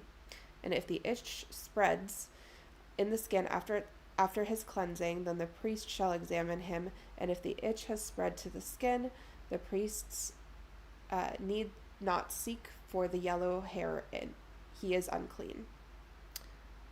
But if in his eyes the itch is unchanged, the black hair has grown in it, the itch is healed, and he is clean, and the priest shall pronounce him clean. When a man or a woman has a spot on the skin or the body, white spots, the priest shall look, and if the spot on the skin of the body are dull white, it is leukerma that is broken out on the skin. He is clean. If a man's hair falls out from his head, he is bald. He is clean. And if a man's hair falls out from his forehead, he has baldness of the forehead. He is clean. But if there is on the bald head or the bald head a reddish white diseased area, it is a leprous disease breaking out on his bald head or his bald forehead. Then the priest shall examine him, and if the disease swelling is reddish white on his bald head or on his bald forehead, like the appearance of leprous disease in the skin of the body, he is a leprous man. He is unclean. The priest must pronounce him unclean. His disease is on his head. The leprous person who has the disease shall wear torn clothes and let the hair of his head hang loose, and he shall cover up his upper lip and cry out, "Unclean, unclean." He shall remain unclean as long as he has the disease. He is unclean. He shall live alone. His dwelling shall be outside the camp. When there is a case of leprous disease in a garment, whether a woolen or linen garment, in warp of woof or linen or wool, or in the skin, or in anything made of skin, if the disease is greenish or red in the garment, or the skin, or in the warp, or in the woof of any article of the skin, it is a case of leprous disease, and it shall be shown to the priest. And the priest shall examine the disease, and shut him up that which has the disease for 7 days. Then he shall examine the disease on the 7th day. If the disease has spread in the garment, in the warp, or in the woof, or in the skin, whatever be used of the skin, the disease is in a persistent leprous disease. It is unclean, and he shall burn the garment, or the warp, or the woof, the wool, or the linen, or any article made of skin is diseased. For it is the persistence of the leprous disease. It shall be burned in the fire. And if the priest examines, and if the disease has not spread in the garment, in the warp, or the woof, or any article made of the skin, then the priest shall command that they wash things in which is the disease, and he shall shut it up for another 7 days. And if the priest examines the diseased thing after it has been washed, if the appearance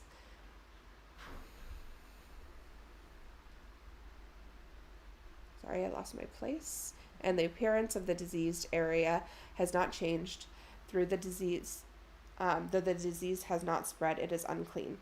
You shall burn it in fire, whether the rot is in the back or the front. But if the priest examines, and if the diseased area has faded after it has been washed, he shall tear it from the garment, or of the skin, or of the warp, or the woof. Then, if it appears again in the garment, in the warp, or the woof, or any article made of the skin, it is spreading. You shall burn with fire whatever has the disease. But the garment, or the warp, or the woof, or any article made of the skin which the disease departs when you have washed it, shall be clean shall be washed a second time and be clean. This is the law for the case of the leprous disease and the garment and the wool and the linen, either in the warp or the woof, or any article made of skin, to determine whether it is clean or unclean. 14. Laws for cleansing lepers. The Lord spoke to Moses, saying, "This shall be the law of the leprous person for the days of his cleaning. He shall be brought to the priest, and the priest shall go out of the camp, and the priest shall look. Then if the case of the leprous disease is healed in the leprous person, the priest shall command them to take for him who is to be clean 2 live clean birds, and the cedar and the scarlet yarn and hyssop. And the priest shall command them to kill one of the birds in the earthenware vessel over the flush of water. He shall take the live bird with the cedar wood and the scarlet yarn and the hyssop, and dip them in the bird that was killed over the fresh water. And he shall sprinkle it 7 times on him who is to be clean of the leprous disease, and he shall pronounce him clean, and shall let the living bird go into the open fields. And he who is cleansed shall wash his clothes and shave off all of his hair and bathe himself in the water, and he shall be clean. And after that he may come into the camp, but live outside his tent 7 days. And on the 7th day he shall shave off all of his hair from his head, his beard, and his eyebrows. He shall shave off all of his hair, and he shall wash his clothes and bathe his body in water, and shall be cleansed. And on the 8th day he shall take 2 male lambs without blemish, and 1 ewe lamb, a year old, without blemish, and a grain offering of 3/10 of an ephah of fine flour mixed with oil, and 1 log of oil. And the priest who cleanses him shall set the man who is the cleanest and these things before the Lord at the entrance of the tent of meeting. And the priest shall take one of the male lambs and offer it to the guilty offering along with a log of oil, and wave them for a wave offering before the Lord. And he shall kill the lamb in its place where they kill the sin offering and the burnt offering in the place of the sanctuary. For the guilty offering, like the sin offering, belongs to the priest. It is most holy. The priest shall take some of the blood of the guilt offering, and the priest shall put it on the lobe of the right ear of him who is cleansed, and on the thumb of his right hand, and on the big toe of his right foot. Then the priest shall take him on the log of oil and pour it into the palm of his own left hand, and dip his right finger in the oil, and that is left in his hand. Sprinkle some of the oil with his finger 7 times before the Lord. And some of the oil that remains in his hand the priest shall put on the lobe of his right ear, who is of him who is clean, and on the thumb of his right hand, and on the big toe of his right foot, and on the top of the blood of the guilty offering. And the rest of the oil that is in the priest's hand he shall put on his head of someone who is to be cleansed. Then the priest shall make atonement for him before the Lord. The priest shall offer the sin offering to make atonement for him who is clean from his uncleanliness. And afterwards he shall kill the burnt offering. And the priest shall offer the burnt offering and the grain offering on the altar. Thus the priest shall make atonement for him, and he shall be clean.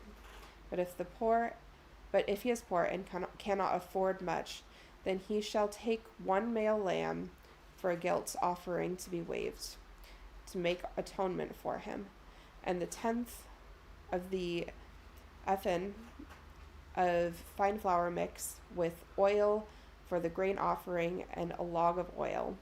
Also 2 turtle doves and 2 pigeons, whichever he can afford.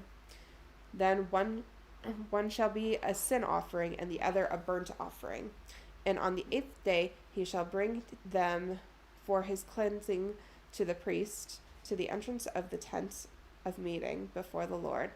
And the priest shall take the lamb of the guilt offering and the log of the oil, and the priest shall wave them for a waving offering before the Lord. And he shall kill the lamb of the guilty offering.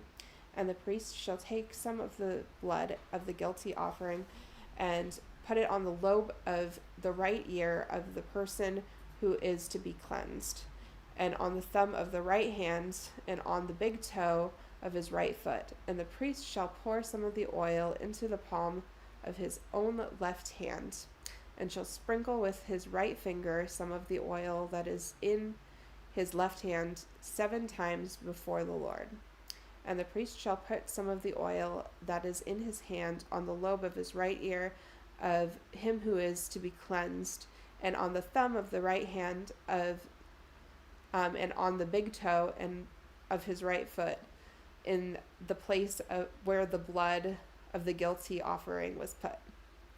And the rest of the oil that is in the priest's hand shall be put on the head of those of him who is to be cleansed, to make atonement for him before the Lord. And he shall offer of 2 turtle doves or pigeons, whichever he can afford, one for the sin offering and the other for the burnt offering, along with the grains offering. And the priest shall make atonement for the Lord for him who is to be cleansed. This is the law for him in whom is a case of leprous disease, who cannot afford the offerings for his cleaning. Laws for cleansing house. The Lord spoke to Moses and Aaron, saying, when you come into the land of Canaan, which I give you for possessions, and I put a case of leprous disease in the house in the land of your possession, then he who owns the house shall come and tell the priests, there seems to me to be a case of disease in my house. And then the priest shall command that they empty the house before the priest goes to examine the disease, lest all that is in the house be declared unclean. And afterwards the priest shall go in to see the house. He shall examine the disease, and if the disease is in the wall of the house with greenish or reddish spots, and if it appears to be deeper than the surface, then the priest shall go out of the house to the door of the house and shut up the house for 7 days. And the priest shall come again on the 7th day and look. If the disease has spread in the walls of the house, then the priest shall command that they take out the stones in which is diseased and throw them into an unclean place outside of the city. They shall have the inside of the house scraped all around, and the plaster that they scrape off shall be poured out in an unclean place outside of the city. And they shall take other stones and put them in the place of those stones, and he shall take the other plaster and plaster the house. If the disease breaks out again in the house, after he has taken out the stone and scraped out the house and plastered it, then the priest shall go and look. And if the disease has spread in the house, it is a persistent leprous disease in the house, and it is unclean. And he shall break down the house, it is stone and timber, and all the plaster of the house. And he shall carry them out of the city to an unclean place. Moreover, whoever enters the house while it is shut up shall be unclean until the evening. And whoever sleeps in the house shall wash his clothes, and whoever eats in the house shall wash his clothes. And if the priest comes and looks, and the disease has not spread in the house after the house was plastered, then the priest shall announce the house clean, for the disease is healed. And for the cleansing of the house, He shall take out 2 small birds with cedar wood and scarlet yarn and hyssop, and shall kill one of the birds in the earthenware vessel over fresh water, and shall take the cedar wood and the hyssop and the scarlet yarn along with a live bird, and dip them in the blood of the bird that was killed and in the fresh water, and sprinkle the house 7 times. Thus he shall cleanse the house with the blood of the bird, and with the fresh water, and with the live bird, and with the cedar wood, and the hyssop, and the scarlet yarn.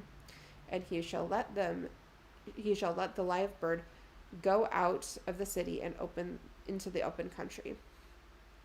So he shall make atonement for the house, and it shall be cleansed. This is the law of any case of leprous disease, for an itch, for a leprous disease in a garment or in the house, and for the swelling or the eruption of a spot, to show what is unclean and where it is clean.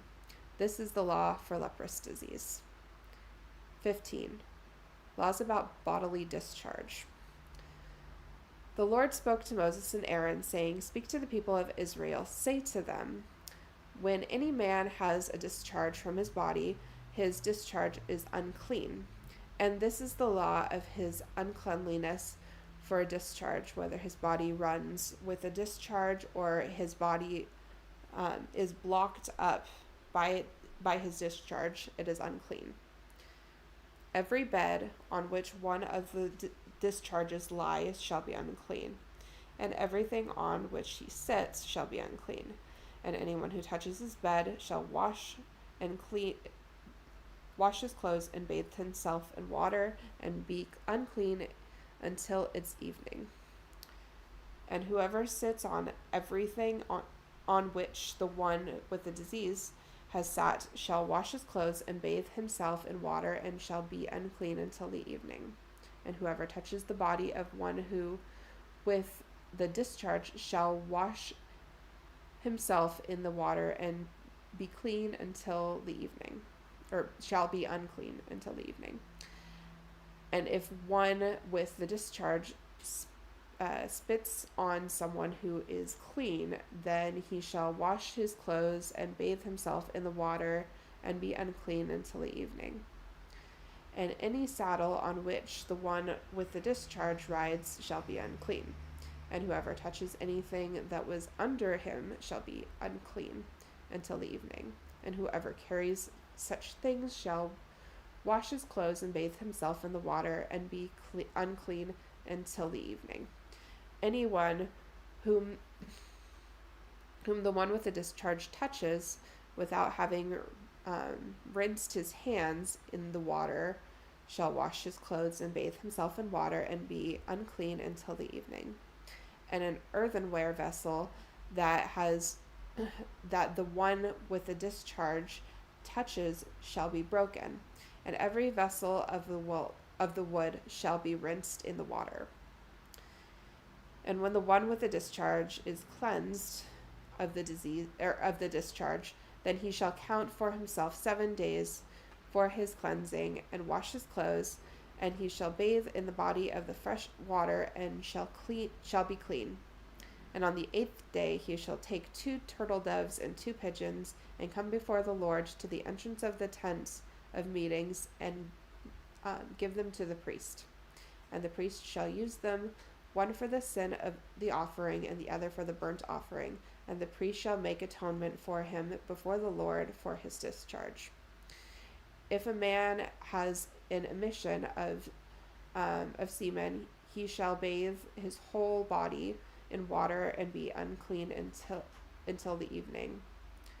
And every garment and every skin on which the semen comes shall be washed with the water and be unclean until the evening.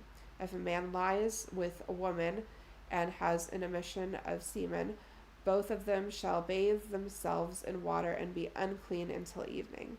When the woman has a discharge, and the discharge in her body is blood, she shall be in her menstrual impurity for 7 days, and whoever touches her shall be unclean until the evening.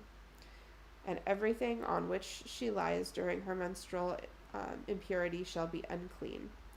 Everything also on which she sits shall be unclean, and whoever touches her bed, wash his clothes and bathe himself in the water and be unclean until the evening.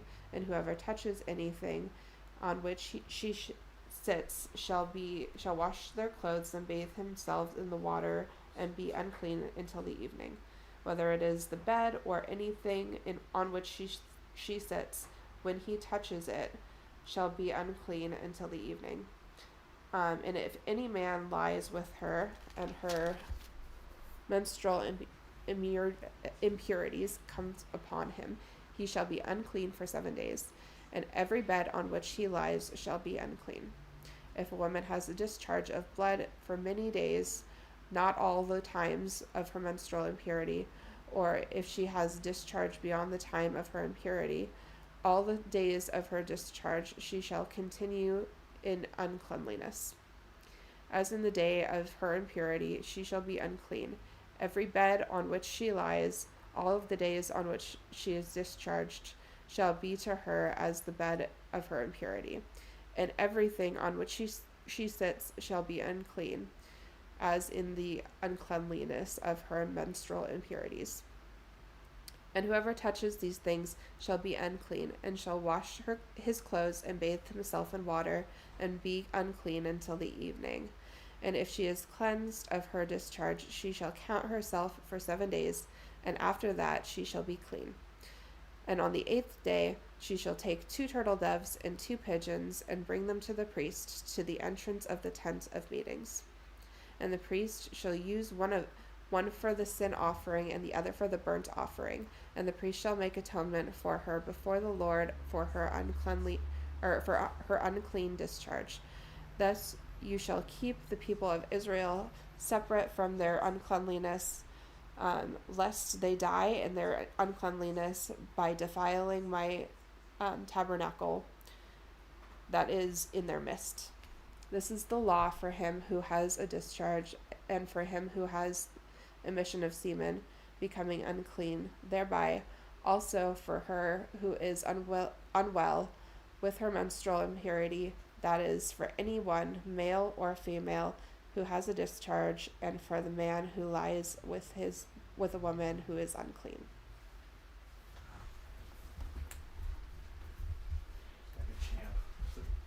Well done. Thank you. You're a pro at this. You know what to do. Here you go. Chapter 16. The Lord spoke to Moses after the death of the 2 sons of Aaron, when they drew near before the Lord and died. And the Lord said to Moses, "Tell Aaron your brother not to come at any time into the holy place inside the veil, before the mercy seat that is on the ark, so that he may not die. For I will appear in the cloud over the mercy seat. But in this way Aaron shall come into the holy place, with a bull from the herd for a sin offering and a ram for a burnt offering. He shall put on the holy linen coat, and shall have the linen undergarment on his body, and he shall tie the linen sash around his waist, and wear the linen turban. These are the holy garments. He shall bathe his body in water, and then put them on.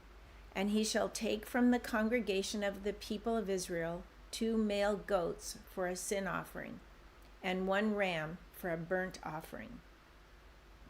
Aaron shall offer the bull as a sin offering for himself, and shall make atonement for himself and for his house. Then he shall take the 2 goats and set them before the Lord at the entrance of the tent of meeting.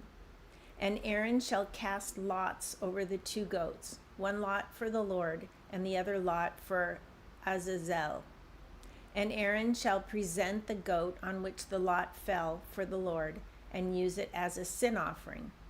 But the goat on which the lot fell for Azazel shall be presented alive before the Lord to make atonement over it, that it may be sent away into the wilderness to Azazel. Aaron shall present the bull as a sin offering for himself, and shall make atonement for himself and for his house. He shall kill the bull as a sin offering for himself. And he shall take a censer full of coals of fire from the altar before the Lord, and 2 handfuls of sweet incense beaten small, and he shall bring it inside the veil, and put the incense on the fire before the Lord, that the cloud of the incense may cover the mercy seat that is over the testimony, so that he does not die. And he shall take some of the blood of the bull and sprinkle it with his finger on the front of the mercy seat on the east side, and in front of the mercy seat he shall sprinkle some of the blood with his finger 7 times. Then he shall kill the goat of the sin offering that is for the people, and bring its blood inside the veil, and do with its blood as he did with the blood of the bull, sprinkling it over the mercy seat and in front of the mercy seat. Thus he shall make atonement for the holy place, because of the uncleannesses of the people of Israel, and because of their transgressions, all their sins. And so he shall do for the tent of meeting, which dwells with them in the midst of their uncleannesses. No one may be in the tent of meeting from the time he enters to make atonement in the holy place until he comes out and has made atonement for himself and for his house and for all the assembly of Israel. Then he shall go out to the altar that is before the Lord and make atonement for it, and shall take some of the blood of the bull and some of the blood of the goat, and put it on the horns of the altar all around. And he shall sprinkle some of the blood on it with his finger 7 times, and cleanse it, and consecrate it from the uncleannesses of the people of Israel. And when he has made an end of atoning for the holy place, and the tent of meeting, and the altar, he shall present the live goat. And Aaron shall lay both his hands on the head of the live goat, and confess over it all the iniquities of the people of Israel, and all their transgressions, all their sins. And he shall put them on the head of the goat, and send it away into the wilderness by the hand of a man who is in readiness. The goat shall bear all their iniquities on itself to a remote area, and he shall let the goat go free in the wilderness. Then Aaron shall come into the tent of meeting, and shall take off the linen garments that he put on when he went into the holy place, and shall leave them there. And he shall bathe his body in water in a holy place, and put on his garments, and come out and offer his burnt offering and the burnt offering of the people, and make atonement for himself and for the people. And the fat of the sin offering he shall burn on the altar. And he who lets the goat go to Azazel shall wash his clothes and bathe his body in water, and afterward he may come into the camp.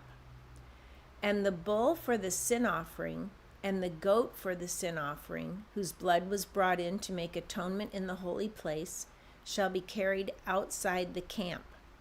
Their skin and their flesh and their dung shall be burned up with fire.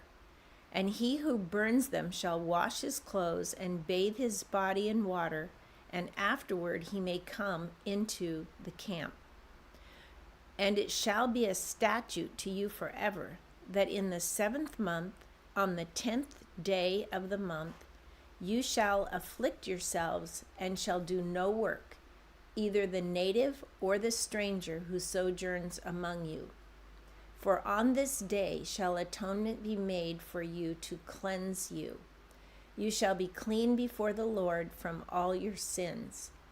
It is a Sabbath of solemn rest to you, and you shall afflict yourselves. It is a statute forever. And the priest who is anointed and consecrated as priest in his father's place shall make atonement, wearing the holy linen garments.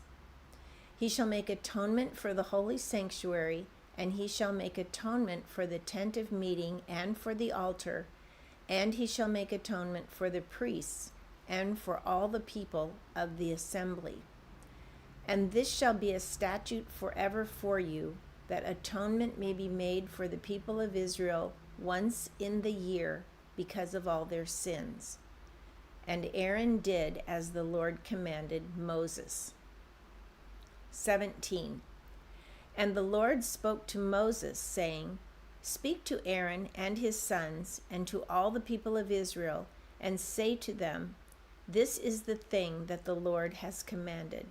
If any one of the house of Israel kills an ox, or a lamb, or a goat in the camp, or kills it outside the camp, and does not bring it to the entrance of the tent of meeting to offer it as a gift to the Lord in front of the tabernacle of the Lord, blood guilt shall be imputed to that man.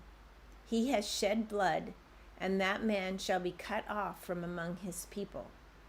This is to the end that the people of Israel may bring their sacrifices that they sacrifice in the open field, that they may bring them to the Lord, to the priest at the entrance of the tent of meeting, and sacrifice them as sacrifices of peace offerings to the Lord. And the priest shall throw the blood on the altar of the Lord at the entrance of the tent of meeting, and burn the fat for a pleasing aroma to the Lord. So they shall no more sacrifice their sacrifices to goat demons, after whom they whore. This shall be a statute forever for them throughout the generations. And you shall say to them, Any one of the house of Israel, or of the strangers who sojourn among them, who offers a burnt offering or sacrifice, and does not bring it to the entrance of the tent of meeting to offer it to the Lord, that man shall be cut off from his people. If any one of the house of Israel, or of the strangers who sojourn among them, eats any blood, I will set my face against that person who eats blood, and will cut him off from among his people. For the life of the flesh is in the blood, and I have given it for you on the altar to make atonement for your souls. For it is the blood that makes atonement by the life. Therefore I have said to the people of Israel, No person among you shall eat blood, neither shall any stranger who sojourns among you eat blood. Any one also of the people of Israel, or of the strangers who sojourn among them, who takes in hunting any beast or bird that may be eaten, shall pour out its blood and cover it with earth. For the life of every creature is its blood. Its blood is its life. Therefore I have said to the people of Israel, You shall not eat the blood of any creature, for the life of every creature is in its blood. Whoever eats it shall be cut off. And every person who eats what dies of itself, or what is torn by beasts, whether he is a native or a sojourner, shall wash his clothes and bathe himself in water, and be unclean until the evening. Then he shall be clean. But if he does not wash them or bathe his flesh, he shall bear his iniquity. 18.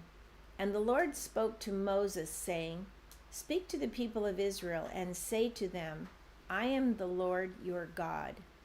You shall not do as they do in the land of Egypt, where you lived, and you shall not do as they do in the land of Canaan, to which I am bringing you.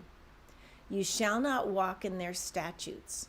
You shall follow my rules and keep my statutes and walk in them. I am the Lord your God. You shall therefore keep my statutes and my rules. If a person does them, he shall live by them. I am the Lord.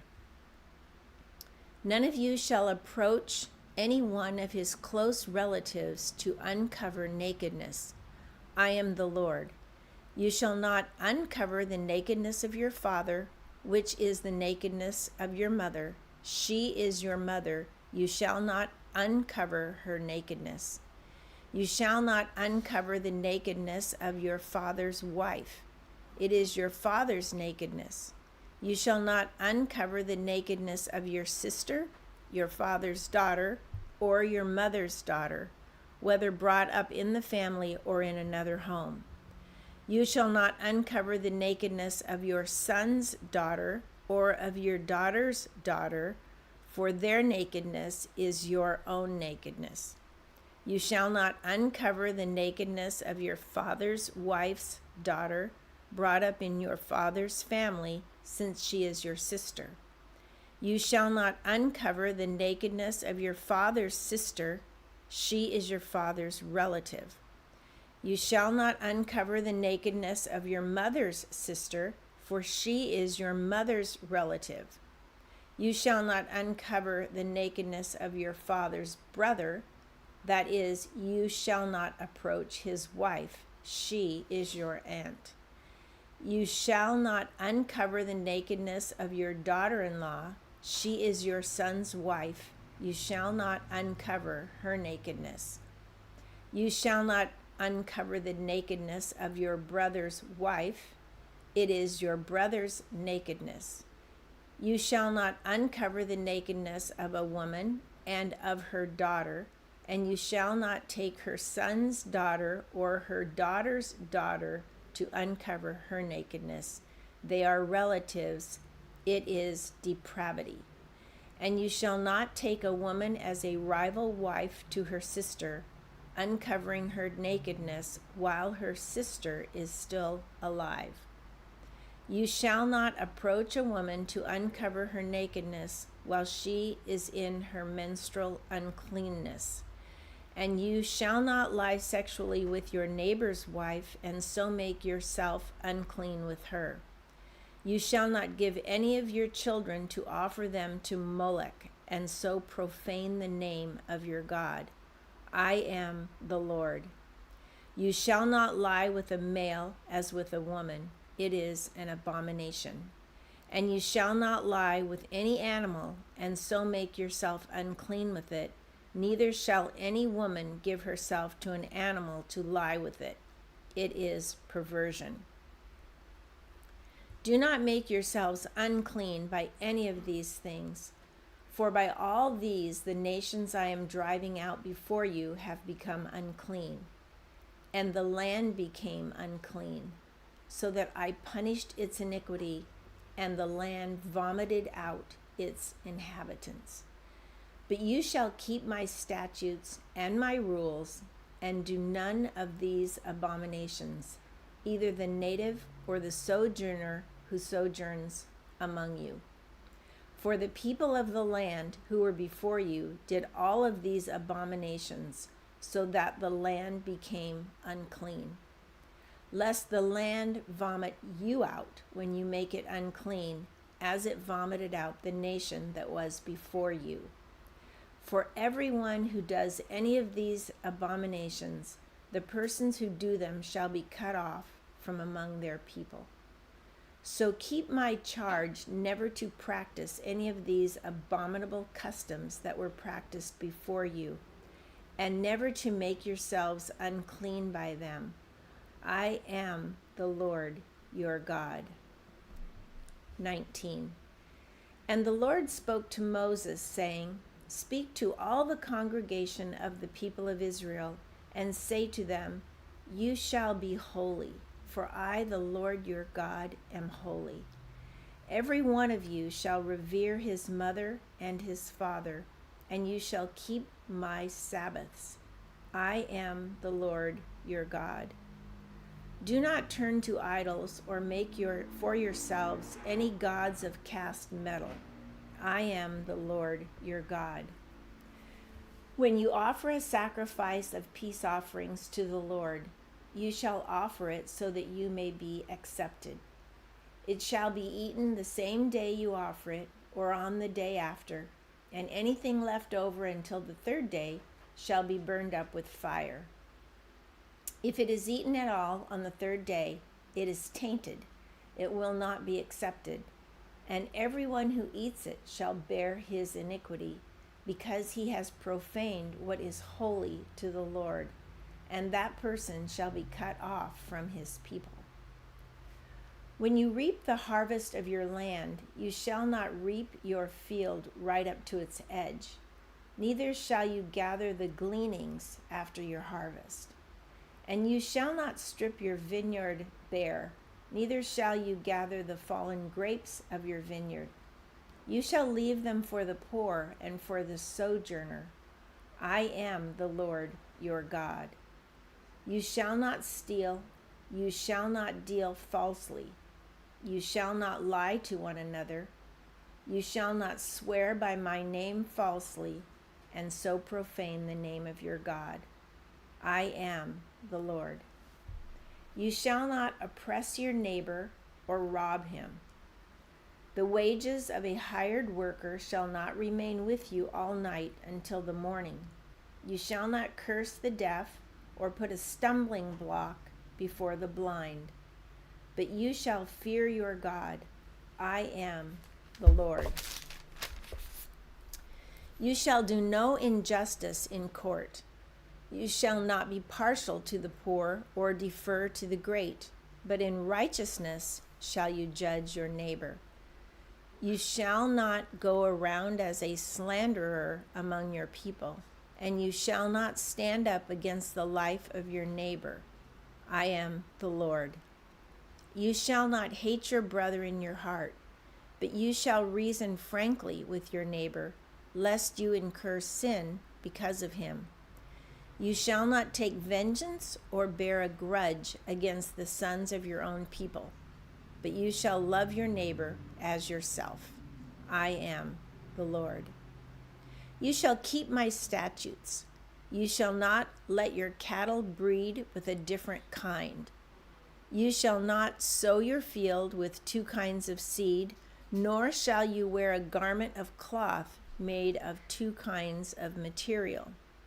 If a man lies sexually with a woman who is a slave, assigned to another man and not yet ransomed or given her freedom, a distinction shall be made. They shall not be put to death, because she was not free. But he shall bring his compensation to the Lord to the entrance of the tent of meeting, a ram for a guilt offering. And the priest shall make atonement for him with the ram of the guilt offering before the Lord for his sin that he has committed, and he shall be forgiven for the sin that he has committed. When you come into the land and plant any kind of tree for food, then you shall regard its fruit as forbidden. 3 years it shall be forbidden to you. It must not be eaten. And in the 4th year, all its fruit shall be holy, an offering of praise to the Lord. But in the 5th year, you may eat of its fruit, to increase its yield for you. I am the Lord your God. You shall not eat any flesh with the blood in it. You shall not interpret omens or tell fortunes.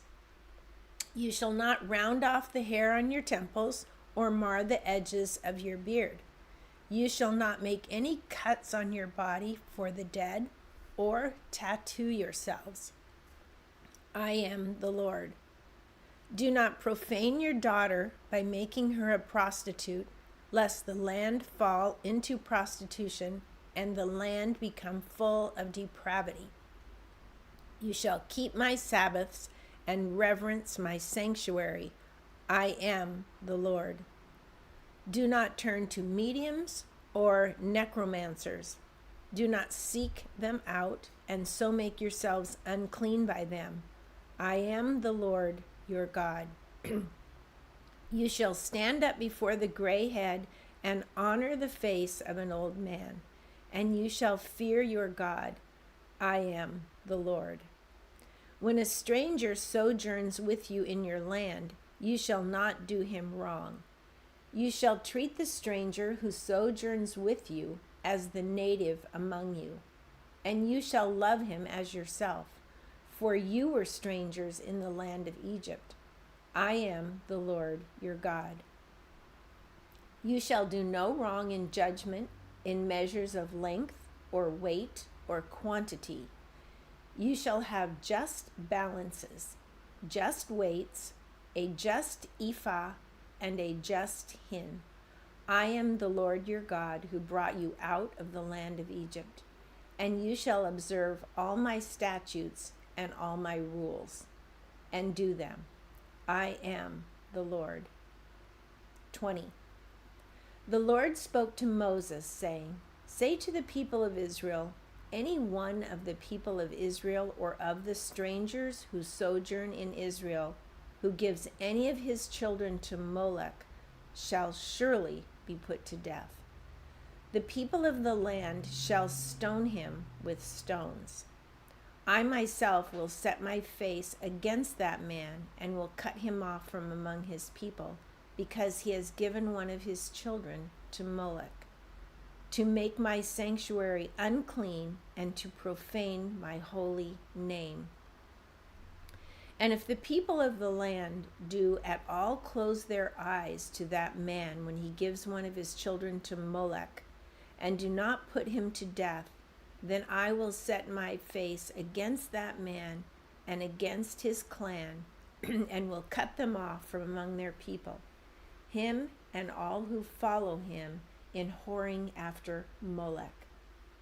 If a person turns to mediums and necromancers, whoring after them, I will set my face against that person and will cut him off from among his people. Consecrate yourselves, therefore, and be holy, for I am the Lord your God. Keep my statutes and do them. I am the Lord who sanctifies you. For anyone who curses his father or his mother shall surely be put to death. He has cursed his father or his mother, his blood is upon him. If a man commits adultery with the wife of his neighbor, both the adulterer and the adulteress shall surely be put to death. If a man lies with his father's wife, he has uncovered his father's nakedness. Both of them shall surely be put to death. Their blood is upon them. If a man lies with his daughter-in-law, both of them shall surely be put to death. They have committed perversion. Their blood is upon them. If a man lies with a male as with a woman, both of them have committed an abomination. They shall surely be put to death. Their blood is upon them. If a man takes a woman, and her mother also, it is depravity. He and they shall be burned with fire, that there may be no depravity among you. If a man lies with an animal, he shall surely be put to death, and you shall kill the animal. If a woman approaches any animal and lies with it, you shall kill the woman and the animal. They shall surely be put to death. Their blood is upon them. If a man takes his sister, a daughter of his father, or a daughter of his mother, and sees her nakedness, and she sees his nakedness, it is a disgrace, and they shall be cut off in the sight of the children of their people. He has uncovered his sister's nakedness, and he shall bear his iniquity. If a man lies with a woman during her menstrual period and uncovers her nakedness, he has made naked her fountain, and she has uncovered the fountain of her blood. Both of them shall be cut off from among their people. You shall not uncover the nakedness of your mother's sister or of your father's sister, for that is to make naked one's relative. They shall bear their iniquity. If a man lies with his uncle's wife, he has uncovered his uncle's nakedness, and they shall bear their sin. They shall die childless. If a man takes his brother's wife, it is impurity. He has uncovered his brother's nakedness. they shall be childless. You shall therefore keep all my statutes and all my rules and do them, that the land where I am bringing you to live may not vomit you out.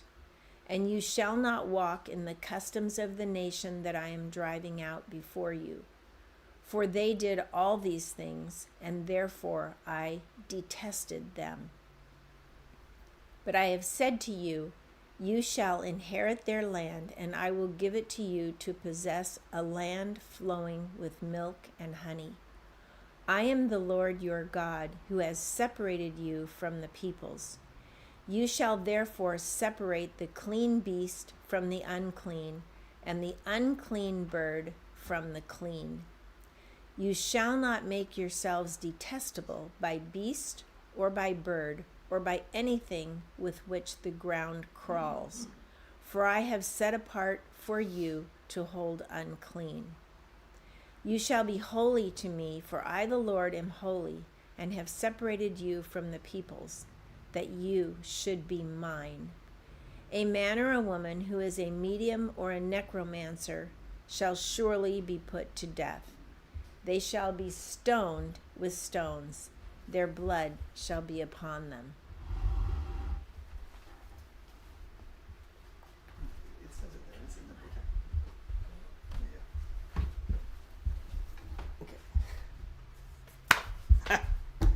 Chapter 21.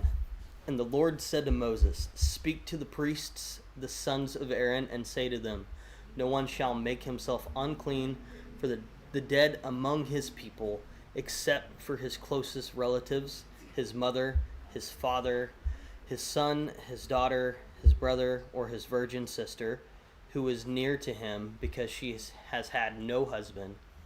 For her he may make himself unclean. He shall not make himself unclean as a husband among his people, and so profane himself. They shall not make bald patches on their heads, nor shave off the edges of their beards, nor make any cuts on their body. They shall be holy to their God, and not profane the name of their God, for they offer the Lord's food offerings, the bread of their God. Therefore they shall be holy. They shall not marry a prostitute or a woman, Jesse, who has been defiled. Neither shall they marry a woman divorced from her husband, for the priest is holy to his God. You shall sanctify him, for he offers the bread of your God. He shall be holy to you, for I, the Lord, who sanctify you, am holy. And the daughter of any priest, if she profanes herself by profanes her father, she shall be burned with fire. The priest who is chief among his brothers, on whose head the anointing oil is poured, and who has been consecrated to wear the garments, shall not let the hair of his head hang loose, nor tear his clothes. He shall not go into any dead bodies, nor make himself unclean, even for his father or for his mother. He shall not go out of the sanctuary, lest he profane the sanctuary of his God, for the consecration of the anointing oil of his God is on him. I am the Lord. And he shall take a wife in her virginity, a widow or a divorced woman, or a woman who has been defiled, or a prostitute, lest he shall not marry. But he shall take as his wife a virgin of his own people, that he may not profane his offspring among his people, for I am the Lord who sanctifies them. And the Lord spoke to Moses, saying, Speak to Aaron, saying, None of your offspring throughout their generations who has a blemish may approach to offer the bread of his God.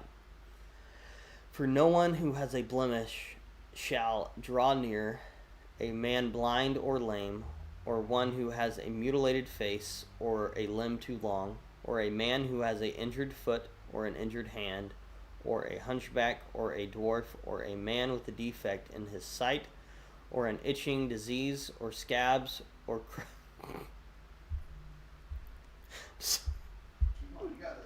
crushed testicles.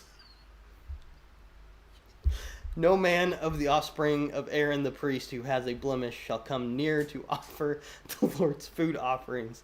Since he has a blemish, he shall not come near to offer the bread of his God.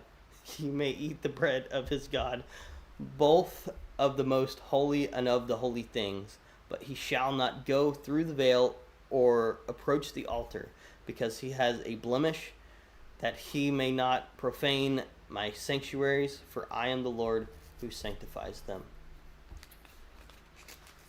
Sorry, I am not good at reading.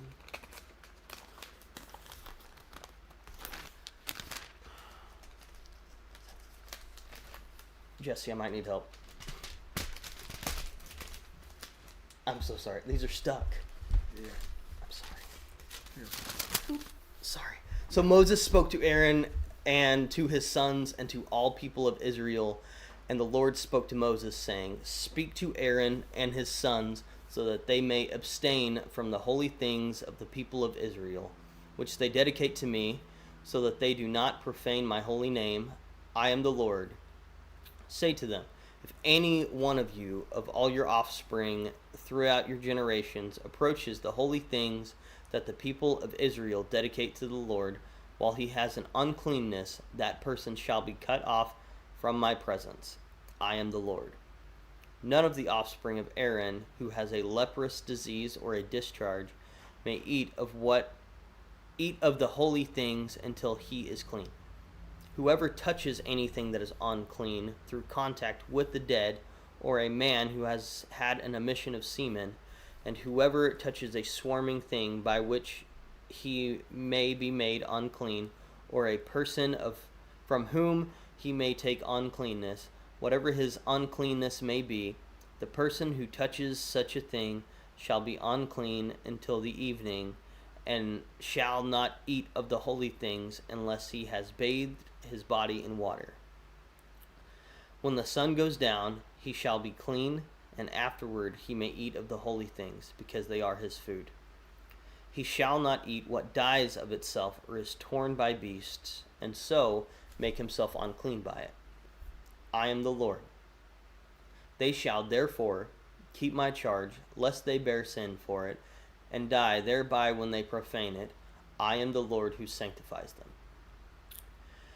A lay person shall not eat of a holy thing. No foreign guest of the priest or hired worker shall eat of a holy thing. But if a priest buys a slave as his property for money, the slave may eat of it. And anyone born in this house may eat of his food. If a priest's daughter marries a layman, she shall not eat of the contribution of the holy things. But if a priest's daughter is widowed or divorced and has no child, and returns to her father's house, as in her youth, she may eat of her father's food. Yet no lay person shall eat of it. And if anyone eats of a holy thing unintentionally, he shall add the fifth of its value to it, and give the holy thing to the priest. They shall not profane the holy things of the people of Israel, which they contribute to the Lord, and so cause them to bear iniquity and guilt by eating their holy things, for I am the Lord who sanctifies them. And the Lord spoke to Moses, saying, Speak to Aaron and his sons and all the people of Israel, and say to them, when any one of the house of Israel or of the sojourners in Israel presents a burnt offering as his offering for any of their vows or free will offerings that they offer to the Lord, if it is accepted for you, it shall be a male without blemish of the bulls or the sheep or the goats. You shall not offer anything that has a blemish, for it will not be acceptable for you. And when anyone offers a sacrifice of peace offerings to the Lord to fulfill a vow, or as a freewill offering from the herd or from the flock, to be accepted it must be perfect. There shall be no blemish in it. Animals blind or disabled or mutilated or having a discharge or itch or scabs, you shall not offer to the Lord or give them to the Lord as a food offering on the altar. You may present a bull or a lamb that has a part too long or too short for a freewill offering, but for a vow offering it cannot be accepted. Any animal that has testicles bruised or crushed or torn or cut you shall not offer the Lord. You shall not do it within your land, neither shall you offer as the bread of your God any such animals gotten from a foreigner. Since there is a blemish in them, because of their mutilation, they will not be accepted for you. And the Lord spoke to Moses, saying, when an ox or a sheep or goat is born, it shall remain 7 days with its mother, and from the 8th day on it shall be acceptable as a food offering to the Lord. But you shall not kill an ox or a sheep and her young in 1 day. And when you sacrifice a sacrifice of thanksgiving to the Lord, you shall sacrifice it so that you may be accepted. It shall be eaten on the same day. You shall leave none of it until morning. I am the Lord. And so you shall keep my commandments and do them. I am the Lord. And you shall not profane my holy name, that I may be sanctified among the people of Israel. I am the Lord who sanctifies you, who brought you out of the land of Egypt to be your God. I am the Lord. The Lord spoke to Moses, saying, speak to the people of Israel and say to them, these are the appointed feasts of the Lord that you shall proclaim as holy convocations. They are my appointed feasts. 6 days work shall be done, but on the 7th day is a Sabbath of solemn rest, a holy convocation. You shall not do work. It is a Sabbath to the Lord in all your dwelling places. These are the appointed feasts of the Lord, the holy convocations, which you shall proclaim at the time appointed for them. In the 1st month, on the 14th day of the month at twilight, is the Lord's Passover. And on the 15th day of the same month is the feast of unleavened bread to the Lord. For 7 days you shall eat unleavened bread. On the 1st day you shall have a holy convocation. You shall not do any ordinary work, but you shall present a food offering to the Lord for 7 days. On the 7th day is a holy convocation. You shall not do any ordinary work. And the Lord spoke to Moses, saying, speak to the people of Israel and say to them, when you come into the land that I give you and reap its harvest, you shall bring a sheaf of the first fruits of your harvest to the priest. And he shall wave the sheaf before the Lord so that you may be accepted. On the day after the Sabbath, the priest shall wave it. And on the day when you wave the sheaf, you shall offer a male lamb a year old without a blemish as a burnt offering to the Lord. And the grain offering with it shall be 2/10 of an ephah, of fine flour mixed with oil, a food offering to the Lord with a pleasing aroma, and the drink offering with it shall be of wine, 1/4 of a hin. And you shall eat neither bread nor grain parched or fresh until this same day, until you have brought the offering of your God. It is a statute forever throughout your generations and all your dwellings. You shall count 7 full weeks from the day after the Sabbath, from the day that you were brought the sheaf of the wave offering. You shall count 50 days to the day after the 7th Sabbath. Then you shall present a grain offering of new grain to the Lord. You shall bring from your dwelling places 2 loaves of bread to be waved, made of 2/10 of an ephah. They shall be of fine flour, and they shall be baked with leaven as first fruits to the Lord. And you shall present with the bread 7 lambs a year old without blemish, and 1 bull from the herd, and 2 rams. They shall be a burnt offering to the Lord, with their grain offering and their drink offerings, a food offering with a pleasing aroma to the Lord. And you shall offer 1 male goat for a sin offering, and 2 male lambs a year old as a sacrifice of peace offerings. And the priest shall wave them with the bread of the first fruits as a wave offering before the Lord with the 2 lambs. They shall be holy to the Lord for the priest. And you shall make a proclamation on the same day. You shall hold a holy convocation. You shall not do any ordinary work. It is a statute forever in all your dwelling places throughout your generations. And when you reap the harvest of your land, you shall not reap your field right up to its edge, nor shall you gather the gleanings after your harvest. You shall leave them for the poor and for the sojourner. I am the Lord your God.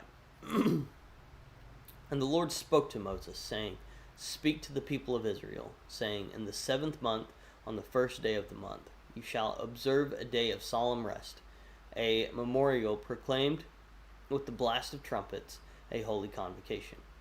You shall not do any ordinary work, and you shall present a food offering to the Lord. And the Lord spoke to Moses, saying, Now on the 10th day of the 7th month is the day of atonement. It shall be for you a time of holy convocation, and you shall afflict yourselves and present a food offering to the Lord.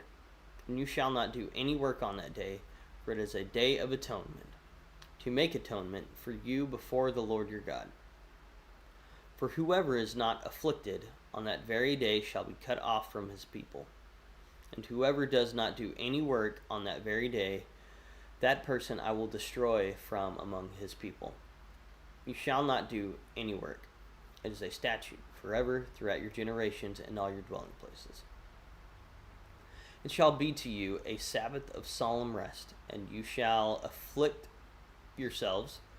On the 9th day of the month, beginning at evening, from evening to evening, shall you keep your Sabbath.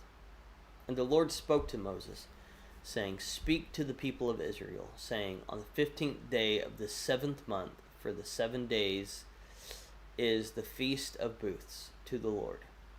On the 1st day shall be a holy convocation.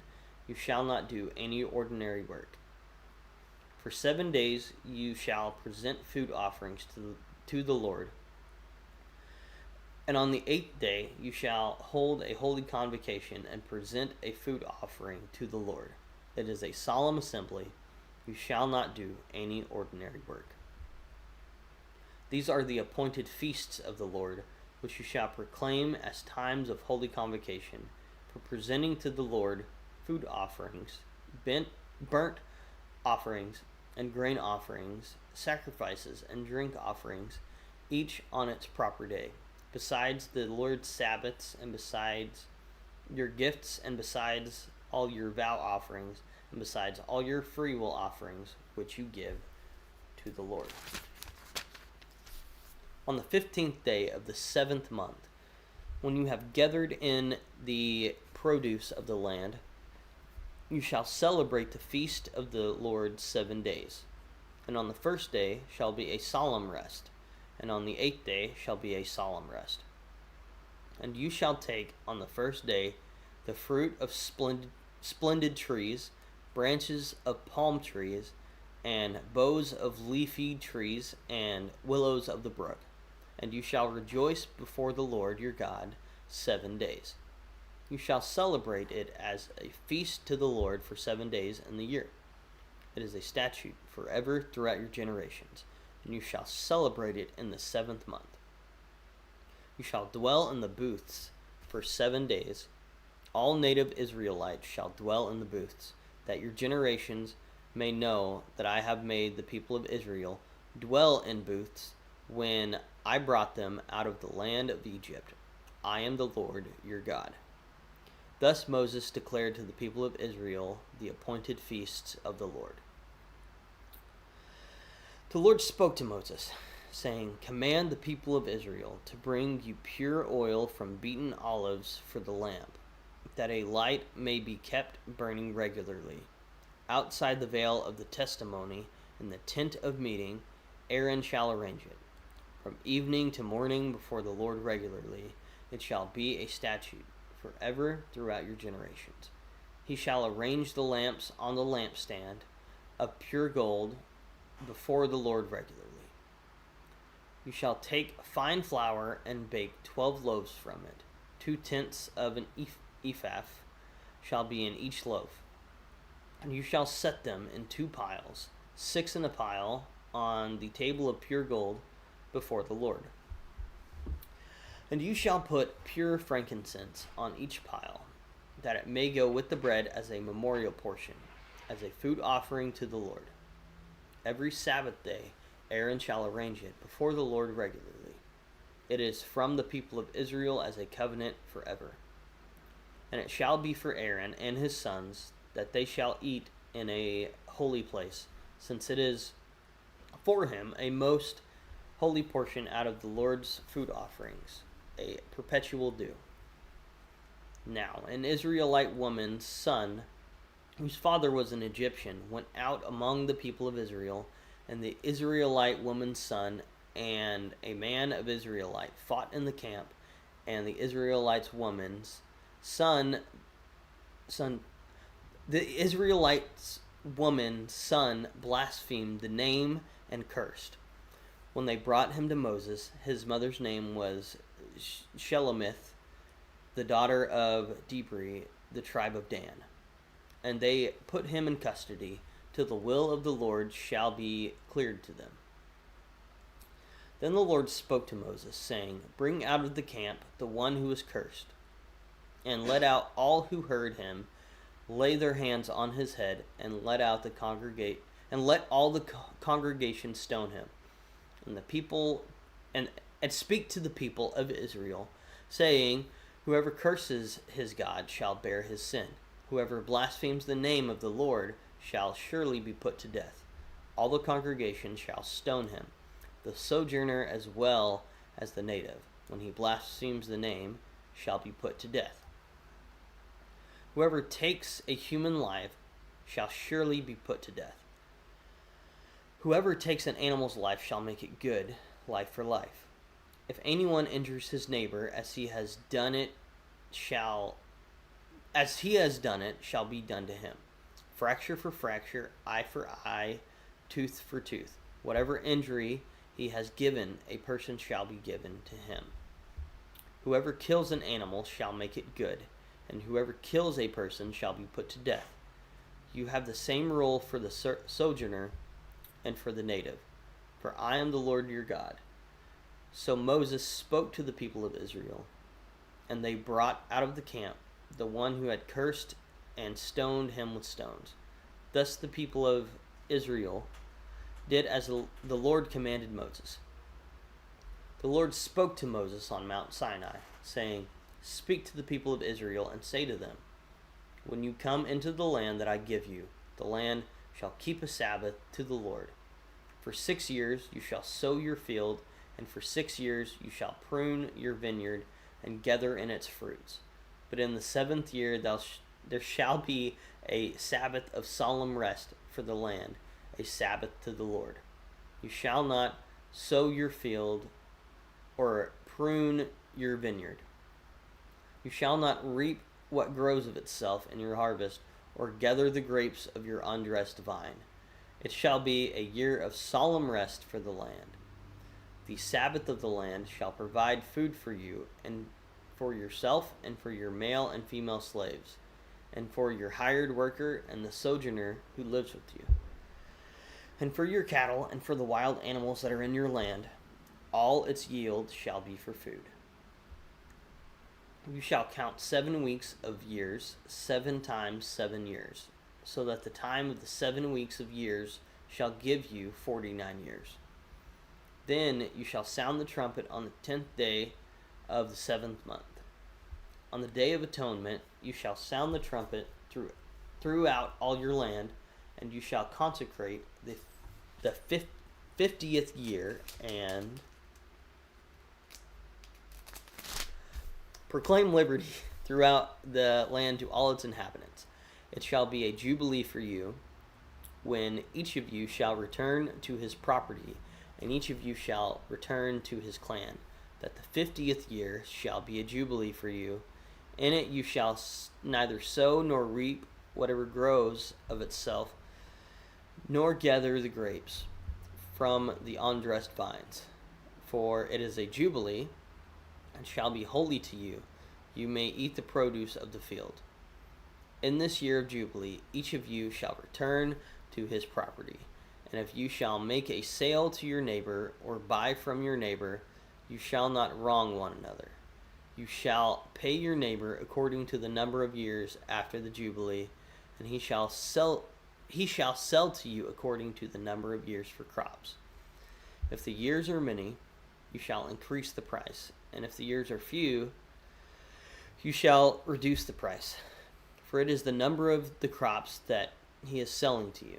You shall not wrong one another, but you shall fear for your God, and I am the Lord your God. Therefore you shall do my statute, and keep my rules, and perform them. Then you will dwell in the land securely. The land will yield its fruit, and you will eat your fill, and dwell in the land securely. And if you say, what shall we eat in the 7th year, if we may not sow or gather in our crop? I will command my blessing on you in the 6th year, so that it will produce a crop sufficient for 3 years. When you sow in the 8th year, you will be eating some of the old crop. You shall eat the old until the 9th year, when the crop arrives. The land shall not be sold in perpetuity. For the land is mine, for you are strangers and sojourners with me. In all the country you possess, you shall allow a redemption of the land. If your brother becomes poor and sells part of his property, then it is the nearest redeemer, and shall come and redeem. Then his nearest redeemer shall come and redeem what his brother had sold. If a man has no one to redeem it, and then himself becomes prosperous and finds sufficient means to redeem it, let him calculate the years since he sold it, and pay back the balance to the man to whom he sold it, and then return to his property. But if he does not have sufficient means to recover it, then what he sold shall remain in the hand of the buyer until the year of Jubilee. In the Jubilee it shall be released, and he shall return to his property. If a man sells a dwelling house in a walled city, he may redeem it within a year of its sale. For a full year he shall have the right of redemption. If it is not redeemed within a full year, then the house in the walled city shall belong in perpetuity to the buyer throughout his generations. It shall not be released in the Jubilee. But the houses of the villages that have no wall around them shall be classified, and with the fields of land. They may be redeemed, and they shall be released in the Jubilee. As for the cities of the Levites may redeem at any time the houses and the cities they possess. And if one of the Levites exercises his right of redemption, then the house that was sold in a city they possess shall be released in the Jubilee. For the houses and the cities of the Levites are their possession among the people of Israel. But the fields of pasture land belonging to their cities may not be sold, for that is their possession forever. If your brother becomes poor and cannot maintain himself with you, you shall support him as though he were a stranger and a sojourner, and he shall live with you. Take no interest from him or profit, but fear your God, so that your brother may live beside you. And you shall not lend him your money at interest, nor give him your food for profit. I am the Lord your God, who brought you out of the land of Egypt, to give you the land of Canaan, and to be your God. If your brother becomes poor beside you, and sells himself to you, you shall not make him serve as a slave. He shall be with you as a hired worker and as a sojourner. He shall serve with you until the year of Jubilee. Then he shall go out from you, he and his children with him, and go back to his own clan, and return to the possession of his fathers. For they are my servants, whom I brought out of the land of Egypt. They shall not be sold as slaves. You shall not rule over him ruthlessly, but shall fear your God. As for your male and female slaves, whom you may have, you may buy male and female slaves from among the nations around you. You may also buy from among the strangers who sojourn with you and their clans that are with you, who have been born in your land, and they may be your property. You may bequeath them, I think that's how you say that, to your sons after you inherit as a possession forever. You may make slaves of them, but over your brothers, the people of Israel, you shall not rule, one over another ruthlessly. If a stranger or sojourner with you becomes rich, and your brother beside him becomes poor and sells himself to the stranger or sojourner with you, or to a member of a stranger's clan, then after he is sold, he may be redeemed. One of his brothers may redeem him, or his uncle or his cousin may redeem him, or a close relative from his clan may redeem him. Or if he grows rich, he may redeem himself. He shall calculate with his buyer from the year when he sold himself to him until the year of Jubilee, and the price of his sale shall vary with the number of years. The time he was with his owner shall be rated as the time of a hired worker. If there are still many years left, he shall pay proportionately for his redemption some of his sale price. If there remain but a few years until the year of Jubilee, he shall calculate and pay for his redemption in proportion to his years of service. He shall treat himself as a worker hired year by year. He shall not rule ruthlessly over him in your sight. And if he is not redeemed by these means, then he and his children with him shall be released in the year of Jubilee. For it is to me that the people of Israel are servants. They are my servants, whom I brought out of the land of Egypt. I am the Lord your God.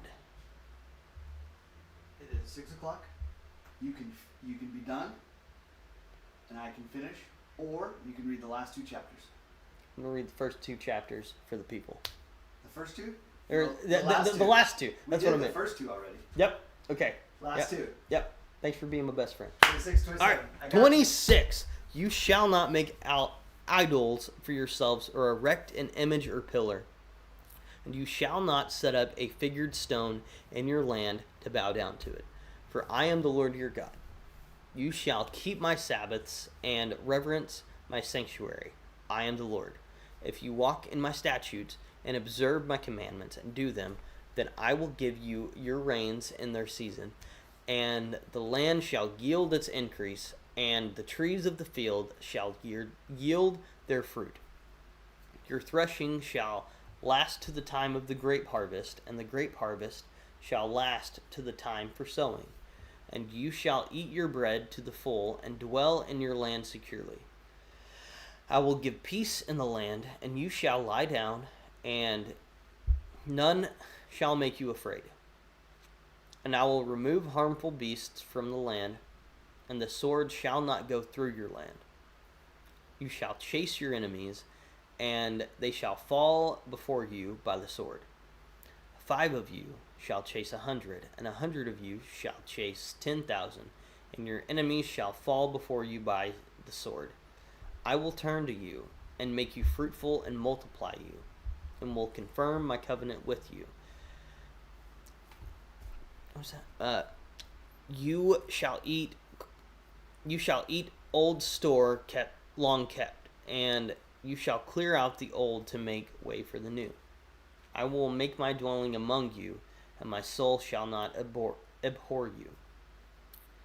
And I will walk among you, and will be your God, and you shall be my people. I am the Lord your God, who brought you out of the land of Egypt, that you should not be their slaves, and I have broken the bars of your yoke and made you walk erect. But if you will not listen to me and will not do these commandments, if you spurn my statutes, and if your soul abhors my rules, so that you will not do all my commandments, but break my covenant, then I will do this to you. I will visit you with panic, with wasting disease, and fever that consume the eyes and make the heart ache. And you shall sow your seed in vain, for your enemies shall eat it. I will set my face against you, and you shall be struck down before your enemies. Those who hate you shall rule over you, and you shall flee when none pursues you. And if in spite of this you will not listen to me, and then I will discipline you again sevenfold for your sins. And I will break the pride of your power, and I will make your heavens like iron, and your earth like bronze. And your strength shall be spent in vain, for your land shall not yield its increase, and the trees of the land shall not yield their fruit. Then, if you walk contrary to me and will not listen to me, I will continue striking you sevenfold for your sins. And I will let loose the wild beast. I'm so sorry. And I will let loose the wild beasts against you, which shall bereave you of your children and destroy your livestock, and make you few in the number, so that your roads shall be deserted. And if by this discipline you are not turned to me, but walk contrary to me, then also I will walk contrary to you, and I myself will strike you sevenfold for your sins. And I will bring a sword upon you that shall execute vengeance for their covenant. And if you gather within your cities, I will send pestilence among you, and you shall be delivered into the hand of the enemy. When I speak your supply of bread, 10 women shall bake your bread in a single oven, and shall dole out your bread again by weight, and you shall eat and not be satisfied. But if in spite of this you will not listen to me, but walk contrary to me, then I will walk contrary to you in fury, and I myself will discipline you sevenfold for your sins. You shall eat the flesh of your sons, and you shall eat the flesh of your daughters. And I will destroy your high places, and cut down your incense altars, and cast your dead bodies upon the dead bodies of your idols. And my soul will abhor you. And I will lay your cities waste, and I will make your sanctuaries desolate, and I will not smell your pleasing aromas. And I myself will devastate the land, so that your enemies who settle in it shall be appalled at it. And I will scatter you among the nations, and I will unsheathe the sword after you, and your land shall be a desolation, and your cities shall be a waste. Then the land shall enjoy its Sabbaths as long as it lies desolate. While you are in your enemy's land, while you are in your enemy's land, then the land shall rest and enjoy its Sabbaths. Wow. As long as it lies desolate, it shall have rest. The rest that it did not have on your Sabbaths when you were dwelling in it. And as for those of you who are left, I will send faintness into their hearts and into the land of their enemies. The sound of a driven leaf shall put them to flight, and they shall flee as one flees from the sword, and they shall fall when none pursues. They shall stumble over one another as if to escape a sword, though none pursues. And you shall have no power to stand before your enemies, and you shall perish among the nations, and the land of your enemies shall eat you up. And those of you who are left shall rot away in your enemies' lands because of their iniquity, and also because of the iniquities of their fathers. They shall rot away like them. But if they confess their iniquity and the iniquity of their fathers, and their treachery that they have committed against me, and also in walking contrary to me, so that I walked contrary to them and brought them into the land of their enemies. If then their uncircumcised heart is humbled, and they make amends for their iniquity, then I will remember my covenant with Jacob, and I will remember my covenant with Isaac and my covenant with Abraham, and I will remember the land. But the land shall be abandoned by them, and enjoy its Sabbaths, while it lies desolate without them. And they shall make amends for their iniquity, because they spurned my rules, and their soul abhorred my statutes. Yet for all that, when they are in the land of their enemies, I will not spurn them, neither will I abhor them, so that as to destroy them utterly, and break my covenant with them, for I am the Lord their God. But I will for their sake remember the covenant with their forefathers, whom I brought out of the land of Egypt in the sight of the nations, that I might be their God. I am the Lord. These are the statutes and the rules and laws that the Lord made between himself and the people of Israel through Moses on Mount Sinai. 27.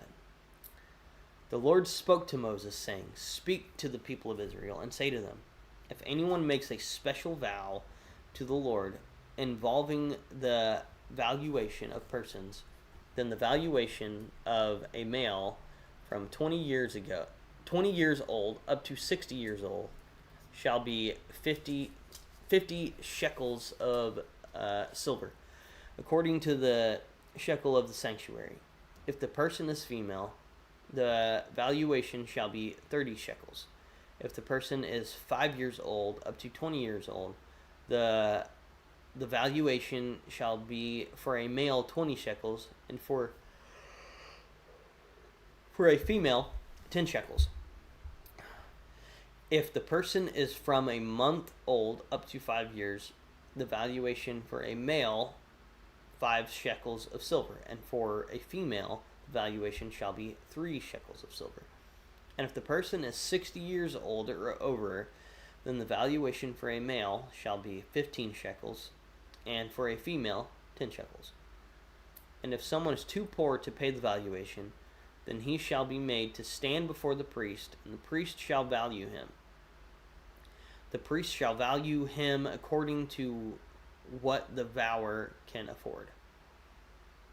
If the vow is an animal that may be offered as an offering to the Lord, all of it that he gives to the Lord is holy. He shall not exchange it or make a substitute for it, good for bad or bad for good. And if he does, in fact, substitute one animal for another, then both it and the substitute shall be holy. And if it is any unclean animal that may not be offered as an offering to the Lord, then he shall stand the animal before the priest, and the priest shall value it as either good or bad. And the priest values it, so it shall be. But if he wishes to redeem it, he shall add a fifth to the valuation. When a man dedicates his house as a holy gift to the Lord, the priest shall value it as either good or bad. As the priest values it, it shall stand. And if the donor wishes to redeem his house, he shall add a fifth to the valuation price, and it shall be his. If a man dedicates to the Lord a part of the land that is his possession, then the valuation shall be in proportion to its seed. A homer of barley shall be valued at 50 shekels of silver. If he dedicates his field from the year of Jubilee, the valuation shall stand. But if he dedicates his field after the Jubilee, then the priest shall calculate the price according to the years that remain until the year of Jubilee, and a deduction shall be made from the valuation. And if he who dedicates the field wishes to redeem it, then he shall add a fifth to its valuation price, and it shall remain his. But if he does not wish to redeem the field, or if he has sold the field to another man, it shall not be redeemed anymore. The field, when it is released in the Jubilee, shall be a holy gift to the Lord, like a field that has been devoted. The priest shall be in possession of it. If he dedicates to the Lord a field that he has bought, which is not a part of his possession, then the priest shall calculate the amount of the valuation for it up to the year of Jubilee, and the man shall give the valuation on that day as a holy gift to the Lord. In the year of Jubilee, the field shall return to him from whom it was bought, to whom the land belongs as a possession. Every valuation shall be according to the shekel of the sanctuary. 20 gerahs shall make a shekel. But a firstborn of animals, which is a firstborn, which as a firstborn belongs to the Lord, no man may dedicate, whether ox or sheep, it is the Lord's. And if it is an unclean animal, then he shall buy it back at the valuation, and add a fifth to it. Or if it is not redeemed, it shall be sold to the valuation. But no devoted thing that a man devotes to the Lord of anything he has, whether man or beast, or of his inherited field, shall be sold or redeemed. Every devoted thing is most holy to the Lord. No one devoted who is devoted for destruction from mankind shall be ransomed. He shall surely be put to death. Every tithe of the land, whether of the seed of the land or of the fruit of the trees, is the Lord's. It is holy to the Lord. If a man wishes to redeem some of his tithe, he shall add a fifth to it. And every tithe of herds and of flocks, every 10th animal of that pass under the herdsman's staff, shall be holy to the Lord's. One shall not differentiate between good or bad, neither shall he make a substitute for it. And if he does substitute for it, then both it and the substitute shall be holy. It shall not be redeemed. These are the commandments that the Lord commanded Moses for the people of Israel on Mount Sinai. And that is the end of day 1. We will see you back here tomorrow morning at 8 o'clock.